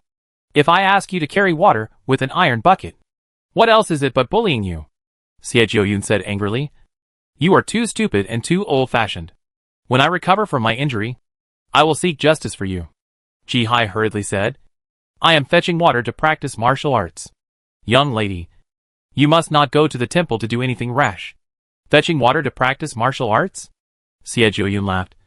What kind of stupid method is this? Little monk. How about I teach you martial arts? Don't look at me being chased and beaten by others. It's because I was injured before. Otherwise, I would not run away. I appreciate the girl's kindness. Ji-hai put his hands together and said, One flower has 5 leaves, and the fruit will naturally grow. He turned around, picked up 2 iron buckets, and went down the mountain to fetch water. Xie watched him walk further and further away, stomping his feet in anger. But he could do nothing about it. The night was gentle. Lenny sat under a tree drinking wine, occasionally throwing 2 peanuts into his mouth, and said to Shanqi, You drink too. Don't be polite. Thank you, Your Majesty, Shanqi said after taking a sip. After Huang Xifang and Zhao Lichuan escaped from Raocheng, they had already captured the lead mountain in Nanzhou, and took with them no less than 100,000 refugees. Lenny sighed. This bastard is too useless. It would be better if he went directly north to Jiangnan. Yong'an and Wuzhou are all wealthy families. Shanqi said. Jiangnan is the land of money and grain in the world. The court has stationed heavy troops there. If the rebels go there, they will also destroy themselves. That's true, Lenny said with a smile. If Jiangnan is lost, the world will not be far from a change of dynasty. The coffin of Emperor Gaozu will definitely not be able to hold it down. Maybe he will jump out and beat them up. Shanqi stammered and said nothing. How else would you respond? It's all your Lin family's fault. Your Highness, Yi Jinyu has left Sanhe. Shi Peng responded. Lenny said. Where did she go? I don't know. Lenny said. Don't you claim to be omnipotent? You didn't know she came to Sanhe, and you didn't know she left Sanhe. Hey, this is done. Your Highness, Shi Peng explained. Yi Jinyu has entered the 9th rank. My porters and matchmakers are only suitable for gathering information, although they are good at tracking, but their martial arts skills are low. If Yi Jinyu deliberately hides her identity, it is basically impossible to catch up with her. Lenny continued. Where is Xie Zhouyun from Chunshan City? She was saved by Ji-hai, and is recuperating in the utility room outside the temple. Shi Peng smiled and said. With a divine calculation, there will be no trouble, Your Highness can rest assured. It's true that fools have good fortune. Lenny envied Ji-hai a little. Such a good thing of a hero saving a beauty, he himself could not meet it. Even a monk can meet a beauty, and Xie Zhouyun is also a 9th rank monk? Shi Peng bowed. That's right. Damn it. Lenny snorted coldly. They say that the 9th rank grandmasters are rare, but now there are batches after batches. What's going on? Hey you guys, be smart, check more. If they act arrogantly on my territory, I will lose face. Shi Peng nodded in agreement, and then continued. Your Majesty, as far as I know, the bandit leader of Liangzhou, Wu Baishan, comes from Chunshan City. This is the development of black industry. In Lin Yi's eyes, whether it is Jizhou Temple and Chunshan City, both are underworld organizations. They have big ambitions, Shi Peng said. Now since Wu Baishan moved from Jianzhou to Liangzhou to Chuzhou and Jingzhou, he has become more and more powerful. Let it go. I don't care about it. Lenny rubbed his forehead and said. Dog fighting and horse racing in this city satisfy the entertainment life of the people. It's a good thing. I don't care. But you can't open casinos and loan sharks. This kind of thing is unacceptable and must be stopped resolutely. Send out a notice, starting today, start cracking down on underground casinos, and anyone who dares to lend more than twice the interest of Sanha Money House will be sent to labor camps. You are asking for your life, daring to lend money at high interest rates on my territory. The most important thing is that they dared to steal his money house's business. Your Highness is wise. Shanqi and Qi Peng have long been accustomed to Lin Yi's occasional ruffian words. I am really wise. Sometimes, after hearing too many nice words, Lin Yi had an illusion, as if he was really wise, and that the earth would still turn as usual without him, but it would probably just be holding on. It was nothing like the previous life, when I was a nobody at work, and no one noticed that I was missing even if I stayed in the toilet for 7 or 8 hours. Obviously, I lived a more dignified life in this life. I just never had the chance to shout long live Dalmatia.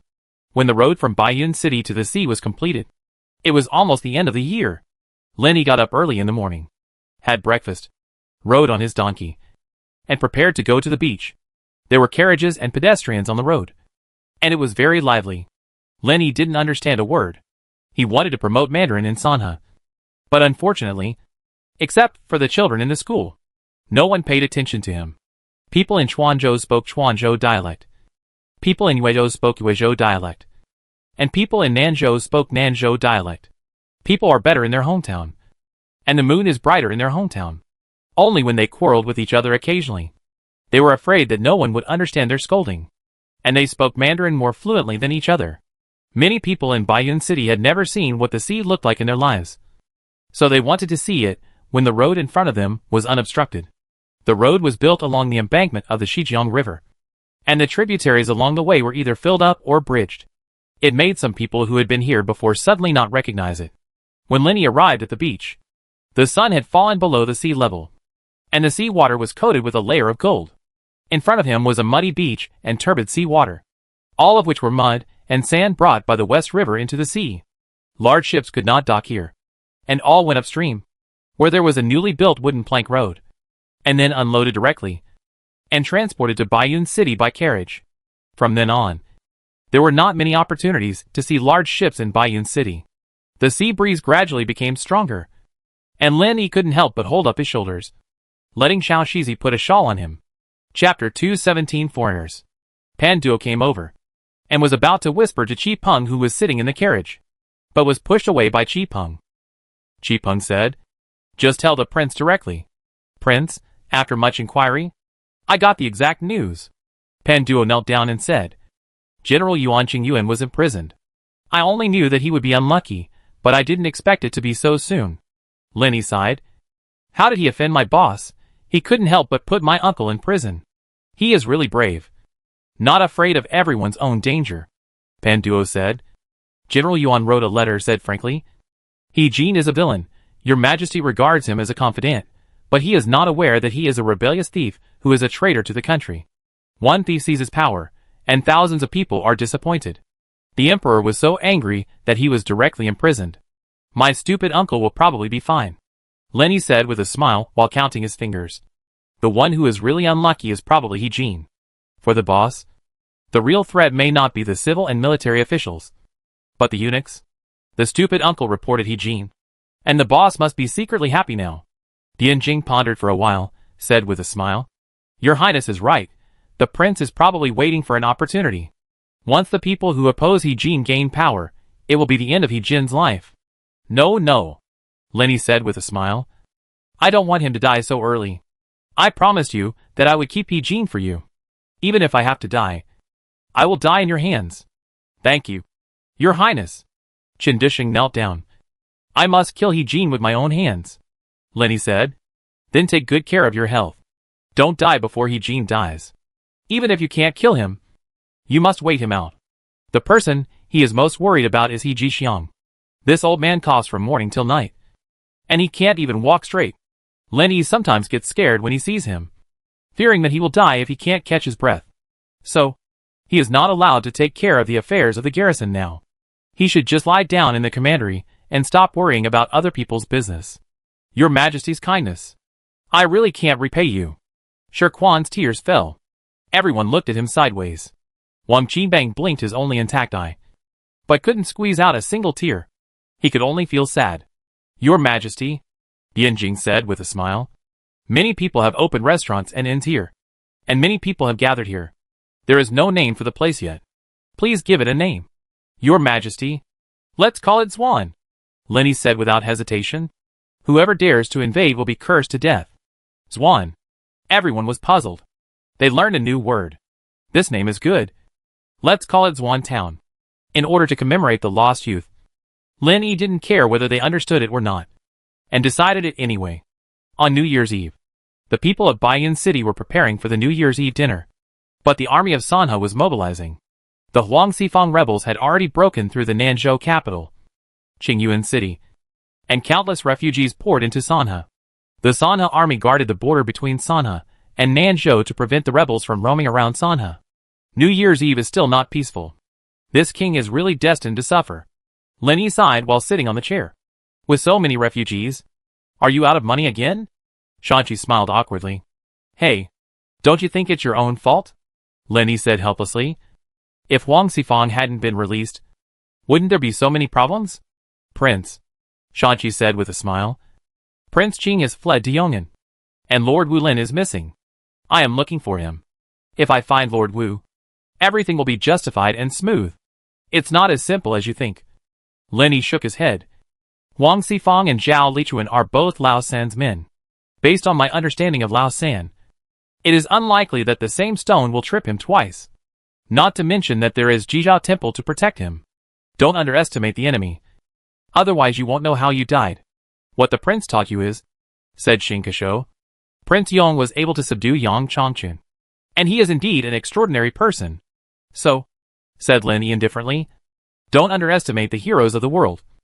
Otherwise you will suffer. Yes, everyone said almost in unison. Of course. Don't belittle yourself. We are all born by our parents. Who is nobler than who?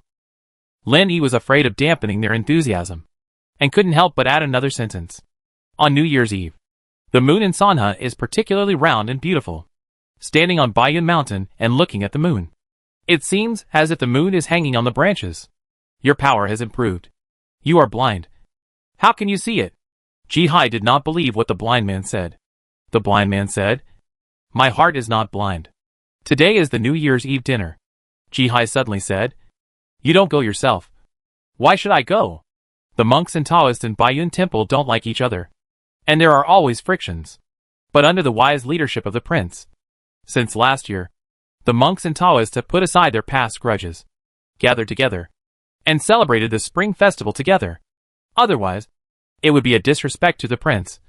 And if the prince gets angry, the consequences will be serious. Didn't you go too? The blind man asked. I'm used to celebrating with my mother. Ji-hai's eyes suddenly became moist.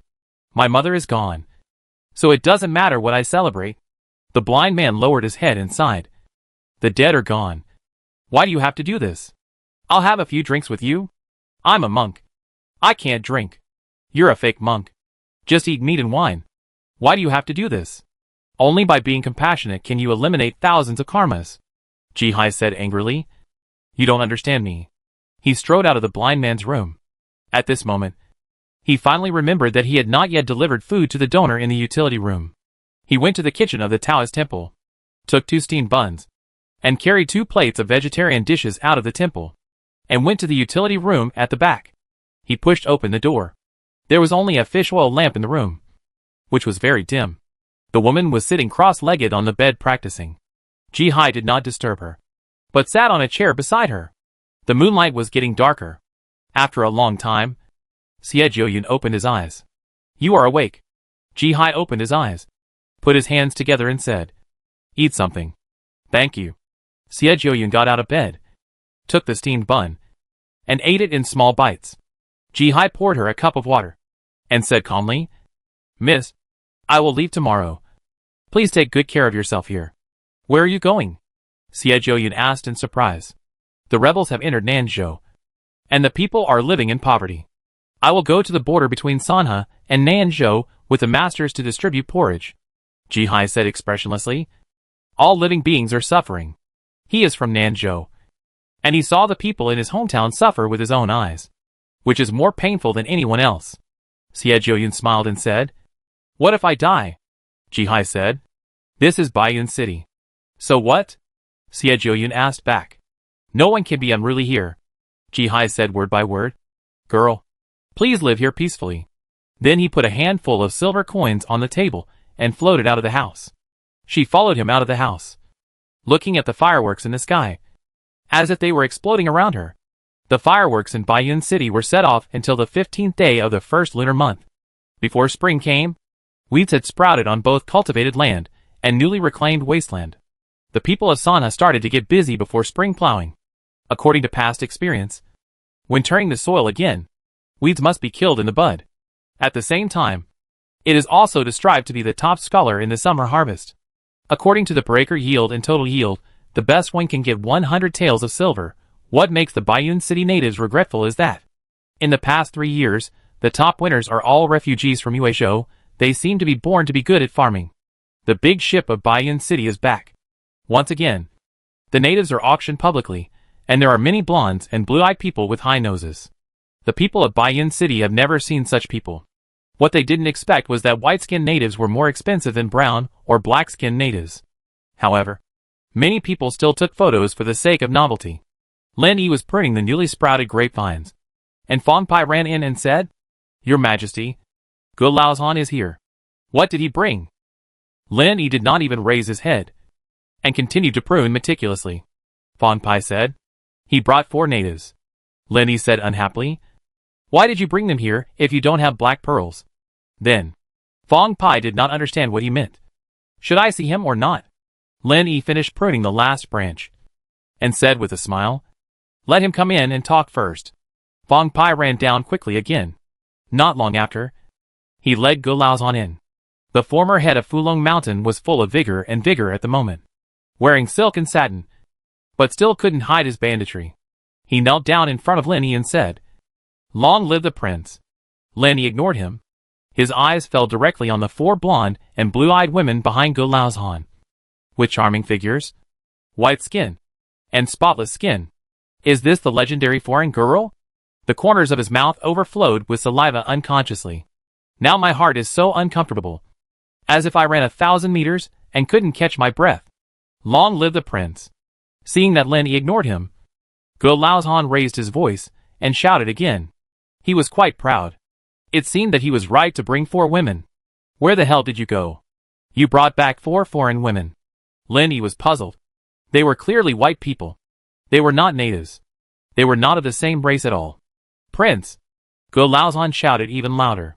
These big noses have suddenly appeared in Nanyang in recent years. I and others have not noticed it before. So bring them here. Please interrogate them personally. Lin Yi asked. Are there so many suddenly? Weren't there any before? Gu Laozhan said.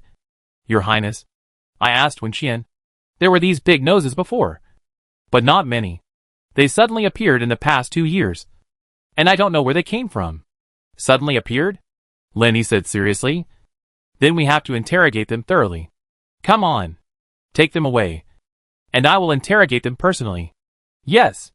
Xiao Shizi took the 4 women to the backyard. His prince was happy. And he was happy. His prince hadn't been so happy for a long time. Your Highness, Tian Shiyu lost hundreds of people in Nanyang this time.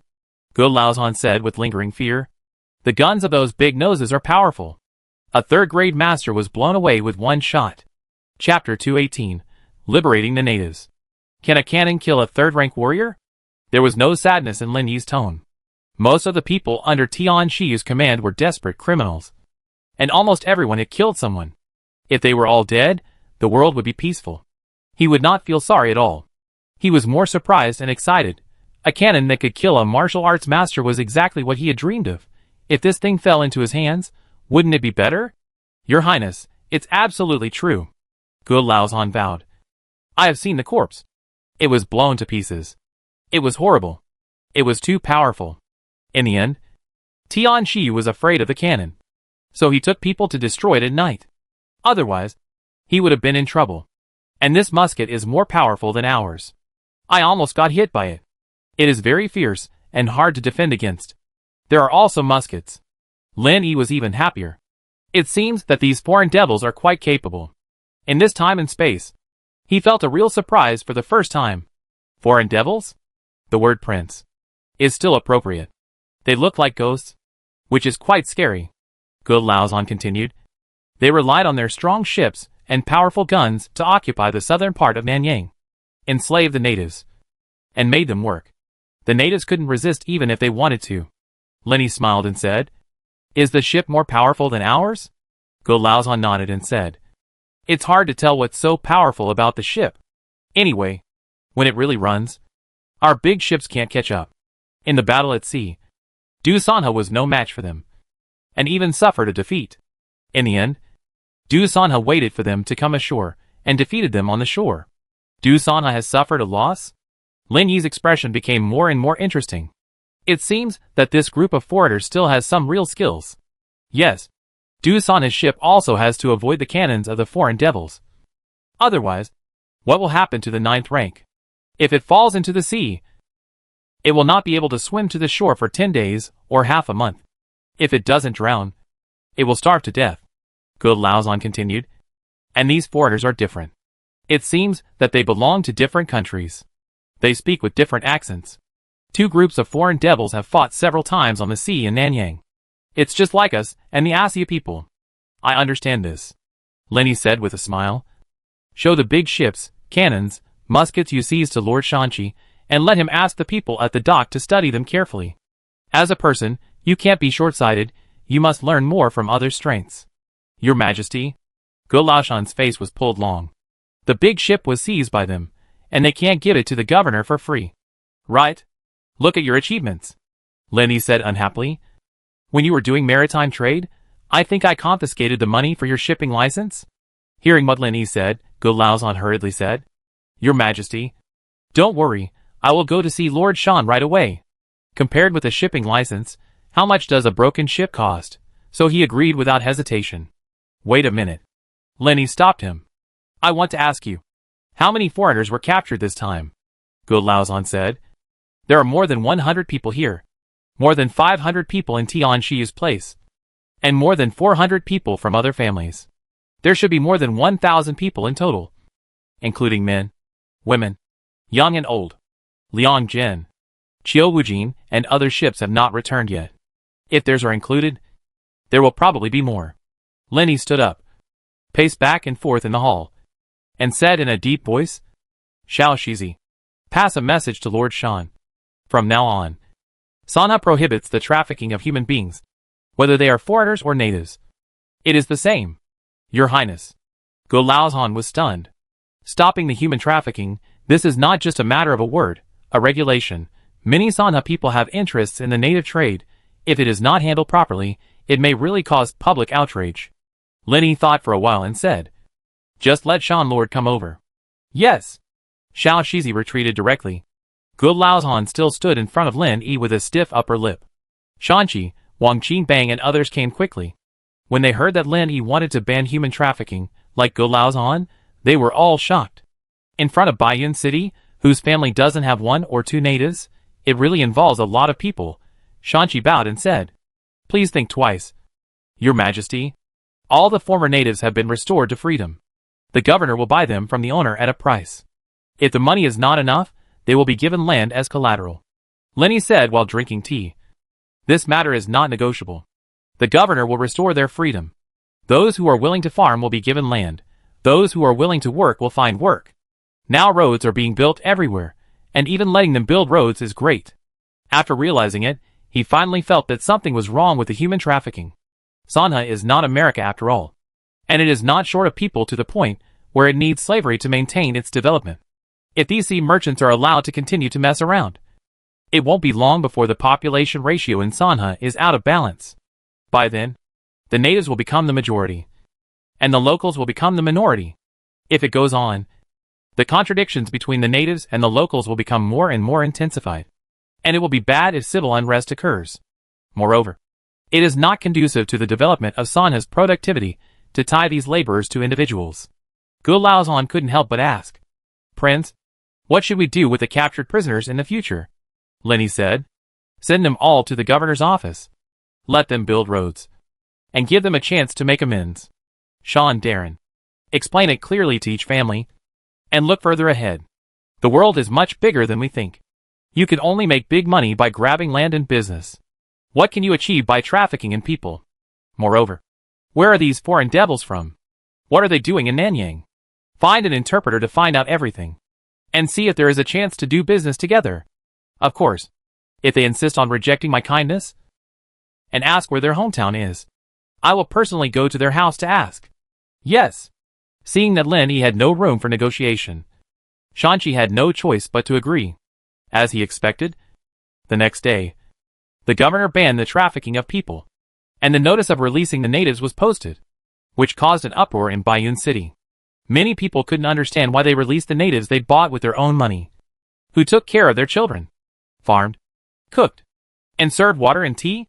Some people were ready to hold on to see what the constables could do to them. However, within 2 days, the Liang family, the Wang family, the Hu family and other Sanha big families began to release the natives on their own initiative. The people of Sanha began to panic. The big families like the Liang family and the Wang family did this. What else could ordinary people do? They were afraid of the laws of Sanha. Although they were indignant, they still obediently sent the natives to the governor's office. Shanchi himself did not expect that the people of Sanha would be so obedient. It was impossible to arrange so many natives at once, so he simply sent them all to the road construction site. The most difficult thing was that they did not have enough money. A strong native now needed 1 or 2 taels of silver, so they could only try their best to let the owners take the land. Unfortunately, all the nice words were useless. They just wanted money. Spring plowing had begun. The Sanha people, who were used to using the natives, were all gloomy. It was obviously unrealistic to rely on a few people to cultivate so much land. They had no choice but to find the natives from their own family. However, this time, they not only had to provide food, but also had to pay wages. They were so miserable. The only consolation was that the wages of the natives were cheaper than those of the refugees from Nanzhou and Yueo. What the hell is this? Tian Shiyu cursed at the natives, with their families on the big ship. These natives were kidnapped by the sea merchants. But they never thought that they would be sent back one day. Many natives had participated in the expeditions to Au and Yueo. The civilians would rob. And the natives were not stupid. So they would rob as well. Many of them secretly saved their wealth. Now that they were free, they missed their hometown very much. Anyone who could afford the ticket could not wait to board the merchant ship. Uncle Tian, a dark and thin old man, hunched over and knelt in front of Tian Shiyu, saying, "I will never forget your kindness." "Damn it, you speak Mandarin better than me," Tian Shiyu said angrily. "Let me tell you first, I can only send you to Lubin. You have to figure out the rest by yourselves." The old man counted and said, "I am very grateful for this." Tian Shiyu continued, "You have to be mentally prepared. Did those big noses see? They have occupied your nest a long time ago. You have to think about whether you can end up well when you go back." The old man cried, "Even if I die, I will die at home." Tian Shiyu glanced at the people on the boat, snorted coldly, "Stop pretending to be pitiful. Don't think I don't know. You bastards are secretly learning kung fu." The old man was stunned, and his whole body was shaking like a sieve. "Okay. As if everyone knows it," Tian Shiyu said impatiently. "It's you, old man, who has been making trouble, encouraging your people to practice martial arts in secret. You have a good eye, and know that our Sanha kung fu is powerful. Don't dare." Cold sweat dripped down the old man's forehead onto the deck. "Humph." Tian Shiyu glanced at the rising sun. "I didn't say I would do anything to you. Anyway, you are lucky. The prince is kind and let you go. In the future, you must not be ungrateful. You must always remember the kindness of the prince." He actually gradually understood the meaning of the prince, which was to let these natives, who had a connection with Sanha, go back, and use the natives to control the foreigners. And if you think about it carefully, there are too many natives in Sanha, which is really not a good thing. I will never forget the kindness of the prince. The old man burst into tears. "Your name is Dag?" "Yes. I'll remember you." Tian Shiyu laughed loudly, then shouted, "Stop dawdling, get ready to set sail." The deck became busy all of a sudden. Under the morning glow, 15 large ships set sail at the same time, going downstream in a mighty manner. Lin Yi lay shirtless under the grape trellis, holding a teacup, taking a sip from time to time. Chapter 219, Capturing Jiang Qian. "Your Highness." Shi Peng pushed the wheelchair over and said, "We found Wu Lin, the governor of Nanzhou." Lin Yi asked, "Where is he?" "He was captured by Jiang Qian, who was promoted by the Navy." Shi Peng spat out the tea leaves in his mouth and then said, Jiang had occupied the island as the king, and came and went freely, and he was very cool. Lenny said, these two people are quite interesting. One is the man of King Yong, and the other is the man of the prince. Tell Du Sanha and Zhang Mi on that. I want to meet Wu Lin and Jiang Can. I want to see them alive, or dead. Their bodies. Yes. Qipeng bowed and said, I will definitely give the order. Also, let Yi Qiu be your helper. Lin Yi snorted coldly. Don't let them run away. Qipeng said, Your Highness is wise. This way it will be foolproof. Lin Yi waved his hand, and Qipeng pushed the wheelchair down.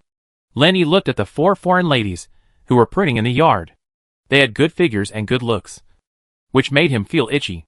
As a top student who had received higher education, passed the CET4 and CET6, and was proficient in the usage of Yamiti and Sawadi Ka, he was useless to these 4 ladies. Whether he said Hola, or are you okay? These 4 ladies did not respond at all. Instead, they said a bunch of gibberish that made people unable to understand. The language was totally incommunicative. So I could only work hard to learn a foreign language again. Study on Monday, Wednesday, Friday and Saturday. Rest on Tuesday, Thursday and Saturday. It was originally arranged well. Mingwei and Zixia were not good enough. Every time I had some ideas, they would stare at me. They said they would serve me, but I couldn't drive them away. When they got angry, they knelt down and cried. He couldn't really kill them. There was nothing he could do. Send them to the orphanage. Lenny pointed at the 4 women inside. Help take care of the orphans. Your Majesty is wise. Zixia smiled. Damn it. Lenny really wanted to scold her. She kept running his good deeds. In fact, he also understood their thoughts. They were not jealous people, but they felt that the foreign woman was not worthy of them and was defiled. Instead, after all, in their eyes, no matter whether they were natives or foreign women, they were not considered human beings. The idea of the Celestial Empire was deeply rooted, and they didn't know the benefits of Western food. I can't tell all the extravagant love in the world. I can't tell all the grievances in the world. It's fate from generation to generation. With emotion, he couldn't help singing a song. Good boy. Good boy. Full of courage. Life is just a few autumns. Never stop until you are drunk. Lenny sang to this point, and suddenly said, Bring the wine. A drink will relieve all sorrows. Why should he be single forever? Mingwei handed over the wine, and looked at their prince with blurred eyes. Lenny gulped down a big mouthful of wine, and continued to sing loudly. My beauty in the east. The Huangshui River flows in the west. Mingyue's cheeks were hot. After singing a song, Lenny did not stop, and continued to sing. I will accompany you on the long road. With courage and warmth. Mingwei and Zixia heard it. Then the children in the school all knew how to do it. In less than a day, everyone in Baiyun City knew how to do it. As the Huang Xifang rebels became more powerful in Nanzhou, Sanha began to be flooded with refugees. Food was running out. Sanha had to import food from its former rival, Asoku. There were both big merchants and ordinary fishermen doing this business. The coastline of Asoku was not too far from Sanha, and the income from transporting a small boat of food was more than that from fishing. The monks of Sanha Temple and the people of the governor's office distributed porridge at the border between Sanha and Nanzhou, and Jihai was among them. Amitabha. Jihai held a skinny little girl in his arms, and put a spoonful of porridge into her mouth. You are just like me. A miserable person. Hushirlu came over with a box on his back, flipped the little girl's eyelids, and sighed. This I can't be saved, but it's a blessing in disguise, at least the other I can see. Thank you, Dr. Hu. Jihai wiped the little girl's mouth, and then put his hands together and said, The doctor has great merits. You look more and more like a monk. Hushirlu shook his head and said, I watched you grow up, why are you so polite to me? I have never seen you being so distant with the blind man. To put it bluntly, you still treat me as an outsider. Jihai lowered his head in shame, and said with a smile, It's my fault. Hushirlu shook his head and sighed again. Shinchu's tent was set up on the top of a mountain, looking at the crowd of people at the foot of the mountain. He said with a smile, Now it will be a headache for Master Shan. These people have mouths to eat. If they can't eat, they will definitely cause trouble. Wang Tuozi said, Master, the letter has been sent to Huang Xifang. If he dares not know the current situation, we can catch him once and let him go. We can catch him again. Shinchu said. Pass the order down, and enter Nanzhou tomorrow. Master. Wang Tuozi was startled. What the prince means is, he didn't dare to finish his words after all. Going to Nanzhou is what the prince wants. Shinchu said with a smile. Go east from Nanzhou. Cooperate with Zhang Mian's navy. Find Wulin. And capture Jiangkan. The most important thing is to control the Maritime Customs Office and the docks in Nanzhou. Sanha is working on attracting investment. But these docks in Nanzhou are greedy and unwilling to accept anything. It's time to let these profiteers know what it means to lose more than you gain. Yes, Wang Tuozi said loudly. In the evening, the sun set, and Sanha's 10,000 troops entered Nanzhou under the gaze of the refugees who were walking in the opposite direction, followed by 5,000 civilians. After the previous lesson, they would not let the laborers run ahead again. I should have known not to come here earlier. Wang Xiaoshuan complained to Wei Yishan, who was leading a mule next to him. This Nanzhou is not as good as you show, Wei Yishan said lightly. If you regret it, it's not too late for you to go back now. Then did I come here in vain? Wang Xiaoshuan said unhappily. I can't go back empty-handed. Wei Yishan spread his hands and said. Then why are you talking so much nonsense? Wang Xiaoshuan turned around and whipped the mule angrily, and ignored Wei Yishan. Wei Yishan also turned his head. It was late at night and quiet. Ji Hai stood in front of a newly dug earth pit, reciting the sutras for salvation, and at his feet was a baby wrapped in rags. As he recited, tears flowed down his eyes. Little monk, why are you crying? A woman's voice suddenly appeared behind Ji Hai. It's the girl. Ji Hai didn't look back, but knew it was Xie Jiuyun just by the voice. Are you not happy that I came? I didn't mean that. Ji Hai picked up the baby in front of him, carefully put it into the pit, and began to bury the soil one shovel at a time. All the creditors of the wrong lives will be saved from the 3 evil paths and 5 sufferings, that is, they will transcend the underworld and ascend to the immortal land together. Monk, don't you understand that everyone in the world is suffering? She is still a child. Doesn't Buddhism say that all beings are equal? Xie Jiuyun smiled and said, what is the difference between a child and an adult? Besides being a monk, I am also a human being. After Ji Hai finished speaking, he put his hands together towards Xie Jiuyun and turned and left. Hey, monk, idiot, stinking bastard. No matter how Xie Jiuyun yelled, Ji Hai did not turn back. The Sanha army marched eastward. Although Nanzhou was mountainous, the official road was smooth. It took less than a month to reach the Nanzhou Maritime Customs. Shinchu looked at the big ship slowly approaching in the vast sea in front of him, and said with a smile, Zhang Mian is quite punctual. The big ship docked, the officers and soldiers on the ship directly put up the gangplank. Zhang Mian got off the ship, and bowed to Shinchu from a distance. Shinchu smiled and said, Master Zhang, are you the only one here? Zhang Mian snorted coldly. I haven't seen Du Sanha so far. Wen Xian said, Master Zhang, why do you need to ask about the boss's actions? Zhang Mian said, This is the order of the prince. Wen Xian said, What do you think? Master Zhang? Explain it clearly to Du Sanha. It's better not to disobey the prince's order. Yi Qiu next to him said lightly. Otherwise, if the prince asks me to find Du Sanha, I will be in a difficult position. You? Wen Xian couldn't say a harsh word after all. Their boss was also defeated by Yi Qiu. Yi Qiu has the confidence to say this. No matter how angry Wen Xian is, it is useless. There is still a month before the real summer. The weather in Sanha is already extremely hot, but what is even hotter is Sanha's crackdown on underground casinos. In just 2 months, the constables led by Chen Xinluo have seized more than 20 hidden underground casinos. Many of them are located on hilltops where few people go. Box after box of silver was carried into the governor's office. Shanqi was so happy that he couldn't stop smiling. It could just be used to settle the natives and refugees. At the same time, the gamblers and their families were also overjoyed. They no longer had to pay back the money they owed to the gambling house. It was like pie in the sky. The black man finally did a good thing. The resentment he had for releasing the natives disappeared in an instant. All the people in the gambling house were sentenced to labor reform, including Wang Xing's younger brother Wang Sun. Brother, I can't live like this anymore. Wang Sun was chewing on a pig's hoof while wiping his tears with his sleeves. That old man Bian Jing is too cruel. He actually whipped me. He didn't mean to let his brother Wang Xing break the law for personal gain and let him go, exempting him from labor reform. His brother doesn't have this ability. Bian Jing. This old man won't give face to anyone. Even if his brother has this ability, his father can't agree. As we all know, Sanha's laws are extremely strict. If his brother dares to do this, it will definitely affect the family. Hey, now you know you're scared. Right? Wang Xing said with a smile. Who told you to do these dirty things without telling your family? Hey, your family doesn't need you to eat and drink. Why do you have to do these things? Now he has no face to see anyone. His Wang family is the richest family in Sanha.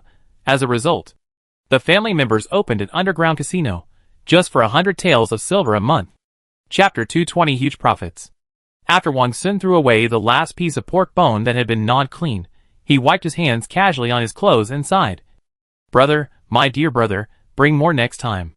You don't know, I drink porridge every day. I feel like vomiting after drinking it. If I continue to endure it, I will really die. He has never suffered such hardship in his life, Wang Xing said unhappily. Why don't I know? He was also a prisoner in a labor camp for half a year.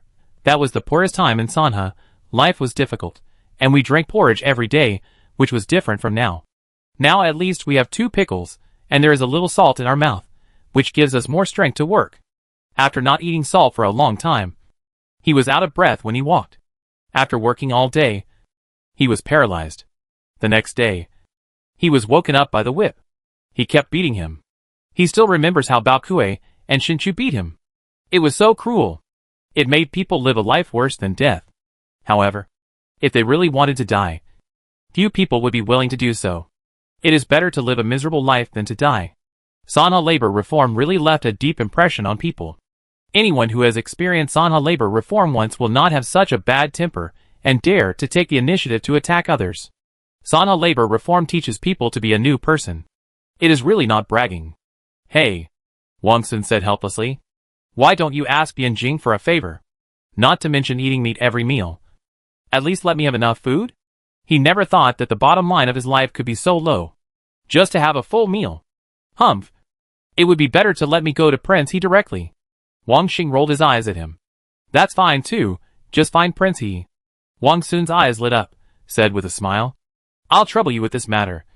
Big brother. What are you thinking about? Wang Xing reached out and gave him a slap, snorted coldly. You haven't replied to the question I asked you just now. How come you want to open a casino? Brother. Wang Sun looked around, and then whispered. You don't know how much money this casino makes. Who told you that I only make 100 taels a month? I make at least this much a month. As he said that, he stretched out his palm, which had become rough. 5,000 taels? Your imagination is not good enough. Wang Sun looked at his brother with disdain, and said with a smile. Be bolder. 50,000 taels? Wang Xing saw Wang Sun nodding with a smile, and looked incredulous. His Wang family was a big family in Sanha, and was a well-known wealthy family. Whether it was business or farm, the monthly turnover was very large, but the net profit was definitely not 50,000 taels. Now Wang Sun alone made so much, it was simply robbing money. Wang Sun was very satisfied with his brother's expression, and said proudly. Otherwise, do you think so many people would secretly open a casino even if they were sentenced to labor reform? You don't know how much money they can make, and the prince is right, the bolder the person, the more productive he is. Brother, my dear brother, just watch, gambling ban is. I can't help it at all. I heard that many people have already opened large ships, and built casinos on small islands near the sea. They are free and easy. Wang Xing frowned and said. From your tone, you still want to open a casino on the island after you are released from labor reform? Wang Sun smiled and said. If I don't go, I will be stupid. There are no chickens laying eggs, and no birds shitting on deserted islands. I don't believe that the detectives can catch up with them. Wang Xing sneered. It's still Sanha's territory after you go out to sea. If the prince wants to intervene, none of you can escape. After the labor reform is over, go home and reflect on yourself. And don't go out. Hey, brother. Wang Sun was about to chase him, but was suddenly kicked in the back and fell flat on his face. Boy, want to run? Constable Pang Long came over and picked him up. How dare I? Wang Sun smiled. For my brother's sake, don't embarrass me like this. Hey, if it wasn't for your brother's sake, I wouldn't have said so much nonsense to you. Pang Long said unhappily. Can I still let you eat pig's trotters? There's a big ship coming next night. You guys go to pull the boat. Pulling the boat. Why me? Wang Sun's face fell. This is not a job for humans. Pang Long patted his shoulder and said with a smile. You just ate a big pig's trotter, you are in good shape now. Wang Sun said with a bitter face. Aren't there special trackers? Why do you have to let us go? Sean said that we need to increase revenue and reduce expenditure. Is it free to hire trackers? Pang Long said with a smile. You are the ones. You will have meat to eat later. You should eat more. Anyway, prisoners don't need money to work, so it's a waste if you don't use them. No. Wang Sun regretted so much that he wanted to hit his head against the wall. The pig's trotter he had just eaten should not have been eaten today. Today is a favorable wind, so we don't need boatmen. Right? Pang Long said. Who told you that the big ship is parked in Baiyun City? We should continue to go north along the Xijiang River for a while, at least to Xinguan Town, where the grain is unloaded and transported to Yuezhou. Xinguan Town. Wang Sun sighed. The water is turbulent, and there are mountain roads on both sides, so it's not easy to sail. That's why I want you to pull the boats. Okay, that's it. I'll go get another 100 people, and allow you to rest at noon. Pang Long left after he finished speaking. The Sanha army and civilians were stationed on the coastline of Nanzhou. Zhang Mian's navy and Du Sanha's pirates began to search for Jiang Can's whereabouts on the deserted islands along the coast of Nanzhou.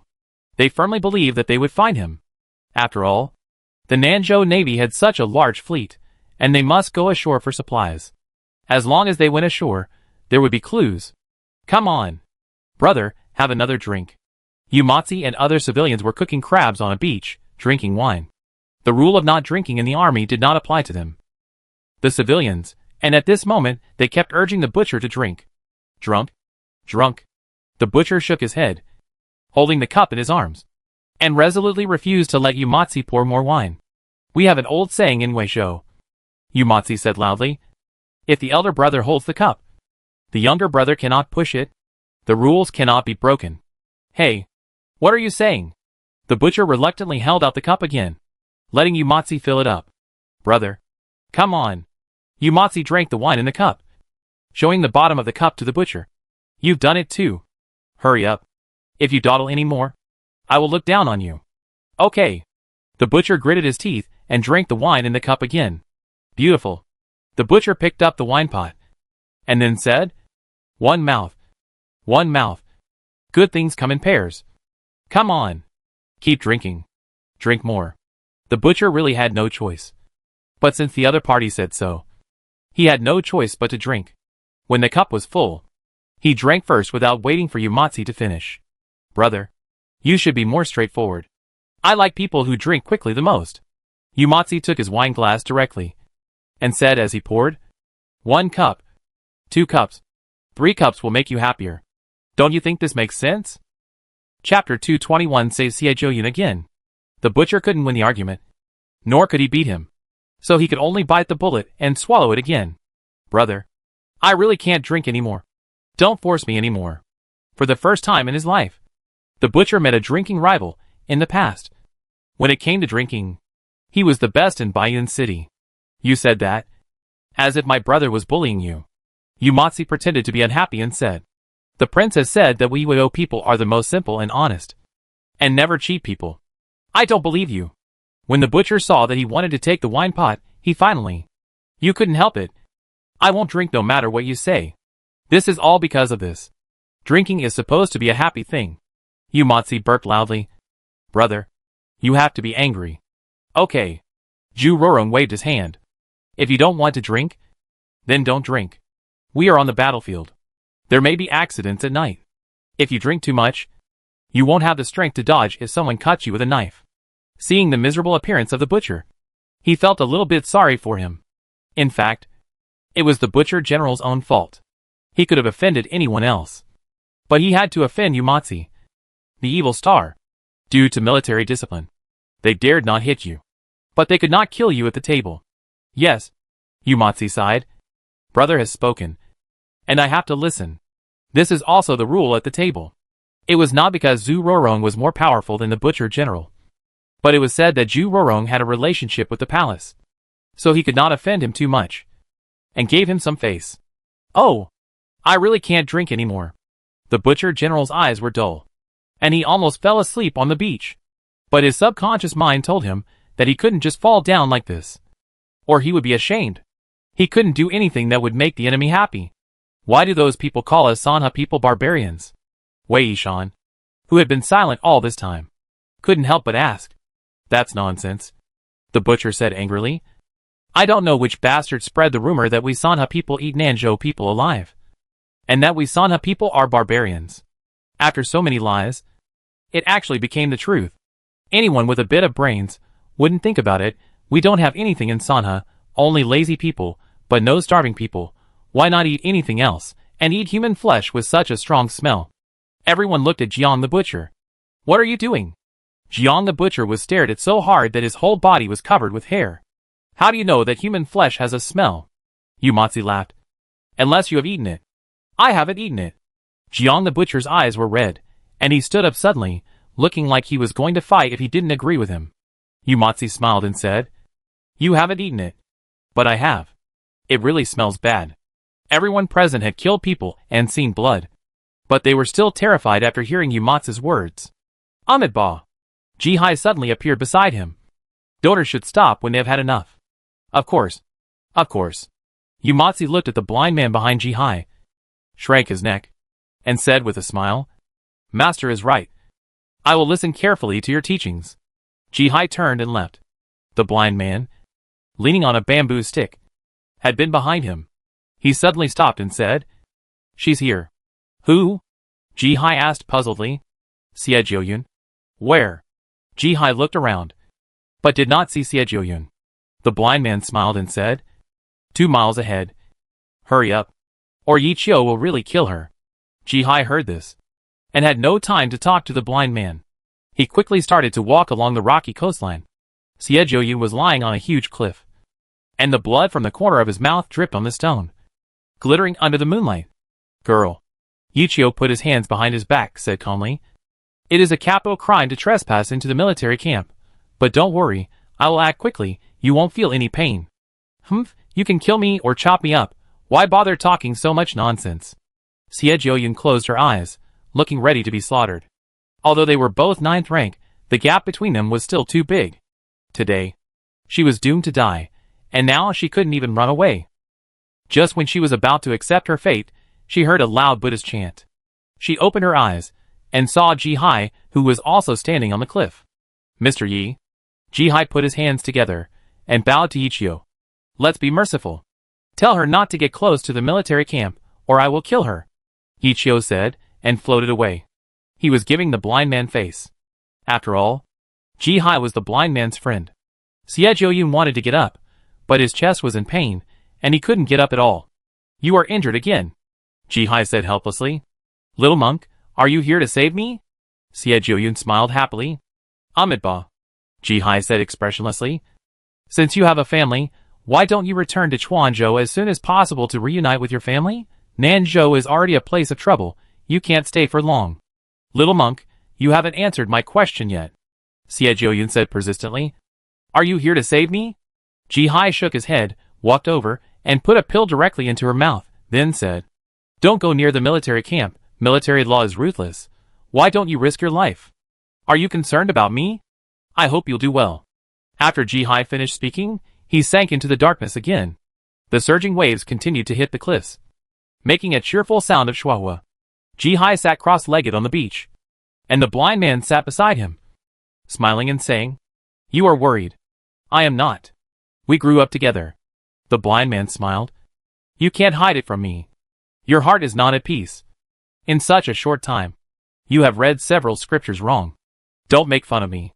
Jihai sighed. I don't know whether it is the wind or the heart. Do you like being a monk so much? The blind man sighed.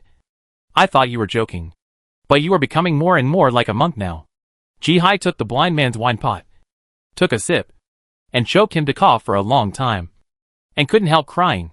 The blind man laughed. You are becoming more and more long-winded, Jihai said unhappily. You are becoming more and more like Fong Pai. Fong Pai still owes me 2 taels of silver. The blind man took the wine pot back. If you come back, let's drink together, Jihai suddenly said. I want to go home and see, I dream every day. After we finish our work, let's go back together. The blind man knew which home he was talking about. The graves of his parents are his real home. Okay. Ji-hai smiled. I'm looking for my sister because I'm out of food. The blind man sighed. When I go back, I can help him find out. My eyesight is not good, so I'm relying on you. Don't worry. I'll do my best, Ji-hai said. But I can't remember what the 2 bowls of rice look like. The blind man said. Remember? There is a mole between her eyebrows. He remembered it very clearly. Chapter 222 Return to the West.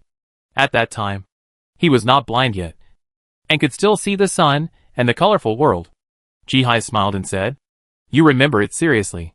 If you hadn't said it, I would have forgotten it. It seems that there is a mole, the blind man said. You are not needed here. You should go back to your hometown first. Ji-hai was surprised and said, You are not going back? The blind man shook his head and said, I can't see anything. And I don't want to see anything. Please burn incense for my mother and father.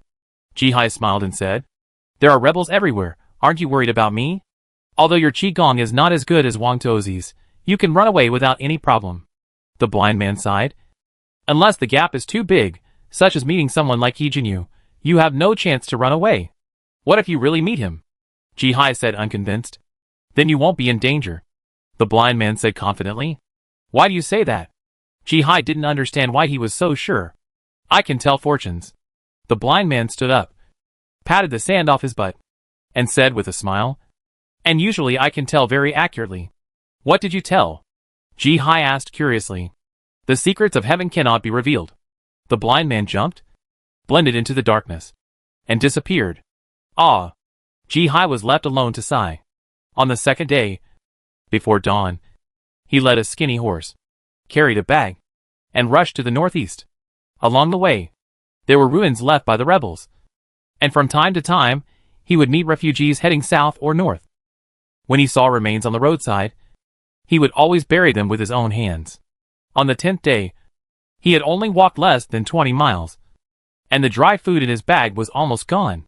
He had to rely on wild fruits from the mountains to fill his stomach every day. When passing by towns, he would deliberately take a detour to avoid the rebels. But he still couldn't avoid them. He would always meet 1 or 2 groups.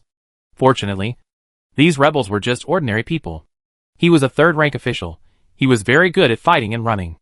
After walking for half a month, he finally saw the ridiculously low city wall of Songnong, where dozens of corpses were hanging. The rebels guarding the city gate were wearing ragged clothes. When they saw him, they searched him from head to toe, but found nothing. A rebel with a big beard shouted, Monk, where are you from? Amitabha. Ji-hai put his hands together and said, I am a wandering monk, who has been in a foreign land for many years, and now I am able to return home. Your accent sounds like you are from Songnong. The big bearded guard waved his hand impatiently. Let's go! After that, he grabbed a young civilian, snatched the bag from his hand, and saw the loose silver inside. His eyes lit up, and when he was about to take it out, his legs were hugged. No! Sir! This is the money I used to pay for my mother's medical treatment. You can't take it? The young man clung to the bearded man's legs. Get out of here! The bearded man swung his legs twice, but failed to get away. He was too embarrassed to save face. So he drew out his sword in anger, and was about to chop at the young man. Ji-hai, who had already walked into the city gate, heard the scream and turned around. Seeing the sword flashing with cold light, he threw the wooden fish in his hand without hesitation. With a bang, the bearded man's sword fell to the ground, and the young man on the ground escaped death, and was so scared that his soul was out of his body. But he still picked up the silver scattered on the ground regardless of anything. Amitabha! Ji-hai walked over and picked up his wooden fish. He wiped it again and again with great concern. He was relieved when he saw that it was not damaged. He held the fist of the bearded man with one hand and said, Donor, please forgive others when you can. You? No matter how hard the bearded man tried, he could not break free from Ji-hai's hand. He yelled in exasperation, Catch this thief! 7 or 8 long spears immediately stabbed at Ji-hai. Ji-hai kicked the bearded man down with one foot, and he flew backwards. Then he said to the people next to him, Run quickly. The people next to him did not say a word of thanks, and they all ran away in a hurry. Ji-hai looked at the rebels rushing over. The tip of the spear was getting closer and closer. He squatted down and swept his foot towards the rebels' lower body. The rebels all fell to the ground, covering their legs and screaming. Amitabha. I didn't mean it. Ji-hai was very embarrassed. He carried iron buckets up and down the mountain all year round. His most stable skill was his leg skills. One kick could usually split the mountain and crack the rocks. More and more rebels came out of the city gate. In order to buy time for the people to escape, he directly met the rebels. For a while, the rebels were thrown to the ground, and there was no one to match them. No wonder he's so arrogant.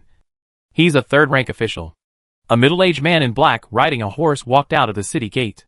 After seeing him, the rebels all stepped aside. Come and take my sword. Ji-hai dodged the sword and was about to fight back. But the middle-aged man's sword came again. So he had to retreat again. He knew he couldn't win. So he put the wooden fish in his arms and flew away. Where are you going to escape to? The middle-aged man jumped off his horse and followed Ji-hai into the dense forest. In Baiyun City. In terms of lightness skills, from the 7th rank and below. Except for Wang Tuozi. He is not inferior to anyone. But he never thought that in the small Sonong city, there would be someone who could catch up with him. Just half a step away. He was amazed. It was still right as the prince said. We should not underestimate the heroes of the world. Seeing that the middle-aged man's sword was about to stab his back, he had to fall quickly, and barely avoided the sword. After landing, looking at the middle-aged man standing opposite him, he couldn't help but secretly complain. The blind man's fortune-telling was not accurate. What happened to the promise of being safe? The middle-aged man rushed forward and stabbed him in the chest. Ji-hai dodged by leaning sideways, and the sword grazed his body and stabbed directly into a tree next to him. The tree fell down with a sound, and pieces of wood chips were raised. After Ji-hai knew that there was no possibility of escape, he was about to fight to the death, when suddenly a woman fell from the sky, floating and landing between him and the middle-aged man. Little monk, your kung fu is still not good enough. Amitabha. Ji-hai didn't know whether to cry or laugh. He never expected Xie Zhouyun to suddenly appear in front of him. Hey, is the 5th rank very powerful? Xie Zhouyun looked at the middle-aged man. Let's compare. The middle-aged man ran away. Want to run? Xie Zhouyun caught up with him directly, slapped him on the back, watched him slowly fall to the ground, said lightly, It's not that easy. Ji-hai walked over, put his fingers on the middle-aged man's nostrils, then closed his eyes, and chanted a Buddhist name. Little monk, I saved you, won't you thank me? Xie Zhouyun said with a smile. Thank you. Young lady. Ji-hai said sincerely. You are not that old-fashioned. You didn't say anything nonsense like God is merciful to me. Xie Zhouyun waved his hands happily. You don't have to thank me, you saved my life twice. I still owe you one. Chapter 223 Marriage. Ji-hai said.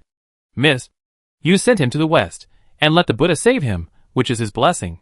You monk can joke. So you know how to joke. Xie Zhouyun laughed. I thought you were a real block of wood. What I said is true, I am not joking. Ji-hai said seriously. You monk are really boring. Xie Zhouyun stamped her feet. Where are you going? I will take you there. Thank you. Miss, no need, I will say goodbye to you now. Ji-hai did not wait for her to reply, and disappeared into the dense forest. There was no way to go inside the city, so he could only trek through the mountains and continue to the north.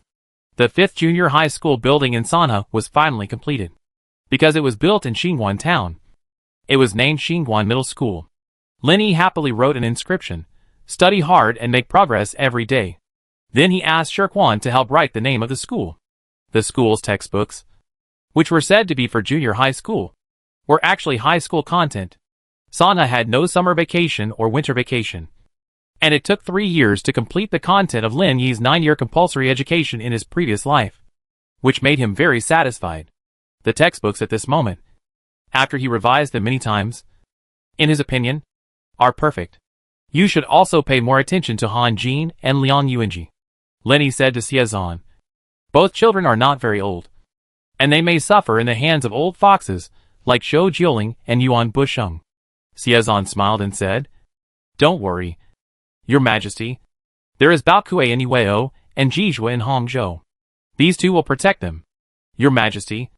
Don't worry. Lin Yi flipped through the textbooks in his hand, and then said, Which bookstore printed this? It's printed very well. Your Majesty. This is printed by the Song family from Yueshou. It was newly opened this year, through public bidding. Only their fonts are the most beautiful, the neatest, without any ink blur. and can meet your majesty's requirements for horizontal typesetting. Xiazan smiled and said. Mr. Shan also gave them a second prize for invention and creation. 100 taels of silver. Song silver? Lenny asked. It's their house. It turned out to be the largest bookstore in Yuesho. Xiazan said with a smile.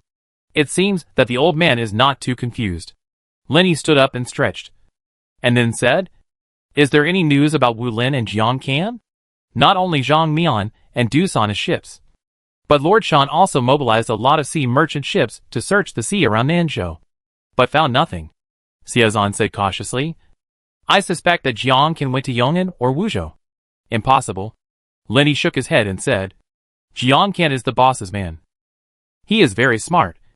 He would not do such things as going to Wuzhou, Yong'an, etc. Besides, he arrested Wu Lin. Personal grudges on one hand, and for Nanzhou on the other. The boss wants to take Nanzhou into his own hands. Therefore, Jiang Kan can't run far. He must still be near Nanzhou. Find a way to find him. Your Highness is wise. Xiazan bowed his hands in response. Where are my father-in-law and future wife? Lenny looked at Qi Peng. Qi Peng said, Your Highness, Prince Hishuan has brought his family to Yong'an. Yong'an. Lenny paced in the yard and said, How is Prince Yong'an now? Qi Peng said, Prince Yong'an is still in the capital, serving the emperor day and night. His filial piety is praised by the world. This unlucky child. Lenny shook his head. Such a smart person. He didn't run out with the fourth brother. It's really unfortunate. As for Prince Yong'an, he couldn't say he liked him, nor did he say he hated him. After all, he was just a naughty kid, and he was a little smart and self-righteous. If he worked harder, he could sell the kid and help him count the money. Qi Peng continued. Mei Jingji defeated Wu Baishuan's general, Hu Liangping in Jinzhou, killed 30,000 enemies, and the emperor issued an order to appoint him as the general of the country. At this time, the boss is still playing this kind of nameless trick. Lin Yi snorted coldly. He thought that he could control the world by occupying the so-called morality and gaining fame. But he didn't know that in the face of absolute strength, everything is a delusion. At this moment, the first thing he has to do is to gather military power, control financial power, and unite all the forces that can be united. Xiazan said. Your Majesty is right. Lenny said. Is there anything else? Let's talk about it all at once. I will cure your hesitation sooner or later. Qi Peng said with a smile. Someone in the court proposed a marriage with Wadden. Marriage? Lenny frowned. Which bastard started it? Qi Peng said. Qin Tong, the assistant minister of the Ministry of Revenue, is the man of the Prince of Yong. Lenny asked curiously. Does the boss know that he is the man of the Prince of Yong? Or is it a secret? And only you know it? Qi Peng shook his head. The emperor doesn't know. Who is the candidate for the marriage? Lin Yi's brows were all twisted together. Qi Peng lowered his head, still saying nothing. Hurry up and say it. Lin Yi finally lost his patience. If you keep on dawdling, I'll really beat you up. Your Highness. Qi Peng looked up at Lin Yi. It's the princess. Princess. Lin Yi scolded. There are so many princesses. Which one is it? Princess Huaiyang. Qi Peng hesitated again, and finally said these 4 words. As if he had used up all his strength, his forehead was covered with cold sweat. What was the reaction of the court? To everyone's surprise, Lin Yi was actually calm, unusually, without any anger. Qi Peng said. Many ministers in the court seconded the proposal, including Qi Yong. Lin Yi said indifferently. What did the boss say? Qi Peng said. The emperor said he would discuss it again, and his attitude was unclear. Lin Yi smiled and said, Wang Qingbang. Your Majesty. Wang Qingbang knelt down. Although the prince was smiling, his tone made him feel cold all over. Shanqi. Your Majesty. Shanqi also knelt down. He Jixiang. I'm here. Your Majesty. Just give me your orders. He Jixiang knelt down beside Shanqi with a slight tremor. Lin Yi called everyone in the room again. Everyone knelt in a row. Damn it! Lin Yi took the tea brought by Xiao Shizi, took a sip, sat on the chair. Are you sure you all want to follow me to the end? The prince has ordered. We will not refuse even if we die. Everyone said almost in unison. Okay. Lin Yi sighed. Shanqi. I'm here. Shanqi said loudly. Send a pigeon to the capital for me. Lin Yi put down the teacup in his hand, and said with a smile, Tell the boss openly. If he dares to marry, I will be the first to lead the army to purge the emperor. Your Highness, think twice, Shanchi advised. I think this matter needs to be considered in the long run. Sanha does not have the strength to challenge the court at the moment. Wang Qingbang said hurriedly. Your Highness, you also said before. Build high walls and store up food. Why act on impulse? This is a different time. Lenny said lightly. You just need to say whether you agree or not. The kneeling people looked at each other and shouted loudly. Your Highness is wise. Long live your Highness. Lin Yi nodded with satisfaction, stood up, and looked to the north. Chapter 224 Master of the World. The cranes cry in the 9 marshes, and their voices are heard in the sky. The fish rest on the shore, or hide in the abyss. Lin Yi said calmly. There is another saying, how do you say it? It is better to ride the wind, the vast sky, and look down at the mountains and rivers. Your Highness has lofty ambitions, Shanchi said loudly. There are many of us who are not as good as you, Lenny said. Hurry up and write the memorial. When you are done, I will take a look, and then send it out directly. Yes, everyone said in unison. Chen Dishing wrote, Xing Kasho polished, Shanchi dictated, and wrote thousands of words. After it was finished, Xiao Shizi brought it to Lin Yi. Lin Yi glanced at it, without looking at it carefully, and sighed. With so many words, how can you send a letter by carrier pigeon? Do you think the pigeon is an eagle? Besides, this is not the tone of this king. When the boss read it, he thought it was a fake book. Rewrite it. Shanchi bowed and said, Please give your instructions. Your Majesty. Lin Yi was a little impatient, and directly picked up the pen on the table and started writing. Everyone gathered around to read it. It was written, Boss. You know my brother's temper. If you are good, I am good. If you are not good, I will be good with the third brother. Everyone was stunned. However, it seems that there is no sense of disobedience at all. This is indeed in line with Prince He's temperament and tone. Although it is crude and straightforward, the meaning is very clear. If you, the Emperor, give me face, I will not make things difficult for you. If you threaten me, I will be on good terms with Prince Yong. Prince Yong has already raised the flag of clearing the court of emperors. I will help him carry the flag. Your Majesty is concise, and to the point. I believe the Emperor can understand it. Shanchi finally breathed a sigh of relief. Fortunately, this prince, he was not so confused as to write the 3 words. Clear the court of emperors. On it. The prince is a vindictive person.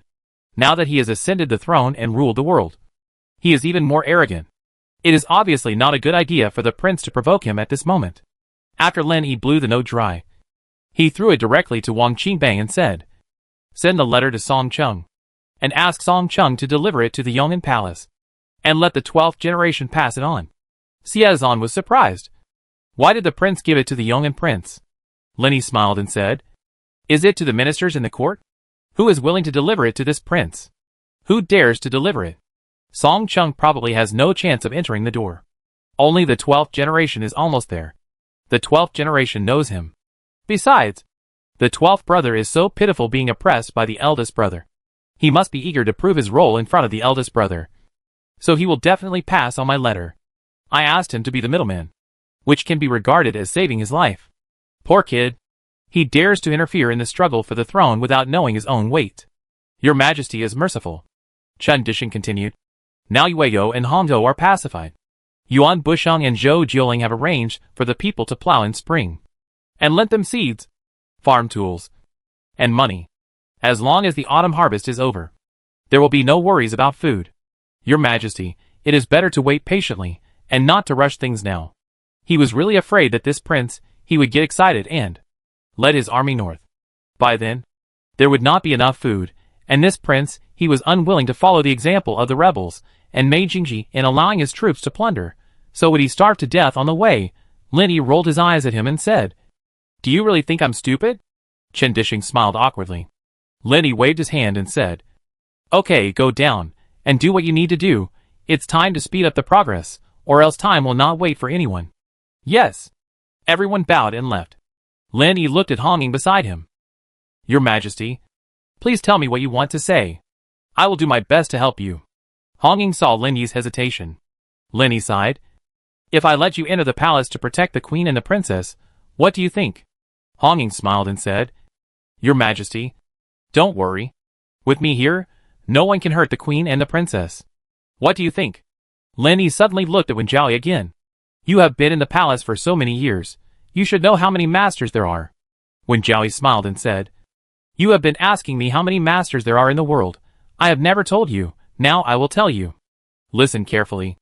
Lin Yi walked in front of Wen Jiaoyi, fearing that he would miss a word. Wen Jiaoyi smiled and said, I told you before that there are 7 great masters in the world, Jingyi of Jizhao Temple, Jingquan, Wuxiang of Jinggangtai, Zhao Yao of Chanshan City, plus me, there are 5. The other 2 are in the palace. Lin Yi nodded and said, One of them is Lu Chaoyuan. I know that. Who is the other one? Wen Jiaoyi smiled and said, Why don't you make a bold guess? First of all, it definitely won't be my father. Lin Yi used the process of elimination and said, If he had that ability, he wouldn't have let the prince imprison him. Moreover, as far as he knew, anyone who had cultivated to the level of a grandmaster, not to mention the ability to maintain his youth, at least would not be like his emperor father, who fell ill every other day, and sometimes was dying, looking like he couldn't be rescued at any time. He is definitely not. Wen Jiaoyi nodded. Although he has some talent for martial arts, he will never be able to reach the 8th rank in his life. I know a little about the ladies in the palace, Lin Yi said with a smile. Not all of them are like my mother, who was born in a military family. Many of them are weak and powerless. Among the concubines in the harem, his mother should be the best in martial arts. She is the one who can punch kindergartens and kick nursing homes. That's right, Wen Jiaoyi said with a smile. It's definitely not a concubine in the palace. Then it can only be a eunuch. Lin Yi asked himself, Could it be Jean?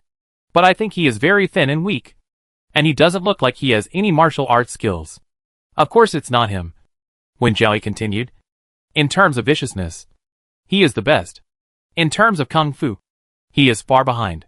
He only knows a little kung fu, and has never transformed his energy. Lin Yi sighed. Who is that? I really can't guess, Wen Jiaoyi said word by word. The other grandmaster is the eldest princess. Princess Leiling? Lin Yi said in disbelief. How can she be a grandmaster? His father had killed all his brothers a long time ago, but only left a sister, the eldest princess Lin Yuner.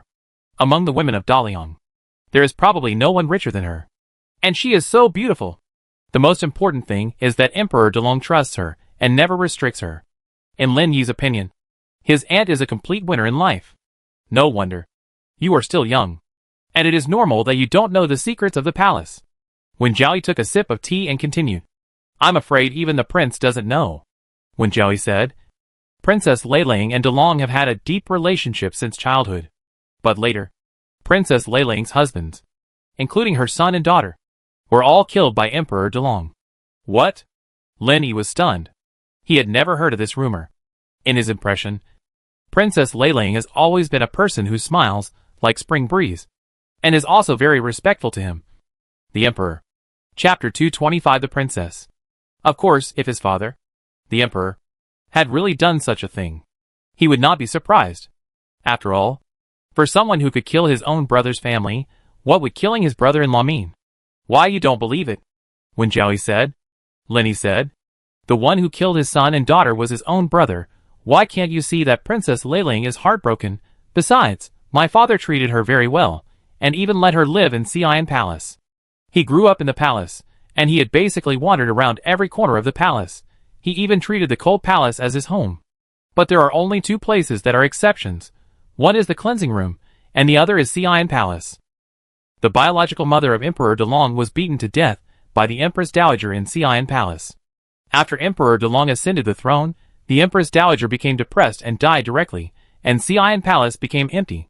After that, his father gave Xi'an Palace to his sister Princess Leiling. There was once a concubine who relied on Emperor Delong's favor, and insisted on living here. Emperor Delong didn't say a word and stabbed her to death with a sword, and she didn't even get a white silk. In Lin Yi's opinion, his father, the Emperor, is simply a typical sister-loving maniac. After all, only the Empress Dowager and the Queen are qualified to live in a place like Xi'an Palace. But his father ignored the public opinion and gave it directly to his own sister. Therefore, everyone in the palace was terrified when talking about Xi'an Palace. And most people would not feel uncomfortable coming here. Lenny was even more so. He tried not to go to Xi'an Palace. Even if he was unlucky enough to meet the eldest princess, he would be as good as possible.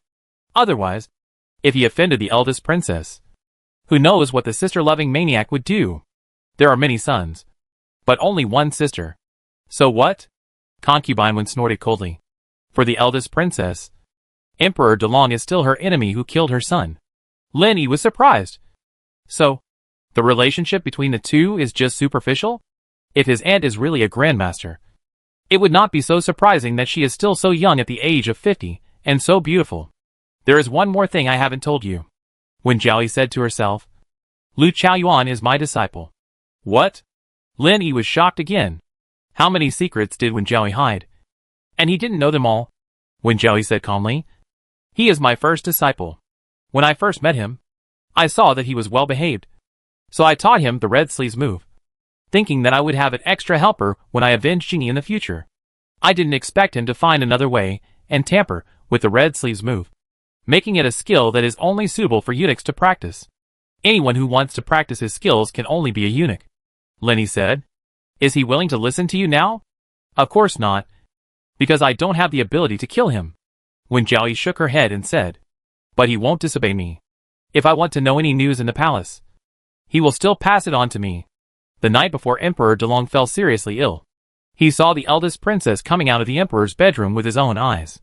Lenny said, so, the boss and my aunt have joined forces? Together with Yu Boxu and Yuanxi. It is not so difficult to understand that the boss ascended the throne. Many things are just speculations. Wen Jiaoyi sighed. The truth is still unknown.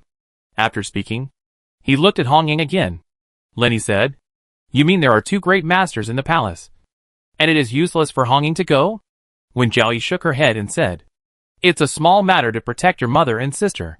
Lu Chaoyuan will not give me this face. Lenny said seriously, this is not a small matter. Wen Jiaoyi said, then treat it as a big matter. Lenny bowed and said, thank you very much. Even if Hong Ying was sent back to the palace, he would have to hide somewhere secretly, and he would not be able to protect his mother and sister openly. It would be better to listen to Wen Jiaoyi and let Lu Chaoyuan help take care of it. You are very polite, Wen Jiaoyi said with a smile. Please tell Lu Dongfeng, so that he won't work in vain. Lenny said in a deep voice, I will definitely reward you handsomely later. Wen Jiaoyi smiled but said nothing. Sanha entered summer. The residents of Baiyun City found that this summer was very different from previous years. There was a solemn atmosphere in the air.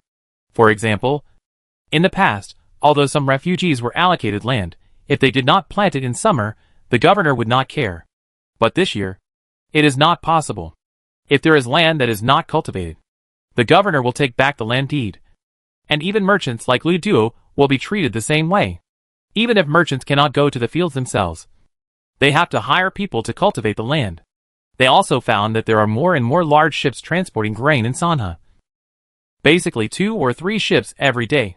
Granaries have been built one after another on both sides of the Xijiang River. And the grain is continuously transported to Huaido and Hangzhou. Shanqi, Xiezan and other old men all have a deep sense of crisis. In the past, they hoped that this prince would work hard and one day he would march to the capital. But now they are afraid. They are afraid that this man and the prince will drink a little wine one day, and in an impulsive manner, ignore the advice, and directly shout to lead the army north. So, in order to prevent accidents, they are now doing their best to make preparations. The weather in Nanzhou is also hot and breathless. Jihai stood at the bottom of a canyon, and tears unconsciously flowed down his eyes. Hey monk, why are you crying? Xie Jiuyan suddenly felt a little helpless, found a handkerchief, and handed it to him. Seeing that he didn't take it, he stamped his feet and said, Speak now. For a long time, Jihai said. My parents are buried here. Why is there no tombstone? Xie Jiuyan asked. That year, the Songyang hurricane caused countless deaths and injuries, and there were too many people to bury them. Jihai rubbed his eyes and sighed. For fear of an epidemic, the prince had no choice but to send all the dead here. Xie Jiuyan muttered. That's too irresponsible. How can you be so sloppy? At least you should erect a monument, Jihai said. That year, I was only 13 years old.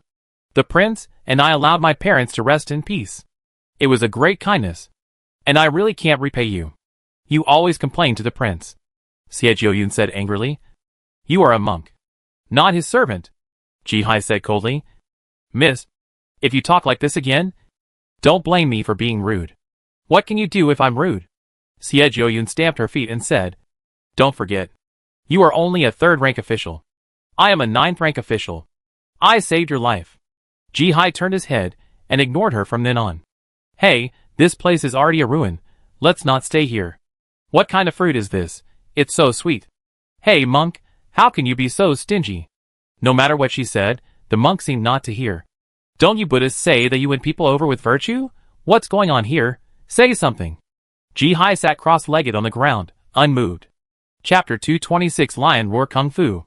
The courtyard wall had collapsed long ago. The dilapidated courtyard was full of weeds and mosquitoes. Xie was very skilled, but she had no way to deal with these mosquitoes. She could only wave her sword in vain. The sword was covered with a thick layer of mosquito corpses. Seeing that Ji-hai still ignored her, she lit a fire, and then roasted rabbit meat on it. From time to time, she waved the stick with meat in front of Ji-hai, and said with a smile, Smell it, isn't this rabbit meat fragrant? Why don't you take a bite? You monks are really the same as those nuns in Jijiao nunnery. You say you won't kill, but you turn around and kill people with your sword, without any hesitation. Amitabha. Ji-hai finally couldn't help but speak. After all, this was related to the reputation of his Buddhist sect. And he had to say a few words. Jijiao Temple bullies the weak and is brave and aggressive. How can it be compared with my Baiyun Temple? Xie saw him speak, and said happily, Then have you never eaten meat?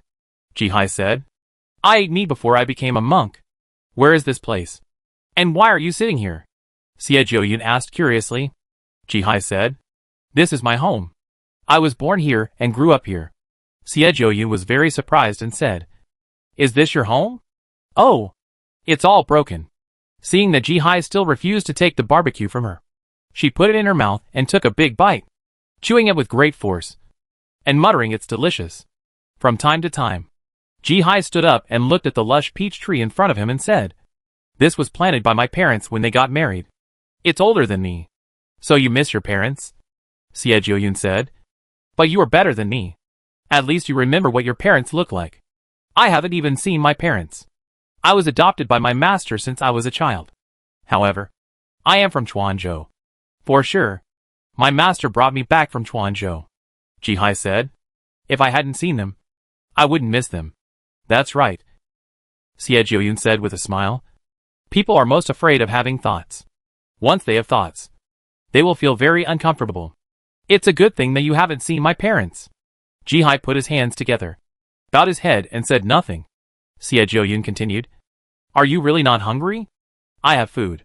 Ji-hai took out a sweet potato from his arms, turned his back, and bit it with a loud crunch. Hey, idiot. Why don't you roast it? Haven't you eaten roasted sweet potatoes? Xie snatched the sweet potato from his hand, handed him a handful of fruits, and said with a smile, Eat this first. I'll roast sweet potatoes for you. These things are the barbarians. I first saw them in Sanha. We don't have them in Chuanzhou. Thank you.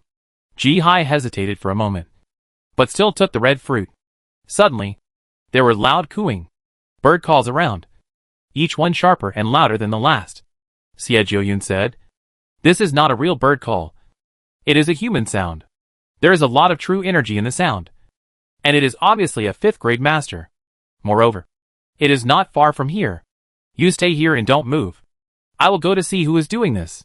Miss, please stay, Ji-hai said. Miss, you are right. This is indeed not a bird call, but a human sound, Xie said in surprise. I guessed it. Why are you so sure? Ji-hai smiled and said, Miss, don't ask too much. The long and short bird calls are a unique way for Sanha officers and soldiers to communicate. This kind of military secret, he naturally would not reveal to Xie. He was just curious about why the Sanha soldiers came to Songyang. Could they be looking for him? But after thinking carefully, it was unlikely. He was not a soldier. He just came with the civilians to distribute porridge and pray for the dead. He had no practical role in the army. Humph, Xie said unhappily. If they were rebels, with your mediocre skills, you would have found a way to hide and would not have had time to talk to me. You look so confident. You must be a Sanha soldier. The girl is really smart. Ji-hai listened carefully and heard several more bird calls. It was obviously not one person, but several people. He couldn't help but walk out of the yard and roared into the dark forest, shaking the forest. Hey, what kind of kung fu is this? Xie Jiuyun covered his ears and said, It makes me feel uncomfortable. Those with worse kung fu than you will definitely be injured by you. Wow. You still say you don't kill. Look at this bird. Xie Jiuyun walked under a big tree, picked up a motionless bird, and questioned Ji-hai. Amitabha. Ji-hai blushed, took the bird from Xie Jiuyun, put it in his palm, and said with a smile, It just fainted, and it will be alive and kicking soon. As soon as he finished speaking, the bird in his palm woke up slowly. His eyes rolled, and just as he flapped his wings and flew away, his head hit the ground with a plop, and he was stunned for a long time before flapping his wings again and disappearing into the forest. What will happen if you practice the skill of pulling your throat to the most powerful level? Xie Jiuyun asked curiously. Ji-hai shook his head and said, I don't know. He Wang Ye didn't tell him. However, He Wang Ye said that someone who practiced the toad skill, which is similar to the lion's roar skill, to the extreme, had few rivals in the world. Someone is coming. Just as Xie Jiuyun was about to draw her sword, Ji-hai put his hand on her scabbard and said with a smile, Wait a minute, girl. Xie Jiuyun's hand was touched by him. Her pretty face turned red, and she lowered her head. Monk? Someone in the darkness said. Wang Tongzi, come here. The monk feels that the nickname is a bit insulted, but he didn't know the real name of the other party. I can only shout with everyone. Mothers, I scared me, that's how I was brave, dare to come here. Wang Yinzi glanced at Xie Jiuyun, looked at the monk, hippie smiley face. But in this world, except for you, it is estimated that no one will have a lion roar, the ears hurt. Ji-hai rode. Why are you here? Wang Tongzi. The news of the guy of Panto is so good, saying what Jiang Qian is on the island of Myeongmyeong. I followed Zhang Mian's big boat all the way from the south, used those foreign devil's cannons, forced Jiang Qian's big ship to the shore. If the prince hadn't wanted to leave them alive, they would have been shot into hedgehogs one by one, and they would have been chased to Songyang without us noticing. They all hid in the old forest, and it was hard to find them. Ji-hai put his hands together and said, Amitabha. Don't say Amitabha. Amitabha, you sound like you've never seen a dead person. Wang Tuozi said unhappily. Little brother. Don't worry, I'll help you find someone. Seeing Ji-hai's defeat, Xie Jiuyun was sincerely happy, and he was also friendly to Wang Tuozi. Chapter 227 Borrowing Silver. Wang Tuozi laughed. This is the business of my Sanha officers and soldiers. Miss, you'd better leave quickly. If this place is designated as a military restricted area soon, you may not be able to leave even if you want to. He had almost blind faith in Ichio and the blind man. Hack you. You immortal. With a clang, Xie Jiuyun's sword was unsheathed, and Wang Tuozi was so scared that he hid far away. Miss, please forgive me. He is just like this. He has no ill intentions. Ji-hai nodded at Wang Tuozi and turned away. Xie Jiuyun glared at Wang Tuozi, and angrily caught up with Ji-hai. Zhang Mian and others were searching for Jiang Qian and Wu Lin. And Shanqi and others were not idle either. Since the addition of Yueo and Hongzhou, their pressure was even greater. Although Yueo and Hongzhou had experienced years of war, the combined population of the two places was still more than 10 million. In the past, they were worried about the small population. But now they can't sleep because of the large population. These people need to eat. Once they have no food, they will soon rebel again. Lenny held the teacup, looked at the group of sad-looking old men, and said with a smile, When the enemy comes, the general will stop it. And when the water comes, the earth will cover it. There is no need to be afraid. Take your time. There is no rush. Prince. Shanqi couldn't say the wise words of the prince after all.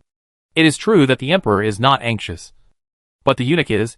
He cleared his throat and said, According to the prince's meaning, it is fine to rest in Yueo and Hongzhou at present, but the food and silver are becoming less and less. I personally went to the Liang family and the Wang family, and they have no intention of borrowing money anymore. Go to Du Sanha to borrow money. Lenny smiled and said, Do you only rely on words to be loyal to me? Otherwise, I can regard it as waiting for a price and be in two minds. Yes. Shanqi hesitated for a moment, but finally agreed. Anyway, if you just talk to the prince, they will run themselves to death. Lenny added, When I said tax exemption, I meant the land tax for the common people in the past 2 years. But I didn't say the tax for merchants. Did all the bastards in Bayun City go there? Even if we exempt them from tax, they won't benefit the common people. So, the taxes on merchants should be collected as they should be. Also, I have built so many roads, and they can't be used in vain. We have to set up money gates, and we will collect taxes from Jinshur and Juren. You should discuss the specifics. And we can't collect too much or too little, or we'll give them a bargain. I'll do it right away. Shanchi was so excited that he almost burst into tears. This prince finally got his head, and stopped doing the confusing hiding wealth among the people. Lenny sighed. If it's not enough, let Huang Xifang move away. Nanzhou is a fertile land, rich as hell. We can't let him continue to cause trouble. Leave some of his family property to help us. Given the current situation, there was no need for him to save the court's face. He just had to do what he had to do. Your Highness is right, He Jixiang said loudly. I'll send a pigeon to Shinchu right away. Zana's army of more than 10,000 people will leave for Nanzhou. It would be best to drive Huang Xifang and Zhao Lichuan away right now to avoid trouble in the future. Lenny nodded and said, when Nanzhou is pacified, find a way to invite old guys like Prince Qin and Prince Wei Yuan back. They have plenty of money. Money is just a number in their hands. We can't let them waste it. Wasting is shameful. Money makes money in my hands. Shanchi said, Your Majesty, I have one thing to report. Many nobles in Hangzhou have gone back. According to Yuan Bushing's letter, they want to get their original land back. Why don't they be happy? Lin Yi snorted coldly. Letting them go back and returning the mansion is already giving them face. Tell them clearly that they only have the obligation to honor me and have no right to bargain with me. It is still strictly calculated by the number of people. Each person shall not own more than 5 mu of land. Tell Yuan Bushang and Zhou Jiuling that they give face to others and violate the law. And I will not give them face. Yes. Everyone responded in unison. After Lin Yi waited for them to leave, he looked at the setting sun, walked out of the house, and then walked from the yard to the gate. Fang Pai sat cross-legged at the door with a bottle of wine, taking a sip from time to time. Lin Yi teased, You only know how to drink every day. No wonder your kung fu has not improved. Do you see Hong in drinking? Fang Pai said with his head down. She doesn't drink. Lin Yi said. She doesn't drink. But her kung fu is better than yours. Does Cui Gingren drink? Fang Pai said. He drinks. And he drinks more than me. Lin Yi said. She has good kung fu. So she has the nerve to drink. You don't have good kung fu. Why do you drink? Where do you have the nerve to drink? Fang Pai said unconvinced. Monks don't drink.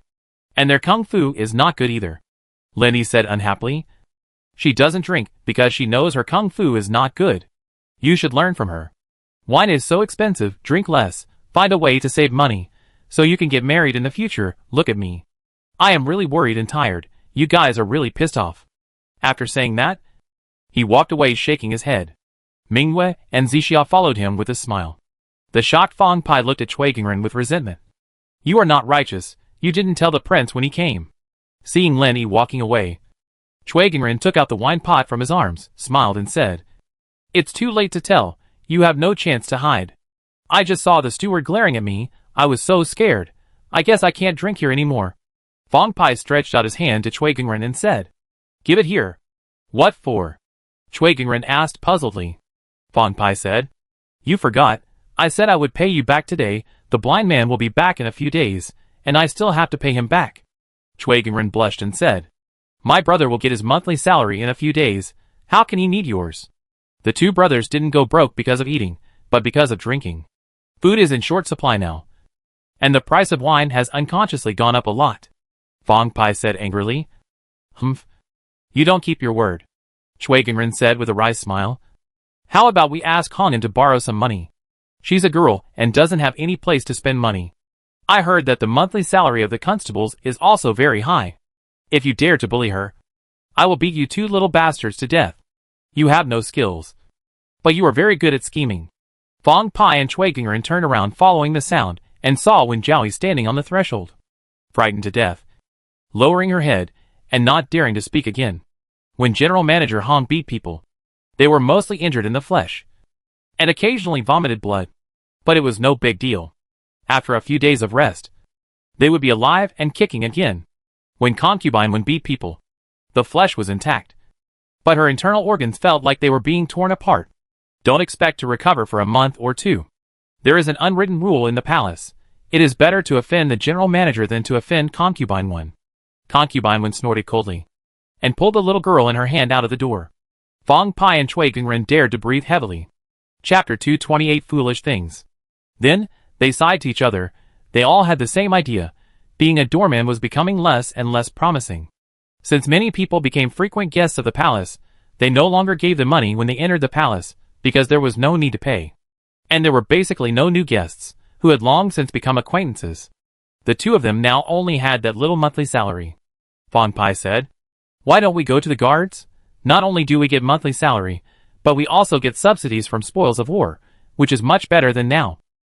"I have decided. I will go to see Commander Ma later," Cui Gingren said. "What's the point of just talking to Commander Ma? Lord Shen has to want you. It's too much trouble. You should just lie here. Besides, if you don't improve your skills, you will be a burden if you go. You don't know that you have to climb the city wall during the war. It's very high. You can't climb it like this," Fong Pai said with a frown. "That's true. It's more comfortable here. You won't be exposed to the rain or the sun. It's so comfortable." "So," Cui Gingren said with a smile, "from now on, the important responsibility of guarding the gate will be handed over to you. Your brother won't accompany you." Fong Pai frowned and said, "No, what do you mean? Where can you go?"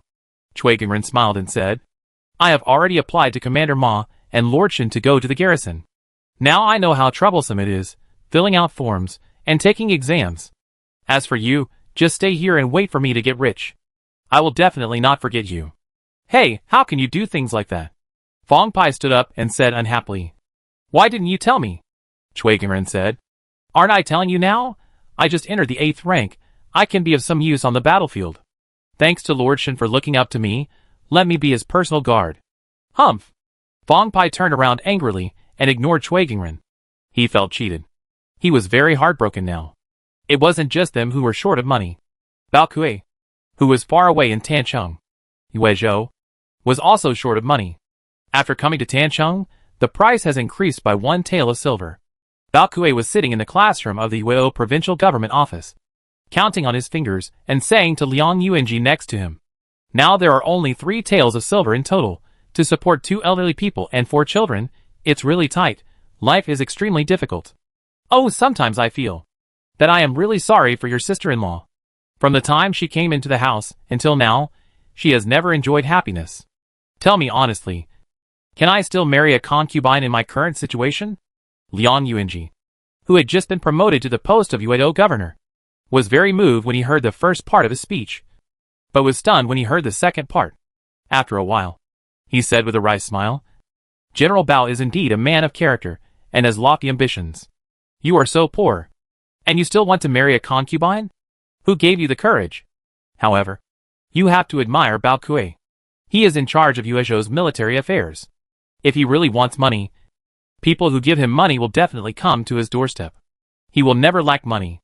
In front of him, he did not commit any crime. Frugality can maintain integrity." Bao Kui then sighed. "My wife and children are not around. It would be great if there was someone around in these long nights. Otherwise, I would be in a bad mood.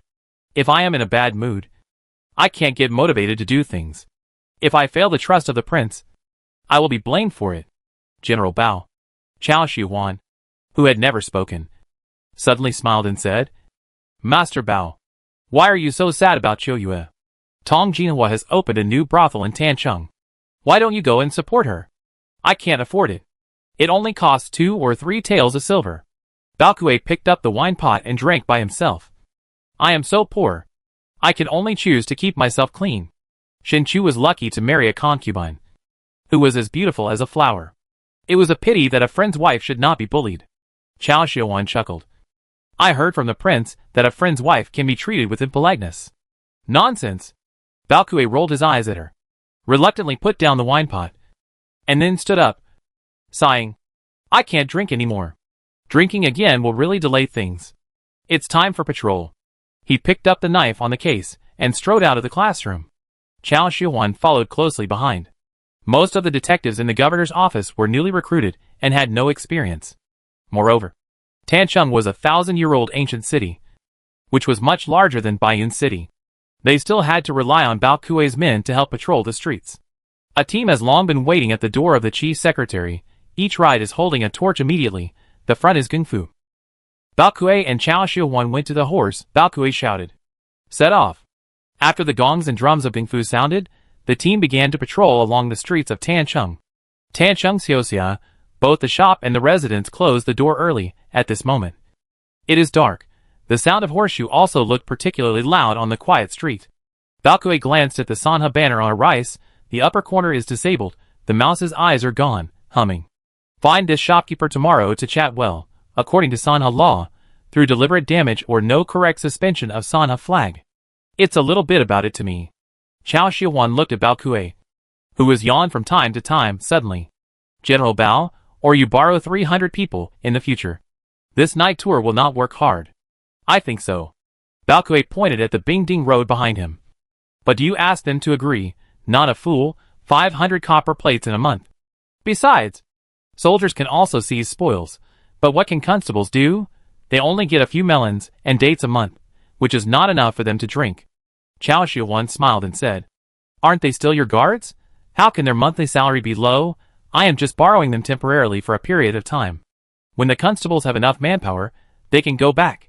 According to the rules of Sanha, normal constables must undergo 3 months of training before they can work normally. The constables in front of us in Tancheng are not qualified in terms of rules or martial arts.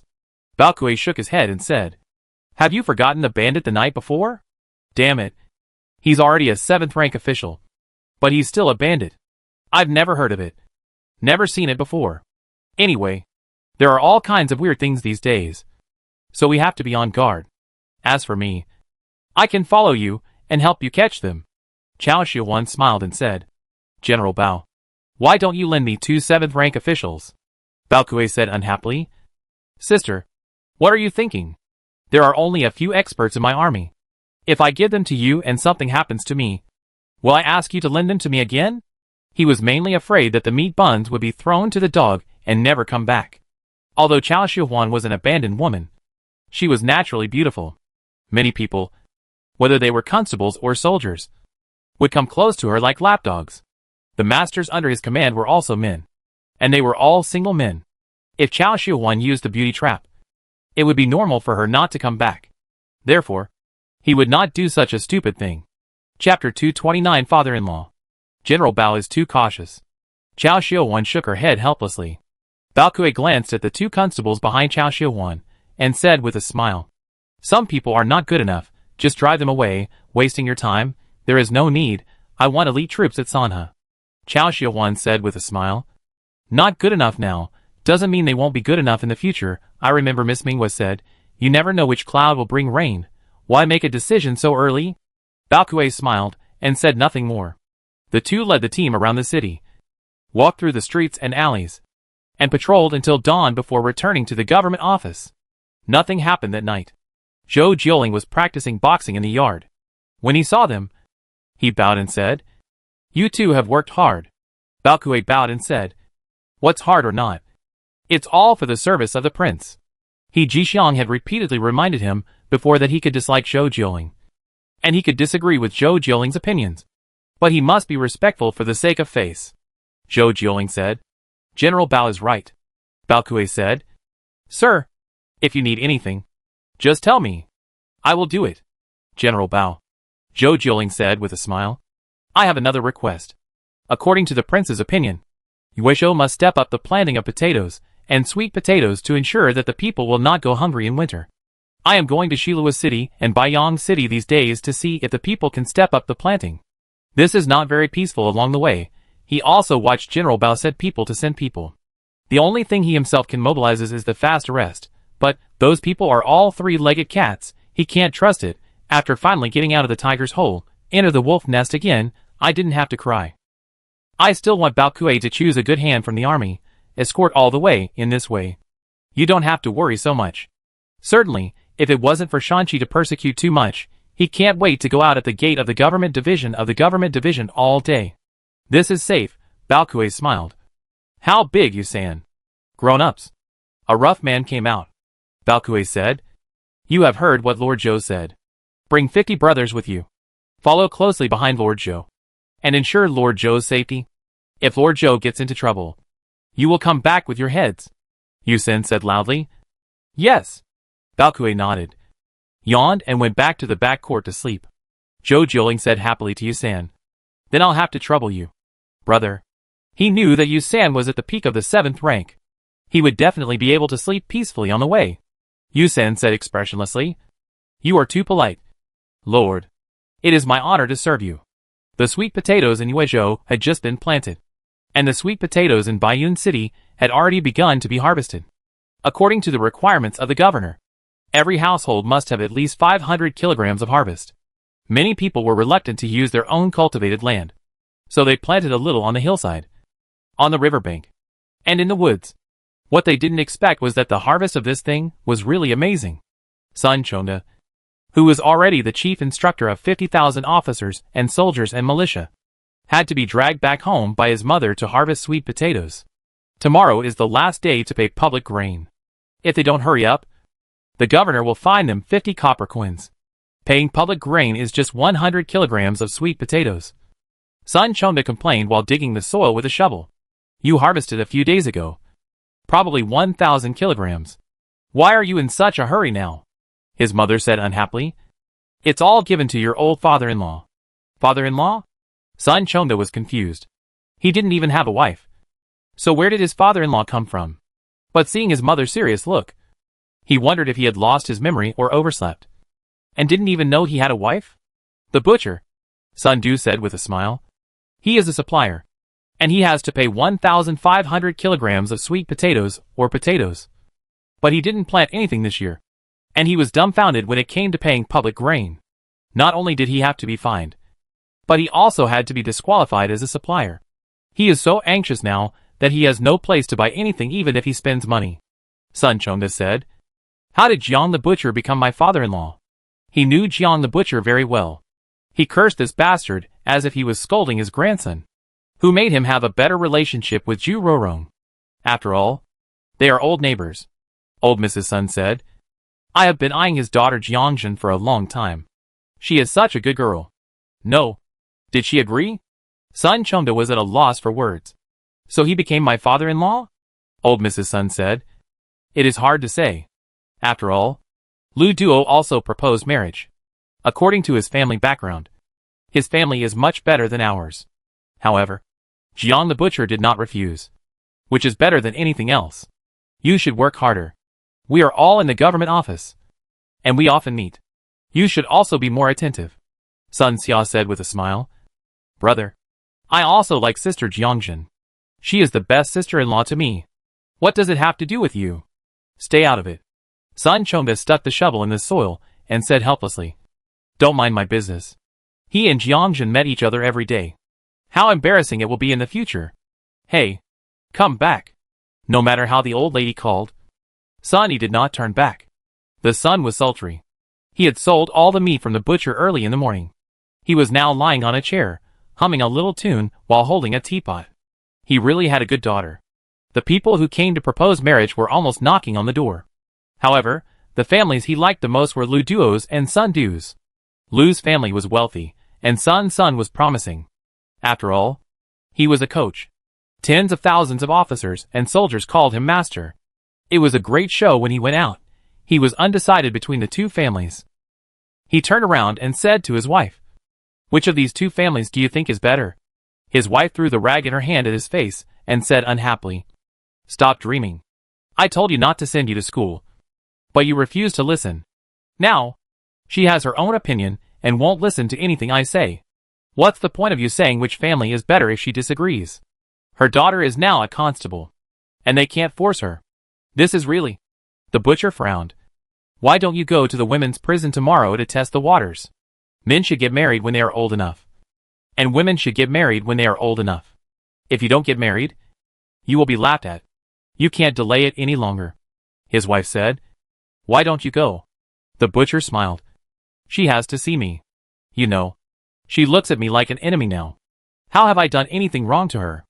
My heart is so cold. He went to the women's prison so many times. His daughter refused to come out to see her. Even if they occasionally met on the street, his daughter would not answer him. He wanted to catch up with her. But she had just entered the 4th rank, and her legs were so fast that he could not catch up with her. You deserve it. His wife laughed. What kind of families were introduced to her before? None of them were pleasing to her eyes. The butcher laughed. That was because he had not yet started to shake. Chapter 230, Choosing a Son-in-Law. Now that my daughter has made great progress, he is also a supplier of Sanha, and has made gains in all his expeditions. Although the butcher's shop is still so small, it has already made some money. When his wife saw that he was silent, she became more and more proud and said, If you ask me, the Liu family is better, after all. The family assets are there. Besides, we can say that Lucan grew up with us, and he is about the same age as my daughter, so we know him well. The Sun family is an outsider, and the old lady in that family, I don't think she is easy to get along with, and Sun Chongda is much older than my daughter. What do you know? The butcher retorted. When marrying off a daughter, choose a good son-in-law, don't ask for a high betrothal gift, and when marrying a daughter-in-law, choose a virtuous woman, don't care about the dowry. This is an old saying, you can't just look at the family assets of the Liu family, you still have to look at the character. Although the Sun family is small, Sun Chongda is a good person. Character? His wife ridiculed. Have you forgotten how Sun Chongda, that little bastard, scolded you? You still want to find him as your son-in-law? The butcher blushed and said, That's a misunderstanding. Look at him. He still dares to treat me like this. Okay. Misunderstanding. His wife saw that he was blushing and looked like he was ready to hit someone at any time, and finally did not dare to continue teasing. Otherwise it would be a waste of money to get beaten. She is a business person, and she is good at accounting. The butcher continued. You are just short-sighted. This Ken is different from his father. He has a good character. However, this child is very proud. If he continues with this character, who knows who will become a widow? His wife asked curiously. What do you mean? The butcher took a sip of tea and said with a smile. This child is young, too impulsive, and he doesn't care about his life in the war. He is like a brainless man. He just keeps moving forward. Chong, I'm really afraid that he will give up his life one day. A young man? That's not it. The butcher sighed. If Kanzi's temper can be settled, I really don't like Sun Chongda. This bastard. His wife waved her hand and said, Let's not talk so much. Let's go and test the girl's mood, otherwise, no matter how much we say, it will be useless. Then he looked at the scorching sun in the sky, and still went to the direction of the women's prison regardless of the heat. After the Sanha army went out to fight, they captured many rebels. The main culprits had been killed, and the rest were still in labor reform. However, the space in the male prison was limited, so they could only divert some of them to the female prison, relying on more than 20 female detectives in the female prison, managing more than 500 male and female prisoners. The pressure can be imagined.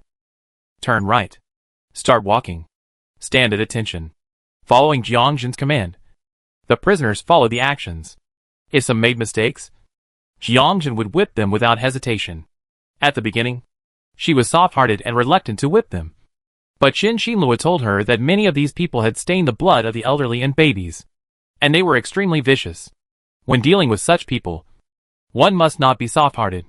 Moreover, because of the shortage of iron weapons, these people were not shackled, and they must be suppressed by authority, and they must not be given the courage to resist.